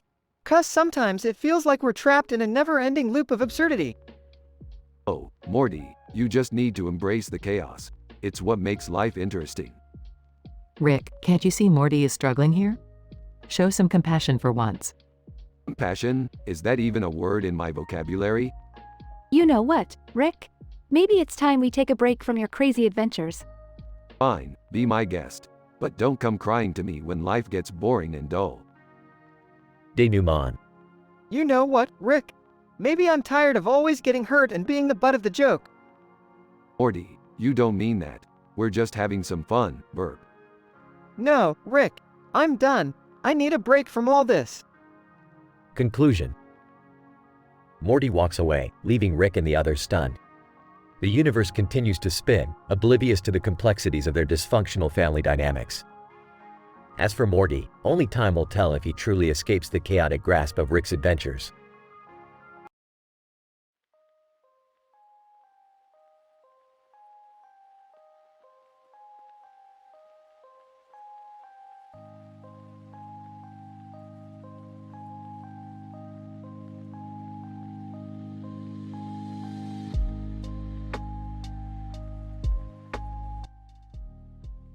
Alright, Morty, buckle up. We've got something wild on the agenda today. What is it this time, Rick? We're heading to Venus, Morty. There's a woman surrounded by chess pieces, claiming she can transport us into a virtual reality chess game. Oh geez, Rick, is that safe? I mean, it's just chess, right? Morty, trust me, chess isn't just some mind-numbing board game. It's the ultimate battleground for strategic geniuses. Okay, if you say so. Scene shifts to Venusian Virtual Vixen's headquarters. Approaching the woman. Hey, babe. I hear you've got a way to bring chess to life. Vixen, that's right, Rick. I can transfer your consciousness into the chess pieces themselves, granting you godlike control over the game. Well, as tempting as that sounds, I have to ask the obvious question. What's in it for you? Vixen, simple. I've been contracted by Elon Musk to create a virtual reality chess tournament to determine the world's greatest minds. Really? Elon Musk? That guy's a fraud. I once beat him in an accounting challenge, and let's just say his books didn't balance. Dad, nobody cares about your accounting adventures. Let's focus on the game. They enter the virtual reality chess game. Alright, Morty, get ready for some next-level strategizing. I'm gonna make these chess pieces dance like they're in a Monster High music video. Rick, I think you're a bit confused there. Whatever, Morty, let's just kick some virtual ass. Scene shifts to an intense chess battle. Rick, we're losing. Maybe that chess grandmaster title doesn't belong to us. Morty, you're being an idiot. This is just a game. It doesn't define us. We're geniuses. Vixen interrupts the game. Vixen, stop the game. We have an issue. What's the problem, babe? Vixen, somehow, a glitch fused Elon Musk's consciousness with a chess piece. He's threatening to turn the world into a giant chessboard. Oh God, not Elon Musk controlling the world through chess. Vixen and Rick work together to stop Musk's plan. Musk, your reign of chess terror ends now. I challenge you to a match. Musk, you are no match for me, Rick. Rick and Musk engage in a heated chess battle. Dad, show him who's boss. Give him a taste of your strategic genius. Shut up, Summer. This is adult business. Climactic chess battle ends. Checkmate. Musk, now go back to selling overpriced electric cars. Wait, that's it. We saved the world just like that? Yep, Morty. Turns out, even genius needs saving from time to time. Scene fades out with the group celebrating their victory. See, guys? Even I contributed to saving the world. Yeah, Jerry. You can have a participation trophy.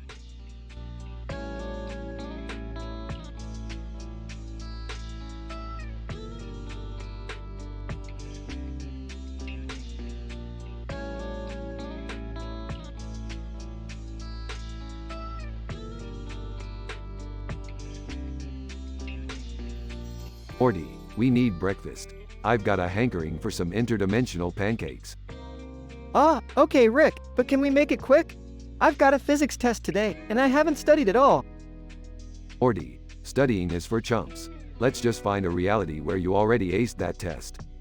Rick, that's cheating. Semantics, Morty, we're making science, not friends. Hey guys, check out this cartoon character I found with a strange look on his face and a bizarre head. It's like he's permanently stuck in a DMT trip. Jerry, really? Can't you find more useful things to do with your time? Oh, sorry, Beth. I just thought it was interesting. You know, like that mazurka dance I've been obsessing over. Oh boy, here we go again, Jerry and his mazurka. More like mazurka zing your life down the drain. Jerry, I love you, but can we please focus on something other than dancing? Fine. I'll find another hobby. Maybe something with potatoes. Guys, maybe we should focus on breakfast now? Right you are, Morty. Let me whip up something special. How about some bacon from a dimension where pigs fly? Rick, that's ridiculous. Ridiculous, but delicious. Rick, is it safe to eat bacon from flying pigs? Safe, Morty. We're always on the edge of disaster. Embrace the uncertainty. You know, maybe I could learn to dance while we wait for breakfast. Jerry, no. Just, no. Breakfast is ready, folks. Enjoy your flying pig bacon with a side of existential crisis. Rick, can you pass the maple syrup? This interdimensional pancake needs a little sweetness. Morty, sweetness is for people who still believe in unicorns. Here's some quantum syrup instead. Oh, Kevin James is hosting a new talk show. I wonder what that's going to be like. Kevin James? As in the King of Queens, Kevin James? Yes, Jerry. The very same. Oh great, another talk show to add to the mindless drivel on TV. Can we just eat our breakfast in peace, guys? Relax, Morty. Life is a constant hurricane of chaos. Might as well enjoy the ride. I just can't get over how weird this cartoon character looks. What's with that head? Jerry, stop fixating on cartoon characters and start fixating on real-life responsibilities. In Jerry's defense, cartoon characters are often more interesting than real people. No offense, Beth. None taken, Rick. I've learned to embrace the chaos too. Guys, can we just finish breakfast and get on with our day? I've got a test to fail. The sweet sound of Morty's low expectations. Life goes on, kids. Embrace the weirdness.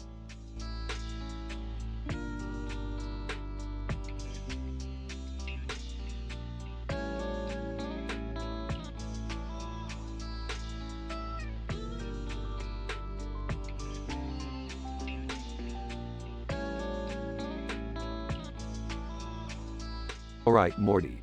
Hold on tight because we're about to dive headfirst into another dimension of ridiculously absurd adventures. what? Again, Rick? I don't know if I can handle it. Oh come on, Morty. Don't be such a pansy. Life's all about pushing boundaries, dabbling in the unknown, and making really questionable choices. But Rick, it feels like we're always just wandering around aimlessly. There's no purpose to any of this. Morty, purpose is just a construct of the small-minded. We're cosmic drifters, sailing through the infinite void of existence, flipping off the universe, one crazy escapade at a time. I guess you're right, Rick. Who needs purpose when we have questionable decisions to make, right? That's the spirit, Morty. Now, focus your squishy little eyeballs on this screen. I've discovered a parallel universe where cartoon characters are pointing at something. Whoa, Rick, that's mind-blowing. Are you saying that our lives are just some twisted cartoon reality? Morty, our lives are a chaotic concoction of cosmic chaos, chewing on chaos-flavored nuts while chasing chaos-spewing squirrels. Cartoon reality is just the tip of the existential iceberg. Rick, I'm starting to feel really overwhelmed. The realization that my entire existence will end at the end of this episode is sending me into a panic. Morty, calm down. It's just a cartoon. Plus, you panic on a bi-weekly basis, so I'm not sure what's new. Rick, this is different. I can feel the weight of mortality crushing me. What if we're just characters in a writer's experiment? Morty, don't start questioning the nature of our existence now. We've got interdimensional beings to annoy and universe-saving to procrastinate. Fine, Rick. Let's just go on another wild goose chase. But I swear, if I see any more squirrels or existential crises, I might lose it. Trust me, Morty, you ain't seen nothing yet. Now, let's go and do the Rick dance to celebrate our statistically improbable survival, or whatever. Rick, I don't think now's the time for a dance party. Morty, there's never a wrong time for a dance party. Plus, it's in the script. Just go with it, Morty. Dance like your entire existence depends on it. Fine, Rick. But don't blame me when this whole cosmos shatters into a million pieces because of your ridiculous dance moves. Oh, Morty, you have no idea the kind of improbable chaos my dance moves can unleash. Brace yourself, Morty. It's dance o'clock, baby. As Rick and Morty embark on their absurd dance party, the universe quivers in disbelief, unsure whether to laugh or cry at the spectacle unfolding before them. And thus, another mind-bending adventure begins.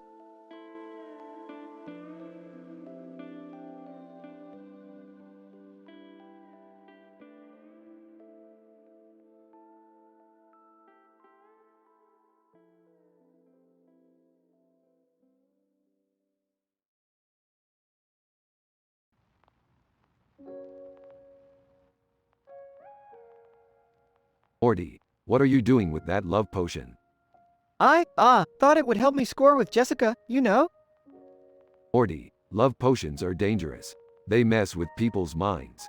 You can't just go around using them on unsuspecting classmates. Come on, Rick. It's harmless fun. What's the worst that could happen? At Harry Herpson High School. Beth, have you noticed anything strange about Morty lately? Oh, Jerry, you're always overreacting. He's probably just going through a phase. Leave the poor kid alone. I'm telling you, Beth, something's off. He's suddenly so popular, and everyone seems infatuated with him. It's not natural. Inside the school. Morty, what did you do? Everyone is obsessed with you. I didn't mean for this to happen, Summer. I was just trying to get Jessica's attention. Morty, you've created a love epidemic. This is a disaster waiting to happen. Chaos ensues as students start fighting over Morty's affections. We need to find an antidote, Morty, before this gets completely out of hand. Where do we even start, Rick? I have no idea what's in that potion. Hold on, Morty, I have an idea. Scene shifts to a secret laboratory. Alright, Morty, we need to analyze this potion and create an antidote. Charles Darwin, fetch me the DNA sequencer. Charles Darwin, y'all got any more of them memes? But, no, we don't have time for memes, Charles Darwin. Focus. They work tirelessly in the lab, analyzing the love potion's composition. Rick, I can't believe I caused all of this. What if we can't fix it? Morty, we're scientists. We can fix anything. Well, most things. Okay, some things. They finally create an antidote. Morty, we have the antidote. Let's get back to the school and save everyone from this love-induced madness. Back at the school, they distribute the antidote to the students. Alright, Morty, I think our work here is done. Let's get out of here before anyone realizes what happened. But Rick, what about Jessica? Morty, forget about Jessica. Love potions aren't the way to win someone's heart. Just be yourself, kid. Morty learns his lesson, and they leave the school. Morty, I have to admit, you did something impressive back there. You saved the day. Thanks, Dad. I guess sometimes even I can screw things up and fix them too. They all laugh as they drive away. Well, at least you got some attention today, Morty. That's something, right? Yeah, Morty, you're like a teenage Romeo or something. Oh geez, guys, can we not talk about this anymore? Can we just pretend it never happened? They all agree, and the crazy adventure becomes just another tale to add to Rick and Morty's list of improbable escapades.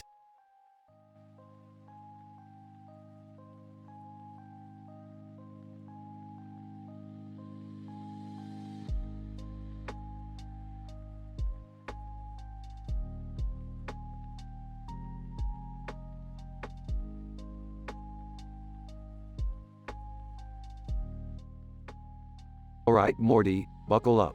We're heading to RCL's Bistro. They've got the best damn chromium leaks in the entire galaxy. Are you sure it's safe, Rick? Last time we went to RCL's, Jerry ended up with 3 extra arms. Relax, Morty. Jerry's mutation was just an unfortunate side effect. Besides, the food is out of this world. Rick, do we really have to go to RCL's? Couldn't we just order takeout from Blips and Chits? Beth, Blips and Chits is for amateurs. RCL's is the real deal. Trust me, you won't be disappointed. Whining, I don't know, Rick. Maybe we should just go home. I don't want any more surprises. Rolls eyes, Jerry. You've always been a buzzkill. We're going to RCL's, end of discussion. They enter RCL's Bistro, a fancy restaurant with a futuristic vibe. Waiter, welcome, esteemed guests, to RCL's Bistro. Our chromium leaks are renowned across the galaxy. May I take your orders? Give us 4 orders of the leeks, extra crispy, and a bottle of your finest alien wine. Ah, can we have some water too? Waiter, water? That's a first. Very well, I'll get that for you.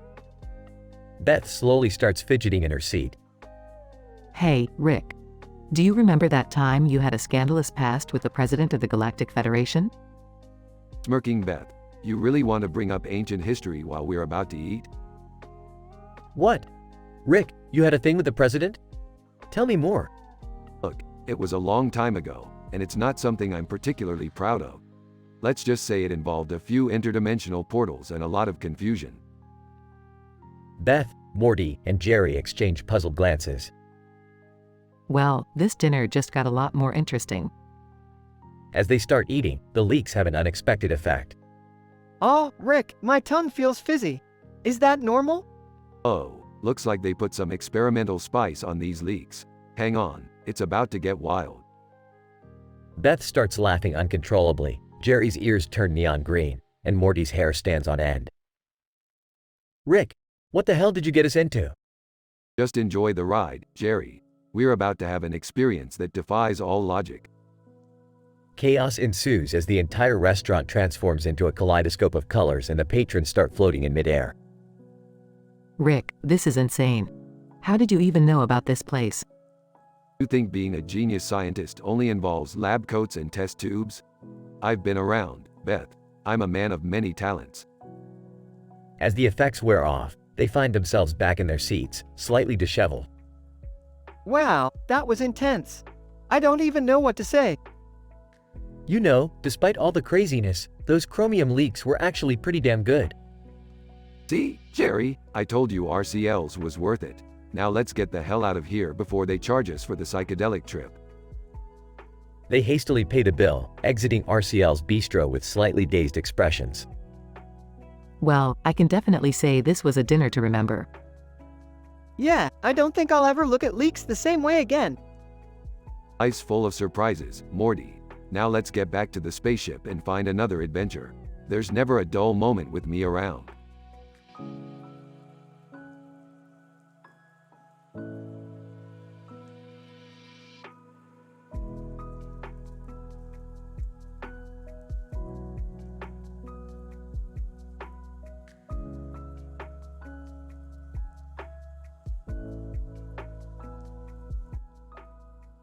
Morty, you idiot. We've got another mind-bending adventure on our hands. Strap in. We're about to enter the cosmosphere. Oh geez, Rick, I hope it's not as messed up as the last time. I'm still traumatized from that alien dating show incident. Relax, Morty. It won't be anything like that. This time we're dealing with some futuristic lady in a suit with blue eyes and a red and white background with stars and lines in. Whoa, slow down, Rick. Can't you just say she's a hot babe in a fancy suit or something? Morty, you gotta appreciate the finer details here. Now, this babe is running some kind of cosmic con and we need to stop her. Of course, she's a con artist. Why does the sci-fi universe always have these deceptive space seductresses? It's all part of the intergalactic cosmic game, Morty. Now, buckle up and get ready for some intense action. They enter the cosmosphere and are immediately confronted by Faker. Faker, well, if it isn't the infamous Rick and Morty. You two are in way over your heads this time. Oh great, another megalomaniacal villain with a bad attitude. Just what we needed. Faker, careful, Rick, you might hurt my feelings. But I won't let that stop me from carrying out my grand plan. What's your plan, Faker? Sell cheap knockoff space junk to unsuspecting aliens? Faker, oh, Morty, you think you're so clever. But no, I'm here to unleash the wrath of menopause upon the universe. Menopause? Really? That's your big threat? What's next? A cybernetic makeup tutorial. Faker, mock all you want, Rick, but once I'm done, the entire galaxy will be suffering from cosmic hot flashes like never before. Rick, we can't let her wreck the galaxy with hormonal chaos. We need to stop her. Morty, I got just the thing. Hand me that jar of libido-enhancing space crystals over there. As Rick concocts a plan, Faker tries to attack them. Faker, you fools. It's too late. Menopause is unavoidable. Rick, what are we gonna do? She's coming at us with futuristic space gadgets. Morty, stop worrying. I've got this. Activate the morphing tesseract. Rick activates the device, engulfing Faker in a swirling vortex of confusion. Faker, no, this can't be happening. My cosmic powers, fading. That's what happens when you mess with the dynamic duo, Faker. Now scram. Morty watches as Faker is sucked into the swirling vortex, disappearing into oblivion. Phew, that was intense, Rick. I'm glad we saved the day once again. Yeah, Morty, it's just another day in the life of the smartest man in the universe and his trusty sidekick. Let's go, I need a drink. They walk away, leaving the cosmosphere behind, feeling victorious and ready for their next crazy adventure.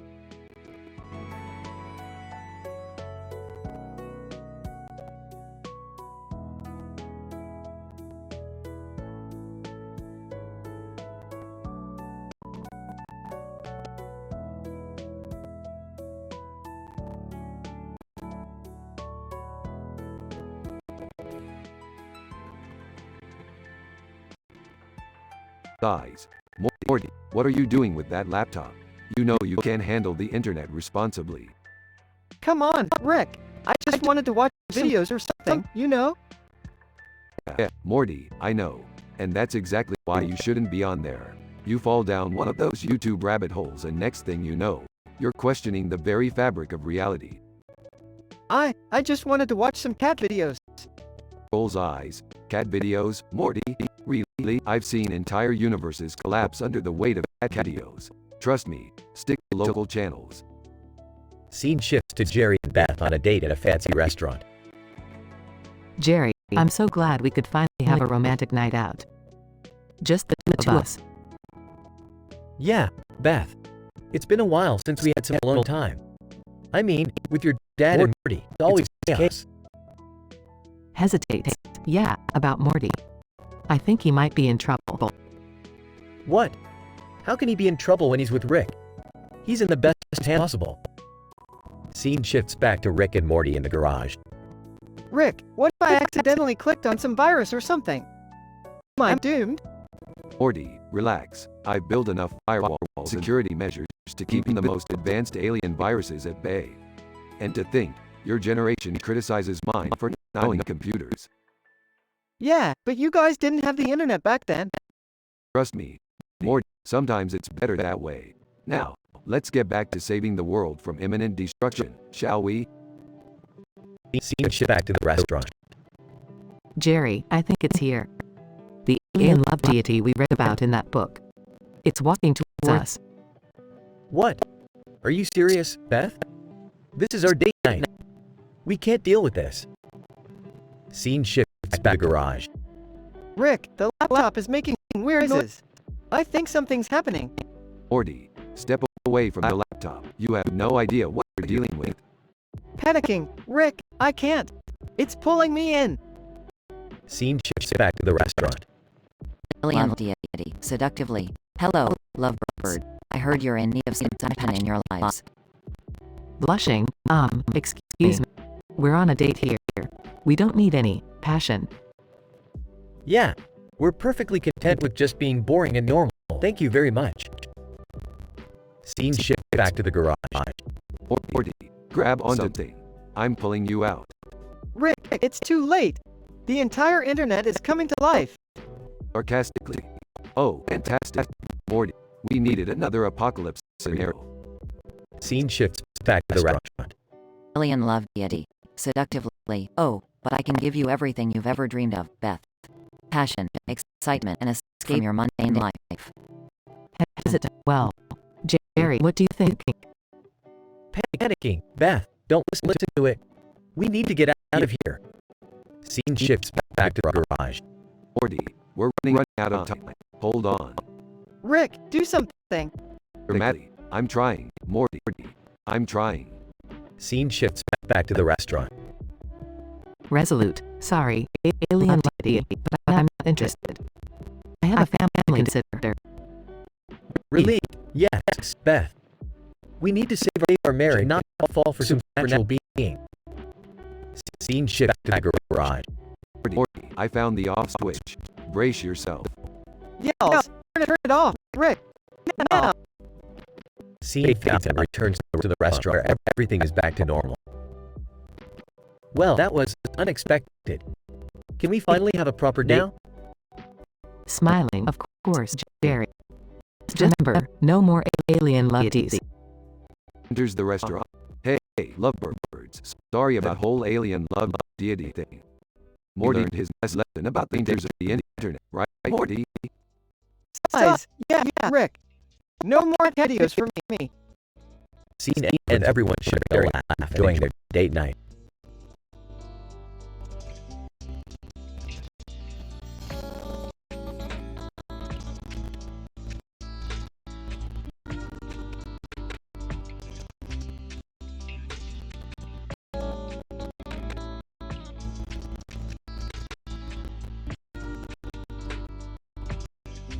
Morty, got a problem. I just accidentally transported us to a dimension where everyone's obsessed with eating romantic cuisine.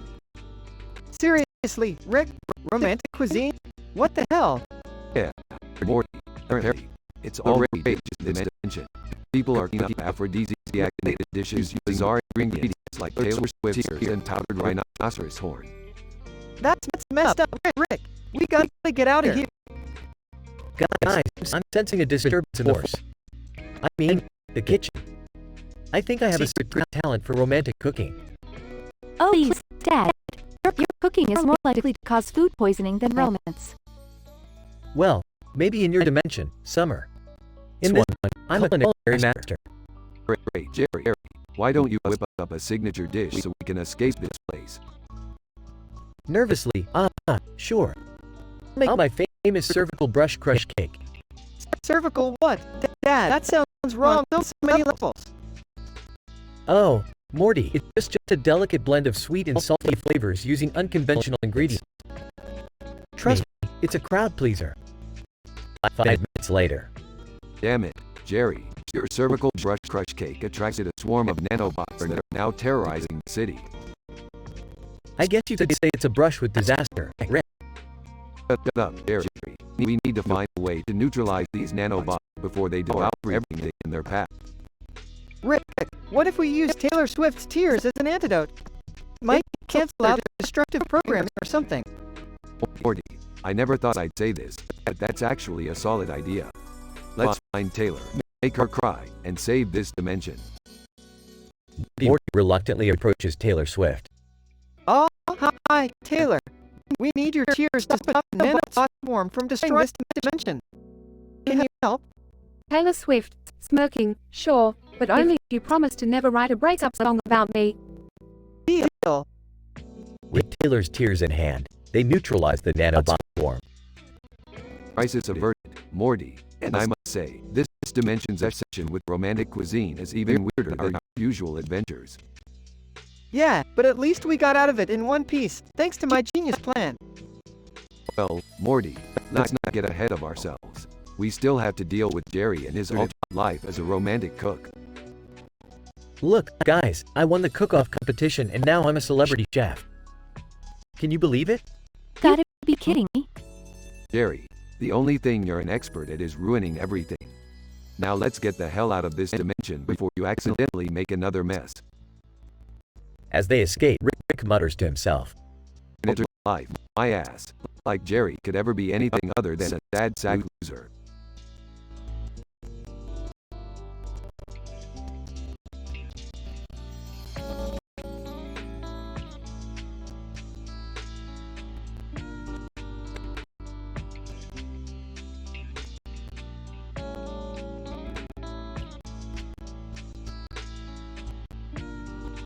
So, Morty, ready for another mind-bending adventure through space and time? Oh, yeah, Rick. But can it not involve any more questionable romance or, crazy alien princesses? Morty, what's life without a little intergalactic drama and heartbreak? Trust me, kid, it's all part of the ride. Hey, guys, I found something weird over here. It's a person standing in front of a bunch of boxes with a sword on its head and a giant mountain in the background. Ah, a classic case of weird sh*T in the multiverse. Let's investigate. Wait, Rick, isn't that Ezio Auditore from Assassin's Creed? Ezio Auditore, see, Ragazzi. I have been trapped in this bizarre dimension and in dire need of assistance. Well, guess we'll have to add Free Ezio from his video game prison to our to-do list. But first, we have a couple's treasure hunt to attend. Ah, seriously? Can't we just go to a nice dinner or something? Miss out on Galaxy Gold Digger Gossip 101? No way. Plus, Morty here is caught in a love triangle between two alien princesses. Rick, can we please not talk about that? It's complicated enough already. Complicated? Morty, this is primetime A-class drama. We must dive deep into the swirling vortex of your extraterrestrial romantic endeavors. Okay, fine. But can I at least roleplay as a maid at the alien cafe? With pleasure, Summer. Just be careful not to get caught up in any cosmic drama. I can't believe I'm saying this, but I kind of miss the simple days of, regular school problems. Oh, Morty, my naive little sidekick.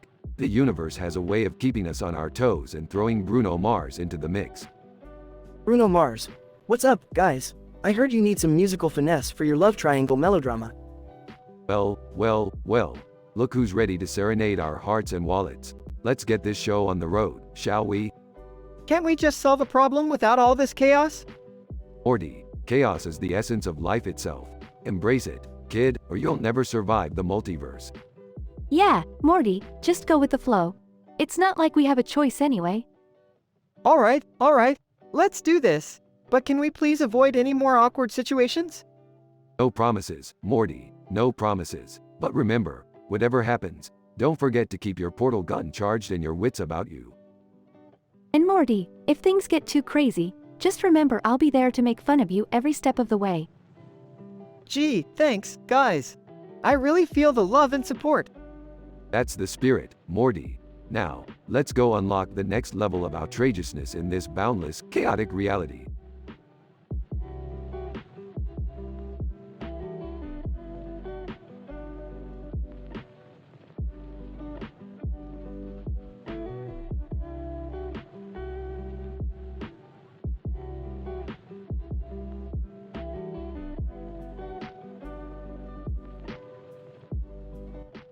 Scene, Rick's lab. Morty, pass me the quantum destabilizer. Oh, sure, Rick. What do you need it for this time? Open a portal, Morty. We're going to Robot Musical Theater. Scene changes to Robot Musical Theater. Whoa, Rick, look at that robot with the blue light on its face and arms. It's weirdly captivating. Yeah, Summer, that's a class of omnidimensional entertainer. They can sing, dance, and gossip about intergalactic scandals. Wait, so it's like TMZ in robot form? Or like TMZ, but with lasers and questionable fashion choices. Scene transitions to a scandalous backstage area. Hey, Morty, did you hear about the Stargate squeeze scandal? Stargate squeeze? What's that? Apparently, there's a secret portal backstage that leads to a pocket dimension where robots make interdimensional celebrity juice. Celebrity juice? That's messed up, even for robots. Well, from what I've heard, it's the hottest commodity in the multiverse. Makes people famous overnight. Scene shifts to Rick, Morty, and Summer investigating. Alright, Morty, we need to find that secret portal. Get ready for a wild goose chase. Oh, can't we ever have a simple adventure? Simple, in this universe, Morty, that's statistically improbable. Scene cuts to the trio discovering the secret portal. Rick, I found it. The Stargate squeeze portal. Good job, Summer. Let's see what kind of celebrity juice we can squeeze out of this. Wait, are we seriously going to exploit this for our own gain? Morty, come on, we're just doing important scientific research. Plus, the world needs more A-list robot celebrities. Scene transitions to a chaotic party inside the pocket dimension. Wow, Morty, look at all these famous robots. Yeah, it's like they're all stuck here, trapped in an eternal party. Must be nice, huh?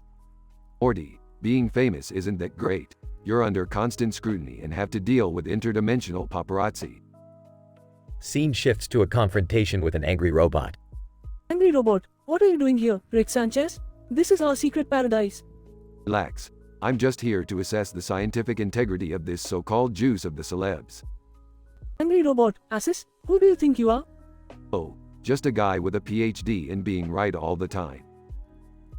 Scene intensifies with laser blasts and robot drama. Rick, we need to get out of here before this whole place collapses. Fine, we're leaving. But first, let's grab a few bottles of that sweet celebrity juice. Scene ends with the trio escaping the collapsing pocket dimension. That was insane, Rick. Can we just stick to regular adventures from now on? Morty, regular is boring. We're chaotic scientists traveling the multiverse. Normality is for textbook salesmen. Scene concludes with the trio returning to their lab. Well, at least we've learned that fame isn't all it's cracked up to be. That's right, Summer. Being famous is just like drinking celebrity juice. It might quench your thirst temporarily, but it'll leave a rotten taste in your mouth. I think I'll stick to regular juice from now on. Wise choice, Morty. Wise choice.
Look, Morty, we're at a train station.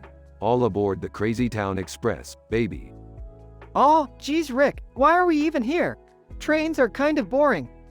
Boring, Morty? When has anything I've dragged you into ever been boring?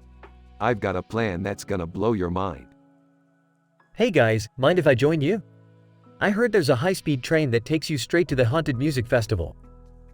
Oh great, Jerry, just what we need. A lame-ass festival goer tagging along to cramp our style. Hey, I'll have you know I'm cool. I even brought my sunglasses. Jerry, you're about as cool as an ice cube in hell. Come on, let's get on this train already. Schleem, Excuse me, gentlemen, did I hear you mention the Haunted Music Festival? Schleem, you're here too? Damn, this train must be the hottest spot in the multiverse. Boo boo, don't forget about me, Rick. I'm here for the ride too. Boo boo, my man. Let's all hop on this train and shake what our mama gave us. Seriously, Rick, can't we just have a normal adventure for once? Morty, nothing is normal when you've got me as a grandpa. Now, hold on tight. As the train starts moving, eerie music suddenly starts playing, causing everyone to look around confused. Morty, something's not right here. This ain't just your typical high-speed train ride. You think, genius? The music is freaking me out. We're being hijacked by ghostly DJs. Oh no, not spooky music. I'm not ready for this. Schleem, calm down, Jerry. We can handle this. Let's find where that haunted sound is coming from. They make their way through the train cars, encountering ghostly ravers and supernatural party animals along the way. Boo boo, Rick, this place is insane. I can almost taste the ectoplasmic energy. Keep it together, boo boo. We need to find the source of that music and shut it down. Look, there's a door at the end of the train, glowing with mystical energy. That's where the sound is coming from. Oh great, let's go directly into the source of all spookiness. Can't wait. They enter the glowing door and find Hunturix, the interdimensional DJ, spinning tracks like a paranormal pro. Hunturix, welcome, Earthlings. Care to join me in a dance with the supernatural? Hunturix, huh? Well, prepare to be outclassed by my transcendent dance moves. An epic dance-off ensues, with Rick, Morty, Jerry, Schleem, and Boo Boo showcasing their wildest and weirdest dance moves. Hunturix, impressive. You've won my respect. The music shall cease, and the train shall continue its journey. As the music fades away, the train returns to normal, and the group finds themselves at the Haunted Music Festival. Well, that was a cosmic adventure, huh? Now let's party like it's the end of the world. I guess even the weirdest situations can turn into crazy parties with you, Rick. I must admit, that dance-off was pretty gnarly. I guess I'm cooler than I thought. Schleem, agreed. Let's enjoy the festival, but remember, always be prepared for the unexpected. Boo boo, amen to that, my interdimensional compadres. Let's get this spooky party started. They all join the festival, dancing, laughing, and embracing the craziness of their interdimensional adventure.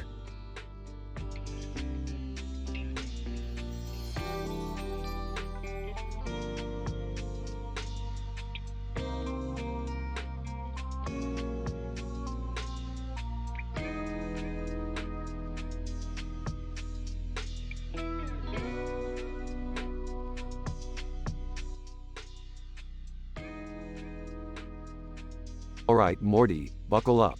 We've got another mind-bending adventure coming our way.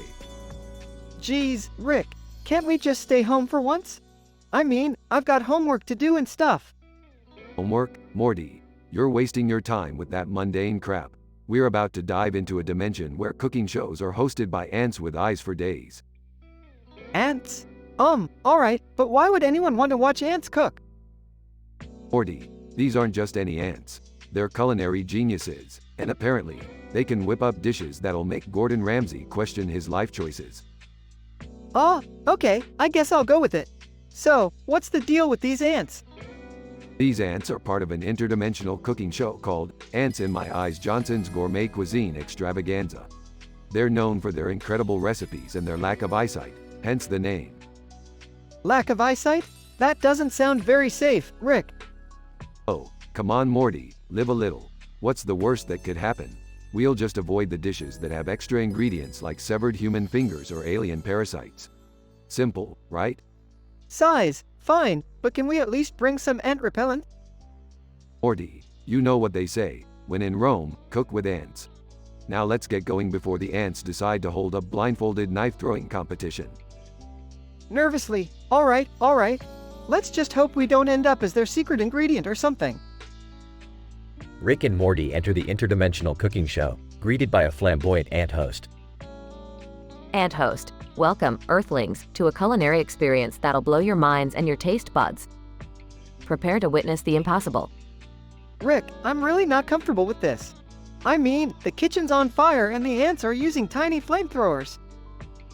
Morty, relax. It's just a matter of perspective. Besides, their hot sauce is literally made of lava. How cool is that? I'm not sure cool is the right word here, Rick.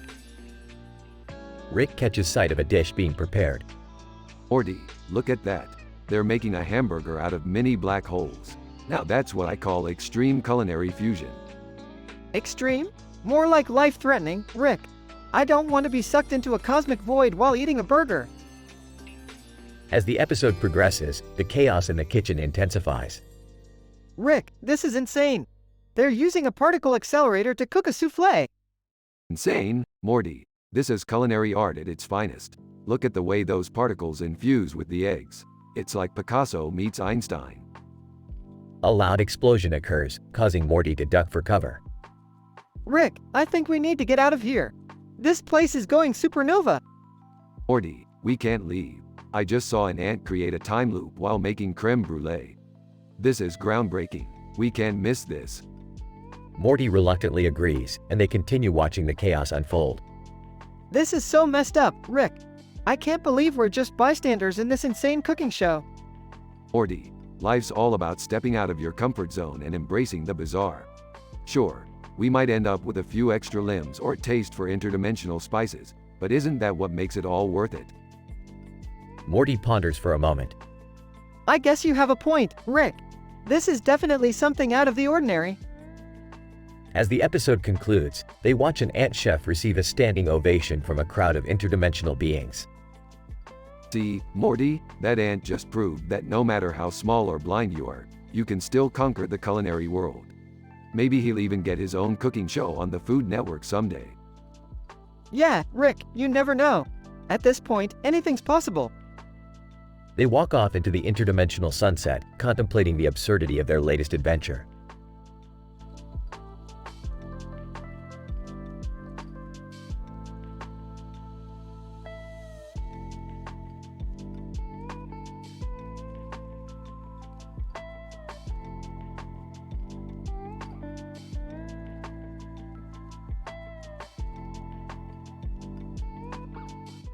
Morty, strap yourself in because we're going on a wild ride today. I've invented a device that transports us to the most statistically improbable scenarios imaginable. Rick, isn't it dangerous to mess with probability like that? Morty, danger is my middle name. Well, technically it's dangerously cool, but that's beside the point. Get ready to have your mind blown. BB, but Rick, is it really safe? I can't go on another one of your crazy adventures.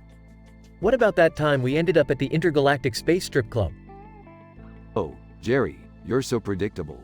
Don't worry, I've accounted for all possible outcomes.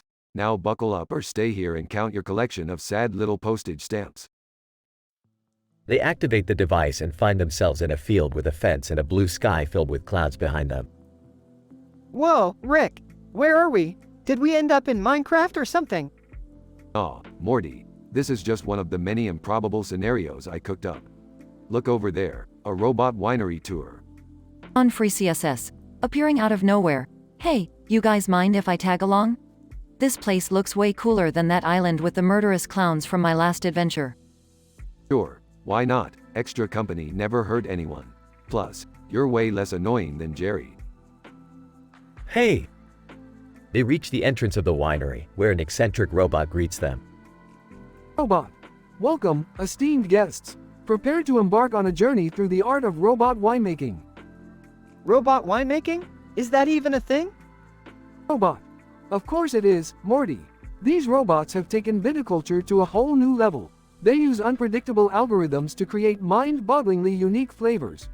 I'm impressed, but can they make a wine that pairs well with pickles and interdimensional travel? Robot. We shall see, Rick-san. Follow me. They walk through the winery, witnessing robots harvesting grapes and barrel-aging wine in a dimensionally transcendent chamber. This is crazy, Rick. I never thought I'd see robots making wine. What's next, alien sommeliers? Morty, the universe is teeming with weirdness. Embrace it. They reach the tasting room, where the robots pour them glasses with swirling colors and neon sparkles. I don't know about this. Robots shouldn't be in charge of getting humans drunk. Oh, Jerry, always the party pooper. Just drink up. They take a sip and the world around them starts to morph and change. On free CSS. Whoa, this wine is stronger than Nen-infused juice. I feel like I'm tripping through alternate dimensions. That's the spirit, gone. Let loose and embrace the chaos. The scene shifts to them dancing with an alien squid in a discotheque, surrounded by flailing tentacles and pulsating neon lights. Rick, I think we've had enough of this crazy wine trip. How do we get back home? Hang on, Morty. I'll just recalibrate the probability matrix and... Suddenly, they find themselves back in Rick's garage, staring at the device they used to transport themselves. Phew, I'm glad that's over. I thought we were going to be stuck in some interdimensional wine rave forever. Oh, just another day in the life of Rick Sanchez. Now, who wants to join me for some intergalactic karaoke? On, count me in. Rick, can I just go back to playing Minecraft? Sure thing, Morty. Just remember, in Minecraft or in the universe, chaos is the name of the game. They all laugh, ready for their next improbable adventure.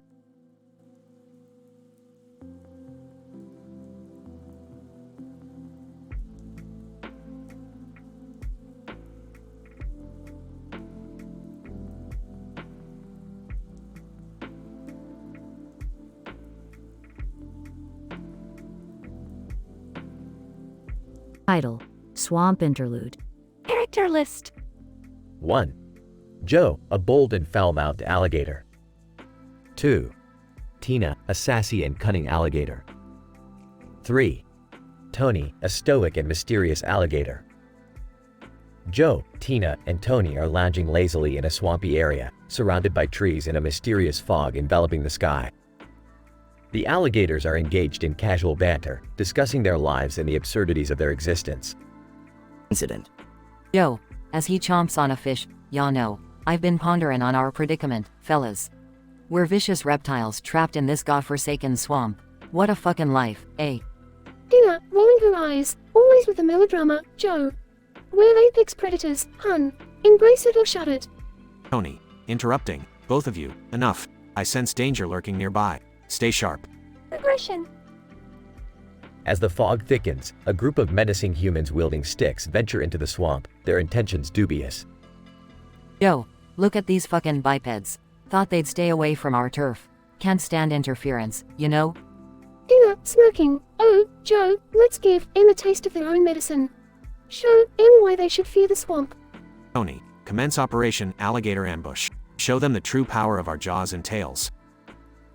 The alligators stealthily maneuver through the swamp, camouflaging themselves with the murky waters. They attack the humans, chomping their limbs and knocking them into the depths. Tina, grinning. That's right, yeah, pricks. We rule these murky depths, not be pathetic land dwellers. Yo, laughing maniacally. Hope that's a lesson they won't soon forget. Mess with the swamp, you get the teeth. With the humans defeated and scrambling to escape, the alligators return to their lounging spots, basking in the satisfaction of their victory. Yo, smirking. Another day in the swamp, boys. We may be cold-blooded killers, but damn it, we're the kings of this murky kingdom. Tina, contentedly, and no one messes with our turf. Tony, wisely, let this be a reminder to all who dare to trespass. The swamp belongs to the alligators, and we are unforgiving protectors. As the fog slowly lifts, the alligators resume their banter, reveling in their triumphant display of dominance, cementing their untamed legacy in the heart of the swamp.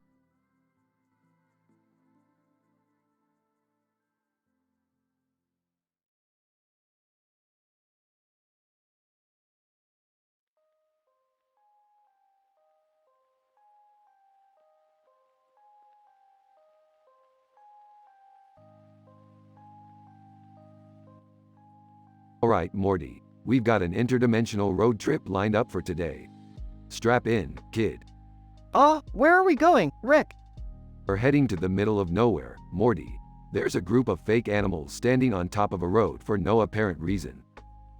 Fake animals? What do you mean? I mean, Yogi Bear's got some competition, Morty. These are knockoff B-list cartoon mascots. Apparently, they've got some juicy gossip about alien artifacts or some shit. Oh geez, not more drama, Rick. Drama is my middle name, Morty.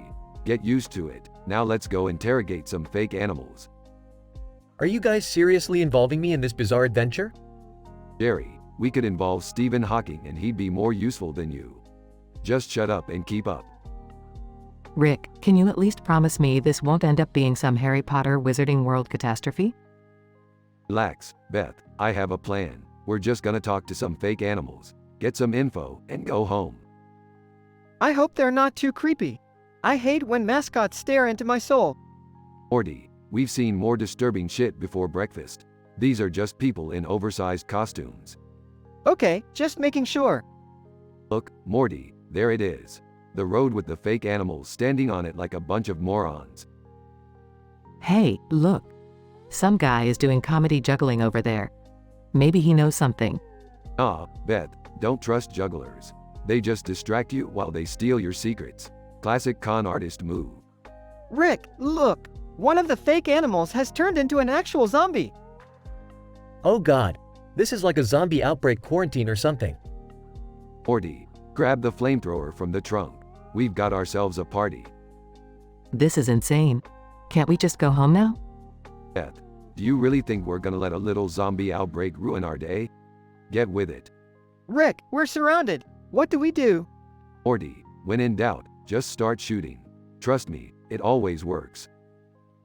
I can't believe I'm stuck in a zombie apocalypse with a bunch of fake animals and a dysfunctional family. What did I do to deserve this? Shut up, Jerry. Nobody cares about your pity party. Now let's finish this and get the hell out of here. Rick, we did it. The zombies are all gone. Of course we did, Beth.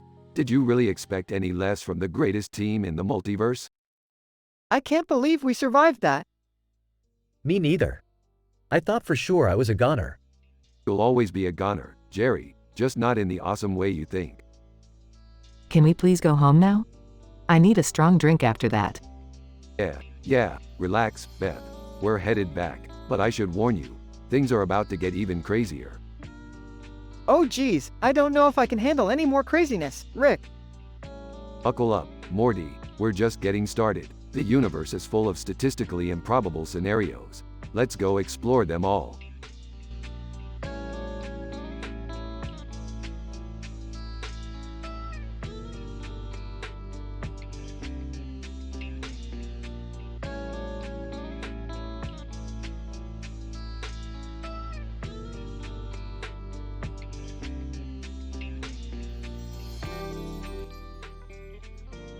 Hey Morty, let's go for a drive in the old ship.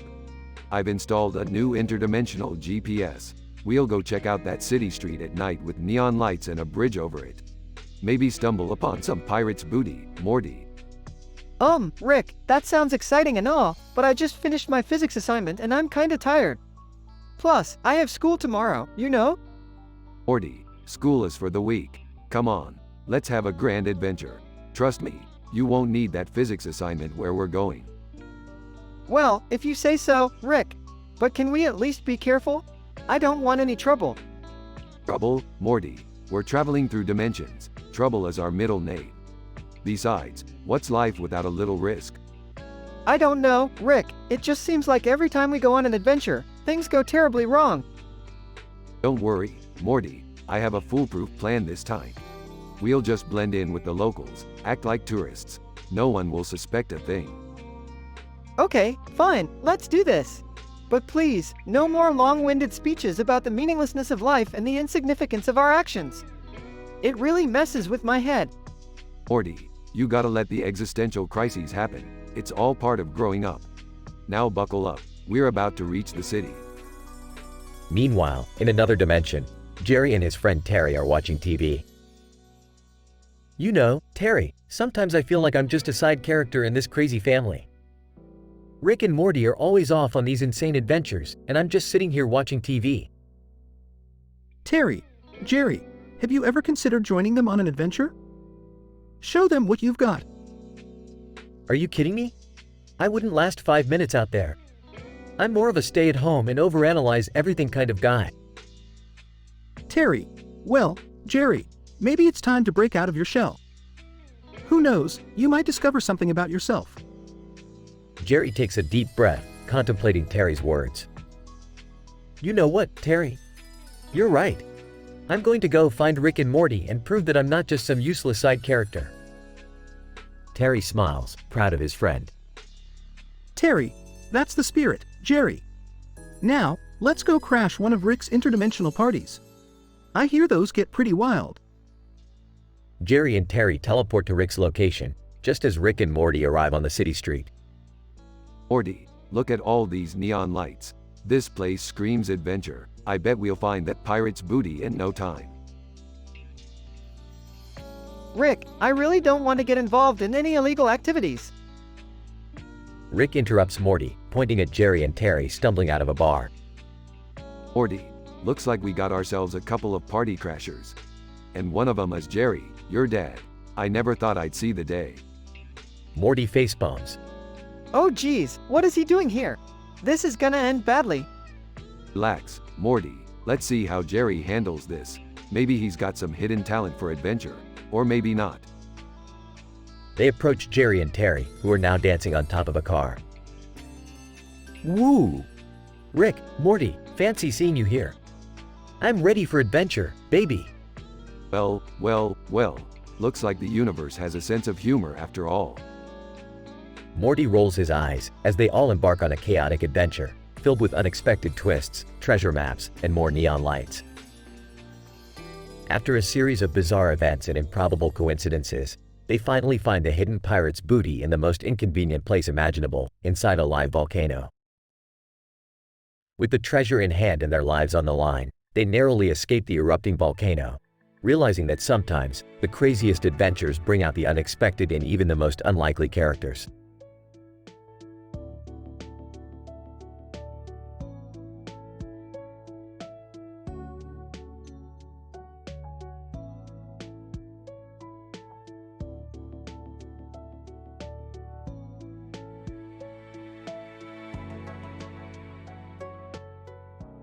Morty, I can't believe you dragged me all the way out here to watch a bunch of fluffy cats play with a ball.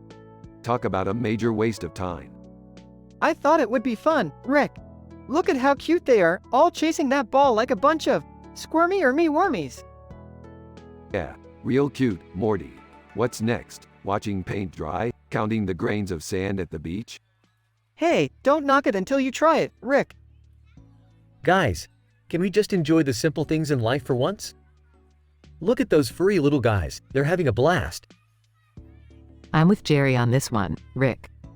It's nice to take a break from all the interdimensional craziness and just appreciate the simple joys of existence. Fine. Let's pretend like this is exciting. Plop our butts down and watch the whiskered wonders do their thing. See, Rick, you're finally embracing your softer side. Soft is not really my style, Morty. But since we're here, might as well gossip about some interdimensional drama. Did you hear what happened with Armathy in Dimension C-137? No, what happened? Well, apparently, Armathy hooked up with a sentient tractor from Dimension ZETA-3. And now they're expecting a half-human, half-tractor hybrid. That's insane, Rick. How would that even work? Morty, don't question the logistics of interdimensional romance. It defies all laws of nature. Just like these cats defying logic by managing to play soccer together. Speaking of romance, did you hear that Janet from down the street left her husband for an alien blob with tentacles? Are you serious? That guy's an alien blob with tentacles? I never stood a chance. Jerry, you never stood a chance, period. Rick, why do you always have to be so mean to Jerry? Morty, if I wasn't mean to Jerry, he might actually gain some self-confidence. And that would be catastrophic for the world as we know it. Thanks for the vote of confidence, Rick. Alright, let's get back to these adorable kitties. Look at that one doing somersaults. It's like a furry acrobat. Yeah, it's like the Cirque du Soleil for cats. Impressive, but not nearly as mind-blowing as seeing the interdimensional Cirque du Soleil, let me tell ya. Yeah, we get it, Rick. You've seen some crazy stuff. You have no idea, Morty.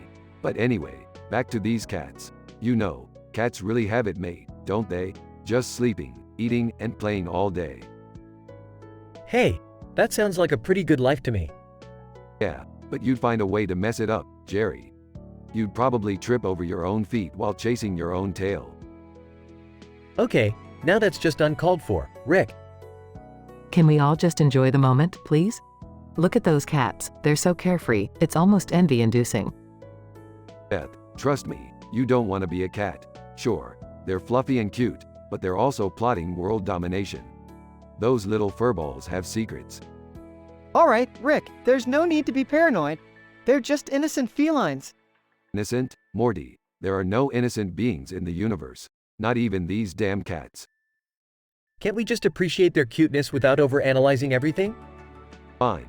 You guys enjoy your fluffy ball game. I'll be over here, developing a device to communicate with parallel universe squirrels. Now that's where the real action is at.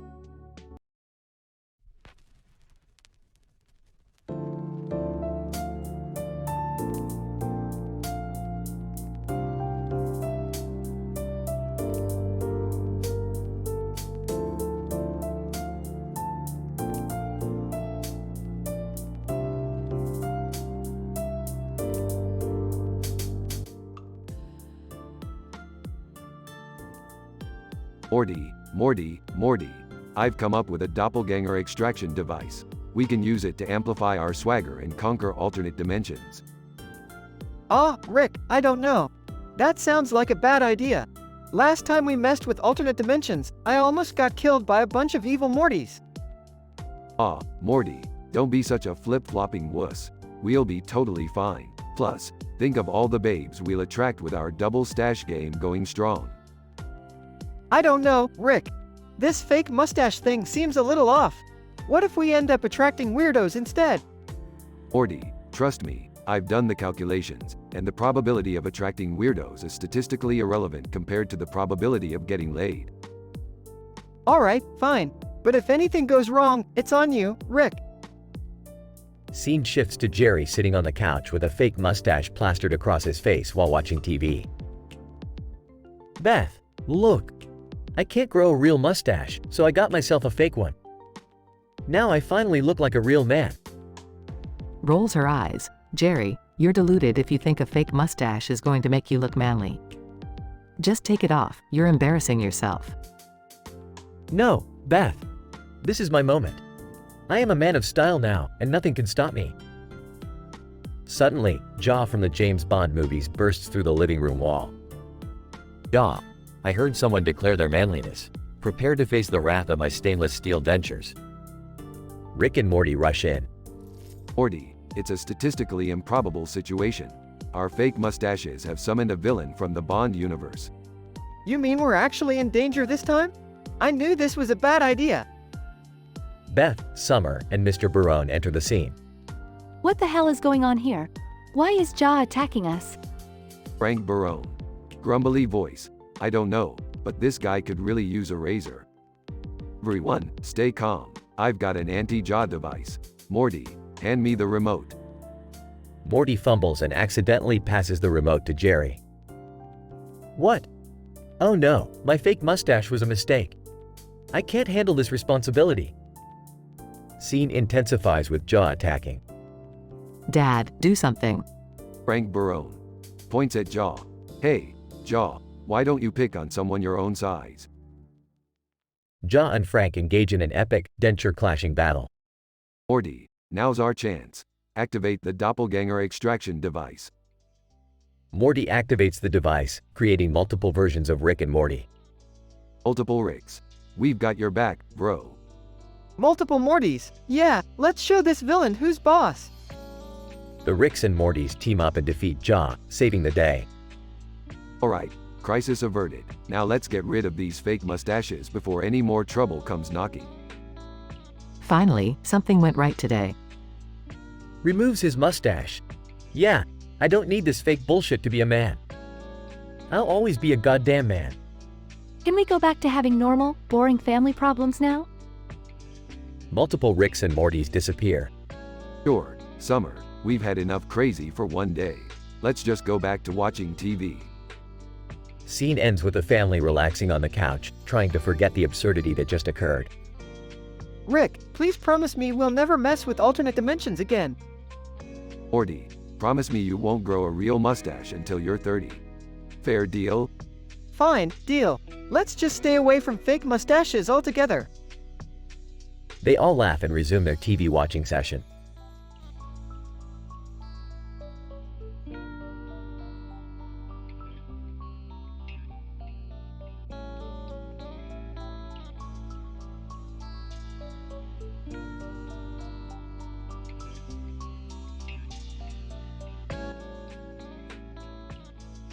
Hey Morty, check this out. I've modified these jet skis to defy gravity. We're gonna shred the slopes of this snow-covered forest while flying through the air. Are you serious, Rick? This seems statistically improbable and dangerous. Who cares about statistics, Morty?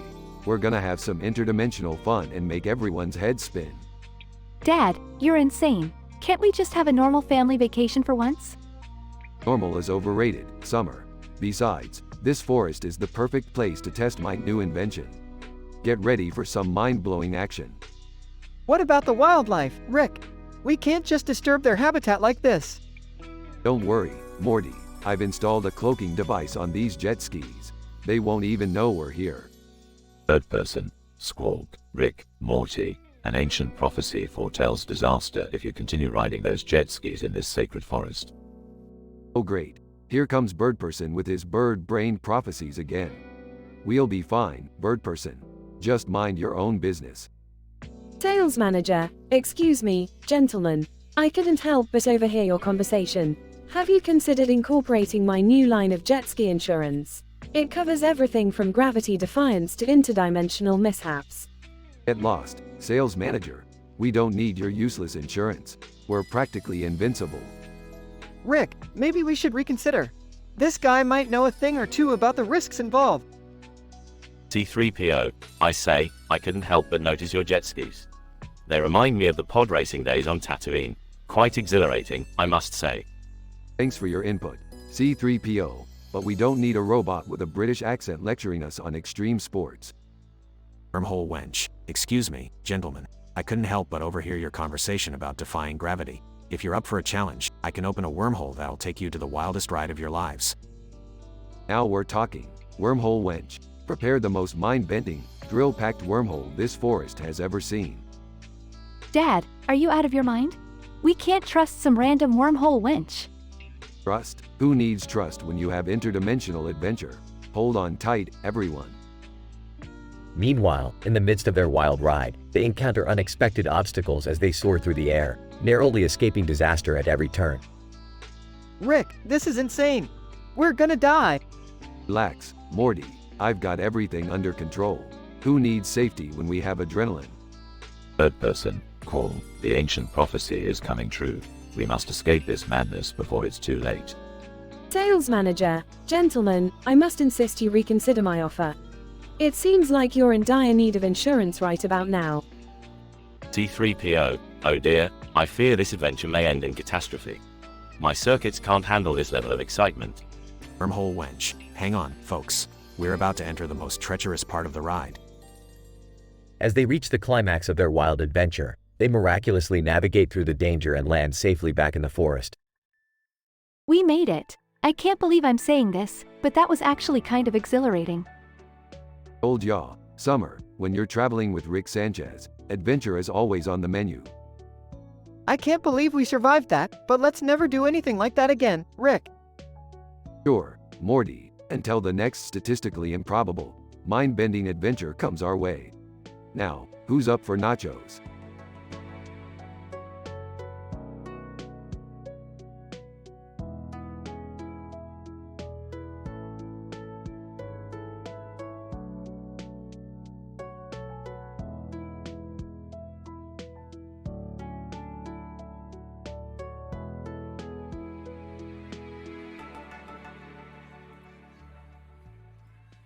Title: Bloodlust Unleashed.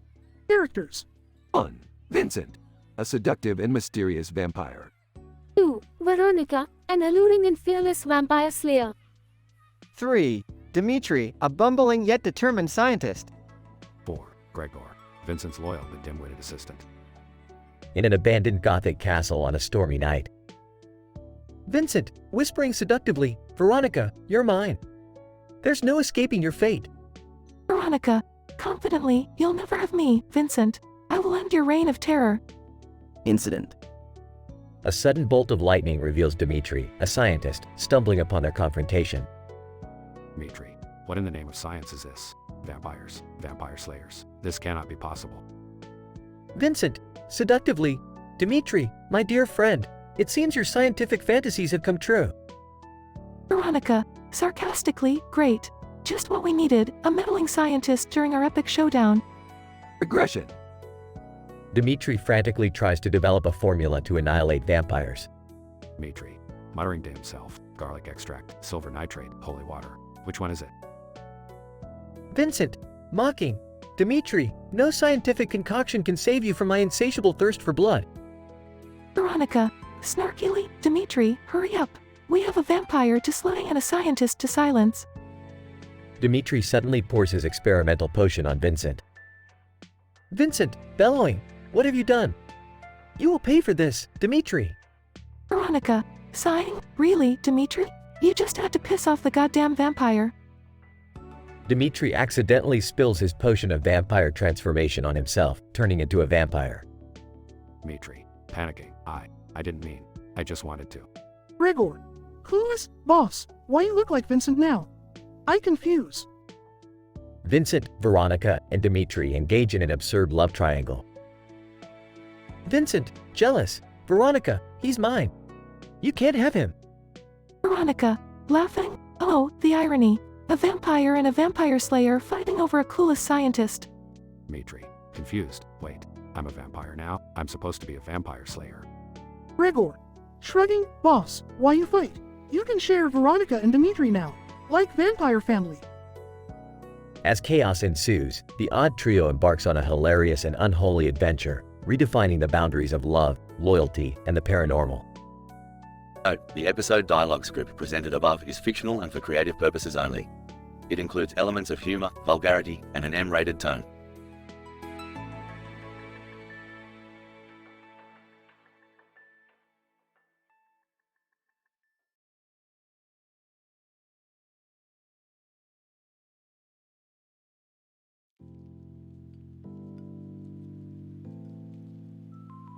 Title: The Unraveling of Butterstock Manor. Characters. 1.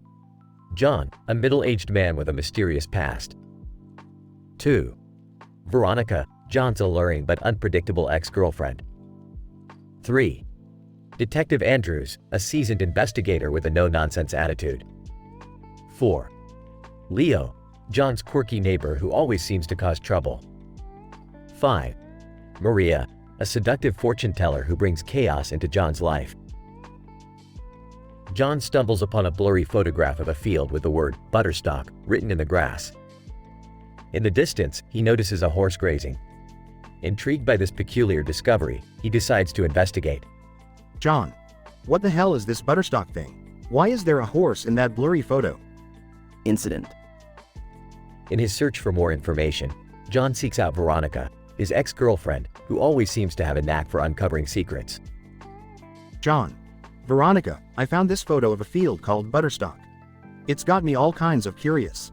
Can you help me figure out what the hell it is? Veronica, oh, Butterstock. I've heard whispers about it. They say it's more than just a field, John. It's a doorway to another dimension, filled with unimaginable pleasures. But be careful what you wish for. Aggression.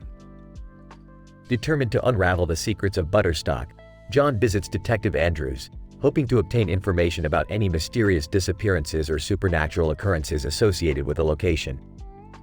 John, Detective, have you heard anything about Butterstock? Is there something sinister happening there? Detective Andrews, Butterstock, huh?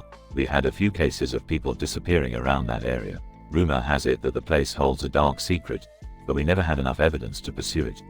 Be careful, John, danger lurks in the shadows. Desperate for answers, John turns to Leo, his quirky neighbor, who always seems to be in the know about strange occurrences. John, Leo, I need your help. I've been hearing all sorts of crazy things about Butterstock. What do you know?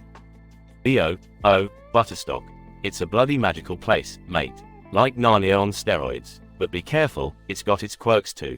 The squirmy-ermy wormies, the creatures that inhabit Butterstock, can make you experience things you've never imagined. Searching for answers, John ventures deep into Butterstock itself, where he discovers Maria, a seductive fortune teller, who seems to hold the key to unlocking the mysteries of this enchanting land. John. Maria, who or what controls Butterstock? Why is it so alluring yet dangerous? Maria, Butterstock, my dear, is a manifestation of desire and chaos. It's where one's deepest desires are transformed into reality, but at a price. Whoever controls Butterstock has the power to manipulate destiny itself. It's a dangerous game, John. Intrigued and cautious, John continues his quest to uncover the secrets of Butterstock, knowing that the journey ahead will test his limits and challenge his perceptions of reality.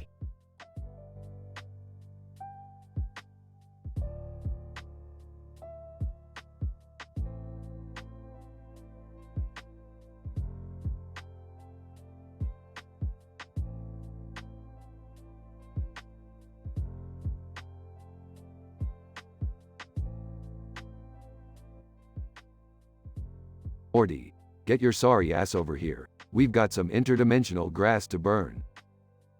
Oh, Rick, do we really have to do this? I mean, using a gas-powered lawnmower to burn grass in a field with mountains in the background seems kinda pointless. Morty, don't question my genius. We're scientists here, and this is cutting-edge lawn care technology. Plus, it's hilarious to watch those flames dance, summer bonfire style. Okay, Rick, if you say so. But what's with the chemical you're spraying all over the place? It smells weird. Ah, Morty, that's my latest invention. It's a chemical that turns eyeballs into noses. Just imagine the looks on there. Rick, seriously? Turning eyeballs into noses? That's messed up, even for you. Morty, you're missing the bigger picture here. Imagine all the possibilities. No more looking into people's eyes. Just the constant aroma of BO in your nose. This is so wrong, Rick. You're crossing some major ethical boundaries here. Ethical boundaries? Morty, you're hanging out with a guy who turns people into pickles. Let that sink in. Size. Okay, point taken.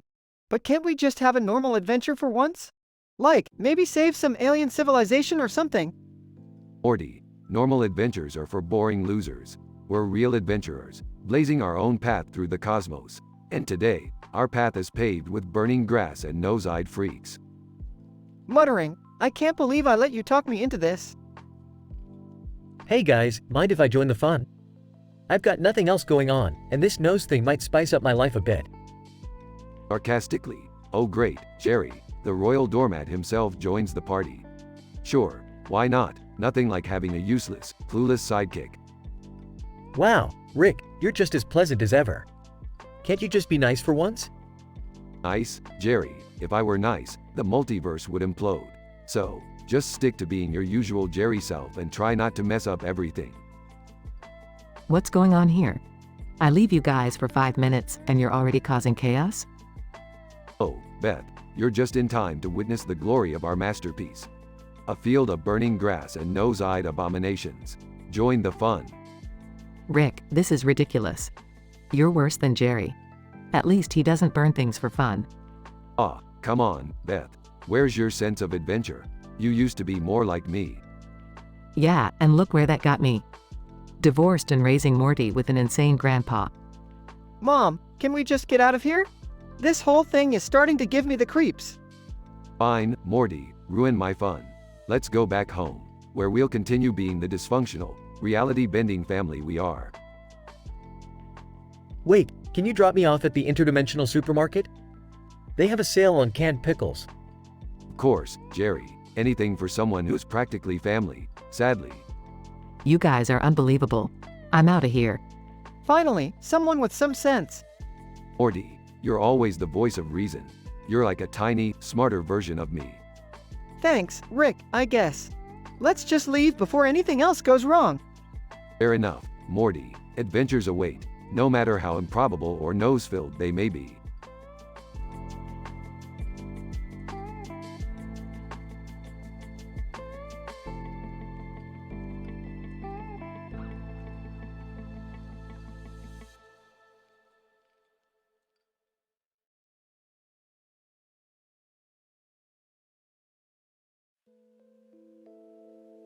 Alright, Morty, buckle up because we're going on a breakfast adventure today.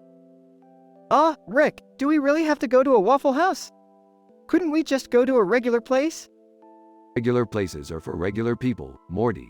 We're going to the Waffle House because their pancakes have a statistically improbable fluffiness. Fine, but I hope we don't get caught up in any crazy shenanigans. They enter the Waffle House and sit at a booth. Waitress, welcome to the Waffle House.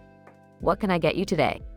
We'll have the 10-stack pancake platter, extra fluffy, with a side of bacon infused with alien spice. Waitress, sorry, we don't have any alien spice. Fine, just give us your spiciest bacon then. A man and a woman sitting at the next booth side eye Rick and Morty.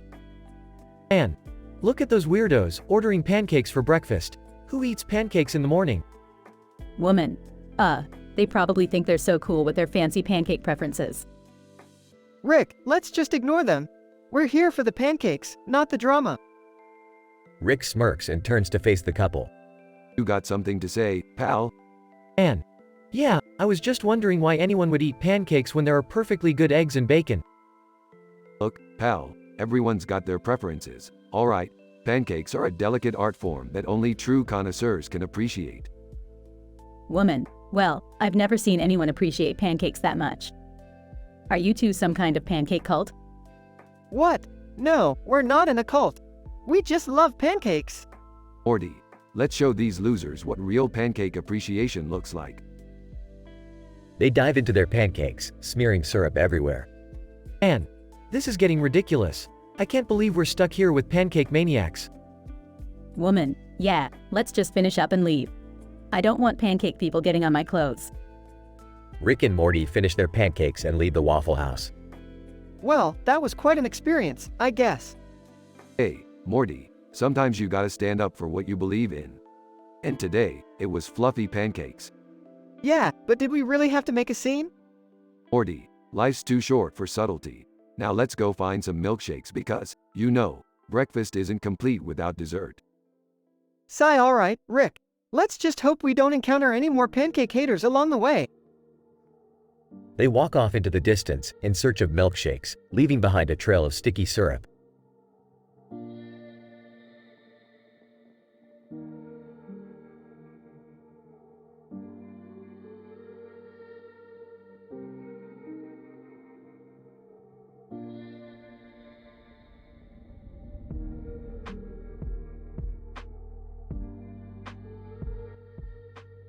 Frank, standing next to the stack of containers. Man, this gabagool is the real deal. Gonna make a fortune off of this stuff. Tony, slyly, yeah, Frankie, but how are we gonna move it without anyone noticing? Frank, smirking, trust me, Ton, I got a plan. We'll get rid of the labels, no one will know what's inside. Tony, raising an eyebrow, you really think that's gonna fool him?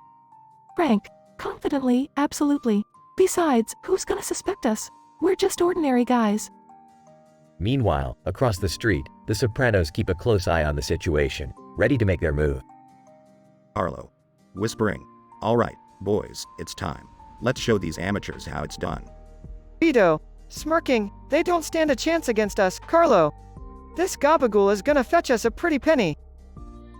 As Frank and Tony load the containers onto their truck, the Sopranos sneak in and steal one of the containers, unbeknownst to them. Frank, grunting, man, these containers are heavy. Almost there, Tony. Tony, straining, just a few more, Frankie. We're almost home free. Carlo and Vito speed away with their stolen container, leaving Frank and Tony stunned. Frank, shouting, what the fuck? Where's the container? Those Sopranos sons of bitches.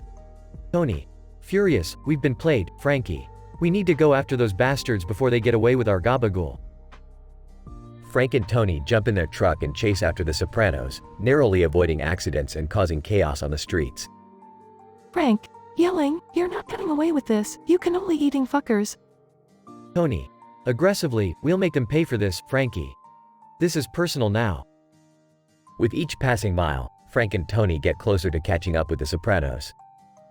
Frank, determined, hold on tight, Tony, we're gaining on them. Tony, laughing maniacally, there's no escaping us, you gabagool-stealing pricks.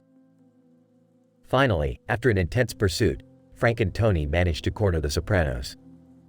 Frank, breathing heavily. You thought you could take our gabagool, huh? Big mistake, assholes. Arlo, smirking. You punks don't stand a chance against us. Tony, grinning, we'll see about that, wise guy. A violent showdown ensues, with punches, kicks, and flying gabagool. Vito, groaning, those amateurs actually put up a fight. Arlo, panting, yeah, but they're no match for the Sopranos. Frank and Tony emerge victorious, battered and bruised, but triumphantly displaying their recovered gabagool. Frank, panting, nobody steals our gabagool and gets away with it. Lesson learned, Sopranos. Tony, smirking, yeah, next time, think twice before messing with the gabagool kings. Frank and Tony walk away, leaving the defeated Sopranos nursing their wounds and regretting their failed attempt at stealing the precious cargo.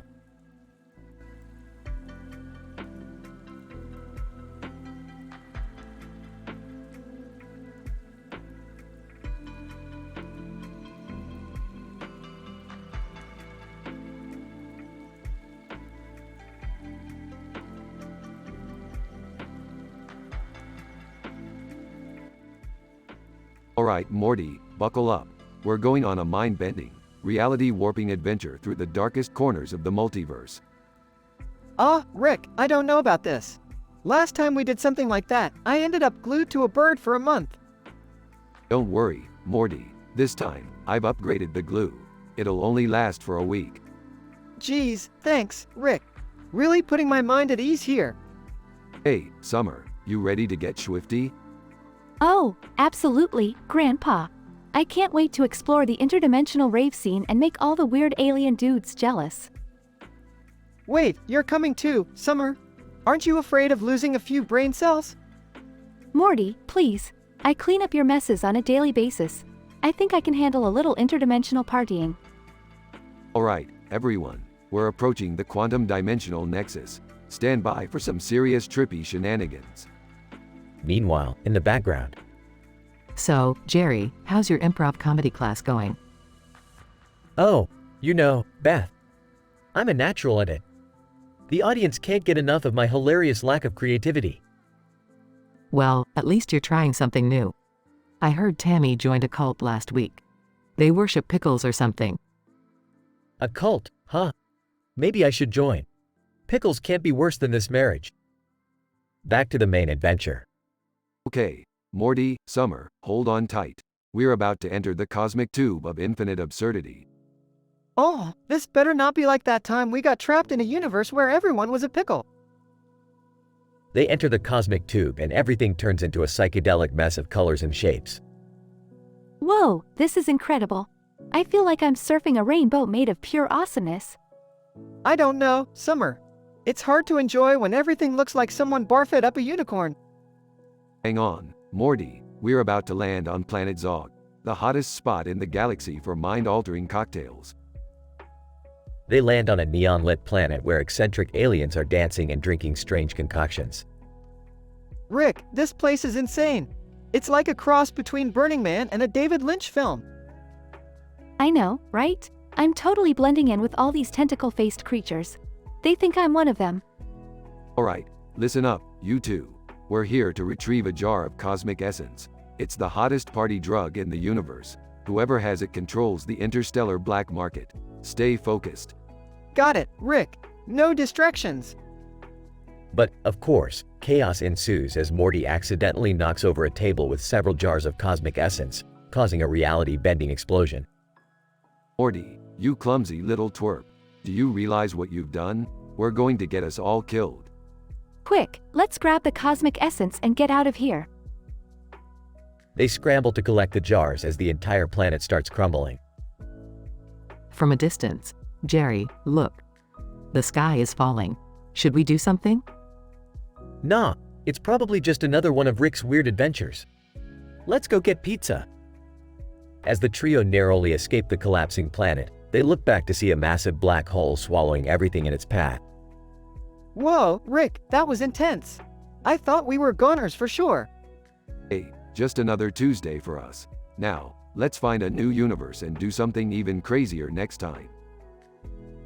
And so, the adventure continues, with Rick, Morty, and Summer ready to face any absurdity the multiverse throws at them.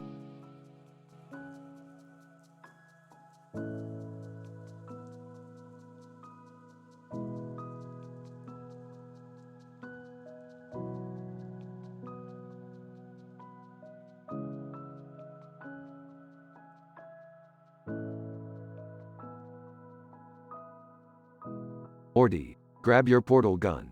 We're heading to a new dimension where everyone's butts are on their faces. Oh geez, Rick, that sounds like a real freak show. Are you sure we should go there? Trust me, Morty, it's gonna be hilarious. Just imagine all the butt jokes we can make. Guys, I overheard you talking about butt faces. Are you serious? That's absurd. Oh, look, Jerry, the butt face expert has arrived. Tell me, Jerry, have you ever seen a butt face before? Well, no, but... Exactly. So shut up and let the professionals handle this. Now, Morty, let's go. Scene changes to a dimension with everyone having butts on their faces. Oh my, this is insane, Rick. See, Morty, I told you it'd be fun. Look at those butts. They're like tiny little mouths. Rick, I think we should find a way back home. It's starting to get a bit too weird for me. Fine. But just one more quick stop before we go. I heard they have a butt Olympics here. Let's check it out. Scene changes to the butt Olympics. Oh wow, look at the synchronized butt diving event. Those butt cheeks are perfectly in sync. Okay, seriously guys? Can we please go back to our normal dimension? This is just too much for me. Alright, Summer. We'll go back. But first, let's take a picture next to that poster over there. Scene changes to Summer and Beth in outer space, exploring the wonders of the galaxy. This is incredible, Mom. I never thought I'd get to see such amazing sights. I'm glad you're enjoying it, sweetie. It's nice to have some quality time together. They continue exploring, passing by planets and stars, with breathtaking visuals. Look, Mom, that planet over there looks like a giant disco ball. Wow, you're right. Let's get closer and see if we can dance with some alien creatures. They land on the disco ball planet and join a lively dance party. This is the best adventure ever, Mom. I'm so glad we came out here. Me too, Summer. Let's make the most of it and party like there's no tomorrow. They dance and celebrate, creating unforgettable memories. Scene changes back to the Smith family returning home. So, did you guys have fun? Or did you get yourselves into another crazy situation? Fun, Jerry. We had a mind-blowing adventure with butt-faced people and hit up an intergalactic disco party. It was epic. Yeah, Dad, you wouldn't believe the things we saw. It was like being in a never-ending acid trip. Well, I'm glad you all had a good time. But please, no more butt-related escapades, okay? No promises, Jerry, no promises. Now, let's go invent something that'll blow your mind.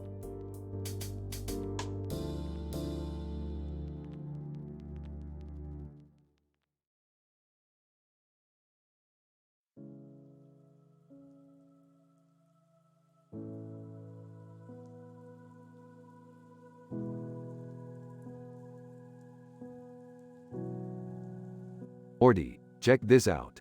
I've discovered a new anomaly in the galaxy. Geez, Rick, another one? Can't we just have a normal day for once? Come on, Morty, where's your sense of adventure? Now, listen up. We're heading towards a space station near a cluster of exotic planets. Great, what's so special about it this time? Well, this particular space station is occupied by Ed, a guy wearing an outlandish spacesuit. He claims to have discovered a portal to an alternate dimension. An alternate dimension? That sounds pretty intense, Rick. Oh, it gets better, Morty. This alternate dimension is inhabited by sentient, talking bananas who have formed their own society. Talking bananas? Seriously, Rick? This is getting ridiculous. Morty, remember that time we turned into literal pickles? Talking bananas are child's play compared to that. Alright, let's just get this over with. But if things go south, don't blame me. Fair enough, Morty. Let's go meet Ed and embark on our craziest adventure yet.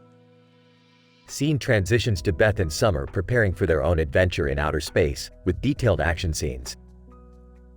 Scene transitions back to Rick and Morty in the space station, encountering the Talking Banana Society. Morty, prepare yourself. We're about to enter the world of the sentient bananas. I can't believe this is actually happening. Scene continues with Rick and Morty navigating through the banana-inhabited alternate dimension, facing perils and odd encounters. Scene transitions to Beth and Summer having their own thrilling, action-packed adventure, showcasing their skills and intelligence. Scene returns to Rick and Morty, who have finally found a portal to return to their dimension. Morty, we did it. We're going back home. Thank goodness, Rick. I don't think I can handle any more bizarre adventures for a while. Well, Morty, that's the price we pay for being the smartest beings in the universe. Now quit complaining and step through the portal. Rick and Morty return to their home dimension, reflecting on the absurdity of their adventures.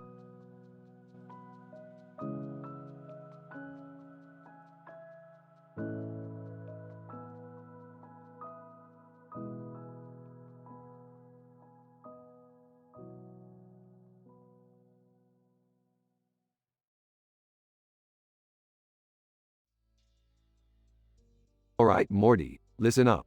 We've got a new mission. We gotta rescue Summer from the clutches of a group of anime characters. Anime characters? Seriously, Rick? Yeah, Morty, their powers are statistically improbable. They're standing in front of a sign that says Q on it. What does that even mean, Rick? I don't know, Morty. It's just weird, okay? Rick, Morty, help. These anime nerds are super creepy. Hang on, Summer, we're coming to save you. Why are anime characters always so weird and obsessed with random symbols and dark secrets? Morty, we can't question anime logic. Just go with it. Hurry up, guys. They keep talking about a black hole booty blunder. Black hole booty blunder? That sounds like a terrible interdimensional porno. Morty, stay focused. We need to defeat these anime weirdos before they unleash some cosmic catastrophe. Rick, Morty, help. They're trying to summon a G.I. Joe army to protect their precious sign. Oh great, now they're bringing G.I. Joe into the mix. This just keeps getting weirder. What's the big deal about the sign, though? It's just a letter, Q. I don't know, Morty. Maybe it's the secret to all anime power. Or maybe it's just some dumb inside joke. Either way, it needs to be destroyed. Rick, Morty, we need to settle this through a romantic anime debate. They say the power of love and friendship can save the world. Oh god, not a romantic anime debate. Morty, get the weapons ready. We're not winning this with friendship and rainbows. Right behind you, Rick. I'm not falling for their romantic BS. Guys, they're getting closer. Do something. Morty, aim for the sign. Let's blast it to smithereens. Got it, Rick. Prepare yourself, anime freaks. Rick, Morty, you did it. They're disappearing into thin air. Yeah, Morty, turns out they weren't so tough after all. So the power of love and friendship couldn't save the day? No, Morty, just good old-fashioned violence. Well, thanks for saving me, guys. Even though anime can be super weird sometimes. No problem, Summer. Just another typical day in the crazy world of Rick and Morty.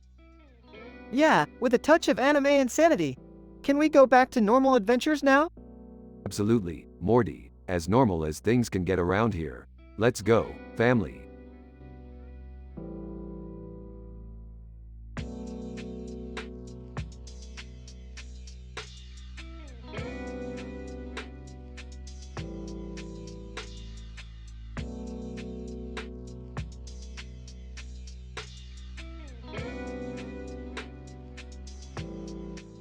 Hey Morty, you ever wonder what it would be like to attend a neon-themed art exhibition on a distant planet? Neon-themed? Oh, sure, Rick. Sounds like a wild ride. Where are we going this time? Strap in, Morty. We're heading to the Unicorn Art Gallery on the planet Boron. Trust me, it's going to be a spicy one. What's all this commotion about a neon-themed art show? And, Rick, please tell me you're not involving Morty in any dangerous shenanigans again. Relax, Beth. It's just an intergalactic art exhibition. Morty's going to experience culture, creativity, and some other stuff. Like, neon lights and neon makeup? That's like, so cool. I'm totally in, guys. Alright. As long as it doesn't end with my face melting off or me accidentally marrying a neon space alien, I'm down. Scene switches to the Unicorn Art Gallery with neon lights flashing and a woman in neon makeup waiting. Neon woman, welcome, fellow travelers. Are you ready to be dazzled by the power of neon art? Dazzled? More like mind freaking blown, am I right? Neon woman. Oh, absolutely. Neon light ignites the soul, transcends the mundane. It's an experience like no other. But first, let's talk about the power grid responsible for these lights. A power grid? I thought we were here for art, not some boring technical stuff. Neon woman. Oh, sweet Morty. The power grid here is powered by the energy of interdimensional radioactive squirrels. It's like a whole new level of sustainability. I'm sorry, did you just say radioactive squirrels? That's not exactly safe, is it? Neon woman. Oh, don't worry. They're contained in a completely impenetrable squirrel-proof chamber. Totally foolproof. Foolproof, huh? That's pretty bold. I've seen enough crazy stuff to know that's just asking for trouble. Scene shifts to the gallery's basement with Rick, Morty, Beth, Summer, and the Neon Woman. Neon woman. Okay, I might have upset one of those squirrels, and now it's wreaking havoc in the power grid room. We have to catch it before it causes a catastrophic meltdown. Seriously, lady? You had one job. Do we really need to risk our lives for your squirrel predicament? Morty, she clearly needs our help. Let's catch that damn squirrel already. Scene unfolds with a chaotic chase, sparking wires, and the squirrel causing mayhem. Get it together, Neon Lady. Do you have any idea what could happen if this power grid goes haywire? Neon woman. I just wanted to create neon art. I didn't sign up for squirrel troubles. Morty manages to catch the squirrel with a makeshift net. Boom! Squirrel caught. Crisis averted. Can we all go back to appreciating art now? Sure, Morty. Just let me fix this power grid real quick so we don't end up as extra crispy Smiths. The group fixes the power grid, and the art exhibition continues, albeit with a slightly singed backdrop. That was intense, guys. But hey, at least we saved the day and got to witness some mind-blowing neon art. Yeah, insane adventures seem to follow us wherever we go. Just another day in the life of the Smith family. Indeed, Beth, just another day. Oh, and by the way, Morty, you totally rocked that neon makeup. Ah, thanks, Rick. Can we never speak of this again? The Smiths survive yet another otherworldly escapade, leaving a trail of chaos and neon in their wake. Life goes on, but they'll always have that squirrel chase to remember.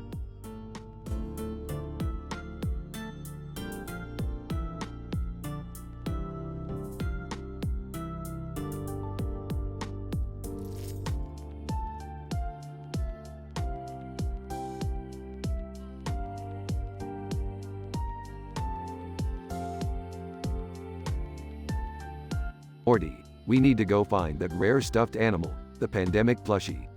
It's got the power to seriously mess with reality, Morty. Ah, Rick, why do we need a stuffed animal to mess with reality? Can't we just use one of your crazy inventions? Morty, sometimes you need to think outside the box, especially when that box is filled with countless adorable stuffed animals and toys. Hey guys, are we seriously going to waste our time on a plush toy?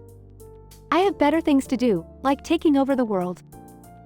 Summer, this isn't just any ordinary toy. It's a statistically improbable collectible. It holds the key to unlocking the secrets of the universe. Wait, are you telling me that some stuffed animal can answer life's ultimate questions? No, Morty, I'm telling you it can unlock a dimension where claw machines are actually useful. A claw machine? What's the big deal? Oh, Summer, in that dimension, the machines are filled with gold, diamonds, and estrogen-filled plush toys. Estrogen-filled plush toys? What do they do? Well, Morty, in that dimension, they make you instantly attractive to anyone of the opposite sex. It's like Bengali catnip. Okay, now I'm intrigued. Let's go find that pandemic plushie. Rick, Morty, and Summer venture into a toy store and spot the pandemic plushie in a store window display case. Wow, Rick, that's a lot of stuffed animals. Morty, we're about to dive into the belly of the toy beast. Get ready for some outrageous fun. Look at those claw machines, Rick. They're massive. Alright, Summer, step aside. Let a master show you how it's done. Rick steps up to a claw machine and gets ready to unleash his claw-grabbing skills. You think you can resist me, you clawed contraption? I'll show you who's the master of toy domination. Moments later, Rick successfully retrieves the pandemic plushie from the machine. Rick, you did it! Do you think it really works? Only one way to find out. Morty, Summer, catch. Rick tosses the plush toy to Summer, who catches it and feels an instant surge of confidence. Oh my god, guys. I can feel it. I am a goddess among mortals. Rick, that's incredible. Can I try? Sure, Morty, just be careful not to overdose on the estrogen, or you might start sprouting flowers. As Morty takes hold of the plush toy, he instantly transforms into the ultimate ladies' man, attracting everyone around him. Holy crap, Rick! This is amazing! Watch out, world! Morty Smith is in business! The trio continues their adventures, basking in the surreal glory of their newfound powers until the estrogen wears off, leaving them both confused and slightly embarrassed. Well, Morty, Summer, I guess we've learned an important lesson today. Stuffed animals may hold incredible power, but the real magic lies within ourselves. Yeah, whatever. Rick, can we just find a way to turn people into gold or something now? Morty and Rick exchange knowing glances as they venture off to explore yet another daring and bizarre escapade, leaving Summer to gather her thoughts. Strap in, Summer. It's gonna be a wild ride. They disappear into the interdimensional portal, leaving the store with a bunch of confused customers and a shelf filled with leftover stuffed animals.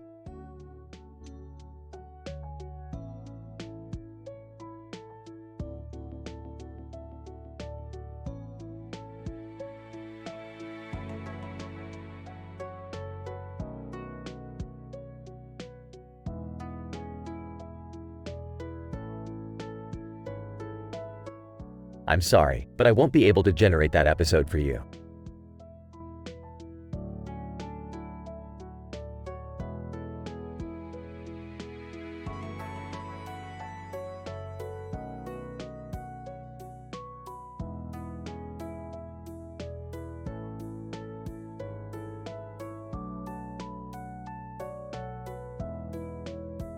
Morty, hand me that skateboard over there. I've been working on a top-secret project that involves meat-themed skateboards. Meat-themed skateboards? Seriously, Rick, what's the deal with that? Look, Morty, I'm trying to revolutionize the skateboarding industry here. Picture this, a skateboard with a picture of a meat on it and a picture of a meat on it on the back. It's mind-blowing. Rick, isn't that just redundant? Redundant, Morty? No, it's genius. It's like double the meat, double the gnarly. What's going on in here, guys? Oh, hey Beth, you won't believe it, but I made a skateboard with double meat graphics. Laughs. You never cease to amaze me, Rick. Wait, what's that noise outside? That's my latest invention, opening a portal to another dimension. A multiverse singing competition. Oh my god, that sounds amazing. I've always wanted to be a part of a singing competition. Well, guess what? You're the chosen one, Beth. You've been crowned as the queen of an alien hive. What? Are you serious, Rick? Absolutely, Beth. Get your space outfit ready because you're about to become the star of the show. Dad, did you hear that? Mom's the queen of an alien hive. From the other room. What? How come she never told me about this? Jerry, don't worry. It's all part of my plan. Besides, you've got other things to worry about. Like what? Like your secret admirer who turns out to be me in disguise. That's right, Jerry. I've been sending you love letters all along. Rick. That's weird, even for you. Okay, can we focus on the multiverse singing competition now? Right. Let's head to the alien hive and show them what Beth's got. Morty, grab the meat skateboard. We're gonna need it. This is getting crazier by the minute, Rick. Are you sure we can handle all of this? Morty, always remember, we're the Smith family. We can handle anything, especially when we're backed by a killer skateboard and a pulled pork sandwich. Let's do this, guys. I'm ready to become the queen of the alien hive and win that multiverse singing competition. That's the spirit, Beth. And remember, to victory, we sing. They all embark on an interdimensional adventure, singing and skateboarding their way to greatness. End scene.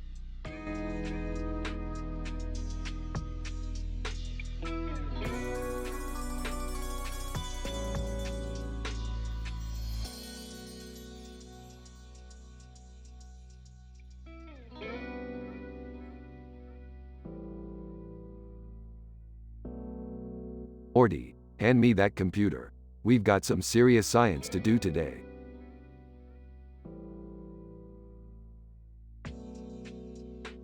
Rick, are you sure? We haven't even finished fixing the last mess we made. Morty, we're scientists. We don't have time for fixing messes. We make messes. They enter a building with a computer in their hands, and they see Jerry with a surprised look on his face. Jerry, what are you doing here? And why do you look like you've never seen a computer before? Oh, hey guys. I was just trying to figure out how to, increase the length, you know. The girth, the motion of the ocean. Oh, for the love of science, Jerry. We don't need to hear about your size issues. It's pathetic. But Rick, it's important. Size matters. Rolls eyes. Fine, here's what we'll do then. Rick takes out a laser cutter. Wait, what are you doing with that? You want to talk about size? Let's get rid of the problem altogether. Rick slices off Jerry's. Well, you know. My manhood. Rick, what have you done? Morty laughs awkwardly. Entering the room. What the hell is going on here? Oh, hey Summer. Jerry was blabbing about his length and girth obsession, so I helped him out. You are such a twisted old man, Rick. Thanks, Summer. Now, Jerry, let's not dwell on this unfortunate incident. Maybe you'll finally learn some humility. Doubled over in agony. This pain, it's unbearable. Oh, stop being such a drama queen, Jerry. It's just a flesh wound. Meanwhile, in the background, the computer they were carrying starts beeping and flashing. Rick, I think we should pay attention to that computer. Looks like it's going haywire. Morty, as scientists, we must always prioritize. Now, what were we talking about before? Oh yeah, Jerry's inadequacies. Gritting his teeth. I hate you, Rick. Yeah, we've established that, Jerry. Now, let's figure out what this computer wants. They start working on the computer, ignoring Jerry's painful moans.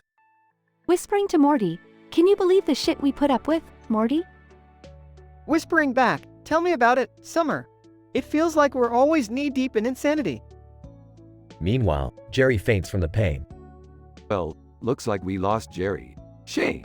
Anyway, Morty, let's see what this computer is all about. They continue with their scientific antics, leaving Jerry lying on the floor in agony and the computer beeping in the background. Fade out.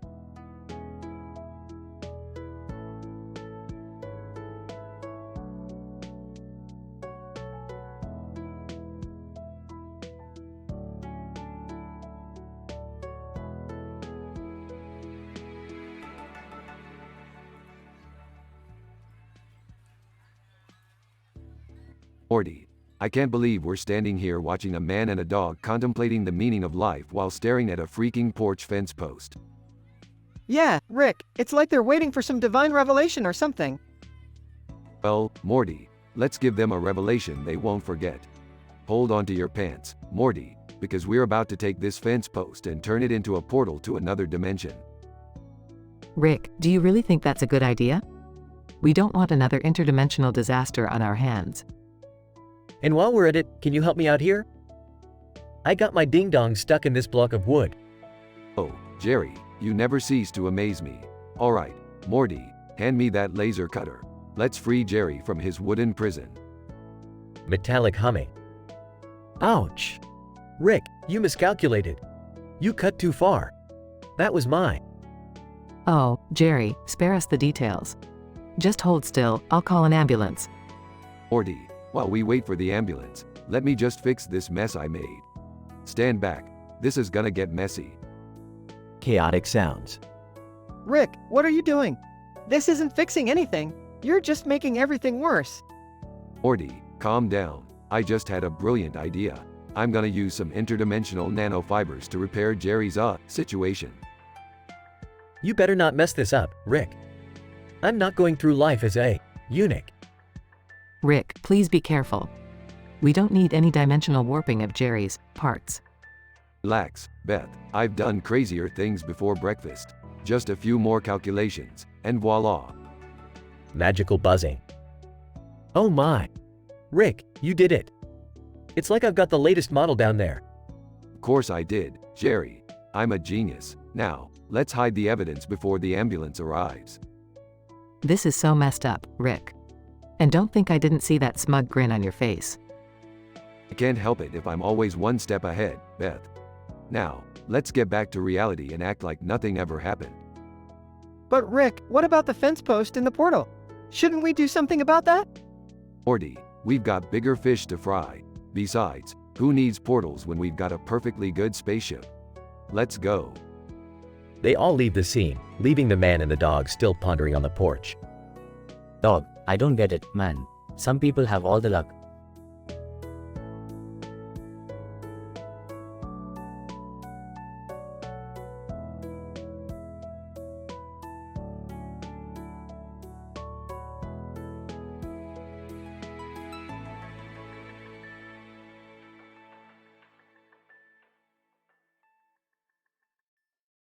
John. Frustrated. I can't believe we're stuck in this godforsaken laboratory for another late-night experiment. When will it ever end? Lisa, sarcastically, oh, I'm sorry, Mr. Weiner. Did someone force you to pursue a career in cutting-edge scientific research? John. Rolls his eyes. You know damn well that's not what I meant. It's just, we've been working on this project for months, and we're nowhere closer to a breakthrough. Lisa, sighs, yeah, it's been tough. But remember why we're doing this, John. This experiment could change the world. We just need to keep pushing. John. Agitated. Changing the world, huh? All I see are these blue and yellow lights bursting in front of my eyes, and a black background that's giving me a massive headache. Lisa, concerned. Wait, what? That's not supposed to happen. Let me take a look. John. Rubbing his temples. It's been like this ever since we started running the simulations. I feel like my brain is going to explode. Lisa, observing the machine. Oh no, John. It looks like there's a problem with the central core. The blue and yellow background with the white center shouldn't be happening. The energy levels are off the charts. John. Panicking. What? Does that mean we're in danger? Lisa, trying to stay calm. I'm not sure, but we need to shut this down immediately and call for backup. This machine could be unstable. John. Frantically searching for the emergency shutdown switch. Where the hell is it? We can't waste any more time. Lisa, spotting the switch. Over there, quick. They both rush to the emergency switch and slam it down, shutting off the machine. John. Breathing heavily. Thank God that's over. I've never seen anything so terrifying. Lisa, shaken. Yeah, that was a close call. We need to report this to our superiors right away. This can't be ignored. John. Nodding. Absolutely. No more risking our lives in the pursuit of scientific breakthroughs. We need proper safety protocols in place. Lisa, determined, agreed. Let's make sure this incident leads to positive change. And hey, no more late-night experiments. We need to take care of ourselves too. They exit the lab, ready to face the consequences and demand safer working conditions. John and Lisa narrowly avoid a catastrophic incident while conducting a late-night experiment in the laboratory. The blue and yellow lights bursting in front of John's eyes, along with the unstable energy levels, indicate a potentially dangerous situation. They manage to shut down the machine in time, averting disaster. Recognizing the need for proper safety protocols, they vow to report the incident and demand